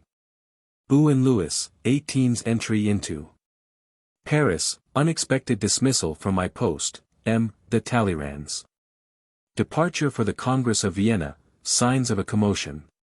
Impossibility of seeing de Blocas, the Abbé Fleuriel, unanswered. Letters, my letter to de Talleyrand at Vienna. No power is so great as that resulting from the changes produced by time. Wise policy consists in directing that power, but to do so it is requisite to know the wants of the age. For this reason Louis XVIII appeared, in the eyes of all sensible persons, a monarch expressly formed for the circumstances in which we stood after the fall of Napoleon. In the winter of 1813-14 some royalist proclamations had been circulated in Paris, and as they contained the germs of those hopes which the charter, had it been executed, was calculated to realize, the police opposed their circulation. And I recollect that, in order to multiply the number of copies, my family and I daily devoted some hours to transcribing them. After the definitive declaration of Alexander a very active correspondence ensued between the Provisional Government and Hartwell, and Louis XVIII was even preparing to embark for Bordeaux when he learned the events of the 31st of March. That news induced the king to alter his determination, and he soon quitted his retirement to proceed to London. Louis XVIII and the Prince Regent of England exchanged the orders of the Holy Ghost and the Garter, and I believe I may affirm that this was the first occasion on which any but a Catholic prince was invested with the Order of the Holy Ghost. Louis XVIII embarked at Dover on board the Royal Sovereign, and landed at Calais on the 24th of April. I need not enter into any description of the enthusiasm which his presence excited, that is generally known through the reports of the journals of the time. It is very certain that all rational persons saw with satisfaction the princes of the House of Bourbon reascend the throne of their ancestors, enlightened by experience and misfortune, which, as some ancient philosopher observes, are the best counselors of kings. I had received a letter addressed to me from London by the Duc de Duras, pointing out the route which Louis XVIII was to pursue from Calais to Paris. In this he said, "After the zeal, monsieur, you have shown for the service of the king, I do not doubt your activity to prevent his suffering in any way at a moment so happy and interesting for every Frenchman." The king's wishes on this subject were scrupulously fulfilled, and I recollect with pleasure the zeal with which my directions were executed by all the persons in the service of the post office. His Majesty stopped for a short time at Amiens, and then proceeded to Compiègne, where the ministers and marshals had previously arrived to present to him their homage and the assurance of their fidelity. Berthier addressed the king in the name of the marshals, and said, among other things, that France, groaning for 25 years under the weight of the misfortunes that oppressed her, had anxiously looked forward to the happy day which she now saw dawning. Berthier might justly have said 10 years. But at all events, even had he spoken the truth, it was ill-placed in the mouth of a man whom the emperor had constantly loaded with favors. The Emperor Alexander also went to Compiègne to meet Louis XVIII, and the two monarchs dined together. I did not go to Compiègne because the business which I had constantly to execute did not permit me to leave Paris for so long an interval as that journey would have required, but I was at Saint-Ouen when Louis XVIII arrived on the 2d of May. There I had to congratulate myself on being remembered by a man to whom I was fortunate enough to render some service at Hamburg. As the king entered the salon through which he had to pass to go to the dining room, Hugh, recognizing me, said to His Majesty, "There is M. de Bourrienne." The king then, stepping up to me, said, "Ah, M. de Bourrienne, I am very glad to see you. I am aware of the services you have rendered me in Hamburg and Paris, and I shall feel much pleasure in testifying my gratitude." At Saint-Ouen, Louis XVIII promulgated the declaration which preceded the charter, and which repeated the sentiments expressed by the king 20 years before, in the Declaration of Colmar. It was also at Saint-Ouen that project of a constitution was presented to him by the Senate, in which that body, to justify in extremis its title of conservative, stipulated for the preservation of its revenues and endowments. On the 3d of May, Louis XVIII made his solemn entrance into Paris, the Duchess d'Angoulême being in the carriage with the king. His Majesty proceeded first to Notre Dame. On arriving at the Pont Neuf, he saw the model of the statue of Henri IV, replaced, on the pedestal of which appeared the following words, Ludovico Reduce, Henricus Redivivus, which were suggested by M. de Lally-Delendal, and were greatly preferable to the long and prolix inscription composed for the bronze statue. The king's entrance into Paris did not excite so much enthusiasm as the entrance of Monsieur. In the places through which I passed on the 3d of May, astonishment seemed to be the prevailing feeling among the people. The abatement of public enthusiasm was more perceptible a short time after, when Louis XVIII restored the Red Corps, which Louis XVI had suppressed long before the Revolution. It was not a little extraordinary to see the direction of the government consigned to a man who neither had nor could have any knowledge of France. From the commencement, M. de Blocas affected ministerial omnipotence. When I went on the 11th of May to the Tuileries to present, as usual, my portfolio to the king, in virtue of my privilege of transacting business with the sovereign, M. de Blocas wished to take the portfolio from me, which appeared to me the more surprising as, during the 7 days I had the honor of coming in contact with Louis XVIII, His Majesty had been pleased to bestow many compliments upon me. I at first refused to give up the portfolio, but M. de Blocas told me the king had ordered him to receive it. I then, of course, yielded the point. However, it was not long before I had experience of a courtier's revenge, for 2 days after this circumstance, that is to say, on the 13th of May, on entering my cabinet at the usual hour, I mechanically took up the Moniteur, which I found lying on my desk. On glancing hastily over it, what was my astonishment to find that the Comte Ferrand had been appointed director of the post office in my stead. Such was the strange mode in which M. de Blocas made me feel the promised gratitude of the sovereign. Certainly, after my proofs of loyalty, which a year afterwards procured for me the honor of being outlawed in quite a special way, I had reason to complain. And I might have said, sic vos non vobis, as justly as Virgil when he alluded to the unmerited favors lavished by Augustus on the Mavii and Bovii of his time. The measures of government soon excited complaints in every quarter. The usages of the old system were gradually restored, and ridicule being mingled with more serious considerations, Paris was speedily inundated with caricatures and pamphlets. However, tranquillity prevailed until the month of September, when M. de Talleyrand departed for the Congress of Vienna. Then all was disorder at the Tuileries. Every one, feeling himself free from restraint, wished to play the statesman, and heaven knows how many follies were committed in the absence of the schoolmaster. Under a feeble government there is but one step from discontent to insurrection. Under an imbecile government like that of France in 1814, after the departure of M. de Talleyrand, conspiracy has free scope. During the summer of 1814 were initiated the events which reached their climax on the 20th of March, 1815. I almost fancy I am dreaming when I look back on the miraculous incapacity of the persons who were then at the head of our government.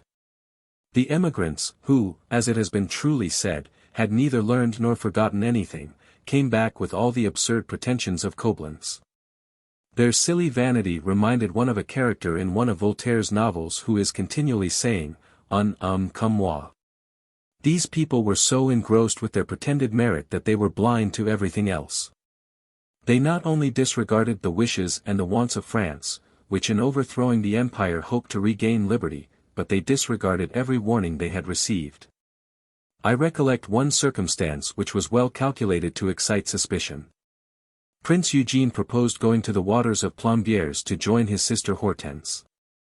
The horses, the carriages, and one of the prince's aides-de-camp had already arrived at Plombières, and his residence was prepared, but he did not go. Eugene had, no doubt, received intimation of his sister's intrigues with some of the individuals of the late court of Napoleon who were then at the waters, and as he had determined to reside quietly at the court of his father-in-law, without meddling with public affairs, he remained at Munich. This fact, however, passed off unnoticed. At the end of 1814 unequivocal indications of a great catastrophe were observable. About that time a man, whom I much esteem, and with whom I have always been on terms of friendship, said to me, "You see how things are going on, they are committing fault upon fault. You must be convinced that such a state of things cannot last long. Between ourselves, I am of opinion that all will be over in the month of March, that month will repair the disgrace of last March. We shall then, once for all, be delivered from fanaticism and the emigrants. You see the intolerable spirit of hypocrisy that prevails, and you know that the influence of the priests is, of all things, the most hateful to the nation. We have gone back a long way within the last 8 months. I fear you will repent of having taken too active a part in affairs at the commencement of the present year. You see we have gone a very different way from what you expected. However, as I have often told you before, you had good reason to complain, and after all, you acted to the best of your judgment. I did not attach much importance to this prediction of a change in the month of March. I deplored, as everyone did, the inconceivable errors of Ferrand and Company, and I hoped that the government would gradually return to those principles which were calculated to conciliate the feelings of the people. A few days after another of my friends called on me. He had exercised important functions, and his name had appeared on a proscription list.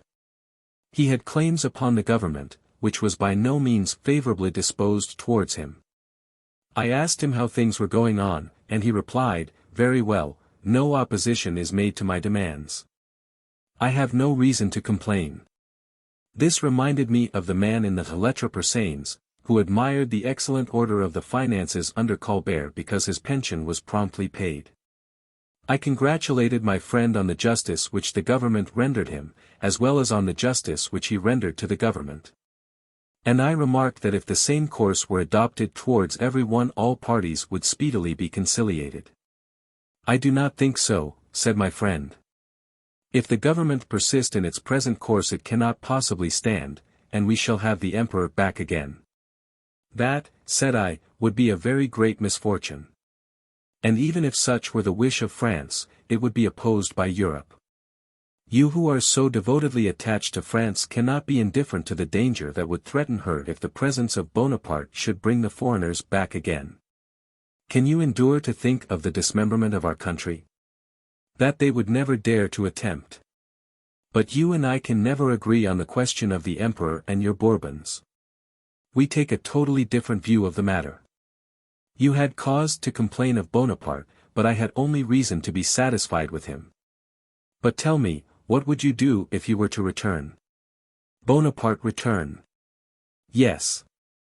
Upon my word, the best thing I could do would be to set off as speedily as I could, and that is certainly what I should do. I am thoroughly convinced that he would never pardon me for the part one have taken in the Restoration, and I candidly confess that I should not hesitate a moment to save my life by leaving France." "Well, you are wrong, for I am convinced that if you would range yourself among the number of his friends you might have whatever you wished, titles, honors, riches. Of this I could give you assurance. All this, I must tell you, does not tempt me. I love France as dearly as you do, and I am convinced that she can never be happy under Bonaparte. If he should return I will go and live abroad. This is only part of a conversation which lasted a considerable time, and, as is often the case after a long discussion, my friend retained his opinion, and I mine. However, this second warning, this hypothesis of the return of Bonaparte, made me reflect, and I soon received another hint which gave additional weight to the preceding ones. An individual with whom I was well acquainted, and whom I knew from his principles and connections to be entirely devoted to the royal cause, communicated to me some extraordinary circumstances which he said alarmed him. Among other things he said, the day before yesterday I met Charles de Labadoire, who, you know, is my intimate friend. I remarked that he had an air of agitation and abstraction. I invited him to come and dine with me, but he declined, alleging as an excuse that we should not be alone. He then asked me to go and dine with him yesterday, as he wanted to talk with me.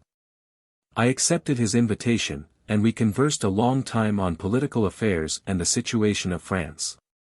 You know my sentiments are quite the reverse of his, so we disputed and wrangled, though we are still very good friends. But what alarms me is, that at parting Charles pressed my hand, saying, "Adieu, tomorrow I set off for Grenoble. In a month you will hear something of Charles de Labadoire." These 3 successive communications appeared to me very extraordinary. The 2 first were made to me by persons interested in the event, and the third by one who dreaded it. They all presented a striking coincidence with the intrigues at Plombières a few months before. In the month of January I determined to mention the business to M. de Blocas, who then engrossed all credit and all power, and through whose medium alone anything could reach the sovereign. I need scarcely add that my intention was merely to mention to him the facts without naming the individuals from whom I obtained them. After all, however, M. de Blocas did not receive me, and I only had the honor of speaking to his secretary, who, if the fact deserved to be recorded, was an abbé named Fleuriel.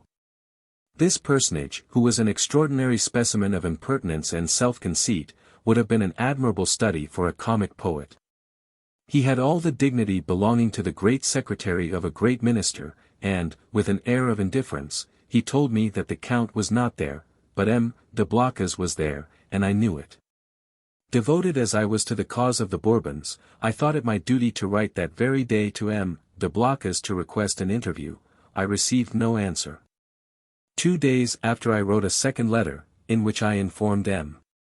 de Blocas that I had something of the greatest importance to communicate to him. This letter remained unnoticed like the first. Unable to account for this strange treatment, I again repaired to the Pavilion de Flore, and requested the Abbé Fleuriel to explain to me if he could the cause of his master's silence. "Sir," said he, "I received your 2 letters, and laid them before the Count. I cannot tell why he has not sent you an answer, but Monsieur le Comte is so much engaged. Monsieur le Comte is so overwhelmed with business that, Monsieur le Comte may, perhaps, repent of it. Good morning, sir." I thus had personal experience of the truth of what I had often heard respecting M. de Blocas. That favorite, who succeeded Comte d'Avary, enjoyed the full confidence of the king, and concentrated the sovereign power in his own cabinet. The only means of transmitting any communication to Louis XVIII was to get it addressed to M. de Blocas by one of his most intimate friends. Convinced as I was of the danger that threatened France, and unable to break through the blockade which M. de Blocas had formed round the person of the king, I determined to write to M. de Talleyrand at Vienna, and acquaint him with the communications that had been made to me. M. de Talleyrand corresponded directly with the king, and I doubt not that my information at length reached the ears of his Majesty. But when Louis XVIII was informed of what was to happen, it was too late to avert the danger. Chapter 4. 1814 to 1815. Escape from Elba, his landing near Caen, march on Paris. About the middle of summer Napoleon was visited by his mother and his sister the Princess Pauline. Both these ladies had very considerable talents for political intrigue, and then natural faculties in this way had not lain dormant or been injured by want of practice. In Pauline this finesse was partially concealed by a languor and indecision of manner and an occasional assumption of niaiserie, or almost infantine simplicity. But this only threw people the more off their guard, and made her finesse the more sure in its operation. Pauline was handsome too, uncommonly graceful, and had all that power of fascination which has been attributed to the Bonaparte family. She could gain hearts with ease, and those whom her charms enslaved were generally ready to devote themselves absolutely to her brother.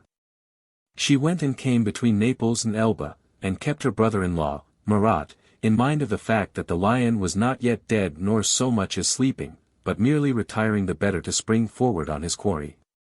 Having taken this resolution and chosen his time, Napoleon kept the secret of his expedition until the last moment, and means were found to privately make the requisite preparations.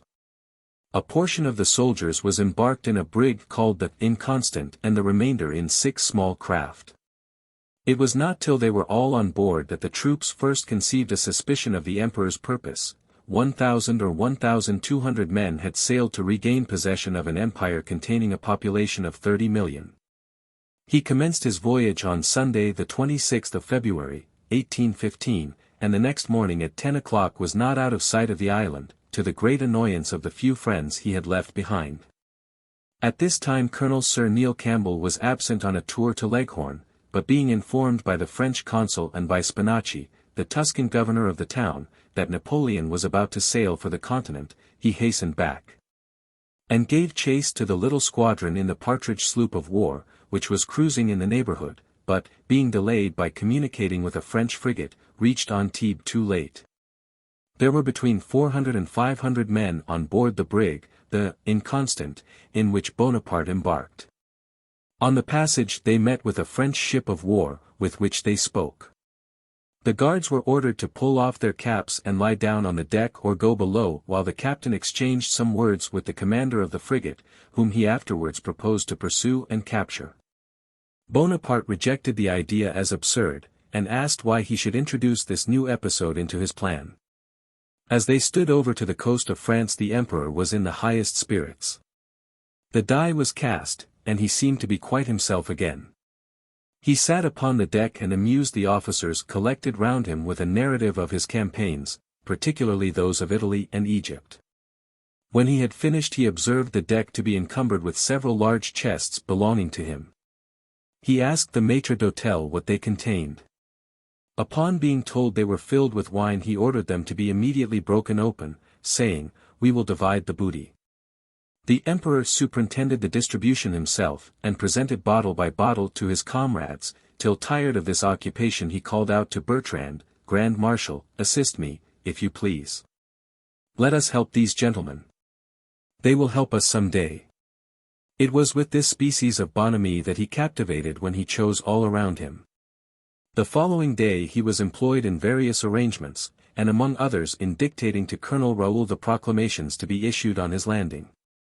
In one of these, after observing, "We must forget that we have given law to the neighboring nations," Napoleon stopped. "What have I said?" Colonel Raoul read the passage. "Stop," said Napoleon. "Omit the word neighboring. Say simply, to nations." It was thus his pride revealed itself, and his ambition seemed to rekindle at the very recollections of his former greatness. Napoleon landed without any accident on the 1st of March at Cannes, a small seaport in the Gulf of St. Juan, not far from Frejus, where he had disembarked on his return from Egypt 16 years before, and where he had embarked the preceding year for Elba. A small party of the guards who presented themselves before the neighboring garrison of Antibes were made prisoners by General Corson, the governor of the place. Someone hinted that it was not right to proceed till they had released their comrades, but the emperor observed that this was poorly to estimate the magnitude of the undertaking. Before them were 30 million men uniting to be set free.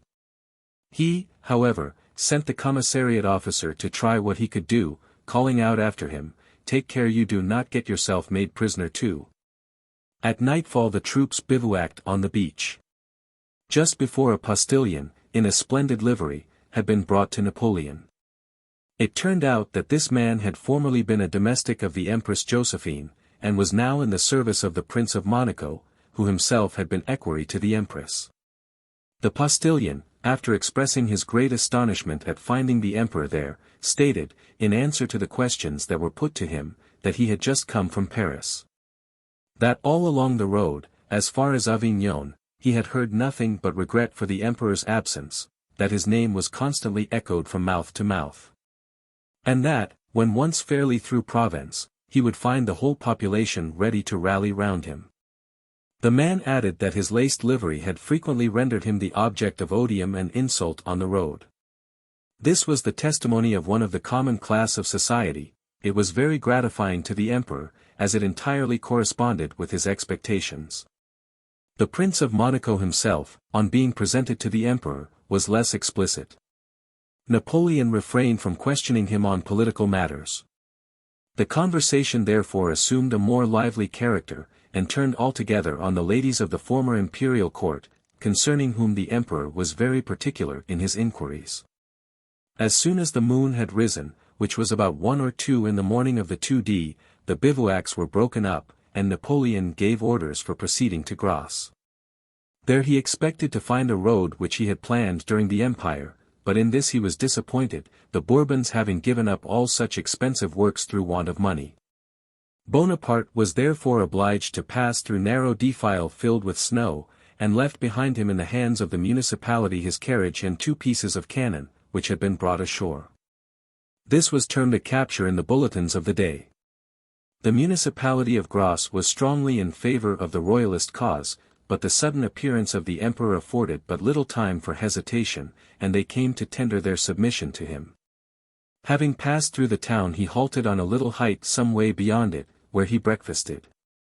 He was soon surrounded by the whole population of the place, and he heard the same sentiments and the same prayers as before he quitted France. A multitude of petitions had already been drawn up, and were presented to him, just as though he had come from Paris and was making a tour through the departments. One complained that his pension had not been paid, another that his cross of the Legion of Honor had been taken from him. Some of the more discontented secretly informed Napoleon that the authorities of the town were very hostile to him, but that the mass of the people were devoted to him, and only waited till his back was turned to rid themselves of the miscreants. He replied, "Be not too hasty. Let them have the mortification of seeing our triumph without having anything to reproach us with." The emperor advanced with all the rapidity in his power. "Victory," he said, "depended on my speed. To me France was in Grenoble. That place was 100 miles distant, but I and my companions reached it in 5 days, and with what weather and what roads! I entered the city just as the Comte d'Artois, warned by the telegraph, was quitting the Tuileries." Napoleon himself was so perfectly convinced of the state of affairs that he knew his success in no way depended on the force he might bring with him. A piquet of gens d'armes, he said, was all that was necessary. Everything turned out as he foresaw.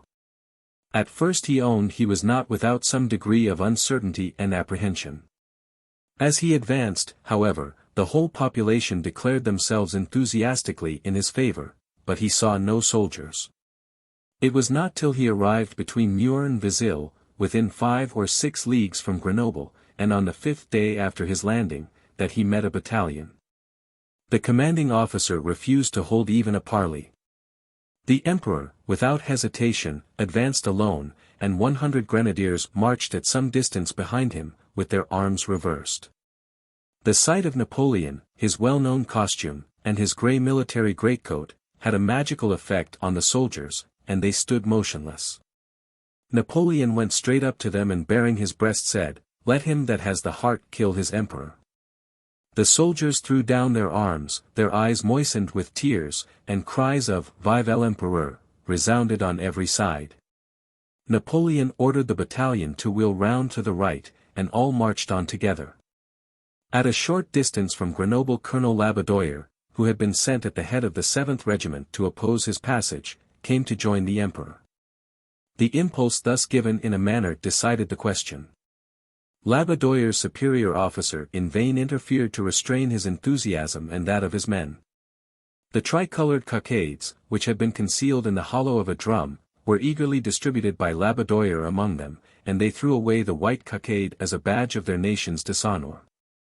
The peasantry of Dauphiny, the cradle of the revolution, lined the roadside. They were transported and mad with joy. The 1st Battalion, which has just been alluded to, had shown some signs of hesitation, but thousands of the country people crowded round it, and by their shouts of "Vive l'Empereur!" endeavored to urge the troops to decision, while others who followed in Napoleon's rear encouraged his little troop to advance by assuring them that they would meet with success. Napoleon said he could have taken 2 million of these peasants with him to Paris, but that then he would have been called the King of the Jicquerie. Napoleon issued 2 proclamations on the road. He at first regretted that he had not had them printed before he left Elba, but this could not have been done without some risk of betraying his secret designs. He dictated them on board the vessel, where every man who could write was employed in copying them. These copies soon became very scarce, many of them were illegible. And it was not till he arrived at Gap, on the 5th of March, that he found means to have them printed. They were from that time circulated and read everywhere with the utmost avidity. The address to the army was considered as being still more masterly and eloquent, and it was certainly well suited to the taste of French soldiers, who, as Bourrienne remarks, are wonderfully pleased with grandiloquence, metaphor, and hyperbole, though they do not always understand what they mean. Even a French author of some distinction praises this address as something sublime. The proclamation to the army, says he, is full of energy, it could not fail to make all military imaginations vibrate. That prophetic phrase, the eagle, with the national colors, will fly from church steeple to church steeple, till it settles on the towers of Notre Dame, was happy in the extreme. These words certainly produced an immense effect on the French soldiery, who everywhere shouted, "Vive l'Empereur! Vive le petit caporal! We will die for our old comrade," with the most genuine enthusiasm. It was some distance in advance of Grenoble that Labedoyer joined, but he could not make quite sure of the garrison of that city, which was commanded by General Marchand, a man resolved to be faithful to his latest master. The shades of night had fallen when Bonaparte arrived in front of the fortress of Grenoble, where he stood for some minutes in a painful state of suspense and indecision. It was on the 7th of March, at nightfall, that Bonaparte thus stood before the walls of Grenoble. He found the gates closed, and the commanding officer refused to open them. The garrison assembled on the ramparts shouted "Vive l'Empereur!" and shook hands with Napoleon's followers through the wickets, but they could not be prevailed on to do more. It was necessary to force the gates, and this was done under the mouths of 10 pieces of artillery, loaded with grapeshot. In none of his battles did Napoleon ever imagine himself to be in so much danger as at the entrance into Grenoble. The soldiers seemed to turn upon him with furious gestures, for a moment it might be supposed that they were going to tear him to pieces. But these were the suppressed transports of love and joy. The emperor and his horse were both borne along by the multitude, and he had scarcely time to breathe in the inn where he alighted when an increased tumult was heard without. The inhabitants of Grenoble came to offer him the broken gates of the city, since they could not present him with the keys. From Grenoble to Paris Napoleon found no further opposition. During the 4 days of his stay at Lyons, where he had arrived on the 10th, there were continually upwards of 20,000 people assembled before his windows, whose acclamations were unceasing. It would never have been supposed that the emperor had even for a moment been absent from the country. He issued orders, signed decrees, reviewed the troops, as if nothing had happened. The military corps, the public bodies, and all classes of citizens, eagerly came forward to tender their homage and their services. The Comte d'Artois, who had hastened to Lyons, as the Duc and Duchesse d'Angoulême had done to Bordeaux, like them in vain attempted to make a stand. The mounted National Guard, who were known royalists, deserted him at this crisis, and in his flight only one of them chose to follow him. Bonaparte refused their services when offered to him, and with a chivalrous feeling worthy of being recorded sent the decoration of the Legion of Honor to the single volunteer who had thus shown his fidelity by following the Duke. As soon as the Emperor quitted Lyons he wrote to Ney, who with his army was at Lons-le-Saulnier, to come and join him. Ney had set off from the court with a promise to bring Napoleon, like a wild beast in a cage, to Paris. Scott excuses Ney's heart at the expense of his head, and fancies that the marshal was rather carried away by circumstances, by vanity, and by fickleness, than actuated by premeditated treachery. And it is quite possible that these protestations were sincerely uttered when Ney left Paris, but, infected by the ardor of his troops, he was unable to resist a contagion so much in harmony with all his antecedents. And to attack not only his leader in many a time of peril, but also the sovereign who had forwarded his career through every grade of the army. The facts of the case were these. On the 11th of March Ney, being at Besancon, learned that Napoleon was at Lyons. To those who doubted whether his troops would fight against their old comrades he said, "They shall fight. I will take a musket from a grenadier and begin the action myself. I will run my sword to the hilt in the body of the first man who hesitates to fire." At the same time he wrote to the Minister of War at Paris that he hoped to see a fortunate close to this mad enterprise. He then advanced to Lons-le-Saulnier, where, on the night between the 13th and 14th of March, not quite 3 days after his vehement protestations of fidelity, he received, without hesitation, a letter from Bonaparte, inviting him, by his old appellation of the bravest of the brave, to join his standard. With this invitation Ney complied, and published an order of the day that declared the cause of the Bourbons, which he had sworn to defend, lost forever. It is pleaded in extenuation of Ney's defection that both his officers and men were beyond his control, and determined to join their old master. But in that case he might have given up his command, and retired in the same honorable way that Marshals MacDonald and Marmont and several other generals did. But even among his own officers Ney had an example set him, for many of them, after remonstrating in vain, threw up their commands. One of them broke his sword in two and threw the pieces at Ney's feet, saying, "It is easier for a man of honor to break iron than to break his word." Napoleon, when at St. Helena, gave a very different reading to these incidents. On this subject he was heard to say, "If I except Labedoyer, who flew to me with enthusiasm and affection, and another individual, who, of his own accord, rendered me important services. Nearly all the other generals whom I met on my route evinced hesitation and uncertainty. They yielded only to the impulse about them, if indeed they did not manifest a hostile feeling towards me." This was the case with Ney, with Messina, St. Cyr, Soult, as well as with MacDonald and the Duke of Belluno, so that if the Bourbons had reason to complain of the complete desertion of the soldiers and the people, they had no right to reproach the chiefs of the army with conspiring against them, who had shown themselves mere children in politics, and would be looked upon as neither emigrants nor patriots. Between Lyons and Fontainebleau Napoleon often travelled several miles ahead of his army with no other escort than a few Polish lancers. His advance guard now generally consisted of the troops, miscalled royal, who happened to be before him on the road whither they had been sent to oppose him, and to whom couriers were sent forward to give notice of the emperor's approach, in order that they might be quite ready to join him with the due military ceremonies. White flags and cockades everywhere disappeared, the tricolour resumed its pride of place. It was spring, and true to its season the violet had reappeared. The joy of the soldiers and the lower orders was almost frantic, but even among the industrious poor there were not wanting many who regretted this precipitate return to the old order of things, to conscription, war, and bloodshed. While in the superior classes of society there was a pretty general consternation. The vain, volatile soldiery, however, thought of nothing but their emperor, saw nothing before them but the restoration of all their laurels, the humiliation of England, and the utter defeat of the Russians, Prussians, and Austrians.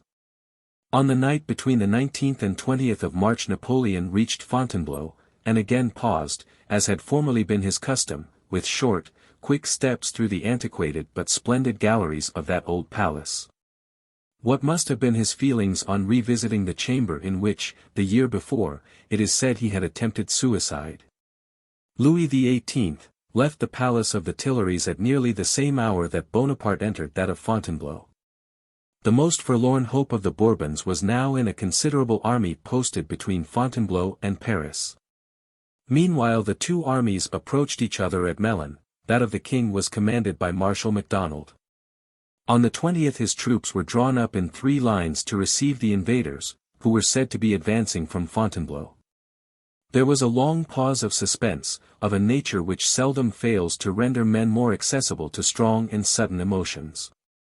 The glades of the forest, and the acclivity which leads to it, were in full view of the royal army, but presented the appearance of a deep solitude. All was silence, except when the regimental bands of music, at the command of the officers, who remained generally faithful, played the airs of Vive Henri Cotter, O Richard, La Belle Gabrielle, and other tunes connected with the cause and family of the Bourbons. The sounds excited no corresponding sentiments among the soldiers. At length, about noon, a galloping of horse was heard. An open carriage appeared, surrounded by a few hussars, and drawn by 4 horses. It came on at full speed, and Napoleon, jumping from the vehicle, was in the midst of the ranks which had been formed to oppose him. His escort threw themselves from their horses, mingled with their ancient comrades, and the effect of their exhortations was instantaneous on men whose minds were already half made up to the purpose which they now accomplished. There was a general shout of Vive Napoleon. The last army of the Bourbons passed from their side, and no further obstruction existed betwixt Napoleon and the capital, which he was once more, but for a brief space, to inhabit as a sovereign. Louis, accompanied only by a few household troops, had scarcely turned his back on the capital of his ancestors when Fauvelet hastened from a place of concealment and seized on the post office in the name of Napoleon. By this measure all the king's proclamations were intercepted, and the restoration of the emperor was announced to all the departments. General Excelmans, who had just renewed his oath to Louis, pulled down with his own hands the white flag that was floating over the Tuileries, and hoisted the 3-colored banner. It was late in the evening of the 20th that Bonaparte entered Paris in an open carriage, which was driven straight to the gilded gates of the Tuileries. He received the acclamations of the military and of the lower classes of the suburbs, but most of the respectable citizens looked on in silent wonderment. It was quite evident then that he was recalled by a party, in truth, numerous and powerful, but not by the unanimous voice of the nation. The enthusiasm of his immediate adherents, however, made up for the silence and lukewarmness of others. They filled and crammed the square of the Carrousel, and the courts and avenues of the Tuileries. They pressed so closely upon him that he was obliged to cry out, "My friends, you stifle me." And his aides-de-camp were compelled to carry him in their arms up the grand staircase, and thence into the royal apartments. It was observed, however, that amongst these ardent friends were many men who had been the first to desert him in 1814, and that these individuals were the most enthusiastic in their demonstrations, the loudest in their shouts. And thus was Napoleon again at the Tuileries, where, even more than at Fontainebleau, his mind was flooded by the deep and painful recollections of the past. A few nights after his return thither he sent for M. Horan, one of the physicians who had attended Josephine during her last illness. "So, Monsieur Horan," said he, "you did not leave the Empress during her malady?" "No, sire." "What was the cause of that malady?" "Uneasiness of mind, grief." "You believe that?" And Napoleon laid a strong emphasis on the word believe, looking steadfastly in the doctor's face. He then asked, "Was she long ill? Did she suffer much?" "She was ill a week, sire. Her Majesty suffered little bodily pain." "Did she see that she was dying? Did she show courage?" "A sign Her Majesty made when she could no longer express herself leaves me no doubt that she felt her end approaching. She seemed to contemplate it without fear." "Well, well." And then Napoleon much affected drew close to M. Horan, and added, "You say that she was in grief. From what did that arise?"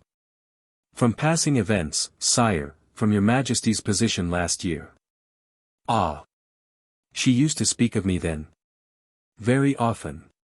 Here Napoleon drew his hand across his eyes, which seemed filled with tears. He then went on. "Good woman, excellent Josephine. She loved me truly, did she not?" "Ah! She was a Frenchwoman." "Yes, sire, she loved you, and she would have proved it had it not been for dread of displeasing you. She had conceived an idea." "How? What would she have done?" "She one day said that as Empress of the French she would drive through Paris with 8 horses to her coach, and all her household in gala livery, to go and rejoin you at Fontainebleau, and never quit you more. She would have done it, she was capable of doing it. Napoleon again betrayed deep emotion, on recovering from which he asked the physician the most minute questions about the nature of Josephine's disease, the friends and attendants who were around her at the hour of her death, and the conduct of her two children, Eugene and Hortense. Chapter 5. 1815. Message from the Tuileries, my interview with the King. My appointment to the office of Prefect of the Police, Council at the Tuileries, order for arrests, Fouché's escape, Davoust. Unmolested, conversation with M. de Blocas, the intercepted letter. And time lost, evident understanding between Marat and Napoleon. Plans laid at Elba, my departure from Paris, the postmaster of Fins, my arrival at Lille, Louis XVIII. Detained an hour at the gates, His Majesty obliged to leave France, my departure for Hamburg, the Duc de Berry at Brussels. Those who opposed the execution of the treaty concluded with Napoleon at the time of his abdication were guilty of a great error, for they afforded him a fair pretext for leaving the island of Elba. The details of that extraordinary enterprise are known to every one, and I shall not repeat what has been told over and over again. For my own part, as soon as I saw with what rapidity Bonaparte was marching upon Lyons, and the enthusiasm with which he was received by the troops and the people, I prepared to retire to Belgium, there to await the denouement of this new drama. Every preparation for my departure was completed on the evening of the 13th of March, and I was ready to depart, to avoid the persecutions of which I expected I should be the object. When I received a message from the Tuileries stating that the King desired to see me, I of course lost no time in proceeding to the palace, and went straight to M. Hugh to inquire of him why I had been sent for. He occupied the apartments in which I passed the 3 most laborious and anxious years of my life. M.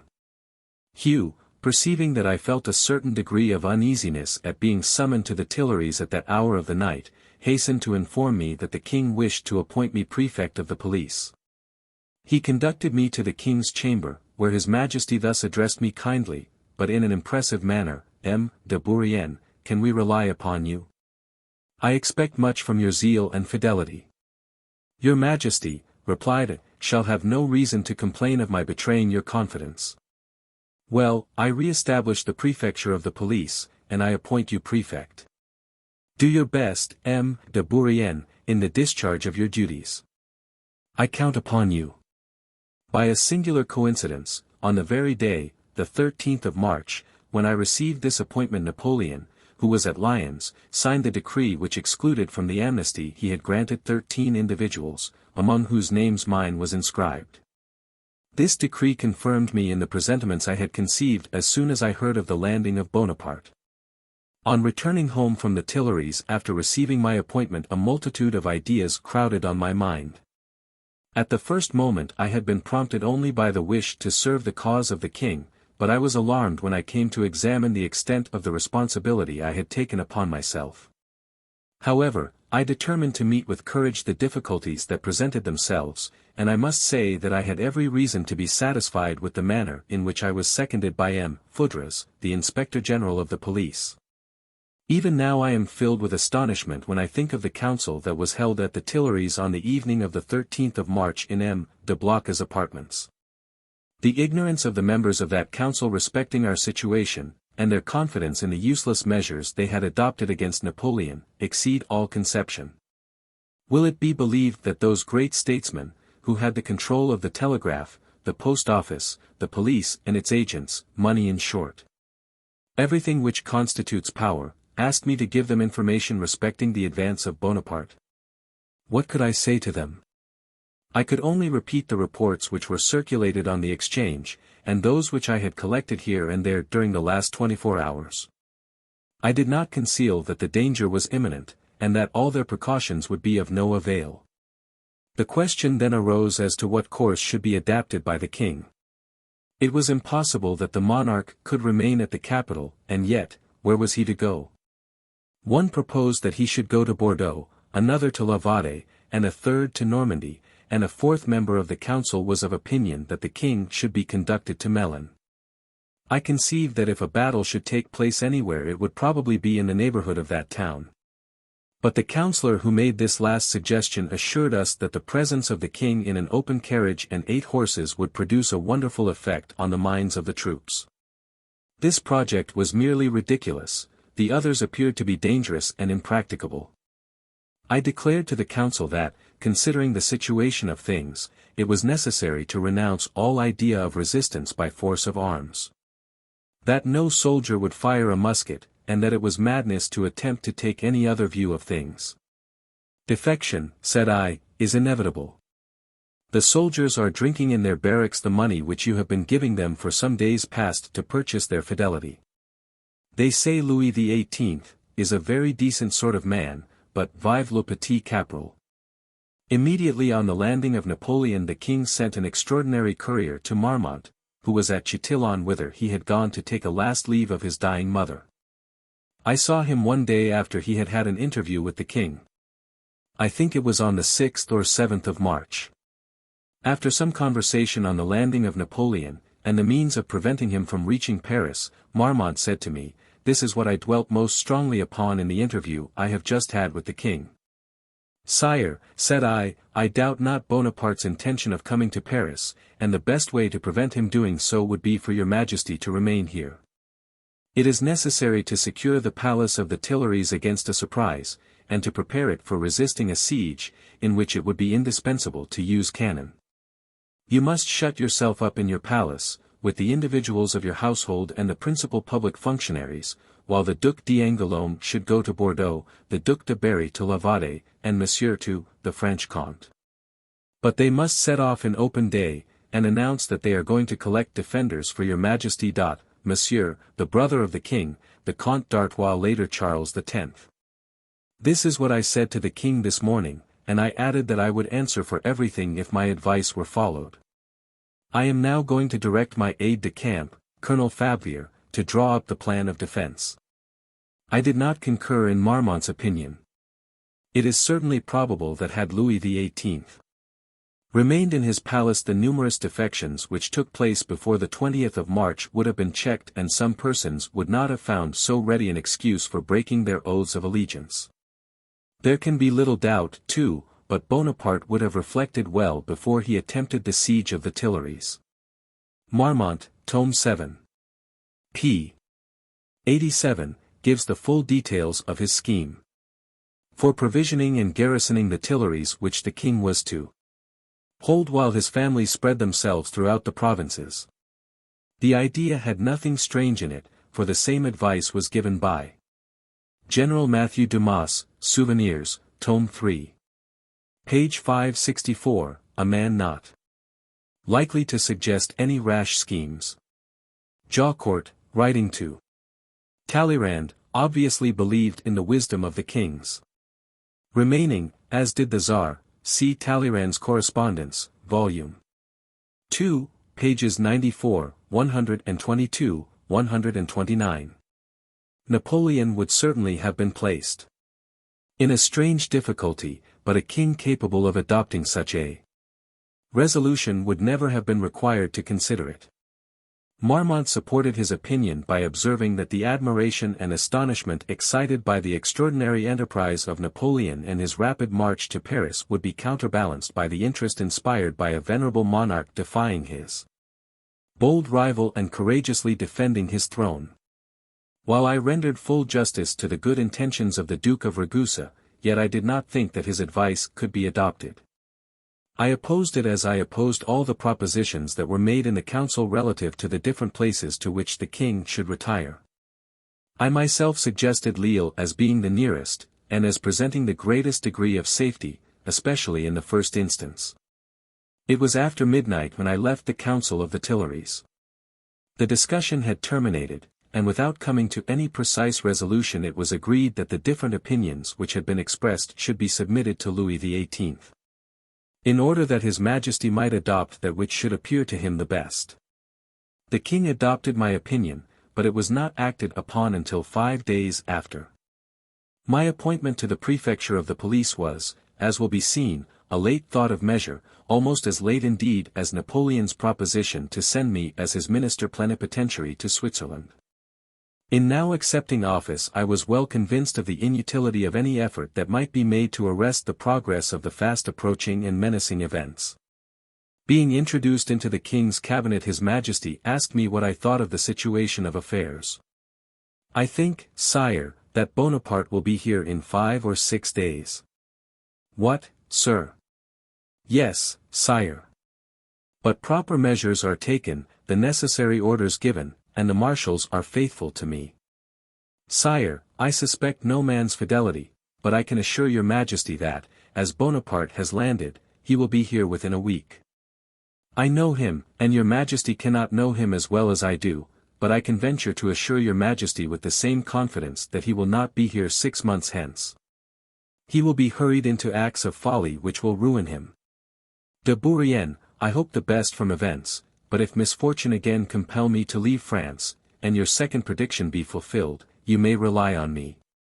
During this short conversation the King appeared perfectly tranquil and resigned. The next day I again visited the Tuileries, whither I had at those perilous times frequent occasion to repair. On that day I received a list of 25 persons whom I was ordered to arrest. I took the liberty to observe that such a proceeding was not only useless but likely to produce a very injurious effect at that critical moment. The reasons I urged had not all the effect I expected. However, some relaxation as to 23 of the 25 was conceded, but it was insisted that Fouché and Davoust should be arrested without delay. The King repeatedly said, "I wish you to arrest Fouché." "Sire, I beseech your Majesty to consider the inutility of such a measure. I am resolved upon Fouché's arrest. But I am sure you will miss him, for André could not catch him." My nocturnal installation as prefect of the police took place some time after midnight. I had great repugnance to the arrest of Fouché, but the order having been given, there was no alternative but to obey it. I communicated the order to M. Foudras, who very coolly observed, "Since we are to arrest him you need not be afraid, we shall have him fast tomorrow." The next day my agents repaired to the Duke of Otranto's hotel, in the Rue d'Artois. On showing their warrant Fouché said, "What does this mean? Your warrant is of no force, it is mere waste paper. It purports to come from the prefect of the police, but there is no such prefect." In my opinion Fouché was right, for my appointment, which took place during the night, had not been legally announced. Be that as it may, on his refusal to surrender, one of my agents applied to the staff of the National Guard, requesting the support, in case of need, of an armed force. General Dessolles repaired to the Tuileries to take the King's orders on the subject. Meanwhile Fouché, who never lost his self-possession, after talking to the police officers who remained with him, pretended to step aside for some indispensable purpose, but the door which he opened led into a dark passage through which he slipped, leaving my unfortunate agents groping about in the obscurity. As for himself, he speedily gained the Rue Taitbout, where he stepped into a coach, and drove off. This is the whole history of the notable arrest of Fouché. As for Davoust, I felt my hands tied with respect to him. I do not mean to affect generosity, for I acknowledge the enmity I bore him, but I did not wish it to be supposed that I was acting towards him from a spirit of personal vengeance. I therefore merely ordered him to be watched. The other 23 were to me in this matter as if they had never existed, and some of them, perhaps, will only learn in reading my memoirs what dangerous characters they were thought to be. On the 15th of March, after the conversation which, as I have already related, I had with Louis XVIII, I went to M. de Blocas and repeated to him what I had stated to the King on the certainty of Bonaparte's speedy arrival in Paris. I told him that I found it necessary to devote the short time still in our power to prevent a reaction against the Royalists, and to preserve public tranquillity until the departure of the royal family. And that I would protect the departure of all persons who had reasons for withdrawing themselves from the scene of the great and perhaps disastrous events that might ensue. You may readily believe, Count, added I, that considering the great interests with which I am entrusted, I am not inclined to lose valuable time in arresting the persons of whose names I have received a list. The execution of such a measure would be useless, it would lead to nothing, or rather it would serve to irritate public feeling.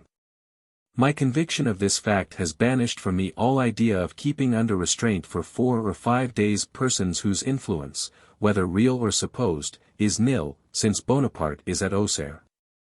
Mere supervision appears to me sufficient, and to that I propose confining myself.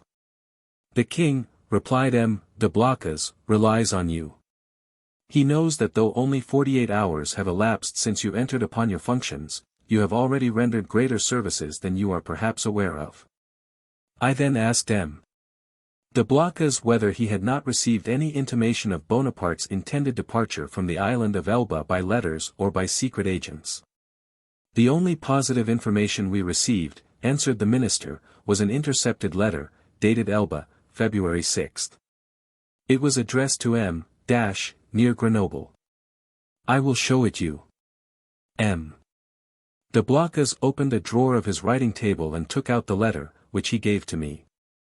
The writer thanked his correspondent for the information he had transmitted to the inhabitant of Elba. He was informed that everything was ready for departure, and that the first favorable opportunity would be seized, but that it would be desirable first to receive answers to some questions contained in the letter. These questions related to the regiments which had been sent into the south, and the places of their cantonment. It was inquired whether the choice of the commanders was conformable to what had been agreed on in Paris, and whether Labedoyer was at his post. The letter was rather long, and it impressed me by the way in which the plan of a landing on the coast of Provence was discussed. Precise answers were requested on all these points. On returning the letter to M. de Blocas, I remarked that the contents of the letter called for the adoption of some decided measures, and I asked him what had been done. He answered, I immediately sent a copy of the letter to M. d'André, that he might give orders for arresting the individual to whom it was addressed. Having had the opportunity of closely observing the machinery of a vigilant and active government, I was, I must confess, not a little amazed at the insufficiency of the measures adopted to defeat this well-planned conspiracy. When M. de Blocas informed me of all that had been done, I could not repress an exclamation of surprise. Well, said he, and what would you have done? In the first place, I would not have lost 24 hours, which were an age in such a crisis. I then explained the plan I would have adopted. A quarter of an hour after the receipt of the letter I would have sent trustworthy men to Grenoble, and above all things I would have taken care not to let the matter fall into the hands of the police. Having obtained all information from the correspondent at Grenoble, I would have made him write a letter to his correspondent at Elba to quiet the eagerness of Napoleon, telling him that the movement of troops he spoke of had not been made. That it would take 8 days to carry it out, and that it was necessary to the success of the enterprise to delay the embarkation for some days.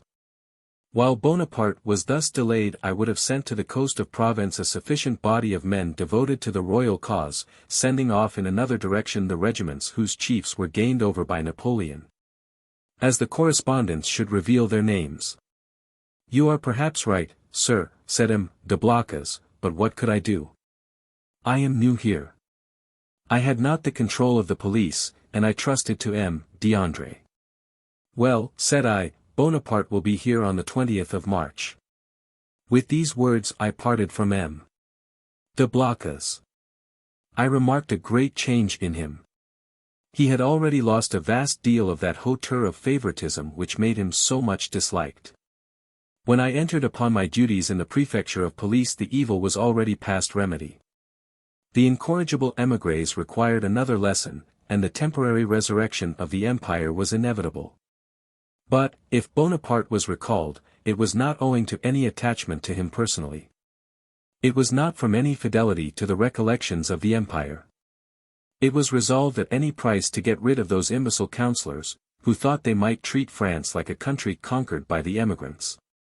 The people determined to free themselves from a government which seemed resolved to trample on all that was dear to France. In this state of things some looked upon Bonaparte as a liberator, but the greater number regarded him as an instrument. In this last character he was viewed by the old republicans, and by a new generation, who thought they caught a glimpse of liberty in promises, and who were blind enough to believe that the idol of France would be restored by Napoleon. In February 1815, while everything was preparing at Elba for the approaching departure of Napoleon, Murat applied to the court of Vienna for leave to march through the Austrian provinces of Upper Italy an army directed on France. It was on the 26th of the same month that Bonaparte escaped from Elba. These two facts were necessarily connected together, for, in spite of Murat's extravagant ideas, he never could have entertained the expectation of obliging the King of France, by the mere force of arms, to acknowledge his continued possession of the throne of Naples. Since the return of Louis XVIII, the cabinet of the Tuileries had never regarded Murat in any other light than as a usurper. And I know from good authority that the French plenipotentiaries at the Congress of Vienna were especially instructed to insist that the restoration of the throne of Naples in favor of the Bourbons of the Two Sicilies should be a consequence of the restoration of the throne of France. I also know that the proposition was firmly opposed on the part of Austria, who had always viewed with jealousy the occupation of 3 thrones of Europe by the single House of Bourbon. According to information, for the authenticity of which I can vouch, the following were the plans which Napoleon conceived at Elba. Almost immediately after his arrival in France he was to order the marshals on whom he could best rely to defend to the utmost the entrances to the French territory and the approaches to Paris, by pivoting on the triple line of fortresses which gird the north and east of France. Davoust was, in petto, singled out for the defense of Paris. He was to arm the inhabitants of the suburbs, and to have, besides, 20,000 men of the National Guard at his disposal. Napoleon, not being aware of the situation of the Allies, never supposed that they could concentrate their forces and march against him so speedily as they did. He hoped to take them by surprise, and defeat their projects, by making Murat march upon Milan, and by stirring up insurrections in Italy. The Po being once crossed, and Murat approaching the capital of Lombardy, Napoleon with the corps of Suchet, Brune, Grouchy, and Messina, augmented by troops sent, by forced marches, to Lyons, was to cross the Alps and revolutionize Piedmont. There, having recruited his army and joined the Neapolitans in Milan, he was to proclaim the independence of Italy, unite the whole country under a single chief, and then march at the head of 100,000 men on Vienna, by the Julian Alps, across which victory had conducted him in 1797. This was not all. Numerous emissaries scattered through Poland and Hungary were to foment discord and raise the cry of liberty and independence, to alarm Russia and Austria. It must be confessed it would have been an extraordinary spectacle to see Napoleon giving liberty to Europe in revenge for not having succeeded in enslaving her. By means of these bold maneuvers and vast combinations Napoleon calculated that he would have the advantage of the initiative in military operations. Perhaps his genius was never more fully developed than in this vast conception. According to this plan he was to extend his operations over a line of 500 leagues, from Ostend to Vienna, by the Alps and Italy, to provide himself with immense resources of every kind. To prevent the Emperor of Austria from marching his troops against France, and probably force him to terminate a war from which the hereditary provinces would have exclusively suffered. Such was the bright prospect which presented itself to Napoleon when he stepped on board the vessel which was to convey him from Elba to France. But the mad precipitation of Murat put Europe on the alert, and the brilliant illusion vanished like a dream. After being assured that all was tranquil, and that the royal family was secure against every danger, I myself set out at 4 o'clock on the morning of the 20th of March, taking the road to Lille. Nothing extraordinary occurred until I arrived at the post office of Fins, in front of which were drawn up a great number of carriages, which had arrived before mine, and the owners of which, like myself, were impatiently waiting for horses. I soon observed that someone called the postmaster aside in a way which did not appear entirely devoid of mystery, and I acknowledge I felt some degree of alarm. I was in the room in which the travelers were waiting, and my attention was attracted by a large bill fixed against the wall. It was printed in French and Russian, and it proved to be the order of the day which I had been fortunate enough to obtain from the Emperor Alexander to exempt post-horses, etc., from the requisitions of the Allied troops. I was standing looking at the bill when the postmaster came into the room and advanced towards me. "Sir," said he, "that is an order of the day which saved me from ruin." Then surely you would not harm the man by whom it is signed? I know you, sir, I recognized you immediately. I saw you in Paris when you were director of the post office, and you granted a just claim which I had upon you. I have now come to tell you that they are harnessing 2 horses to your calash, and you may set off at full speed. The worthy man had assigned to my use the only 2 horses at his disposal.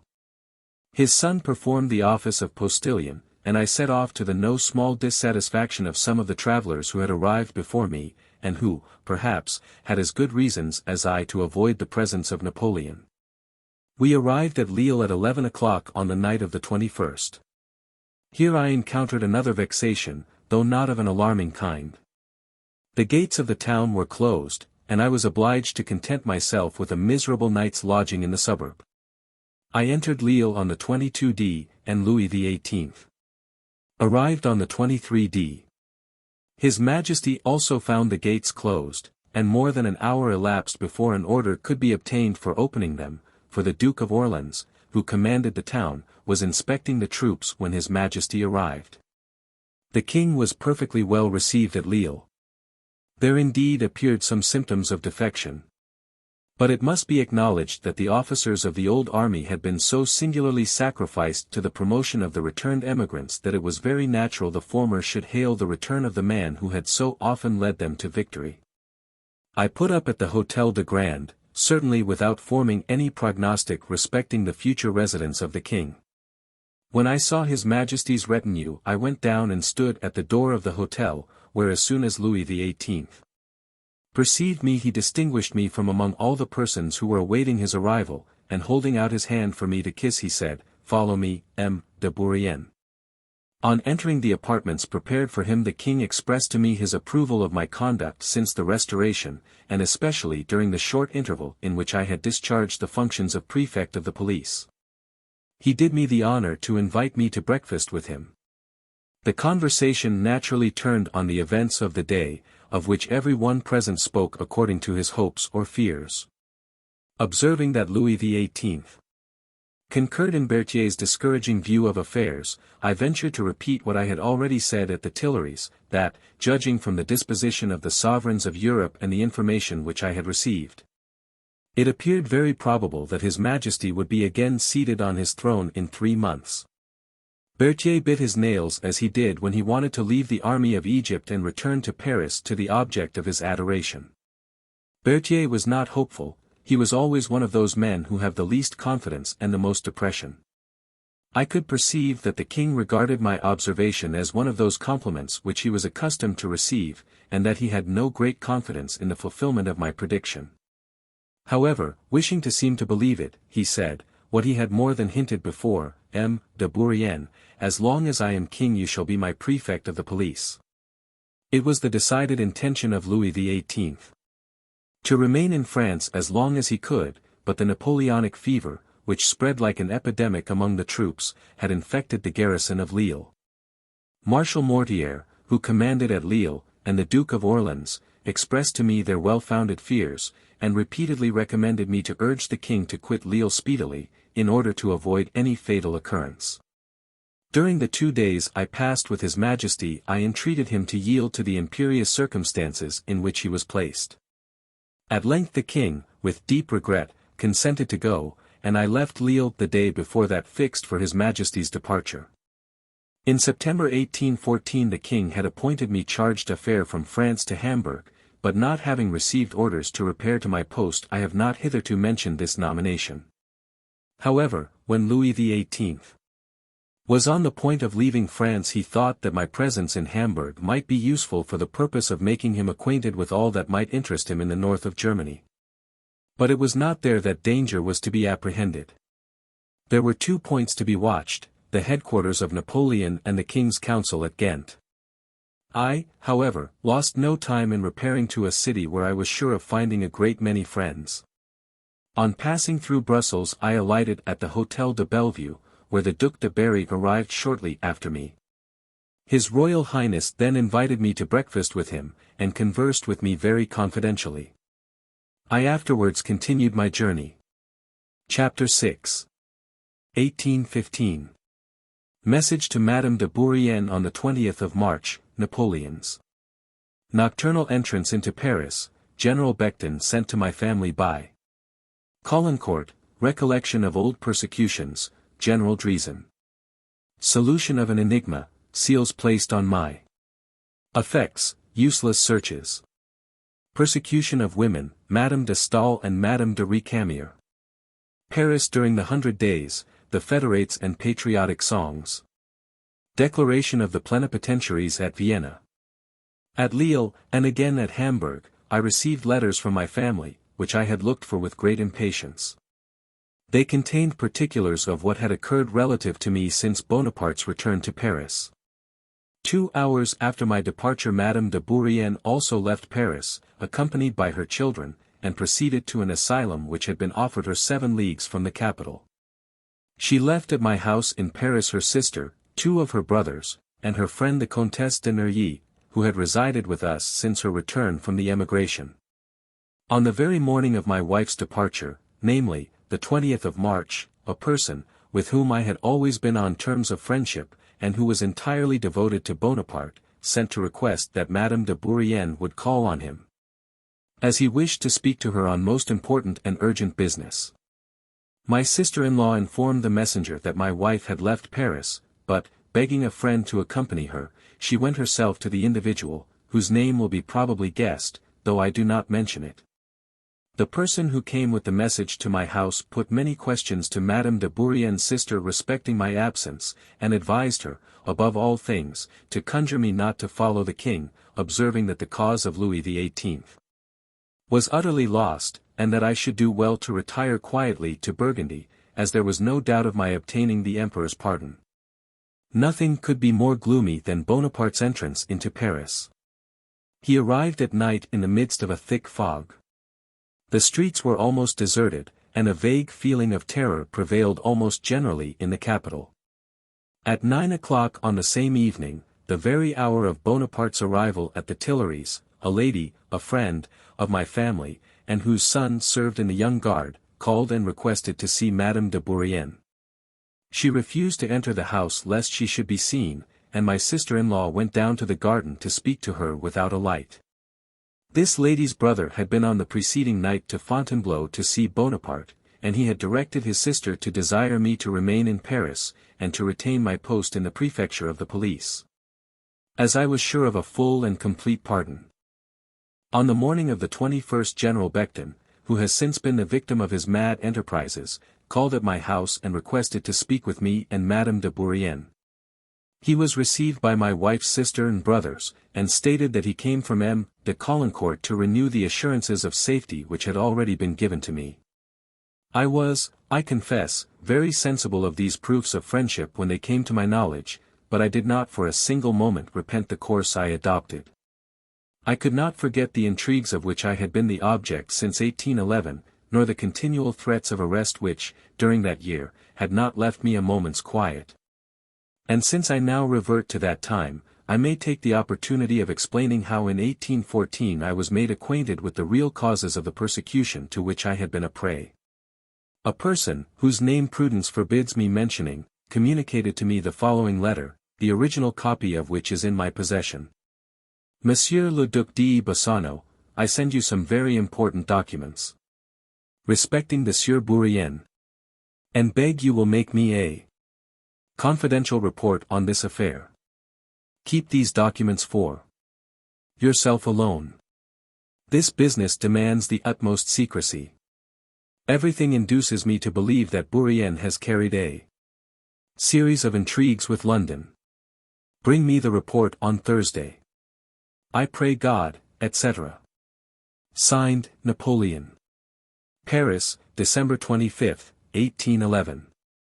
I could now clearly perceive what to me had hitherto been enveloped in obscurity, but I was not, as yet, made acquainted with the documents mentioned in Napoleon's epistle. Still, however, the cause of his animosity was an enigma which I was unable to guess, but I obtained its solution some time afterwards. General Driesen, who was the governor of Mittau while Louis XVIII resided in that town, came to Paris in 1814. I had been well acquainted with him in 1810 at Hamburg, where he lived for a considerable time. While at Mitaw he conceived a chivalrous and enthusiastic friendship for the King of France. We were at first distrustful of each other, but afterwards the most intimate confidence arose between us. General Driesen looked forward with certainty to the return of the Bourbons to France, and in the course of our frequent conversations on his favorite theme he gradually threw off all reserve. And at length disclosed to me that he was maintaining a correspondence with the king. He told me that he had sent to Hartwell several drafts of proclamations, with none of which, he said, the king was satisfied. On allowing me the copy of the last of these drafts I frankly told him that I was quite of the king's opinion as to its unfitness. I observed that if the king should one day return to France and act as the general advised he would not keep possession of his throne 6 months. Driesen then requested me to dictate a draft of a proclamation conformably with my ideas. This I consented to do on one condition, viz. that he would never mention my name in connection with the business, either in writing or conversation. General Driesen promised this, and then I dictated to him a draft which I would now candidly lay before the reader if I had a copy of it. I may add that in the different proclamations of Louis XVIII, I remarked several passages precisely corresponding with the draft I had dictated at Hamburg.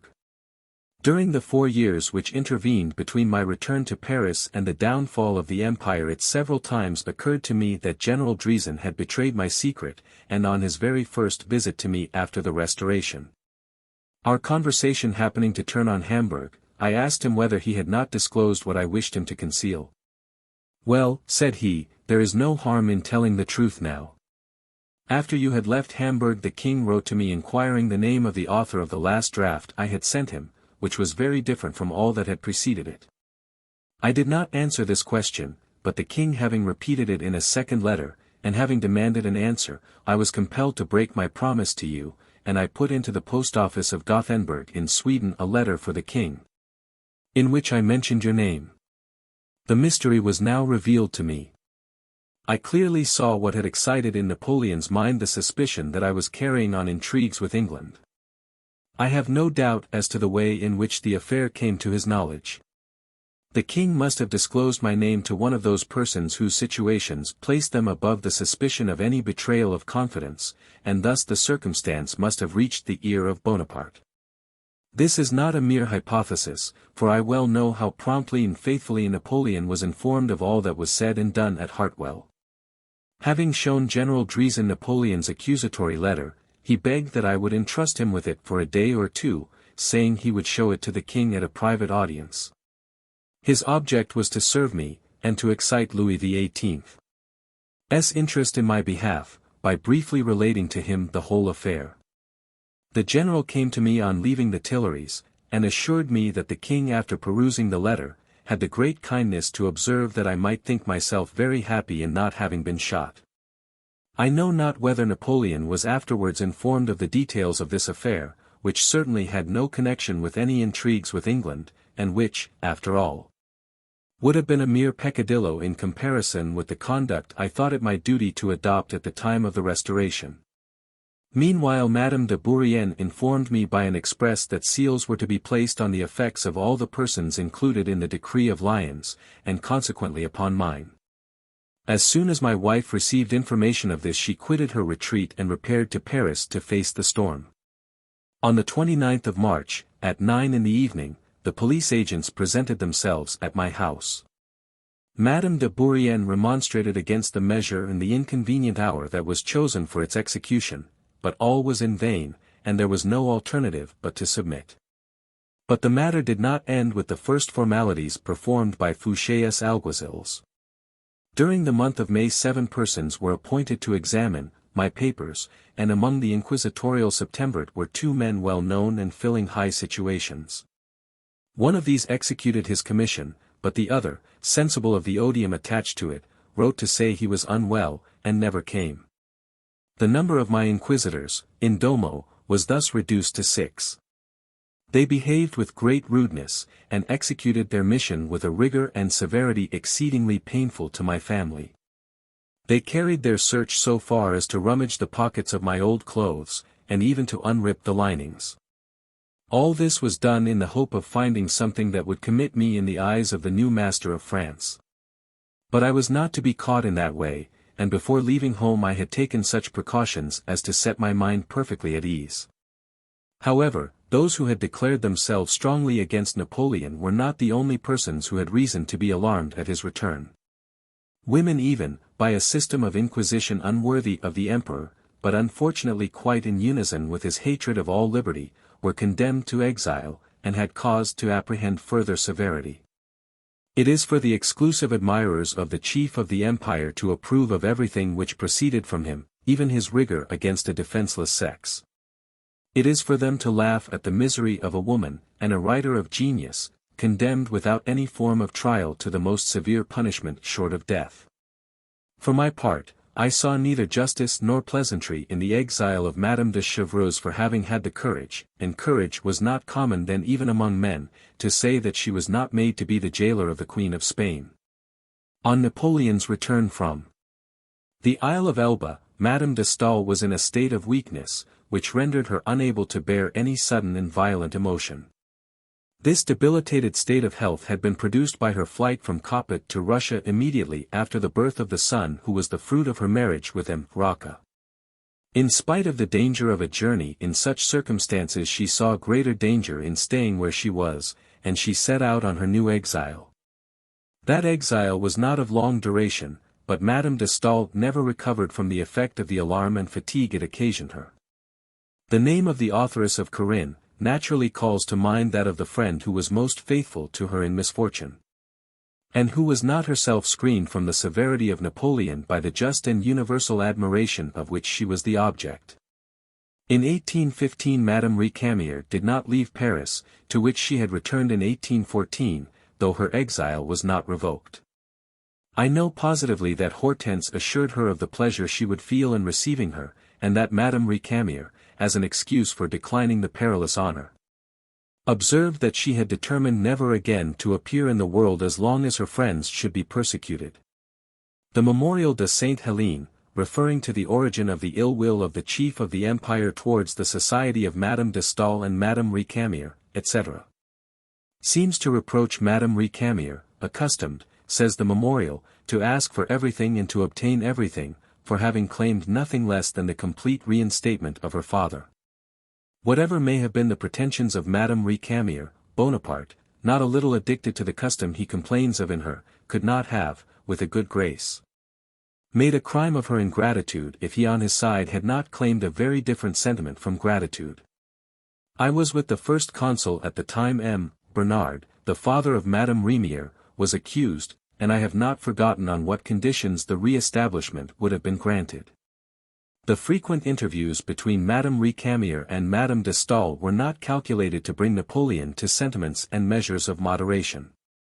He became more and more irritated at this friendship between two women formed for each other's society. And, on the occasion of one of Madame Récamier's journeys to Coppet he informed her, through the medium of Fouché, that she was perfectly at liberty to go to Switzerland, but not to return to Paris. Ah, Monseigneur! A great man may be pardoned for the weakness of loving women, but not for fearing them. This was the only reply of Madame Récamier to Fouché when she set out for Coppet. I may here observe that the personal prejudices of the emperor would not have been of a persevering and violent character if some of the people who surrounded him had not sought to foment them. I myself fell a victim to this. Napoleon's affection for me would perhaps have got the upper hand if his relenting towards me had not been incessantly combated by my enemies around him. I had no opportunity of observing the aspect of Paris during that memorable period recorded in history by the name of the 100 Days, but the letters which I received at the time, together with all that I afterwards heard, concurred in assuring me that the capital never presented so melancholy a picture as, during those 3 months.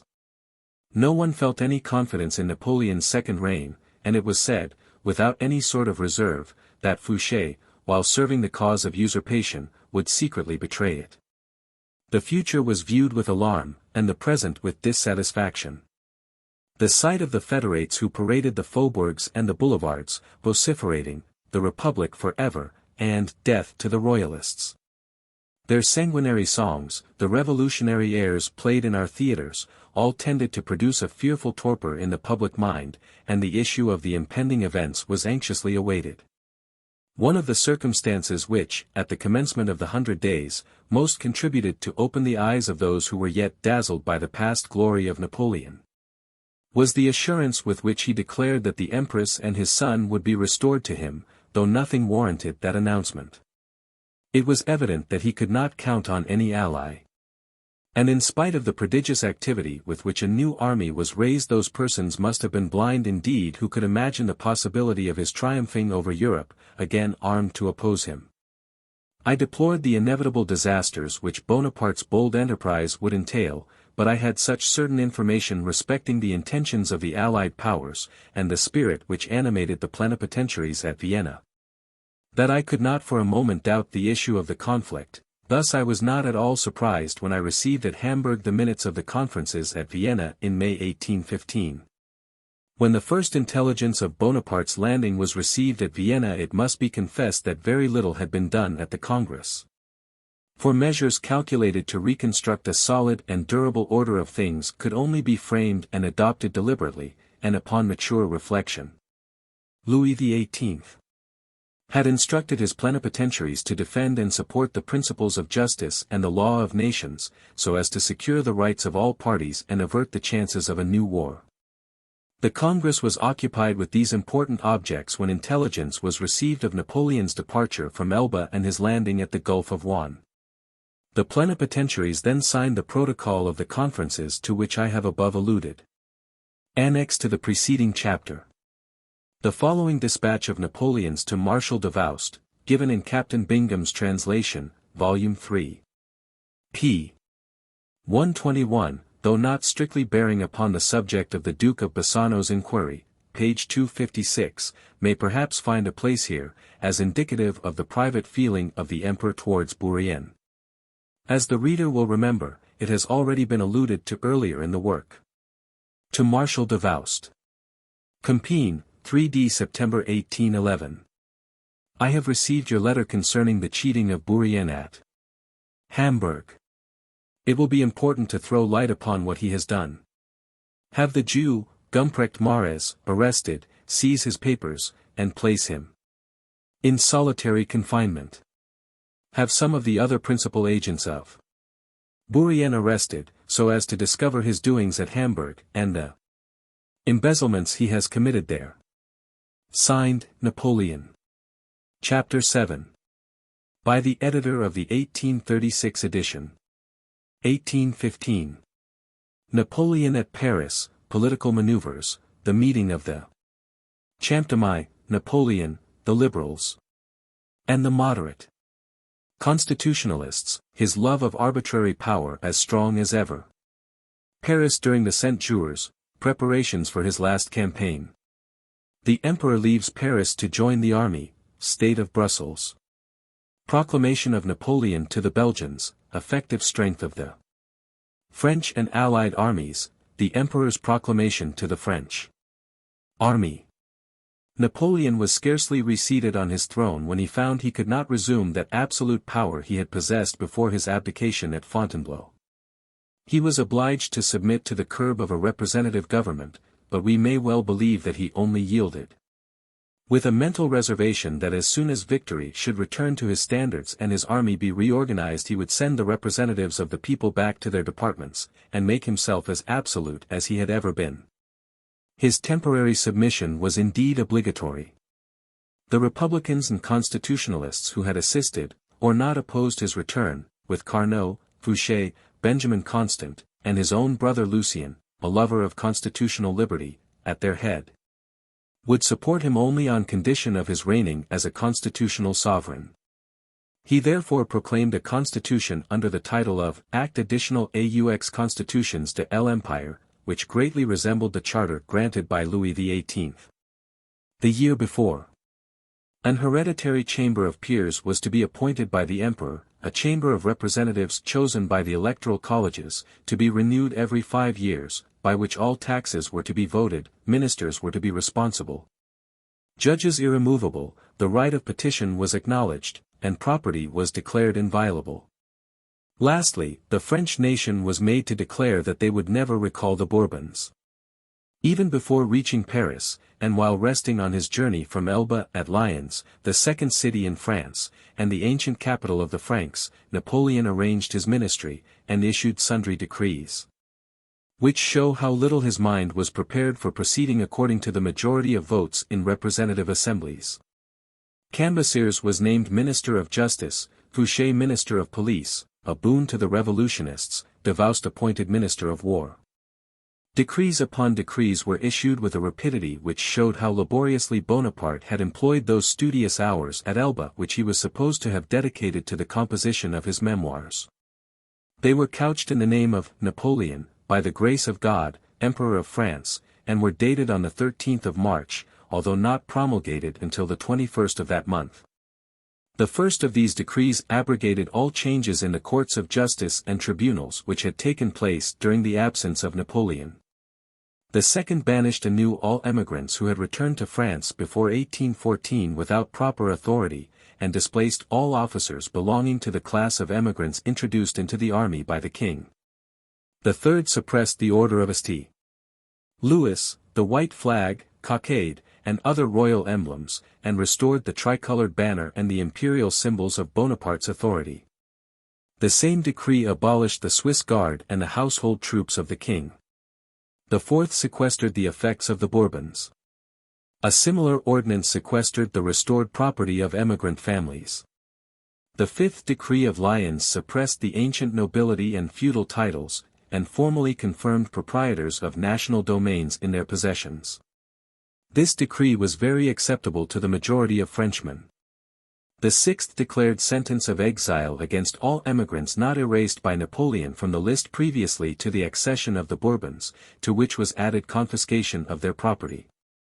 The seventh restored the Legion of Honor in every respect as it had existed under the Emperor, uniting to its funds the confiscated revenues of the Bourbon Order of St. Louis. The eighth and last decree was the most important of all. Under pretense that emigrants who had borne arms against France had been introduced into the Chamber of Peers, and that the Chamber of Deputies had already sat for the legal time, it dissolved both chambers, and convoked the electoral colleges of the Empire, in order that they might hold, in the ensuing month of May, an extraordinary assembly, the XXXII.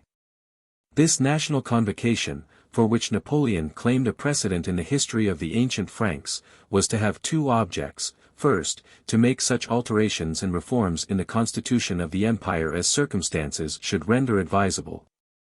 Secondly, to assist at the coronation of the Empress Maria Louisa.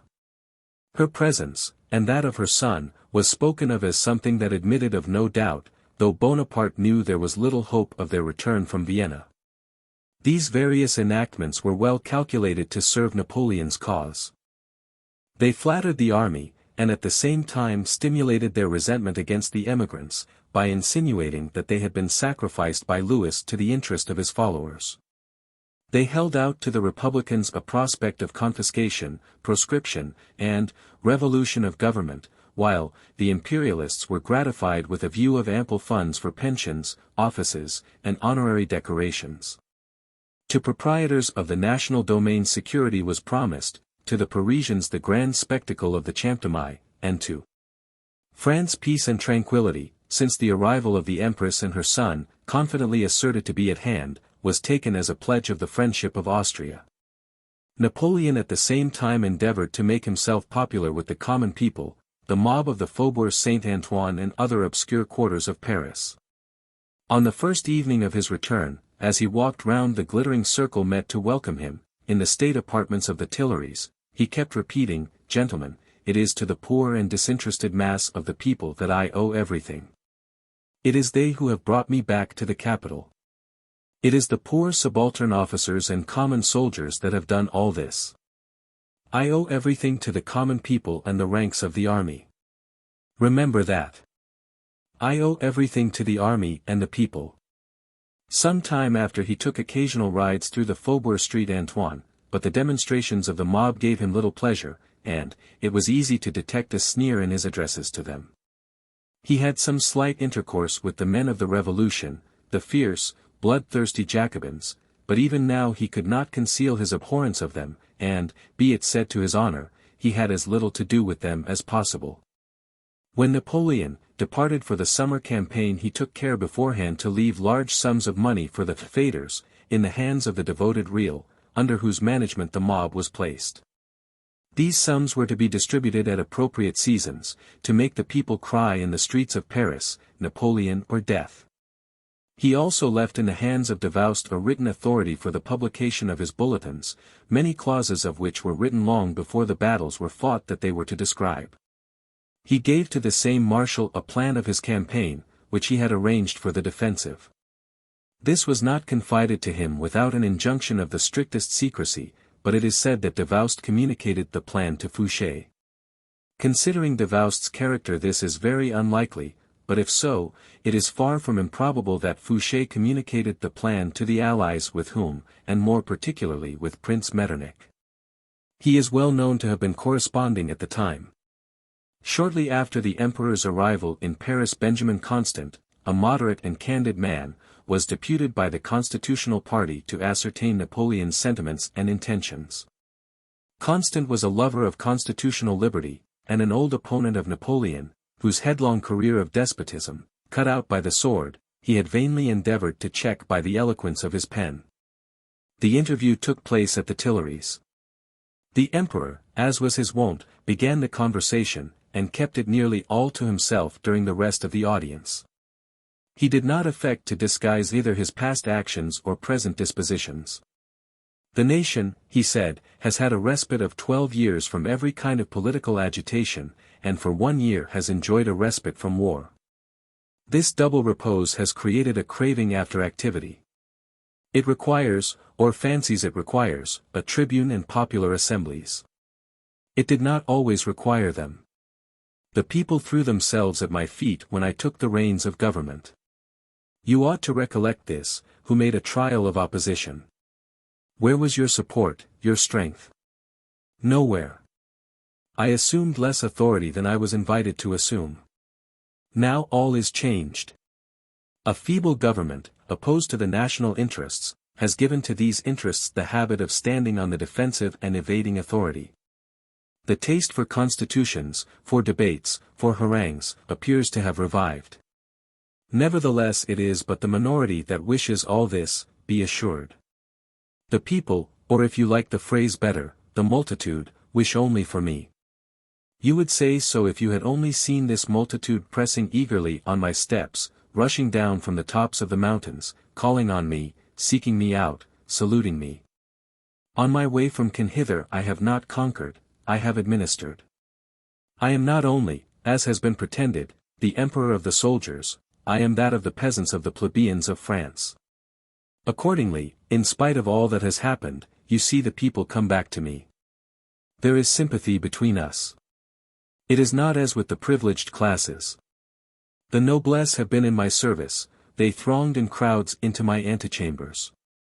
There is no place that they have not accepted or solicited. I have had the Montmorencys, the Noailles, the Rohans, the Beauvaus, the Montemarts, in my train. But there never was any cordiality between us. The steed made his curvets, he was well broken in, but I felt him quiver under me. With the people it is another thing.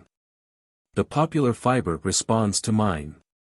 I have risen from the ranks of the people, my voice sets mechanically upon them. Look at those conscripts, the sons of peasants, I never flattered them, I treated them roughly. They did not crowd round me the less, they did not on that account cease to cry, Vive l'Empereur. It is that between them and me there is one and the same nature.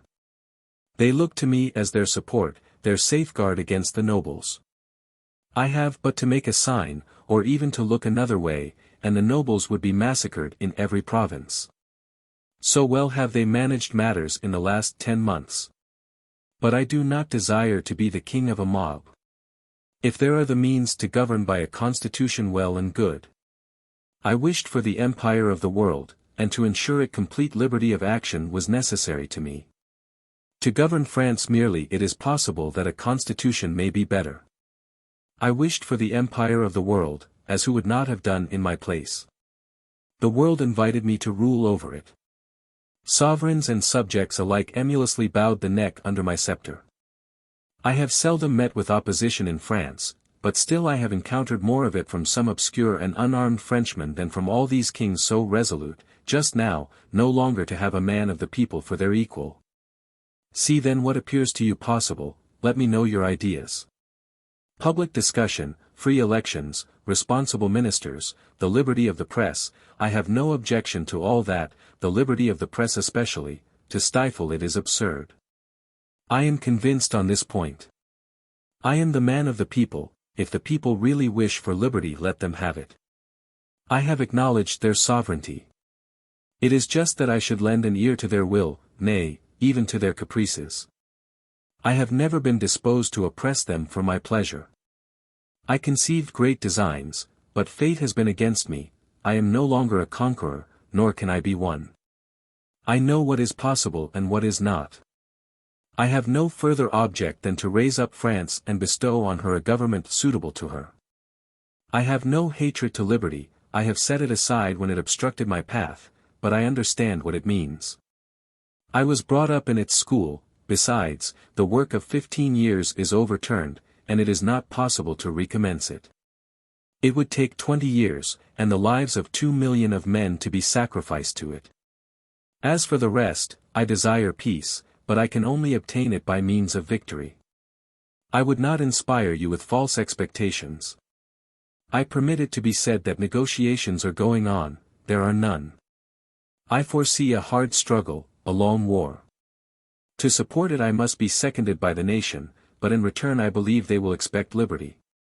They shall have it, the circumstances are new. All I desire is to be informed of the truth. I am getting old. A man is no longer at 45 what he was at 30. The repose enjoyed by a constitutional king may suit me, it will still more certainly be the best thing, for my son. From this remarkable address, Benjamin Constant concluded that no change had taken place in Bonaparte's views or feelings in matters of government, but, being convinced that circumstances had changed, he had made up his mind to conform to them. He says, and we cannot doubt it, that he listened to Napoleon with the deepest interest, that there was a breadth and grandeur of manner as he spoke, and a calm serenity seated on a brow covered with immortal laurels. Whilst believing the utter incompatibility of Napoleon and constitutional government we cannot in fairness omit mentioning that the causes which repelled him from the altar and sanctuary of freedom were strong, the real lovers of a rational and feasible liberty, the constitutional monarchy men were few, the mad ultra-liberals. The Jacobins, the refuse of one revolution and the provokers of another, were numerous, active, loud, and in pursuing different ends these two parties, the respectable and the disreputable, the good and the bad, got mixed and confused with one another. On the 14th of May, when the fêteurs were marshalled in processional order and treated with what was called a solemn festival, as they moved along the boulevards to the court of the Tuileries, they coupled the name of Napoleon with Jacobin curses and revolutionary songs.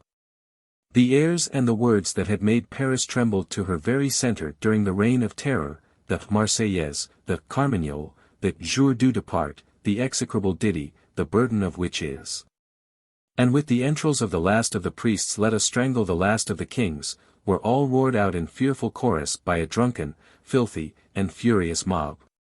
Many a day had elapsed since they had dared to sing these blasphemous and antisocial songs in public. Napoleon himself as soon as he had power enough suppressed them, and he was as proud of this feat and his triumph over the dregs of the Jacobins as he was of any of his victories. And in this he was right, in this he proved himself the friend of humanity. As the tumultuous mass approached the triumphal arch and the grand entrance to the palace he could not conceal his abhorrence. His guards were drawn up under arms, and numerous pieces of artillery, already loaded were turned out on the Place du Carrousel. He hastily dismissed these dangerous partisans with some praise, some money, and some drink. On coming into close contact with such a mob he did not feel his fibre respond to that of the populace. Like Frankenstein, he loathed and was afraid of the mighty monster he had put together. But it was not merely the mob that checked the liberalism or constitution of Napoleon, a delicate and doubtful plant in itself. That required the most cautious treatment to make it really take root and grow up in such a soil. Some of his counselors, who called themselves philosophical statesmen, advised him to lay aside the style of emperor and assume that of High President or Lord General of the Republic. Annoyed with such puerilities while the enemy was every day drawing nearer the frontiers, he withdrew from the Tuileries to the comparatively small and retired palace of the Élysée, where he escaped these talking dreamers, and felt himself again a sovereign. Shut up with Benjamin Constant and a few other reasonable politicians, he drew up the sketch of a new constitution, which was neither much better nor much worse than the royal charter of Louis XVIII. We give an epitome of its main features. The emperor was to have executive power, and to exercise legislative power in concurrence with the two chambers. The Chamber of Peers was to be hereditary, and nominated by the emperor, and its number was unlimited. The second chamber was to be elected by the people, and to consist of 629 members, none to be under the age of 25. The president was to be appointed by the members, but approved of by the emperor. Members were to be paid at the rate settled by the Constituent Assembly, which was to be renewed every 5 years. The emperor might prorogue, adjourn, or dissolve the House of Representatives, whose sittings were to be public. The electoral colleges were maintained. Land tax and direct taxes were to be voted only for a year, indirect taxes might be imposed for several years. No levy of men for the army nor any exchange of territory was to be made but by a law. Taxes were to be proposed by the Chamber of Representatives. Ministers to be responsible. Judges to be irremovable. Juries to be established. Right of petition, freedom of worship, inviolability of property, were recognized. Liberty of the press was given under legal responsibility, and press offenses were to be judged with a jury. No place or part of the territory could be placed in a state of siege except in case of foreign invasion or civil troubles. Finally, the French people declared that in the delegation it thus made of its powers it was not to be taken as giving the right to propose the re-establishment of the Bourbons, or of any prince of that family on the throne, even in case of the extinction of the imperial dynasty. Any such proposal was formally interdicted to the chambers or to the citizens, as well as any of the following measures, viz. The re-establishment of the former, feudal nobility, of the feudal and seigneurial rights, of tithes, of any privileged and dominant religion, as well as of the power of making any attack on the irrevocability of the sale of the national goods. Shortly after the return of Napoleon from Elba, believing it to be impossible to make the Emperor of Austria consent to his wife's rejoining him, and Maria Louisa had no inclination to a renewal of conjugal intercourse. Napoleon had not been many days in Paris when he concocted a plan for carrying off from Vienna both his wife and his son. In this project force was no less necessary than stratagem. A number of French of both sexes much devoted to the Emperor, who had given them rank and fortune, had accompanied Maria Louisa in 1814 from Paris to Blois and thence to Vienna. A correspondence was opened with these persons, who embarked heart and soul in the plot. They forged passports, procured relays, of horses, and altogether arranged matters so well that but for a single individual, one who revealed the whole project a few days previously to that fixed upon for carrying it into effect, there is little room to doubt that the plan would have succeeded, and that the daughter of Austria and the titular king of home would have given such prestige as their presence could give at the Tuileries and the Champs de Mai. No sooner had the Emperor of Austria discovered this plot, which, had it been successful, would have placed him in a very awkward predicament, than he dismissed all the French people about his daughter, compelled her to lay aside the armorial bearings and liveries of Napoleon, and even to relinquish the title of Empress of the French. No force, no art, no police could conceal these things from the people of Paris, who, moreover, and at nearly the same time, were made very uneasy by the failure of Murat's attempt in Italy, which greatly increased the power and political influence of Austria. Murat being disposed of, the Emperor Francis was enabled to concentrate all his forces in Italy, and to hold them in readiness for the re-invasion of France. Napoleon, says Lavalette, had undoubtedly expected that the Empress and his son would be restored to him. He had published his wishes as a certainty, and to prevent it was, in fact, the worst injury the Emperor of Austria could have done him. His hope was, however, soon destroyed. One evening I was summoned to the palace. I found the Emperor in a dimly lighted closet, warming himself in a corner of the fireplace, and appearing to suffer already from the complaint which never afterwards left him.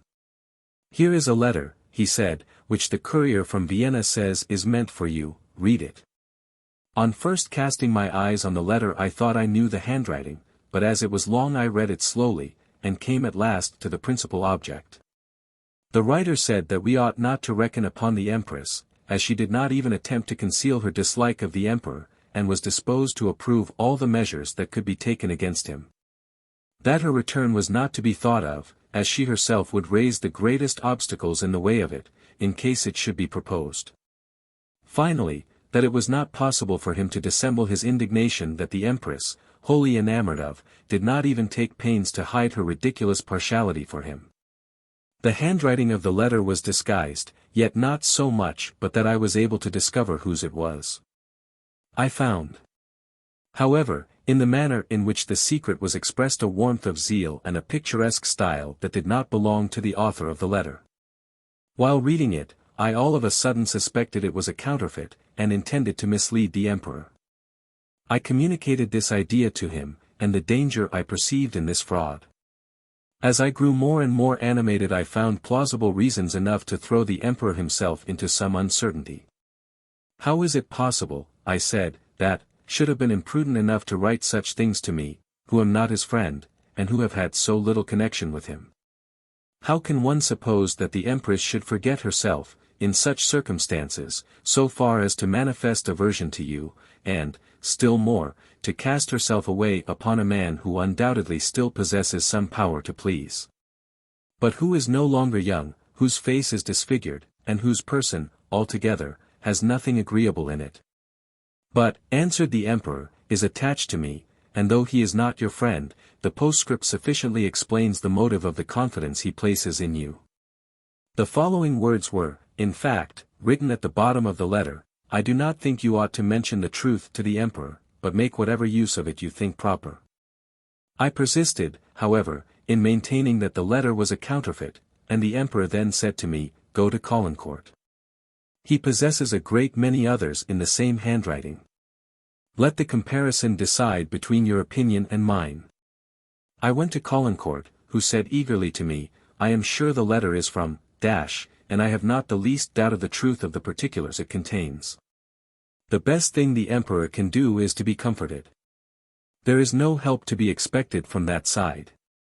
So sad a discovery was very painful to the Emperor, for he was sincerely attached to the Empress, and still hoped again to see his son, whom he loved most tenderly. Fouché had been far from wishing the return of the Emperor. He was long tired of obeying, and had, besides, undertaken another plan, which Napoleon's arrival had broken off. The Emperor, however, put him again at the head of the police, because Savary was worn out in that employment, and a skillful man was wanted there. Fouché accepted the office, but without giving up his plan of deposing the Emperor, to put in his place either his son or a republic under a president. He had never ceased to correspond with Prince Metternich, and, if he is to be believed, he tried to persuade the Emperor to abdicate in favor of his son. That was also my opinion, but, coming from such a quarter, the advice was not without danger for the person to whom it was given. Besides, that advice having been rejected, it was the duty of the minister either to think no more of his plan or to resign his office. Fouché, however, remained in the cabinet, and continued his correspondence. The Emperor, who placed but little confidence in him, kept a careful eye upon him. One evening the Emperor had a great deal of company at the Élysée. He told me not to go home, because he wished to speak to me. When everybody was gone the Emperor stopped with Fouché in the apartment next to the one I was in. The door remained half open. They walked up and down together talking very calmly. I was therefore greatly astonished when, after a quarter of an hour, I heard the Emperor say to him, gravely, "You are a traitor. Why do you remain Minister of the Police if you wish to betray me? It rests with me to have you hanged, and everybody would rejoice at your death." I did not hear Fouché's reply, but the conversation lasted above half an hour longer, the parties all the time walking up and down. When Fouché went away he bade me cheerfully, good night, and said that the emperor had gone back to his apartments. The next day the emperor spoke to me of the previous night's conversation. I suspected, he said, that the wretch was in correspondence with Vienna. I have had a banker's clerk arrested on his return from that city. He has acknowledged that he brought a letter for Fouché from Metternich, and that the answer was to be sent at a fixed time to Bâle, where a man was to wait for the bearer on the bridge. I sent for Fouché a few days ago, and kept him 3 hours long in my garden, hoping that in the course of a friendly conversation he would mention that letter to me, but he said nothing. At last, yesterday evening, I myself opened the subject. Here the emperor repeated to me the words I had heard the night before, "You are a traitor," etc. He acknowledged, in fact, continued the emperor, that he had received such a letter, but that it was not signed and that he had looked upon it as a mystification. He showed it me. Now that letter was evidently an answer, in which the writer again declared that he would listen to nothing more concerning the emperor, but that, his person accepted, it would be easy to agree to all the rest. I expected that the emperor would conclude his narrative by expressing his anger against Fouché, but our conversation turned on some other subject, and he talked no more of him. 2 days afterwards I went to Fouché to solicit the return to Paris of an officer of musketeers who had been banished far from his family. I found him at breakfast, and sat down next to him. Facing him sat a stranger. "Do you see this man?" he said to me, pointing with his spoon to the stranger. "He is an aristocrat, a Bourbonist, a Chouan. It is the Abbé, one of the editors of the Journal de Débats, a sworn enemy to Napoleon, a fanatic partisan of the Bourbons. He is one of our men." I looked at him. At every fresh epithet of the minister the abbé bowed his head down to his plate with a smile of cheerfulness and self-complacency, and with a sort of leer. I never saw a more ignoble countenance. Fouché explained to me, on leaving the breakfast table, in what manner all these valets of literature were men of his, and while I acknowledged to myself that the system might be necessary, I scarcely knew who were really more despicable, the wretches who thus sold themselves to the highest bidder, or the minister who boasted of having bought them, as if their acquisition were a glorious conquest.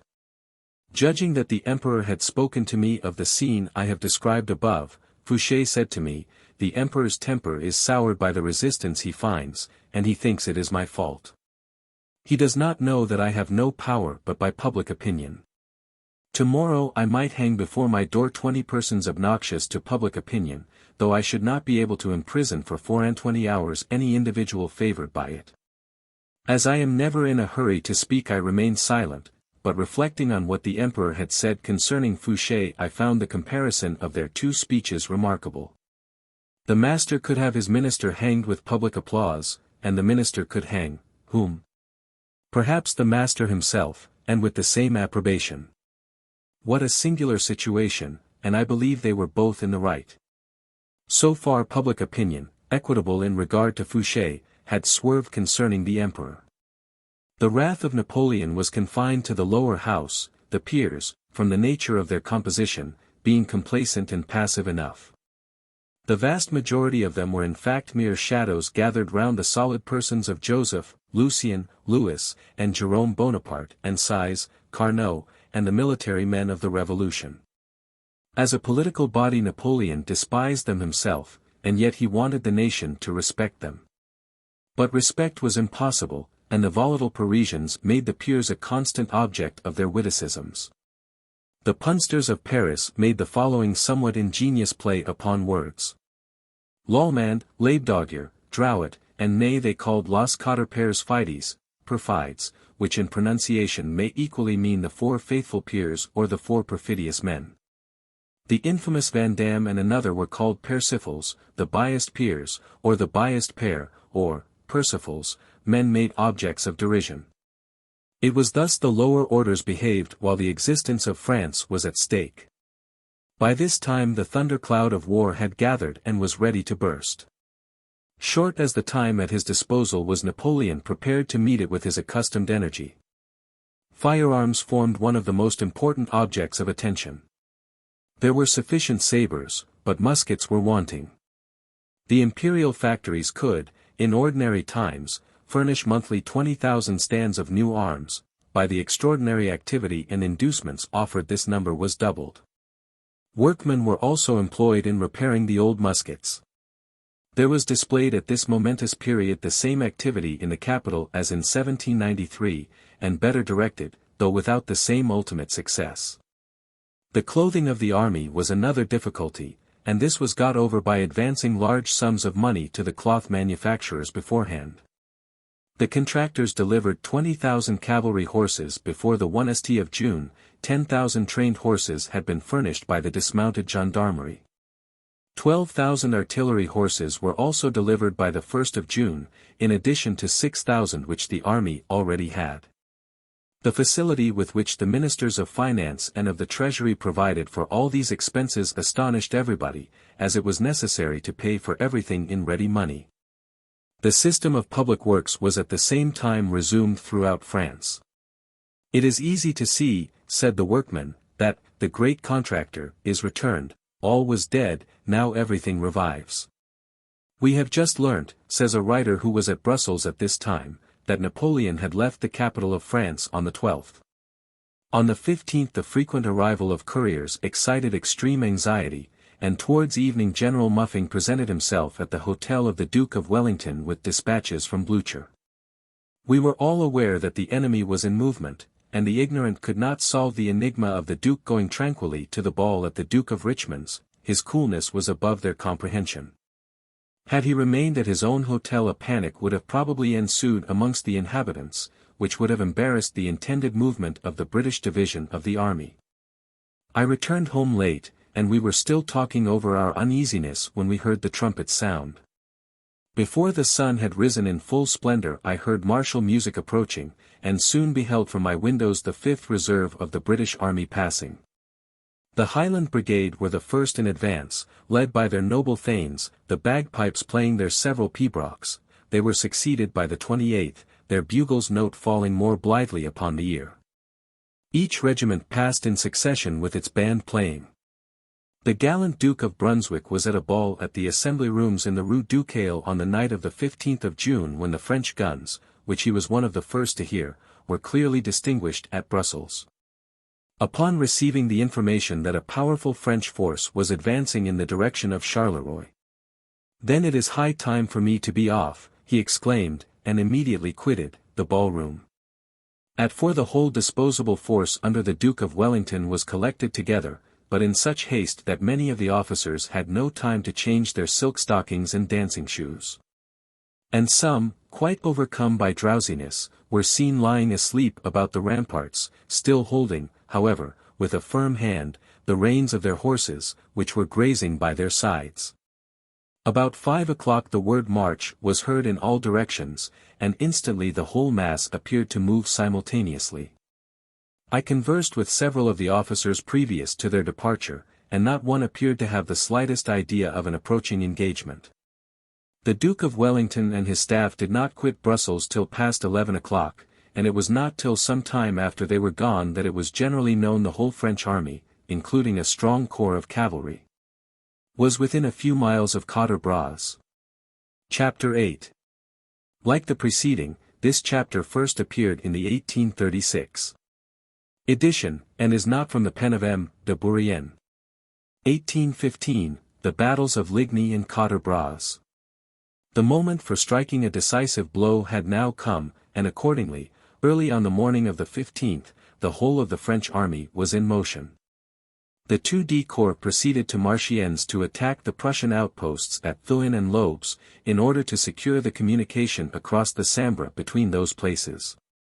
The 3D Corps, covered by General Pajol's cavalry, advanced upon Charleroi, followed by the Imperial Guard and the 6th Corps, with the necessary detachments of pontonniers. The remainder of the cavalry, under Grouchy, also advanced upon Charleroi, on the flanks of the 3D and 6th Corps. The 4th Corps was ordered to march upon the bridge of Châtelet. On the approach of the French advance guards an incessant skirmish was maintained during the whole morning with the Prussians, who, after losing many men, were compelled to yield to superior numbers. General Zieten, finding it impossible, from the extent of frontier he had to cover, to check the advance of the French, fell back towards Fleurus by the road to Charleroi, resolutely contesting the advance of the enemy wherever it was possible. In the repeated attacks sustained by him he suffered considerable loss. It was nearly midday before a passage through Charleroi was secured by the French army, and General Zieten continued his retreat upon Fleurus, where he took up his position for the night.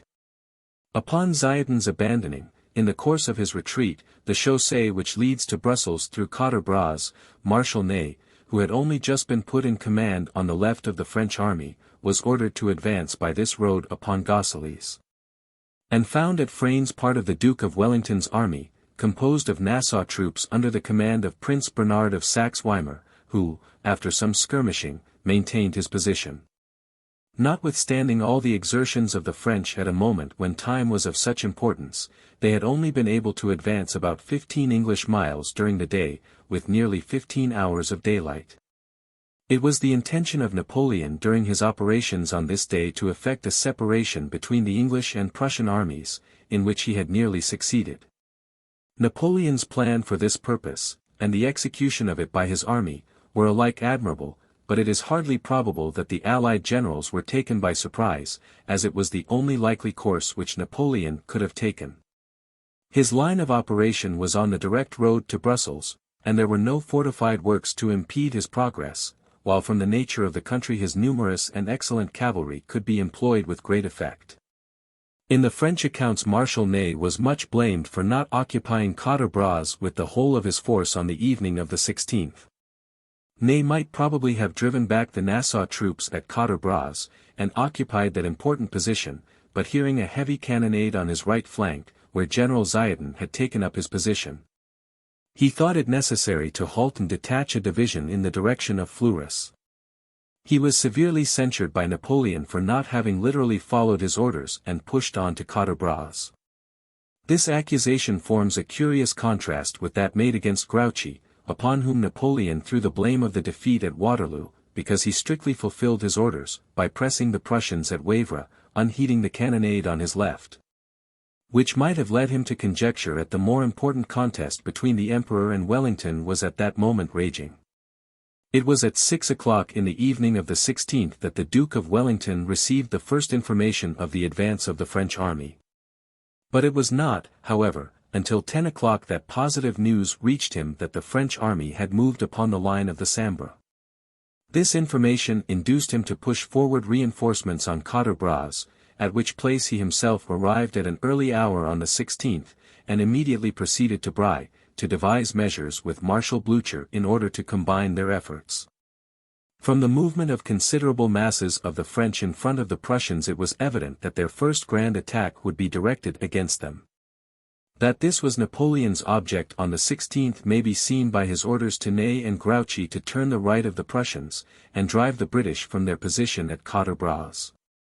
And then to march down the chaussée upon Bry in order effectually to separate the two armies. Ney was accordingly detached for this purpose with 43,000 men. In the event of the success of Marshal Ney he would have been enabled to detach a portion of his forces for the purpose of making a flank attack upon the Prussians in the rear of St.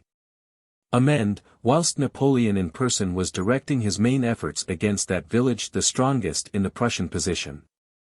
Ney's reserve was at Frasnes, disposable either for the purpose of supporting the attack on Quatre Bras or that at St. Amand, and in case of Ney's complete success to turn the Prussian right flank by marching on Bry. Chapter 9. 1815 The Battle of Waterloo. One of the most important struggles of modern times was now about to commence, a struggle which for many years was to decide the fate of Europe. Napoleon and Wellington at length stood opposite one another. They had never met. The military reputation of each was of the highest kind. For full details of the Waterloo campaign see Siborne's History. Of the war in France and Belgium in 1815, giving the English contemporary account. Chesney's Waterloo Lectures, the best English modern account which has been accepted by the Prussians as pretty nearly representing their view. And Waterloo by Lieutenant Colonel Prince Edouard de la Tour d'Auvergne, Paris, Plan, 1870, which may be taken as the French modern account. In judging this campaign the reader must guard himself from looking on it as fought by two different armies, the English and the Prussian, whose achievements are to be weighed against one another. Wellington and Blücher were acting in a complete unison, rare even when two different corps of the same nation are concerned, but practically unexampled in the case of two armies of different nations. Thus the two forces became one army, divided into two wings, one, the left or Prussian wing, having been defeated by the main body of the French at Ligny on the 16th of June. The right, or English wing, retreated to hold the position at Waterloo, where the left, or Prussian wing, was to join it, and the united force was to crush the enemy. Thus there is no question as to whether the Prussian army saved the English by their arrival, or whether the English saved the Prussians by their resistance at Waterloo. Each army executed well and gallantly its part in a concerted operation. The English would never have fought at Waterloo if they had not relied on the arrival of the Prussians. Had the Prussians not come up on the afternoon of the 18th of June, the English would have been exposed to the same great peril of having alone to deal with the mass of the French army as the Prussians would have had to face if they had found the English in full retreat. To investigate the relative performances of the two armies is much the same as to decide the respective merits of the two Prussian armies at Sadowa, where one held the Austrians until the other arrived. Also in reading the many interesting personal accounts of the campaign it most be remembered that opinions about the chance of success in a defensive struggle are apt to warp with the observer's position. As indeed General Grant has remarked in answer to criticisms on his army's state at the end of the first day of the Battle of Shiloh or Pittsburgh Landing. The man placed in the front rank or fighting line sees attack after attack beaten off. He sees only part of his own losses, and most of the wounded disappear, and he also knows something of the enemy's loss by seeing the dead in front of him. Warmed by the contest, he thus believes in success. The man placed in rear or advancing with reinforcements, having nothing of the excitement of the struggle, sees only the long and increasing column of wounded, stragglers, and perhaps of flyers. He sees his companion fall without being able to answer the fire. He sees nothing of the corresponding loss of the enemy, and he is apt to take a most desponding view of the situation. Thus Englishmen, reading the accounts of men who fought at Waterloo, are too ready to disbelieve representations of what was taking place in the rear of the army, and to think Thackeray's lifelike picture in Vanity Fair of the state of Brussels must be overdrawn. Indeed, in this very Battle of Waterloo, Zieten began to retreat when his help was most required, because one of his aides-de-camp told him that the right wing of the English was in full retreat. This inexperienced young man, says Muffling, p.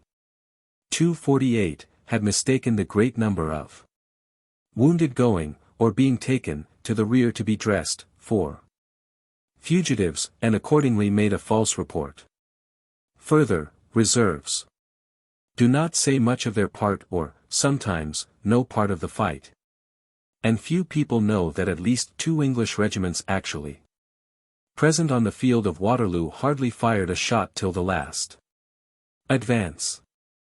The Duke described the army as the worst he ever commanded, and said that if he had had his peninsular men, the fight would have been over much sooner. But the Duke, sticking to ideas now obsolete, had no picked corps. Each man, trusting in and trusted by his comrades. Fought under his own officers and under his own regimental colors. Whatever they did not know, the men knew how to die, and at the end of the day a heap of dead told where each regiment and battery had stood. The career of both had been marked by signal victory. Napoleon had carried his triumphant legions across the stupendous Alps, over the north of Italy, throughout Prussia, Austria, Russia, and even to the foot of the pyramids, while Wellington, who had been early distinguished in India, had won immortal renown in the peninsula, where he had defeated, one after another, the favorite generals of Napoleon.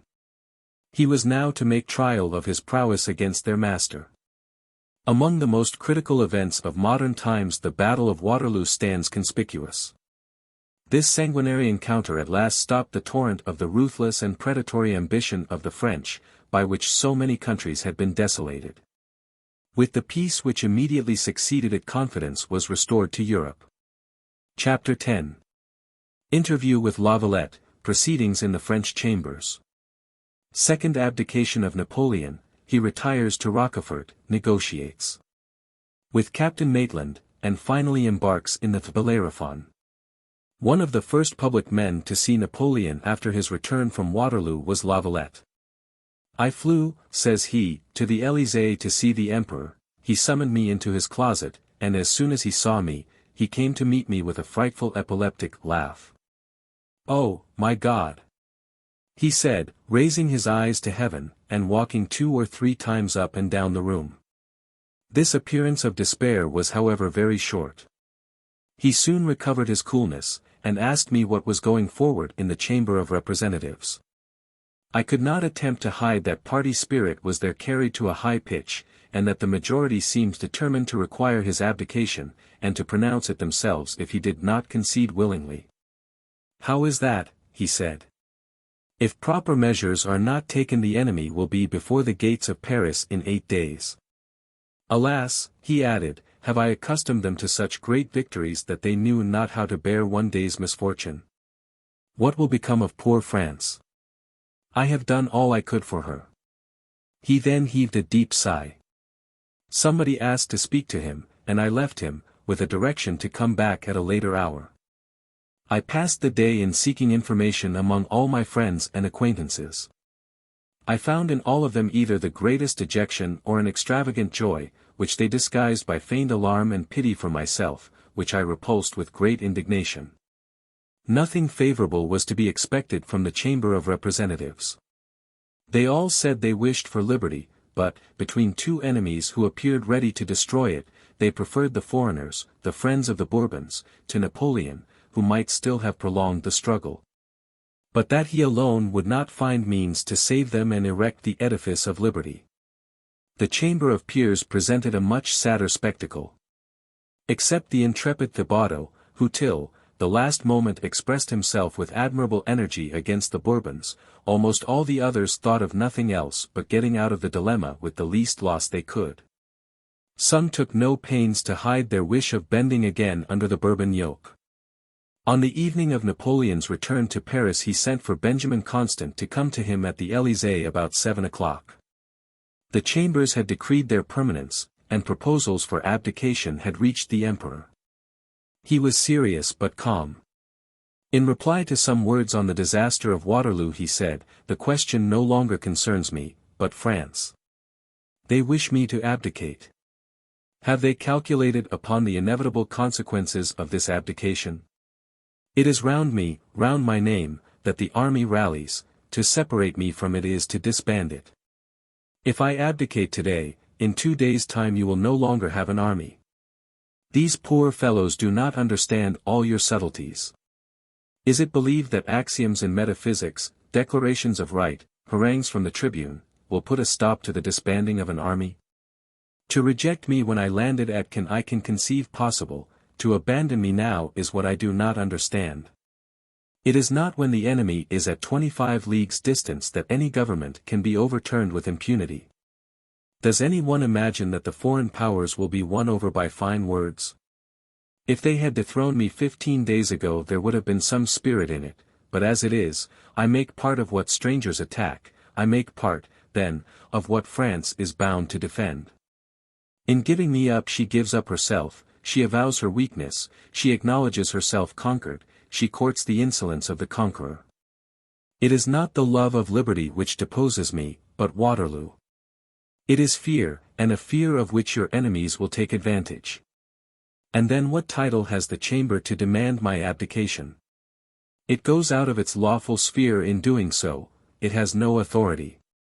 It is my right, it is my duty to dissolve it. He then hastily ran over the possible consequences of such a step. Separated from the chambers, he could only be considered as a military chief, but the army would be for him. That would always join him who can lead it against foreign banners, and to this might be added all that part of the population which is equally powerful and easily led in such a state of things. As if chance intended to strengthen Napoleon in this train of thought, while he was speaking the avenue of Marigny resounded with the cries of "Vive l'Empereur!" A crowd of men, chiefly of the poor and laboring class, pressed forward into the avenue, full of wild enthusiasm, and trying to scale the walls to make an offer to Napoleon to rally round and defend him. Bonaparte for some time looked attentively at this group. "You see it is so," said he, "those are not the men whom I have loaded with honors and riches. What do these people owe me? I found them, I left them, poor. The instinct of necessity enlightens them, the voice of the country speaks by their months, and if I choose, if I permit it, in an hour the refractory chambers will have ceased to exist. But the life of a man is not worth purchasing at such a price. I did not return from the Isle of Elba that Paris should be inundated with blood." He did not like the idea of flight. "Why should I not stay here?" he repeated. "What do you suppose they would do to a man disarmed like me? I will go to Malmaison, I can live there in retirement with some friends, who most certainly will come to see me only for my own sake." He then described with complacency and even with a sort of gaiety this new kind of life.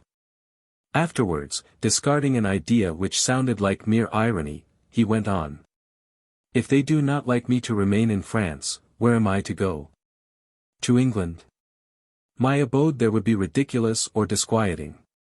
I should be tranquil, no one would believe it. Every fog would be suspected of concealing my landing on the coast. At the first sign of a green coat getting out of a boat one party would fly from France, the other would put France out of the pale of the law. I should compromise everybody, and by dint of the repeated, 'Behold he comes,' I should feel the temptation to set out. America would be more suitable, I could live there with dignity. But once more, what is there to fear? What sovereign can, without injuring himself, persecute me? To one I have restored half his dominions. How often has the other pressed my hand, calling me a great man? And as to the third, can he find pleasure or honor in humiliation of his son-in-law? Would they wish to proclaim in the face of the world that all they did was through fear? As to the rest, I shall see. I do not wish to employ open force. I came in the hope of combining our last resources, they abandon me, they do so with the same facility with which they receive me back. Well, then, let them efface, if possible, this double stain of weakness and levity. Let them cover it over with some sacrifice, with some glory. Let them do for the country what they will not do for me. I doubt it. Today, those who deliver up Bonaparte say that it is to save France. Tomorrow, by delivering up France, they will prove that it was to save their own heads.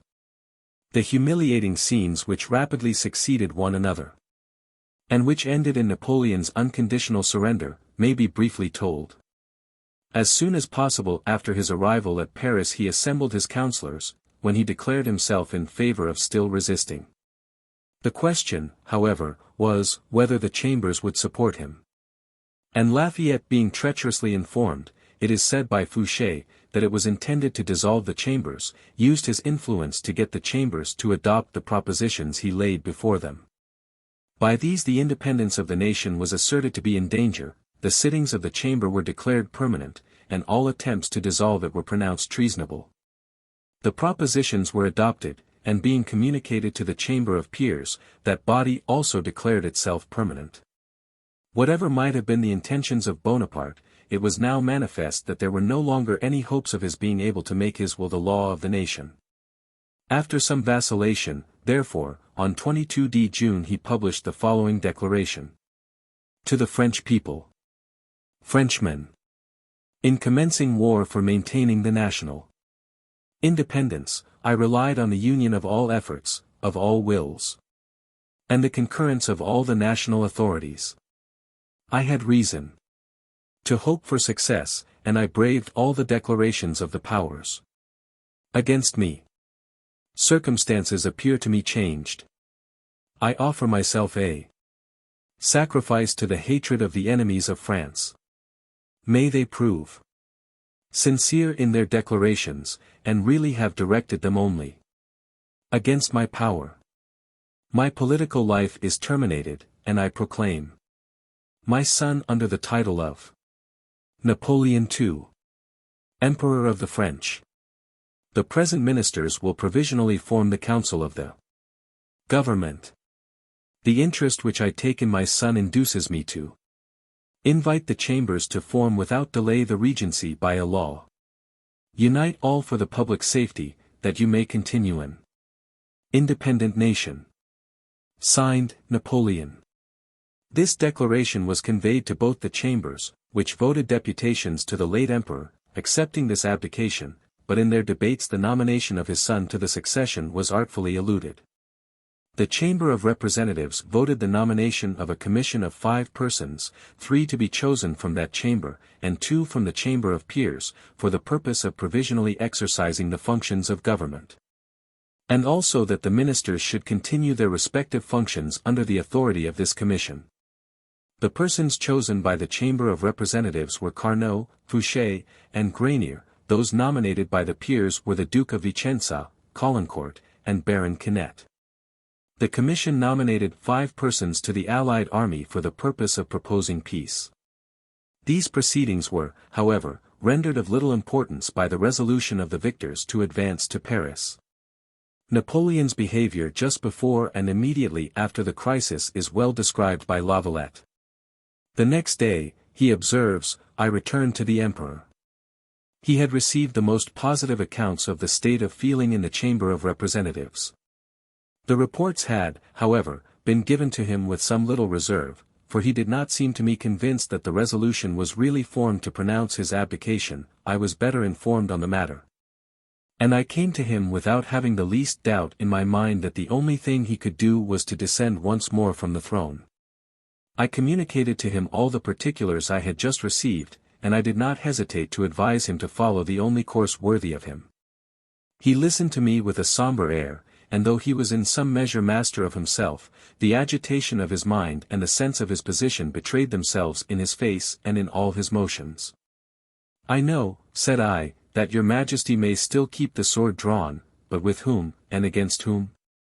Defeat has chilled the courage of every one, the army is still in the greatest confusion.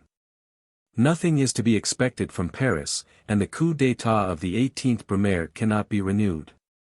That thought, he replied, stopping, is far from my mind. I will hear nothing more about myself. But poor France. At that moment Savary and Caulaincourt entered, and having drawn a faithful picture of the exasperation of the deputies, they persuaded him to assent to abdication. Some words he uttered proved to us that he would have considered death preferable to that step, but still he took it. The great act of abdication being performed, he remained calm during the whole day, giving his advice on the position the army should take, and on the manner in which the negotiations with the enemy ought to be conducted. He insisted especially on the necessity of proclaiming his son emperor, not so much for the advantage of the child as with a view to concentrate all the power of sentiments and affections. Unfortunately, nobody would listen to him. Some men of sense and courage rallied found that proposition in the 2 chambers, but fear swayed the majority. And among those who remained free from it many thought that a public declaration of liberty, and the resolution to defend it at any price, would make the enemy and the Bourbons turn back. Strange delusion of weakness and want of experience. It must, however, be respected, for it had its source in love of their country, but, while we excuse it, can it be justified? The population of the metropolis had resumed its usual appearance, which was that of complete indifference, with a resolution to cry, "Long live the king," provided the king arrived well escorted. For one must not judge of the whole capital by about 1/30th part of the inhabitants, who called for arms, and declared themselves warmly against the return of the exiled family. On the 23rd I returned to the Élysée. The emperor had been for 2 hours in his bath. He himself turned the discourse on the retreat he ought to choose, and spoke of the United States.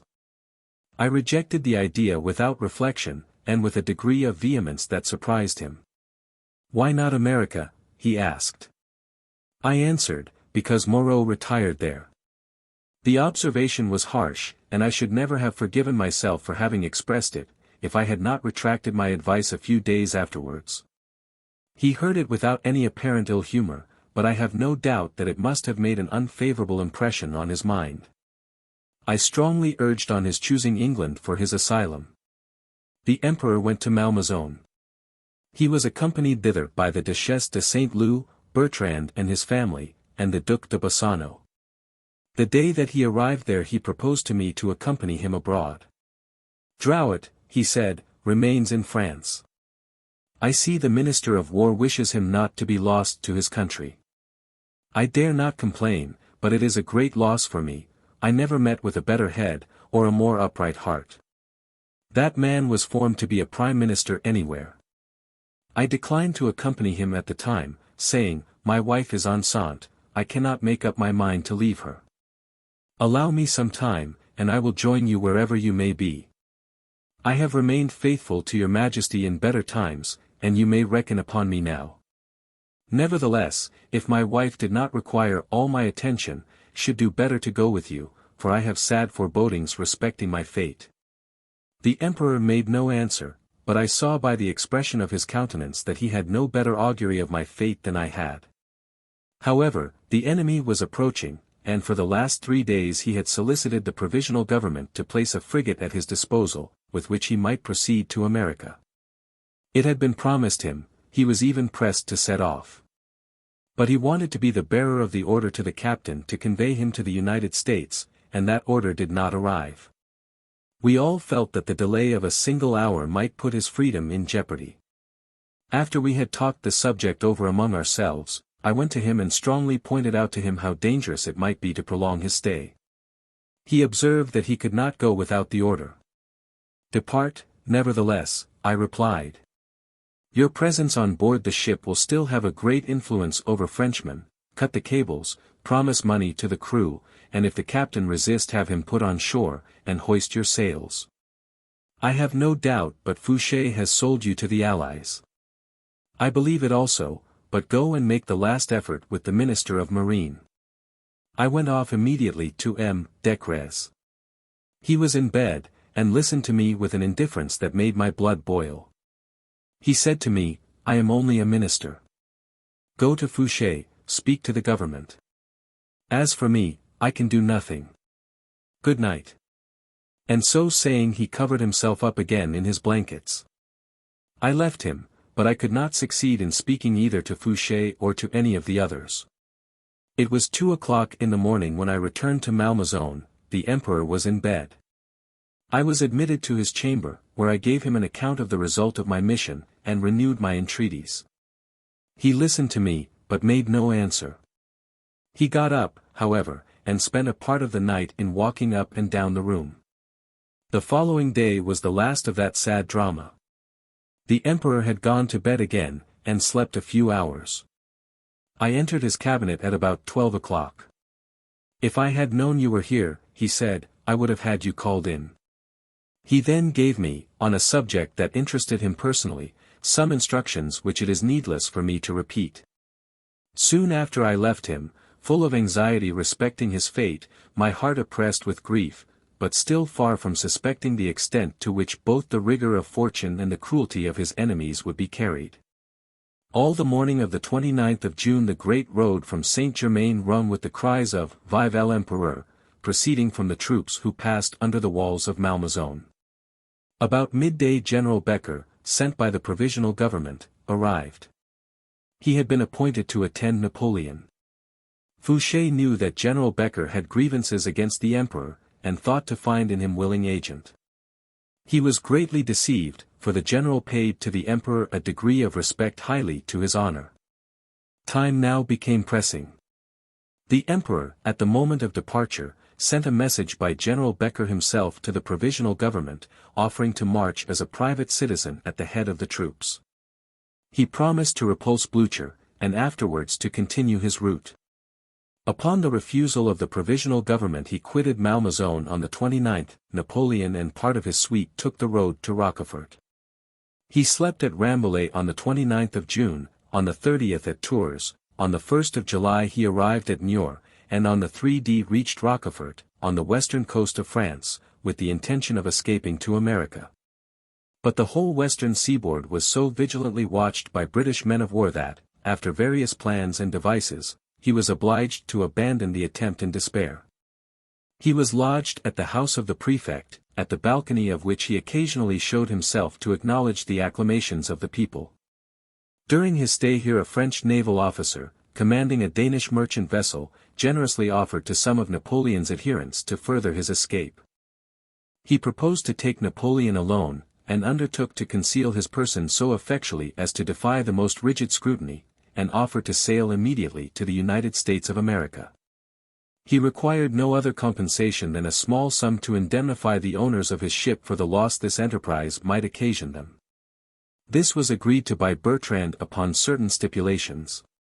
On the evening of the 8th of July Napoleon reached Forez, receiving everywhere testimonies of attachment. He proceeded on board the Sala, one of the two frigates appointed by the provisional government to convey him to the United States, and slept on board that night.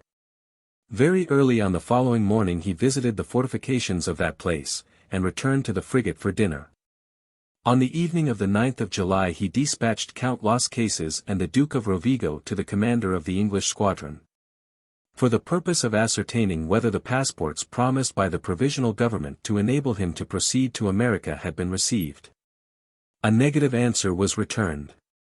It was at the same time signified that the emperor would be attacked by the English squadron if he attempted to sail under a flag of truce, and it was intimated that every neutral vessel would be examined, and probably sent into an English port. Las Cases affirms that Napoleon was recommended to proceed to England by Captain Maitland, who assured him that he would experience no ill treatment there.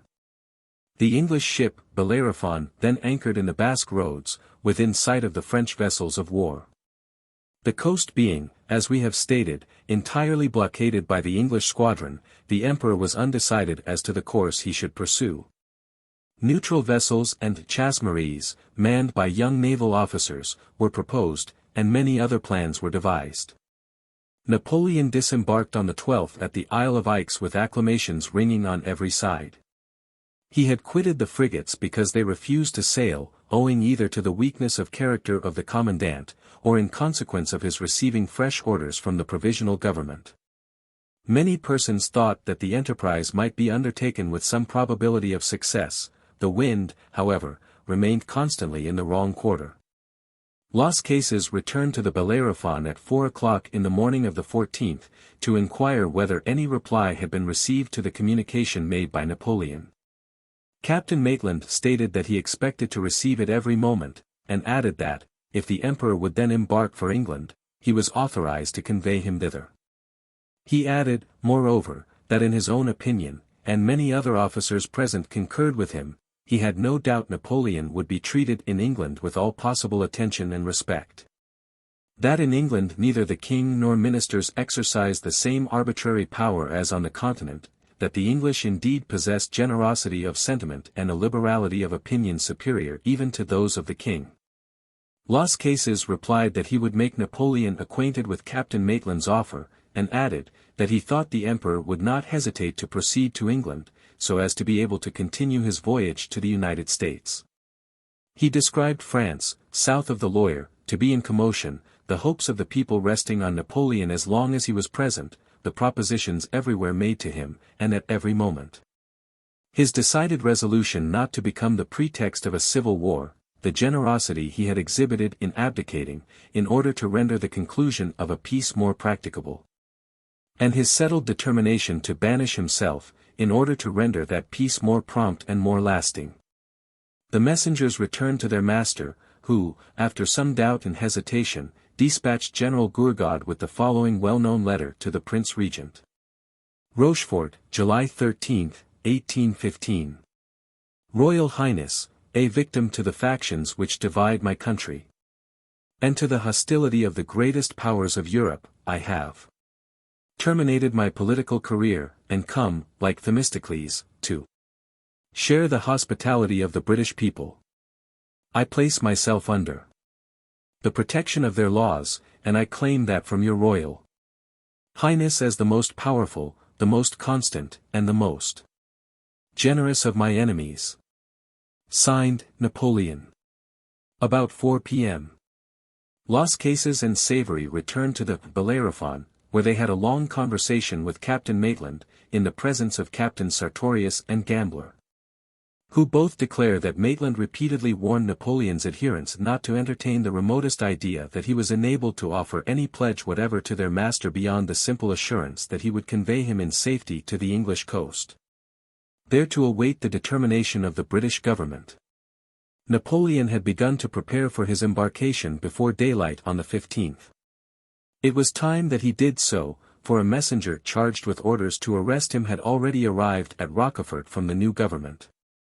The execution of this order was delayed by General Becker for a few hours in order to allow Napoleon sufficient time to escape. At daybreak, he quitted the Epervier, and was enthusiastically cheered by the ship's company so long as the boat was within hearing. Soon after 6 he was received on board the Bellerophon with respectful silence, but without those honors generally paid to persons of high rank. Bonaparte was dressed in the uniform of the Chasseurs à Cheval of the Imperial Guard, and wore the Grand Cross of the Legion of Honor. On entering the vessel he took off his hat, and addressing Captain Maitland, said, "I am come to throw myself on the protection of the laws of England." Napoleon's manner was well calculated to make a favorable impression on those with whom he conversed. He requested to be introduced to the officers of the ship, and put various questions to each. He then went round the ship, although he was informed that the men were cleaning and scouring, and remarked upon anything which struck him as differing from what he had seen on French vessels. The clean appearance of the men surprised him. He then observed, says Captain Maitland, to whose interesting narrative we refer, "I can see no sufficient reason why your ships should beat the French ones with so much ease. The finest men of war in your service are French. A French ship is heavier in every respect than one of yours, she carries more guns, and those guns are of a larger caliber, and she has a great many more men." His inquiries, which were minute, proved that he had directed much attention to the French navy. On the first morning Napoleon took breakfast in the English fashion, but observing that his distinguished prisoner did not eat much, Captain Maitland gave direction that for the future a hot breakfast should be served up after the French manner.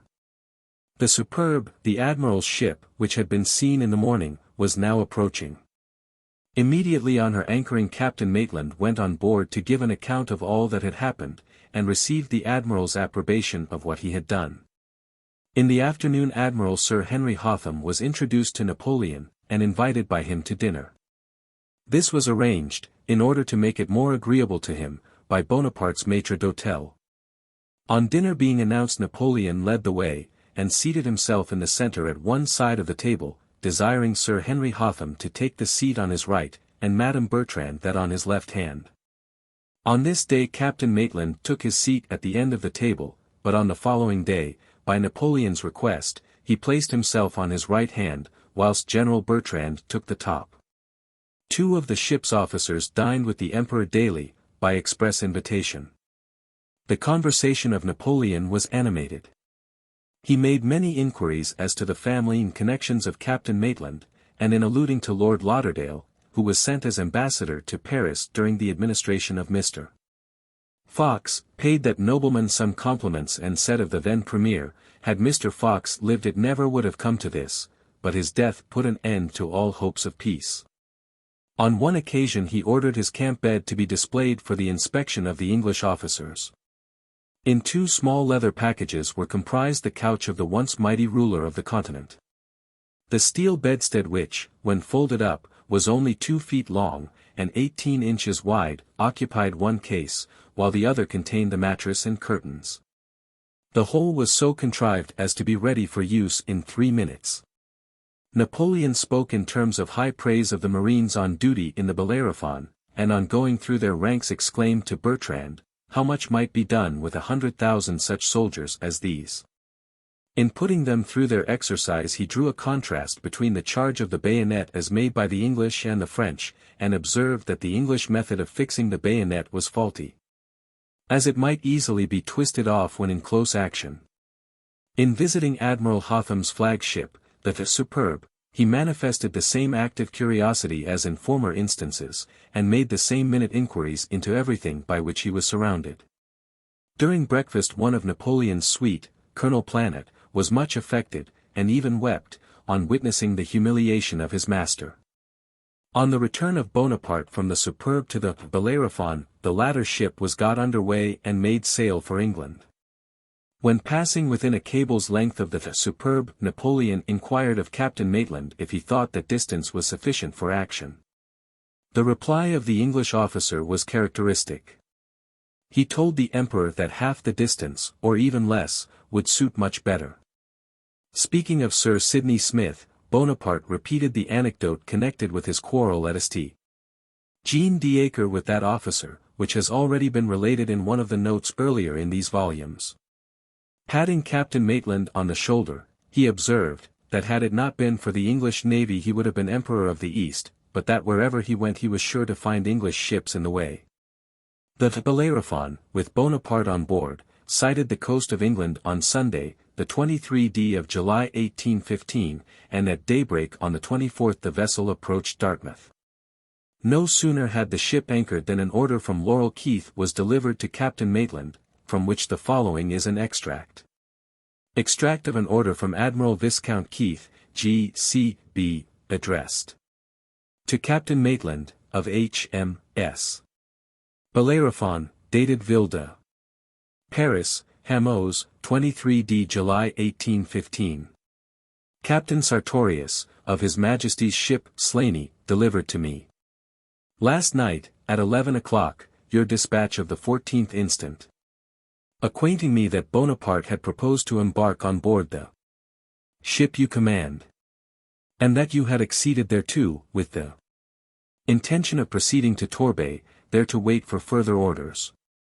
I lost no time in forwarding your letter by Captain Sartorius to the Lords Commissioners of the Admiralty, in order that their lordships might, through him, be acquainted with every circumstance that had occurred on an occasion of so much importance. And you may expect orders from their lordships for your further guidance. You are to remain in Torbay until you receive such orders. And in the meantime, in addition to the directions already in your possession, you are most positively ordered to prevent every person whatever from coming on board the ship you command, except the officers and men who compose her crew. Nor is any person whatever, whether in His Majesty's service or not, who does not belong to the ship, to be suffered to come on board, either for the purpose of visiting the officers, or on any pretence whatever, without express permission, either from the Lords Commissioners of the Admiralty or from me. As I understand from Captain Sartorius that General Gourgaud refused to deliver the letter with which he was charged for the Prince Regent to any person except His Royal Highness. You are to take him out of the Slaney into the ship you command, until you receive directions from the Admiralty on the subject, and order that ship back to Plymouth Sound, when Captain Sartorius returns from London. It was stated about this time, in some of the English newspapers, that St. Helena would be the place of exile of the ex-emperor, the bare report of which evidently caused great pain to Napoleon and his suite. General Gourgaud was obliged to return to the Bellerophon, not having been suffered to go on shore to deliver the letter from Bonaparte to the Prince Regent with which he had been entrusted. The ship which bore the modern Alexander soon became a natural object of attraction to the whole neighborhood, and was constantly surrounded by crowds of boats. Napoleon frequently showed himself to the people from shore with a view of gratifying their curiosity. On the 25th of July the number of guard boats which surrounded the vessel was greatly increased. And the alarm of the captives became greater as the report was strengthened as to the intention of conveying Bonaparte to St. Helena. In conversation with Captain Maitland, Napoleon, who seemed to be aware that the English fishermen united the occupation of smugglers to their usual trade, stated that many of them had been bribed by him, and had assisted in the escape of French prisoners of war. They had even proposed to deliver Louis XVIII into his power, but as they would not answer for the safety of his life, Napoleon refused the offer.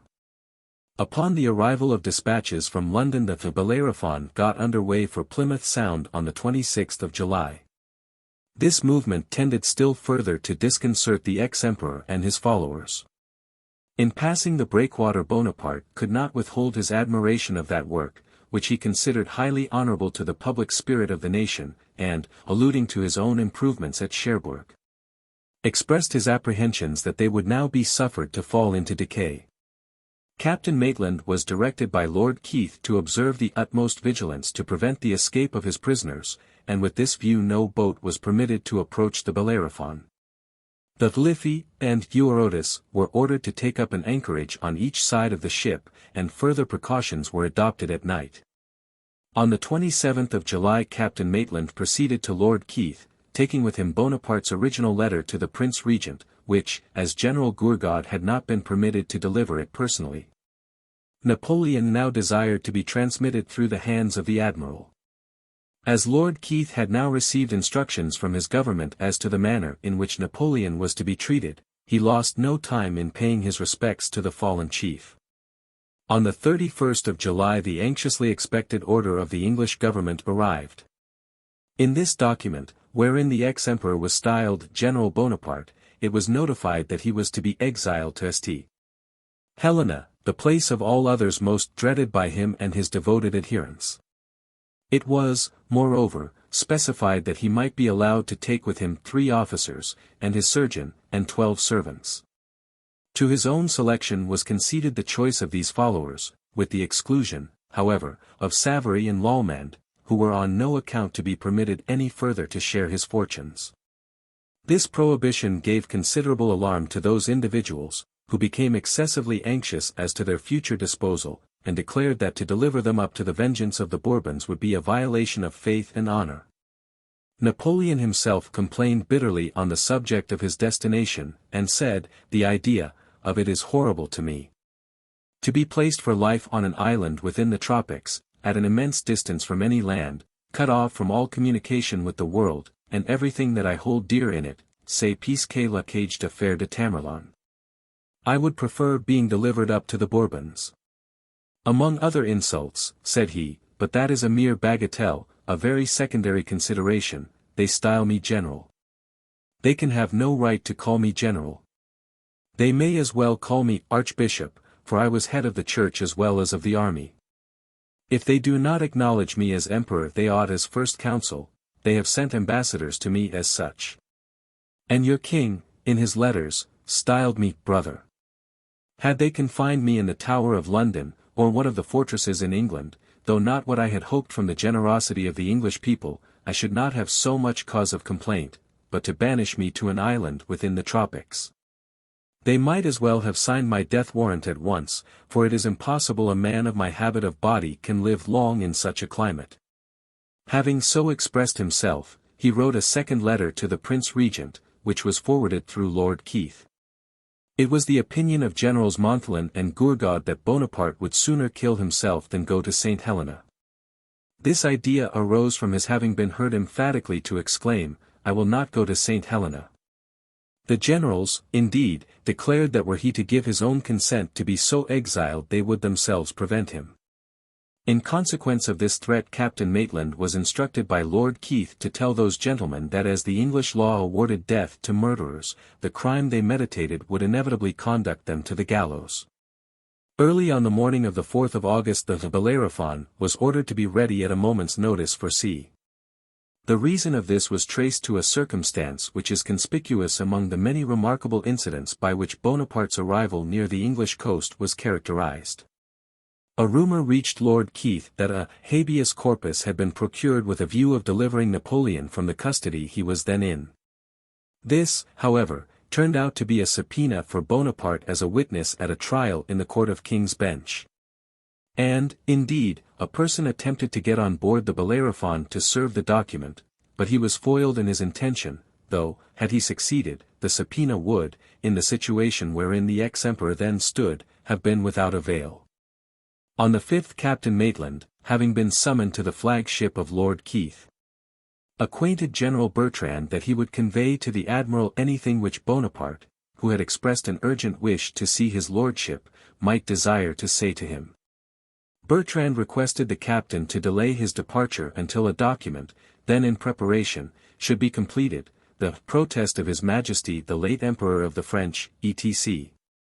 Captain Maitland denied that any snare was laid for Bonaparte, either by himself or by the English government, and stated that the precautions for preventing the escape of Napoleon from Rochefort were so well ordered that it was impossible to evade them, and that the fugitive was compelled to surrender himself to the English ship.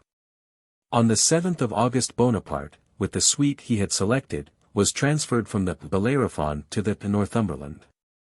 Lord Keith's barge was prepared for his conveyance to the latter vessel, and his lordship was present on the occasion. A captain's guard was turned out, and as Napoleon left the Bellerophon, the marines presented arms, and the drum was beaten as usual in saluting a general officer. When he arrived on board the Northumberland, the squadron got under way, and Napoleon sailed for the place of his final exile and grave. For the continuation of Napoleon's voyage see Chapter 13. Chapter 11. 1815. My departure from Hamburg. The King at St. Denis, Fouché appointed Minister of the Police, delay of the King's entrance into Paris. Effect of that delay, Fouché's nomination due to the Duke of Wellington, impossibility of resuming my post, Fouché's language.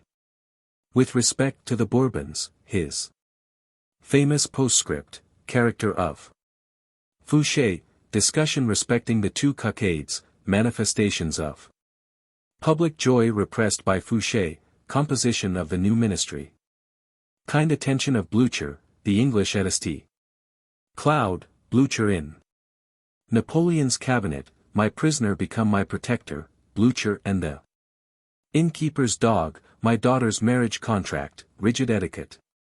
My appointment to the presidentship of the Electoral College of the Yonne, my interview with Fouché, my audience of the King, his Majesty made acquainted with my conversation with Fouché, the Duke of Otranto's disgrace, Carnot deceived by Bonaparte, my election as deputy, my colleague M. Raudot, my return to Paris, regret caused by the sacrifice of Ney, noble conduct of MacDonald, a drive with Rapp in the Bois de Boulogne, Rapp's interview with Bonaparte in 1815, the Duc de Berry and Rapp, my nomination to the office of Minister of State, my name inscribed by the hand of Louis XVIII. Conclusion. The fulfillment of my prediction was now at hand, for the result of the Battle of Waterloo enabled Louis XVIII to return to his dominions.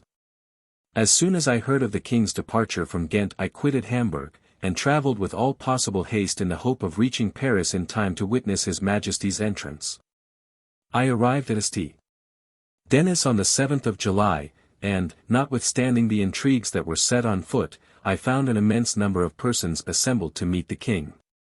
Indeed, the place was so crowded that it was with the greatest difficulty I could procure even a little garret for my lodging. Having resumed my uniform of a captain of the National Guard, I proceeded immediately to the King's palace. The salon was filled with ladies and gentlemen who had come to congratulate the King on his return. At St. Denis I found my family, who, not being aware that I had left Hamburg, were much surprised to see me. They informed me that the Parisians were all impatient for the return of the King, a fact of which I could judge by the opposition manifested to the free expression of public feeling.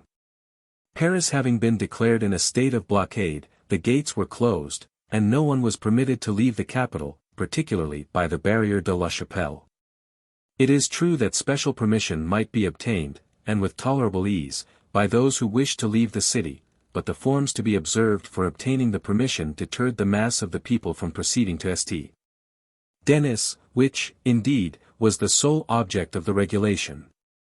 As it had been resolved to force Fouché and the tricolored cockade upon the king, it was deemed necessary to keep away from His Majesty all who might persuade him to resist the proposed measures.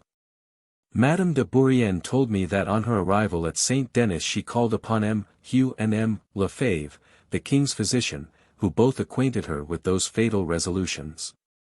Those gentlemen, however, assured her that the king would resolutely hold out against the tricolored cockade, but the nomination of the ill-omened man appeared inevitable. Fouché, Minister of the Police. If, like Don Juan, I had seen a statue move, I could not have been more confounded than when I heard this news. I could not credit it until it was repeated to me by different persons. How? Indeed, could I think that at the moment of a reaction the king should have entrusted the most important ministerial department to a man to whose arrest he had 100 days before attached so much consequence? To a man, moreover, whom Bonaparte had appointed, at Lyons, to fill the same office. This was inconceivable. Thus, in less than 24 hours, the same man had been entrusted to execute measures the most opposite, and to serve interests the most contradictory. He was one day the minister of usurpation, and the next the minister of legitimacy. How can I express what I felt when Fouché took the oath of fidelity to Louis XVIII? When I saw the king clasp in his hands the hands of Fouché. I was standing near M. de Chateaubriand, whose feelings must have been similar to mine, to judge from a passage in his admirable work, La Monarchie selon la Charte. About 9 in the evening, he says, I was in one of the royal antechambers. All at once the door opened, and I saw the president of the council enter leaning on the arm of the new minister. Oh, Louis le Désiré! Oh, my unfortunate master! You have proved that there is no sacrifice which your people may not expect from your paternal heart. Fouché was resolved to have his restoration as well as M. de Talleyrand, who had had his the year before. He therefore contrived to retard the king's entry into Paris for 4 days. The prudent members of the Chamber of Peers, who had taken no part in the king's government in 1814, were the first to declare that it was for the interest of France to hasten His Majesty's entrance into Paris. In order to prevent foreigners from exercising a sort of right of conquest in a city which was a prey to civil dissension and party influence. Blücher informed me that the way in which Fouché contrived to delay the king's return greatly contributed to the pretensions of the foreigners who, he confessed, were very well pleased to see the population of Paris divided in opinion, and to hear the alarming cries raised by the confederates of the faubourgs when the king was already at St.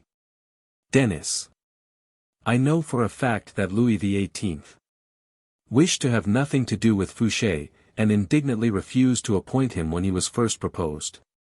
But he had so nobly served Bonaparte during the 100 days that it was necessary he should be rewarded. Fouché, besides, had gained the support of a powerful party among the emigrants of the Faubourg St. Germain, and he possessed the art of rendering himself indispensable. I have heard many honest men say very seriously that to him was due the tranquility of Paris. Moreover, Wellington was the person by whose influence in particular Fouché was made one of the councillors of the king. After all the benefits which foreigners had conferred upon us, Fouché was indeed an acceptable present to France and to the king.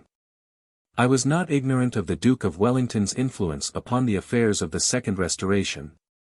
But for a long time I refused to believe that his influence should have outweighed all the serious considerations opposed to such a perfect anomaly as appointing Fouché the minister of a Bourbon.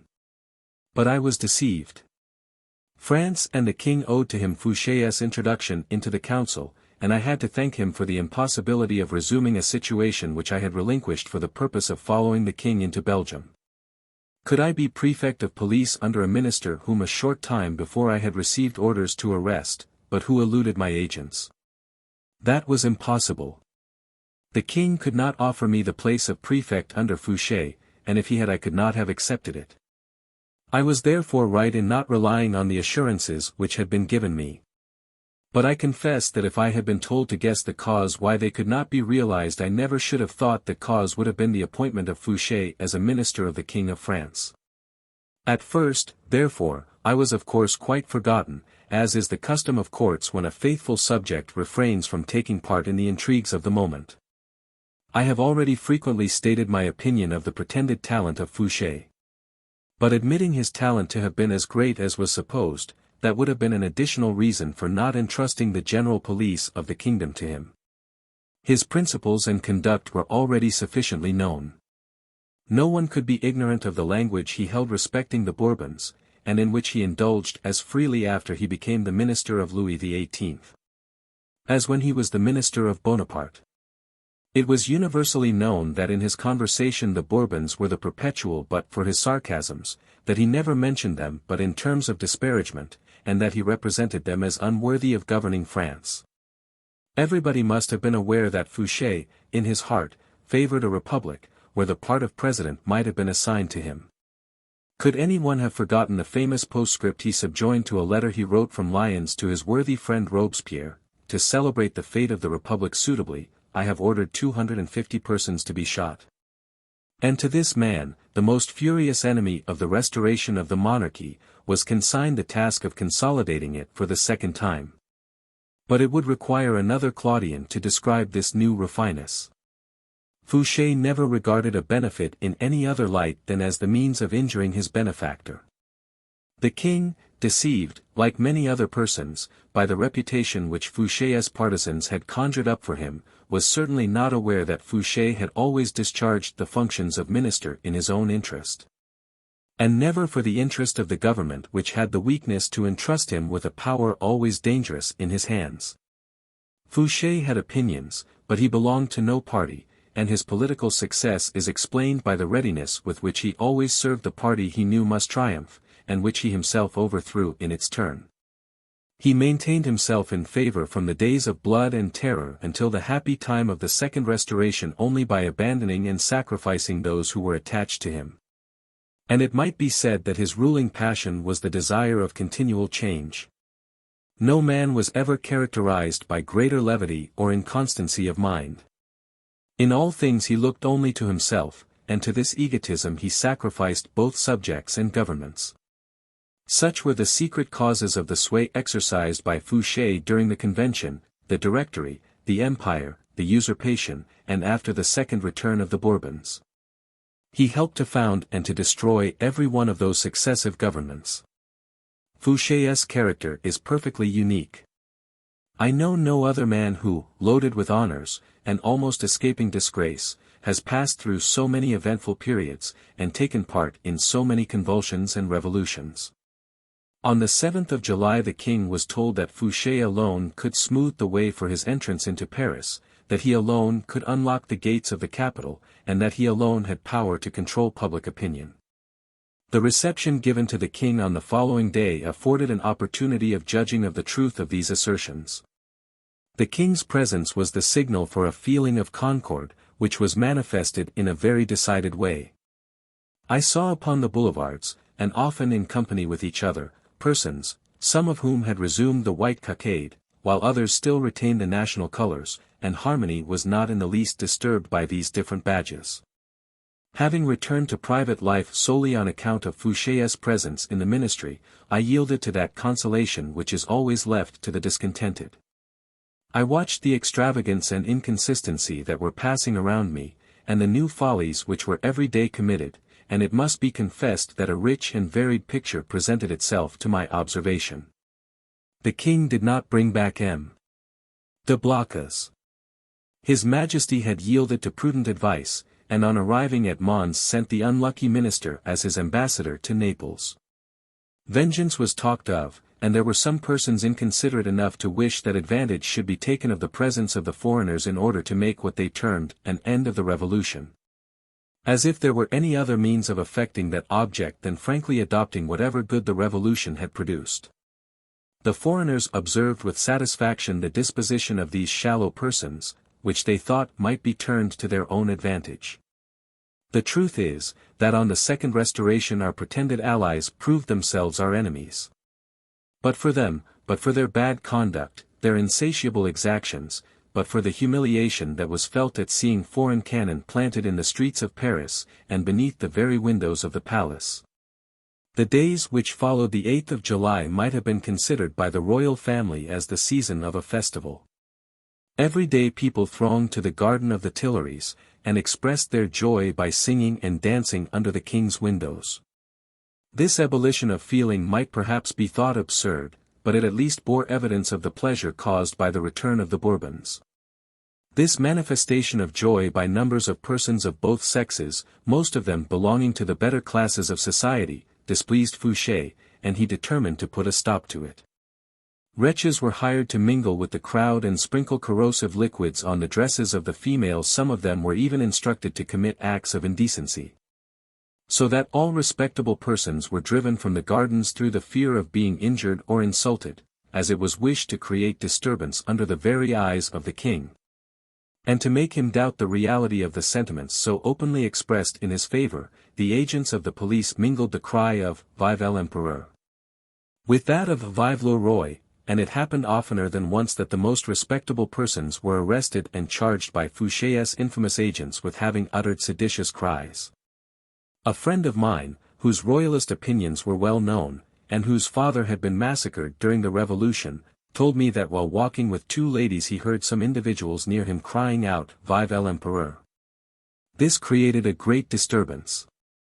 The sentinel advanced to the spot, and those very individuals themselves had the audacity to charge my friend with being guilty of uttering the offensive cry. In vain the bystanders asserted the falsehood of the accusation. He was seized and dragged to the guardhouse, and after being detained for some hours he was liberated on the application of his friends. By dint of such wretched maneuvers Fouché triumphed. He contrived to make it be believed that he was the only person capable of preventing the disorders of which he himself was the sole author. He got the police of the Tuileries under his control. The singing and dancing ceased, and the palace was the abode of dullness. While the king was at Saint Denis he restored to General Dessalles the command of the National Guard. The general ordered the barriers to be immediately thrown open. On the day of his arrival in Paris the king determined, as a principle, that the throne should be surrounded by a privy council, the members of which were to be the princes and persons whom his majesty might appoint at a future period. The king then named his new ministry, which was thus composed. Prince Talleyrand, peer of France, President of the Council of Ministers, and Secretary of State for Foreign Affairs. Baron Louis, Minister of Finance. The Duke of Otranto, Minister of the Police. Baron Pusquier, Minister of Justice, and Keeper of the Seals. Marshal Gouvion Saint-Cyr, War Minister. Comte de Jaucourt, Peer of France, Minister of the Marine. The Duc de Richelieu, Peer of France, Minister of the King's Household. The portfolio of the Minister of the Interior, which was not immediately disposed of, was provisionally entrusted to the Minister of Justice. But what was most gratifying to the public in the composition of this new ministry was that M. de Blocas, who had made himself so odious to everybody, was superseded by M. de Richelieu, whose name revived the memory of a great minister, and who, by his excellent conduct throughout the whole course of his career, deserves to be distinguished as a model of honor and wisdom. General satisfaction was expressed on the appointment of Marshal MacDonald to the post of Grand Chancellor of the Legion of Honor in lieu of M. de Pradt. M. de Chabrol resumed the prefecture of the Seine, which, during the 100 Days, had been occupied by M. de Bondy. M. de Mole was made Director General of Bridges and Causeways. I was superseded in the prefecture of police by M. de Cazes, and M. Bunot followed M. Ferrand as Director General of the Post Office. I think it was on the 10th of July that I went to St. Cloud to pay a visit of thanks to Blücher. I had been informed that as soon as he learned I had a house at St. Cloud he sent a guard to protect it. This spontaneous mark of attention was well deserving of grateful acknowledgment, especially at a time when there was so much reason to complain of the plunder practiced by the Prussians. My visit to Blücher presented to observation a striking instance of the instability of human greatness. I found Blücher residing like a sovereign in the palace of St. Cloud, where I had lived so long in the intimacy of Napoleon, at a period when he dictated laws to the kings of Europe before he was a monarch himself. The English occupied St. Cloud after the Prussians. My large house, in which the children of the Comte d'Artois were inoculated, was respected by them, but they occupied a small home forming part of the estate. The English officer who commanded the troops stationed a guard at the large house. One morning we were informed that the door had been broken open and a valuable looking-glass stolen. We complained to the commanding officer, and on the affair being inquired into, it was discovered that the sentinel himself had committed the theft. The man was tried by a court-martial, and condemned to death, a circumstance which, as may naturally be supposed, was very distressing to us. Madame de Bourrienne applied to the commanding officer for the man's pardon, but could only obtain his reprieve. The regiment departed some weeks after, and we could never learn what was the fate of the criminal. Bourrienne. In that cabinet in which Napoleon and I had passed so many busy hours, and where so many great plans had their birth, I was received by the man who had been my prisoner at Hamburg. The Prussian general immediately reminded me of the circumstance. "Who could have foreseen," said he, "that after being your prisoner I should become the protector of your property?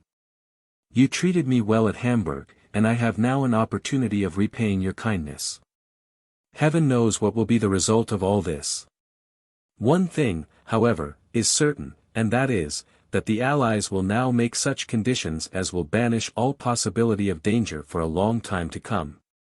The Emperor Alexander does not wish to make the French people expiate too dearly the misfortunes they have caused us. He attributes them to Napoleon, but Napoleon cannot pay the expenses of the war, and they must be paid by someone. It was all very well for once, but we cannot pay the expense of coming back a second time. However," added he, "you will lose none of your territory. That is a point on which I can give you positive assurance. The Emperor Alexander has several times repeated in my presence to the king my master, I honor the French nation, and I am determined that it shall preserve its old limits." The above are the very words which Blücher addressed to me. Profiting by the friendly sentiments he expressed towards me, I took the opportunity of mentioning the complaints that were everywhere made of the bad discipline of the troops under his command. "What can I do?" said he. "I cannot be present everywhere, but I assure you that in future and at your recommendation I will severely punish any misconduct that may come to my knowledge." Such was the result of my visit to Blücher. But, in spite of his promises, his troops continued to commit the most revolting excesses. Thus the Prussian troops have left in the neighborhood of Paris recollections no less odious than those produced by the conduct of Davoust's corps in Prussia. Of this an instance now occurs to my memory, which I will relate here. In the spring of 1816, as I was going to Chevreuse, I stopped at the Petit Bicêtre to water my horse. I seated myself for a few minutes near the door of the inn, and a large dog belonging to the innkeeper began to bark and growl at me. His master, a respectable-looking old man, exclaimed, "Be quiet, Blücher." "How came you to give your dog that name?" said I. "Ah, sir. It is the name of a villain who did a great deal of mischief here last year. There is my house. They have left scarcely anything but the four walls. They said they came for our good, but let them come back again. We will watch them, and spear them like wild boars in the wood." The poor man's house certainly exhibited traces of the most atrocious violence, and he shed tears as he related to me his disasters. Before the king departed for Ghent he had consented to sign the contract of marriage between one of my daughters and Monsieur de Clerval, though the latter was at that time only a lieutenant in the navy. The day appointed for the signature of the contract happened to be Sunday, the 19th of March, and it may well be imagined that in the critical circumstances in which we then stood, a matter of so little importance could scarcely be thought about. In July I renewed my request to His Majesty, which gave rise to serious discussions in the Council of Ceremonies. Lest any deviation from the laws of rigid etiquette should commit the fate of the monarchy, it was determined that the marriage contract of a lieutenant in the navy could be signed only at the petty levee. However, His Majesty, recollecting the promise he had given me, decided that the signature should be given at the grand levee. Though all this may appear exceedingly ludicrous, yet I must confess that the triumph over etiquette was very gratifying to me. A short time after the king appointed me a Councillor of State. A title which I had held under Bonaparte ever since his installation at the Tuileries, though I had never fulfilled the functions of the office. In the month of August, the king having resolved to convoke a new Chamber of Deputies, I was appointed President of the Electoral College of the Department of the Yonne. As soon as I was informed of my nomination I waited on M. de Talleyrand for my instructions, but he told me that, in conformity with the king's intentions, I was to receive my orders from the Minister of Police. I observed to M. de Talleyrand that I must decline seeing Fouché, on account of the situation in which we stood with reference to each other. Go to him, said M. de Talleyrand, and be assured Fouché will say to you nothing on the subject. I felt great repugnance to see Fouché, and consequently I went to him quite against my inclination. I naturally expected a very cold reception. What had passed between us rendered our interview exceedingly delicate. I called on Fouché at 9 in the morning, and found him alone, and walking in his garden. He received me as a man might be expected to receive an intimate friend whom he had not seen for a long time. On reflection I was not very much surprised at this, for I was well aware that Fouché could make his hatred yield to calculation. He said not a word about his arrest, and it may well be supposed that I did not seek to turn the conversation on that subject. I asked him whether he had any information to give me respecting the elections of the Yonne. None at all, said he. Get yourself nominated if you can, only use your endeavors to exclude General Desfaunox. Anything else is a matter of indifference to me. What is your objection to Desfaunox? The ministry will not have him. I was about to depart when Fouché called me back saying, Why are you in such haste? Cannot you stay a few minutes longer? He then began to speak of the first return of the Bourbons, and asked me how I could so easily bring myself to act in their favor.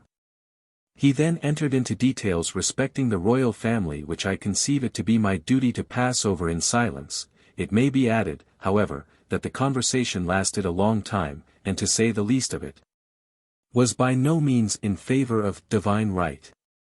I conceived it to be my duty to make the king acquainted with this conversation, and as there was now no Comte de Blocas to keep truth and good advice from His Majesty's ear, I was, on my first solicitation, immediately admitted to the royal cabinet. I cautiously suppressed the most startling details, for, had I literally reported what Fouché said, Louis XVIII could not possibly have given credit to it. The king thanked me for my communication, and I could perceive he was convinced that by longer retaining Fouché in office he would become the victim of the minister who had been so scandalously forced upon him on the 7th of July. The disgrace of the Duke of Otranto speedily followed, and I had the satisfaction of having contributed to repair one of the evils with which the Duke of Wellington visited France. Fouché was so evidently a traitor to the cause he feigned to serve, and Bonaparte was so convinced of this, that during the 100 Days, when the ministers of the king at Ghent were enumerated in the presence of Napoleon, someone said, But where is the minister of the police? E.H. Parbleu, said Bonaparte, that is Fouché. It was not the same with Carnot. In spite of the indelible stain of his vote, if he had served the king, His Majesty could have depended on him, but nothing could shake the firmness of his principles in favor of liberty. I learned, from a person who had the opportunity of being well informed, that he would not accept the post of Minister of the Interior which was offered to him at the commencement of the 100 Days until he had a conversation with Bonaparte, to ascertain whether he had changed his principles. Carnot placed faith in the fair promises of Napoleon, who deceived him, as he had deceived others. Soon after my audience with the king I set off to discharge my duties in the Department of the Yonne, and I obtained the honor of being elected to represent my countrymen in the Chamber of Deputies. My colleague was M. Raudat, a man who, in very trying circumstances, had given proofs of courage by boldly manifesting his attachment to the king's government.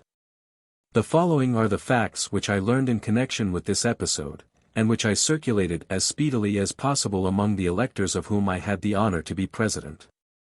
Bonaparte, on his way from Lyons to Paris, after his landing at the Gulf of Juan, stopped at Avallon, and immediately sent for the mayor, M. Radat. He instantly obeyed the summons. On coming into Napoleon's presence he said, "What do you want, General?" This appellation displeased Napoleon, who nevertheless put several questions to M. Radat, who was willing to oblige him as a traveler, but not to serve him as an emperor. Napoleon having given him some orders, this worthy servant of the king replied, "General, I can receive no orders from you, for I acknowledge no sovereign but the king, to whom I have sworn allegiance." Napoleon then directed M. Radat, in a tone of severity, to withdraw, and I need not add that it was not long before he was dismissed from the mayoralty of Avallon. The elections of the Yonne being over, I returned to Paris, where I took part in public affairs only as an amateur, while waiting for the opening of the session. I was deeply grieved to see the government resort to measures of severity to punish faults which it would have been better policy to attribute only to the unfortunate circumstances of the times. No consideration can ever make me cease to regret the memory of Ney, who was the victim of the influence of foreigners. Their object, as Blücher intimated to me at St. Cloud, was to disable France from engaging in war for a long time to come. And they hoped to effect that object by stirring up between the royal government and the army of the lawyer that spirit of discord which the sacrifice of Ney could not fail to produce. I have no positive proofs of the fact, but in my opinion Ney's life was a pledge of gratitude which Fouché thought he must offer to the foreign influence which had made him minister. About this time I learned a fact which will create no surprise, as it affords another proof of the chivalrous disinterestedness of MacDonald's character. When in 1815 several marshals claimed from the Allied powers their endowments in foreign countries, Madame Moreau, to whom the king had given the honorary title of Madame la Marechale, and who was the friend of the Duke of Tarentum, wrote, without MacDonald's knowledge, to M. de Blocas, our ambassador at Naples, begging him to endeavor to preserve for the marshal the endowment which had been given him in the kingdom of Naples. As soon as MacDonald was informed of this circumstance he waited upon Madame Moreau, thanked her for her kind intentions, but at the same time informed her that he should disavow all knowledge of her letter, as the request it contained was entirely averse to his principles. The marshal did, in fact, write the following letter to M. de Blocas: "I hasten to inform you, sir, that it was not with my consent that Madame Moreau wrote to you, and I beg you will take no step that might expose me to a refusal. The King of Naples owes me no recompense for having beaten his army, revolutionized his kingdom, and forced him to retire to Sicily. Such conduct was well worthy of the man who was the last to forsake Napoleon in 1814, and the first to rejoin him, and that without the desire of accepting any appointment in 1815. M. de Blocas, who was himself much surprised at MacDonald's letter, communicated it to the King of Naples, whose answer deserves to be recorded. It was as follows: if I had not imposed a law upon myself to acknowledge none of the French endowments, the conduct of Marshal MacDonald would have induced me to make an exception in his favor. It is gratifying to see princes such scrupulous observers of the laws they make for themselves. About the end of August 1815, as I was walking on the Boulevard des Capucines, I had the pleasure of meeting Rapp, whom I had not seen for a long time. He had just come out of the house of Lagrenet, the artist, who was painting his portrait. I was on foot, and Rapp's carriage was waiting, so we both stepped into it, and set off to take a drive in the Bois de Boulogne. We had a great deal to say to each other, for we had not met since the great events of the two restorations. The reason of this was, that in 1814 I passed a part of the year at Sens, and since the occurrences of March 1815 Rapp himself had been absent from Paris. I found him perfectly resigned to his change of condition, though indulging in a few oaths against the foreigners. Rapp was not one of those generals who betrayed the king on the 20th of March. He told me that he remained at the head of the division which he commanded at Écouen, under the orders of the Duc de Berry, and that he did not resign it to the war minister until after the king's departure. "How did Napoleon receive you?" I inquired. "I waited till he sent for me. You know what sort of fellow I am. I know nothing about politics, not I. I had sworn fidelity to the king. I know my duty, and I would have fought against the emperor." "Indeed?" "Yes, certainly I would, and I told him so myself." "How? Did you venture so far?" "To be sure. I told him that my resolution was definite." "Pshaw!" replied he angrily.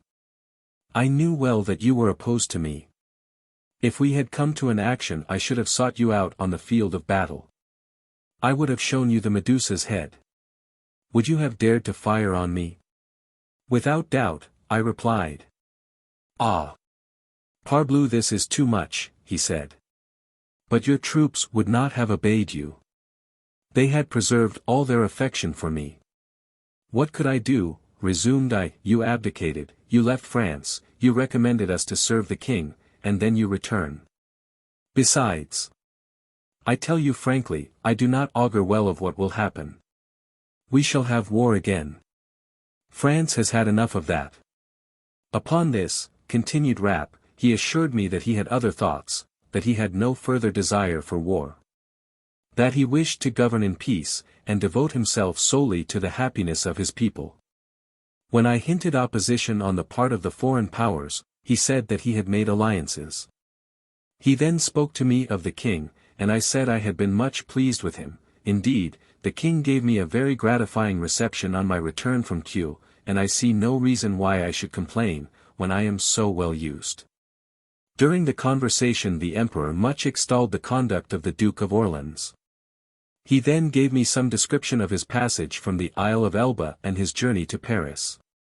He complained of being accused of ambition. And observing that I looked astonished and doubtful, "What," he continued, "am I ambitious then?" And patting his belly with both his hands, "Can a man," he asked, "so fat as I am be ambitious?" I could not for my soul help saying, "Ah! Sire, your Majesty is surely joking." He pretended, however, to be serious, and after a few moments, noticing my decorations, he began to banter me about the cross of St. Louis and the cross of the Lily, which I still wore. I asked Rapp whether all was true that had been said about the enthusiasm which was manifested along the whole of Napoleon's route from the Gulf of Juan to Paris. "Ma foi." He replied, "I was not there any more than you, but all those who accompanied him have assured me of the truth of the details which have been published. But I recollect having heard Bertrand say that on one occasion he was fearful for the safety of the emperor, in case any assassin should have presented himself. At Fossard, where the emperor stopped to breakfast on his way to Paris, his escort was so fatigued as to be unable to follow, so that he was for some time almost alone on the road. Until a squadron which was in garrison at Melun met him and escorted him to Fontainebleau. As to anything else, from all I have heard, the emperor was exposed to no danger. We then began to talk of our situation, and the singular chances of our fortune. Rapp told me how, within a few days only, he had ceased to be one of the discontented, for the condition of the generals who had commanded army corps in the campaign of Waterloo was very different in 1815 from what it had been in 1814. I had determined, he said, to live a quiet life, to meddle with nothing, and not even to wear my uniform. I had, therefore, since the king's return never presented myself at court. When, a week ago, while riding on horseback 200 or 300 paces from this spot, I saw a group of horsemen on the other side of the avenue, one of whom galloped towards me. I immediately recognized the Duc de Berry. "How, Monseigneur, is it you?" I exclaimed. "It is, my dear General, and since you will not come to us, I must come to you. Will you breakfast with me tomorrow morning?" "Ma foi," continued Rapp, "what could I do?" The tone of kindness in which he gave this invitation quite charmed me. I went, and I was treated so well that I shall go again. But I will ask for nothing, I only want these Prussians and English rascals out of the way. I complimented Rapp on his conduct, and told him that it was impossible that so loyal and honest a man as he should not, at some time or other, attract the king's notice.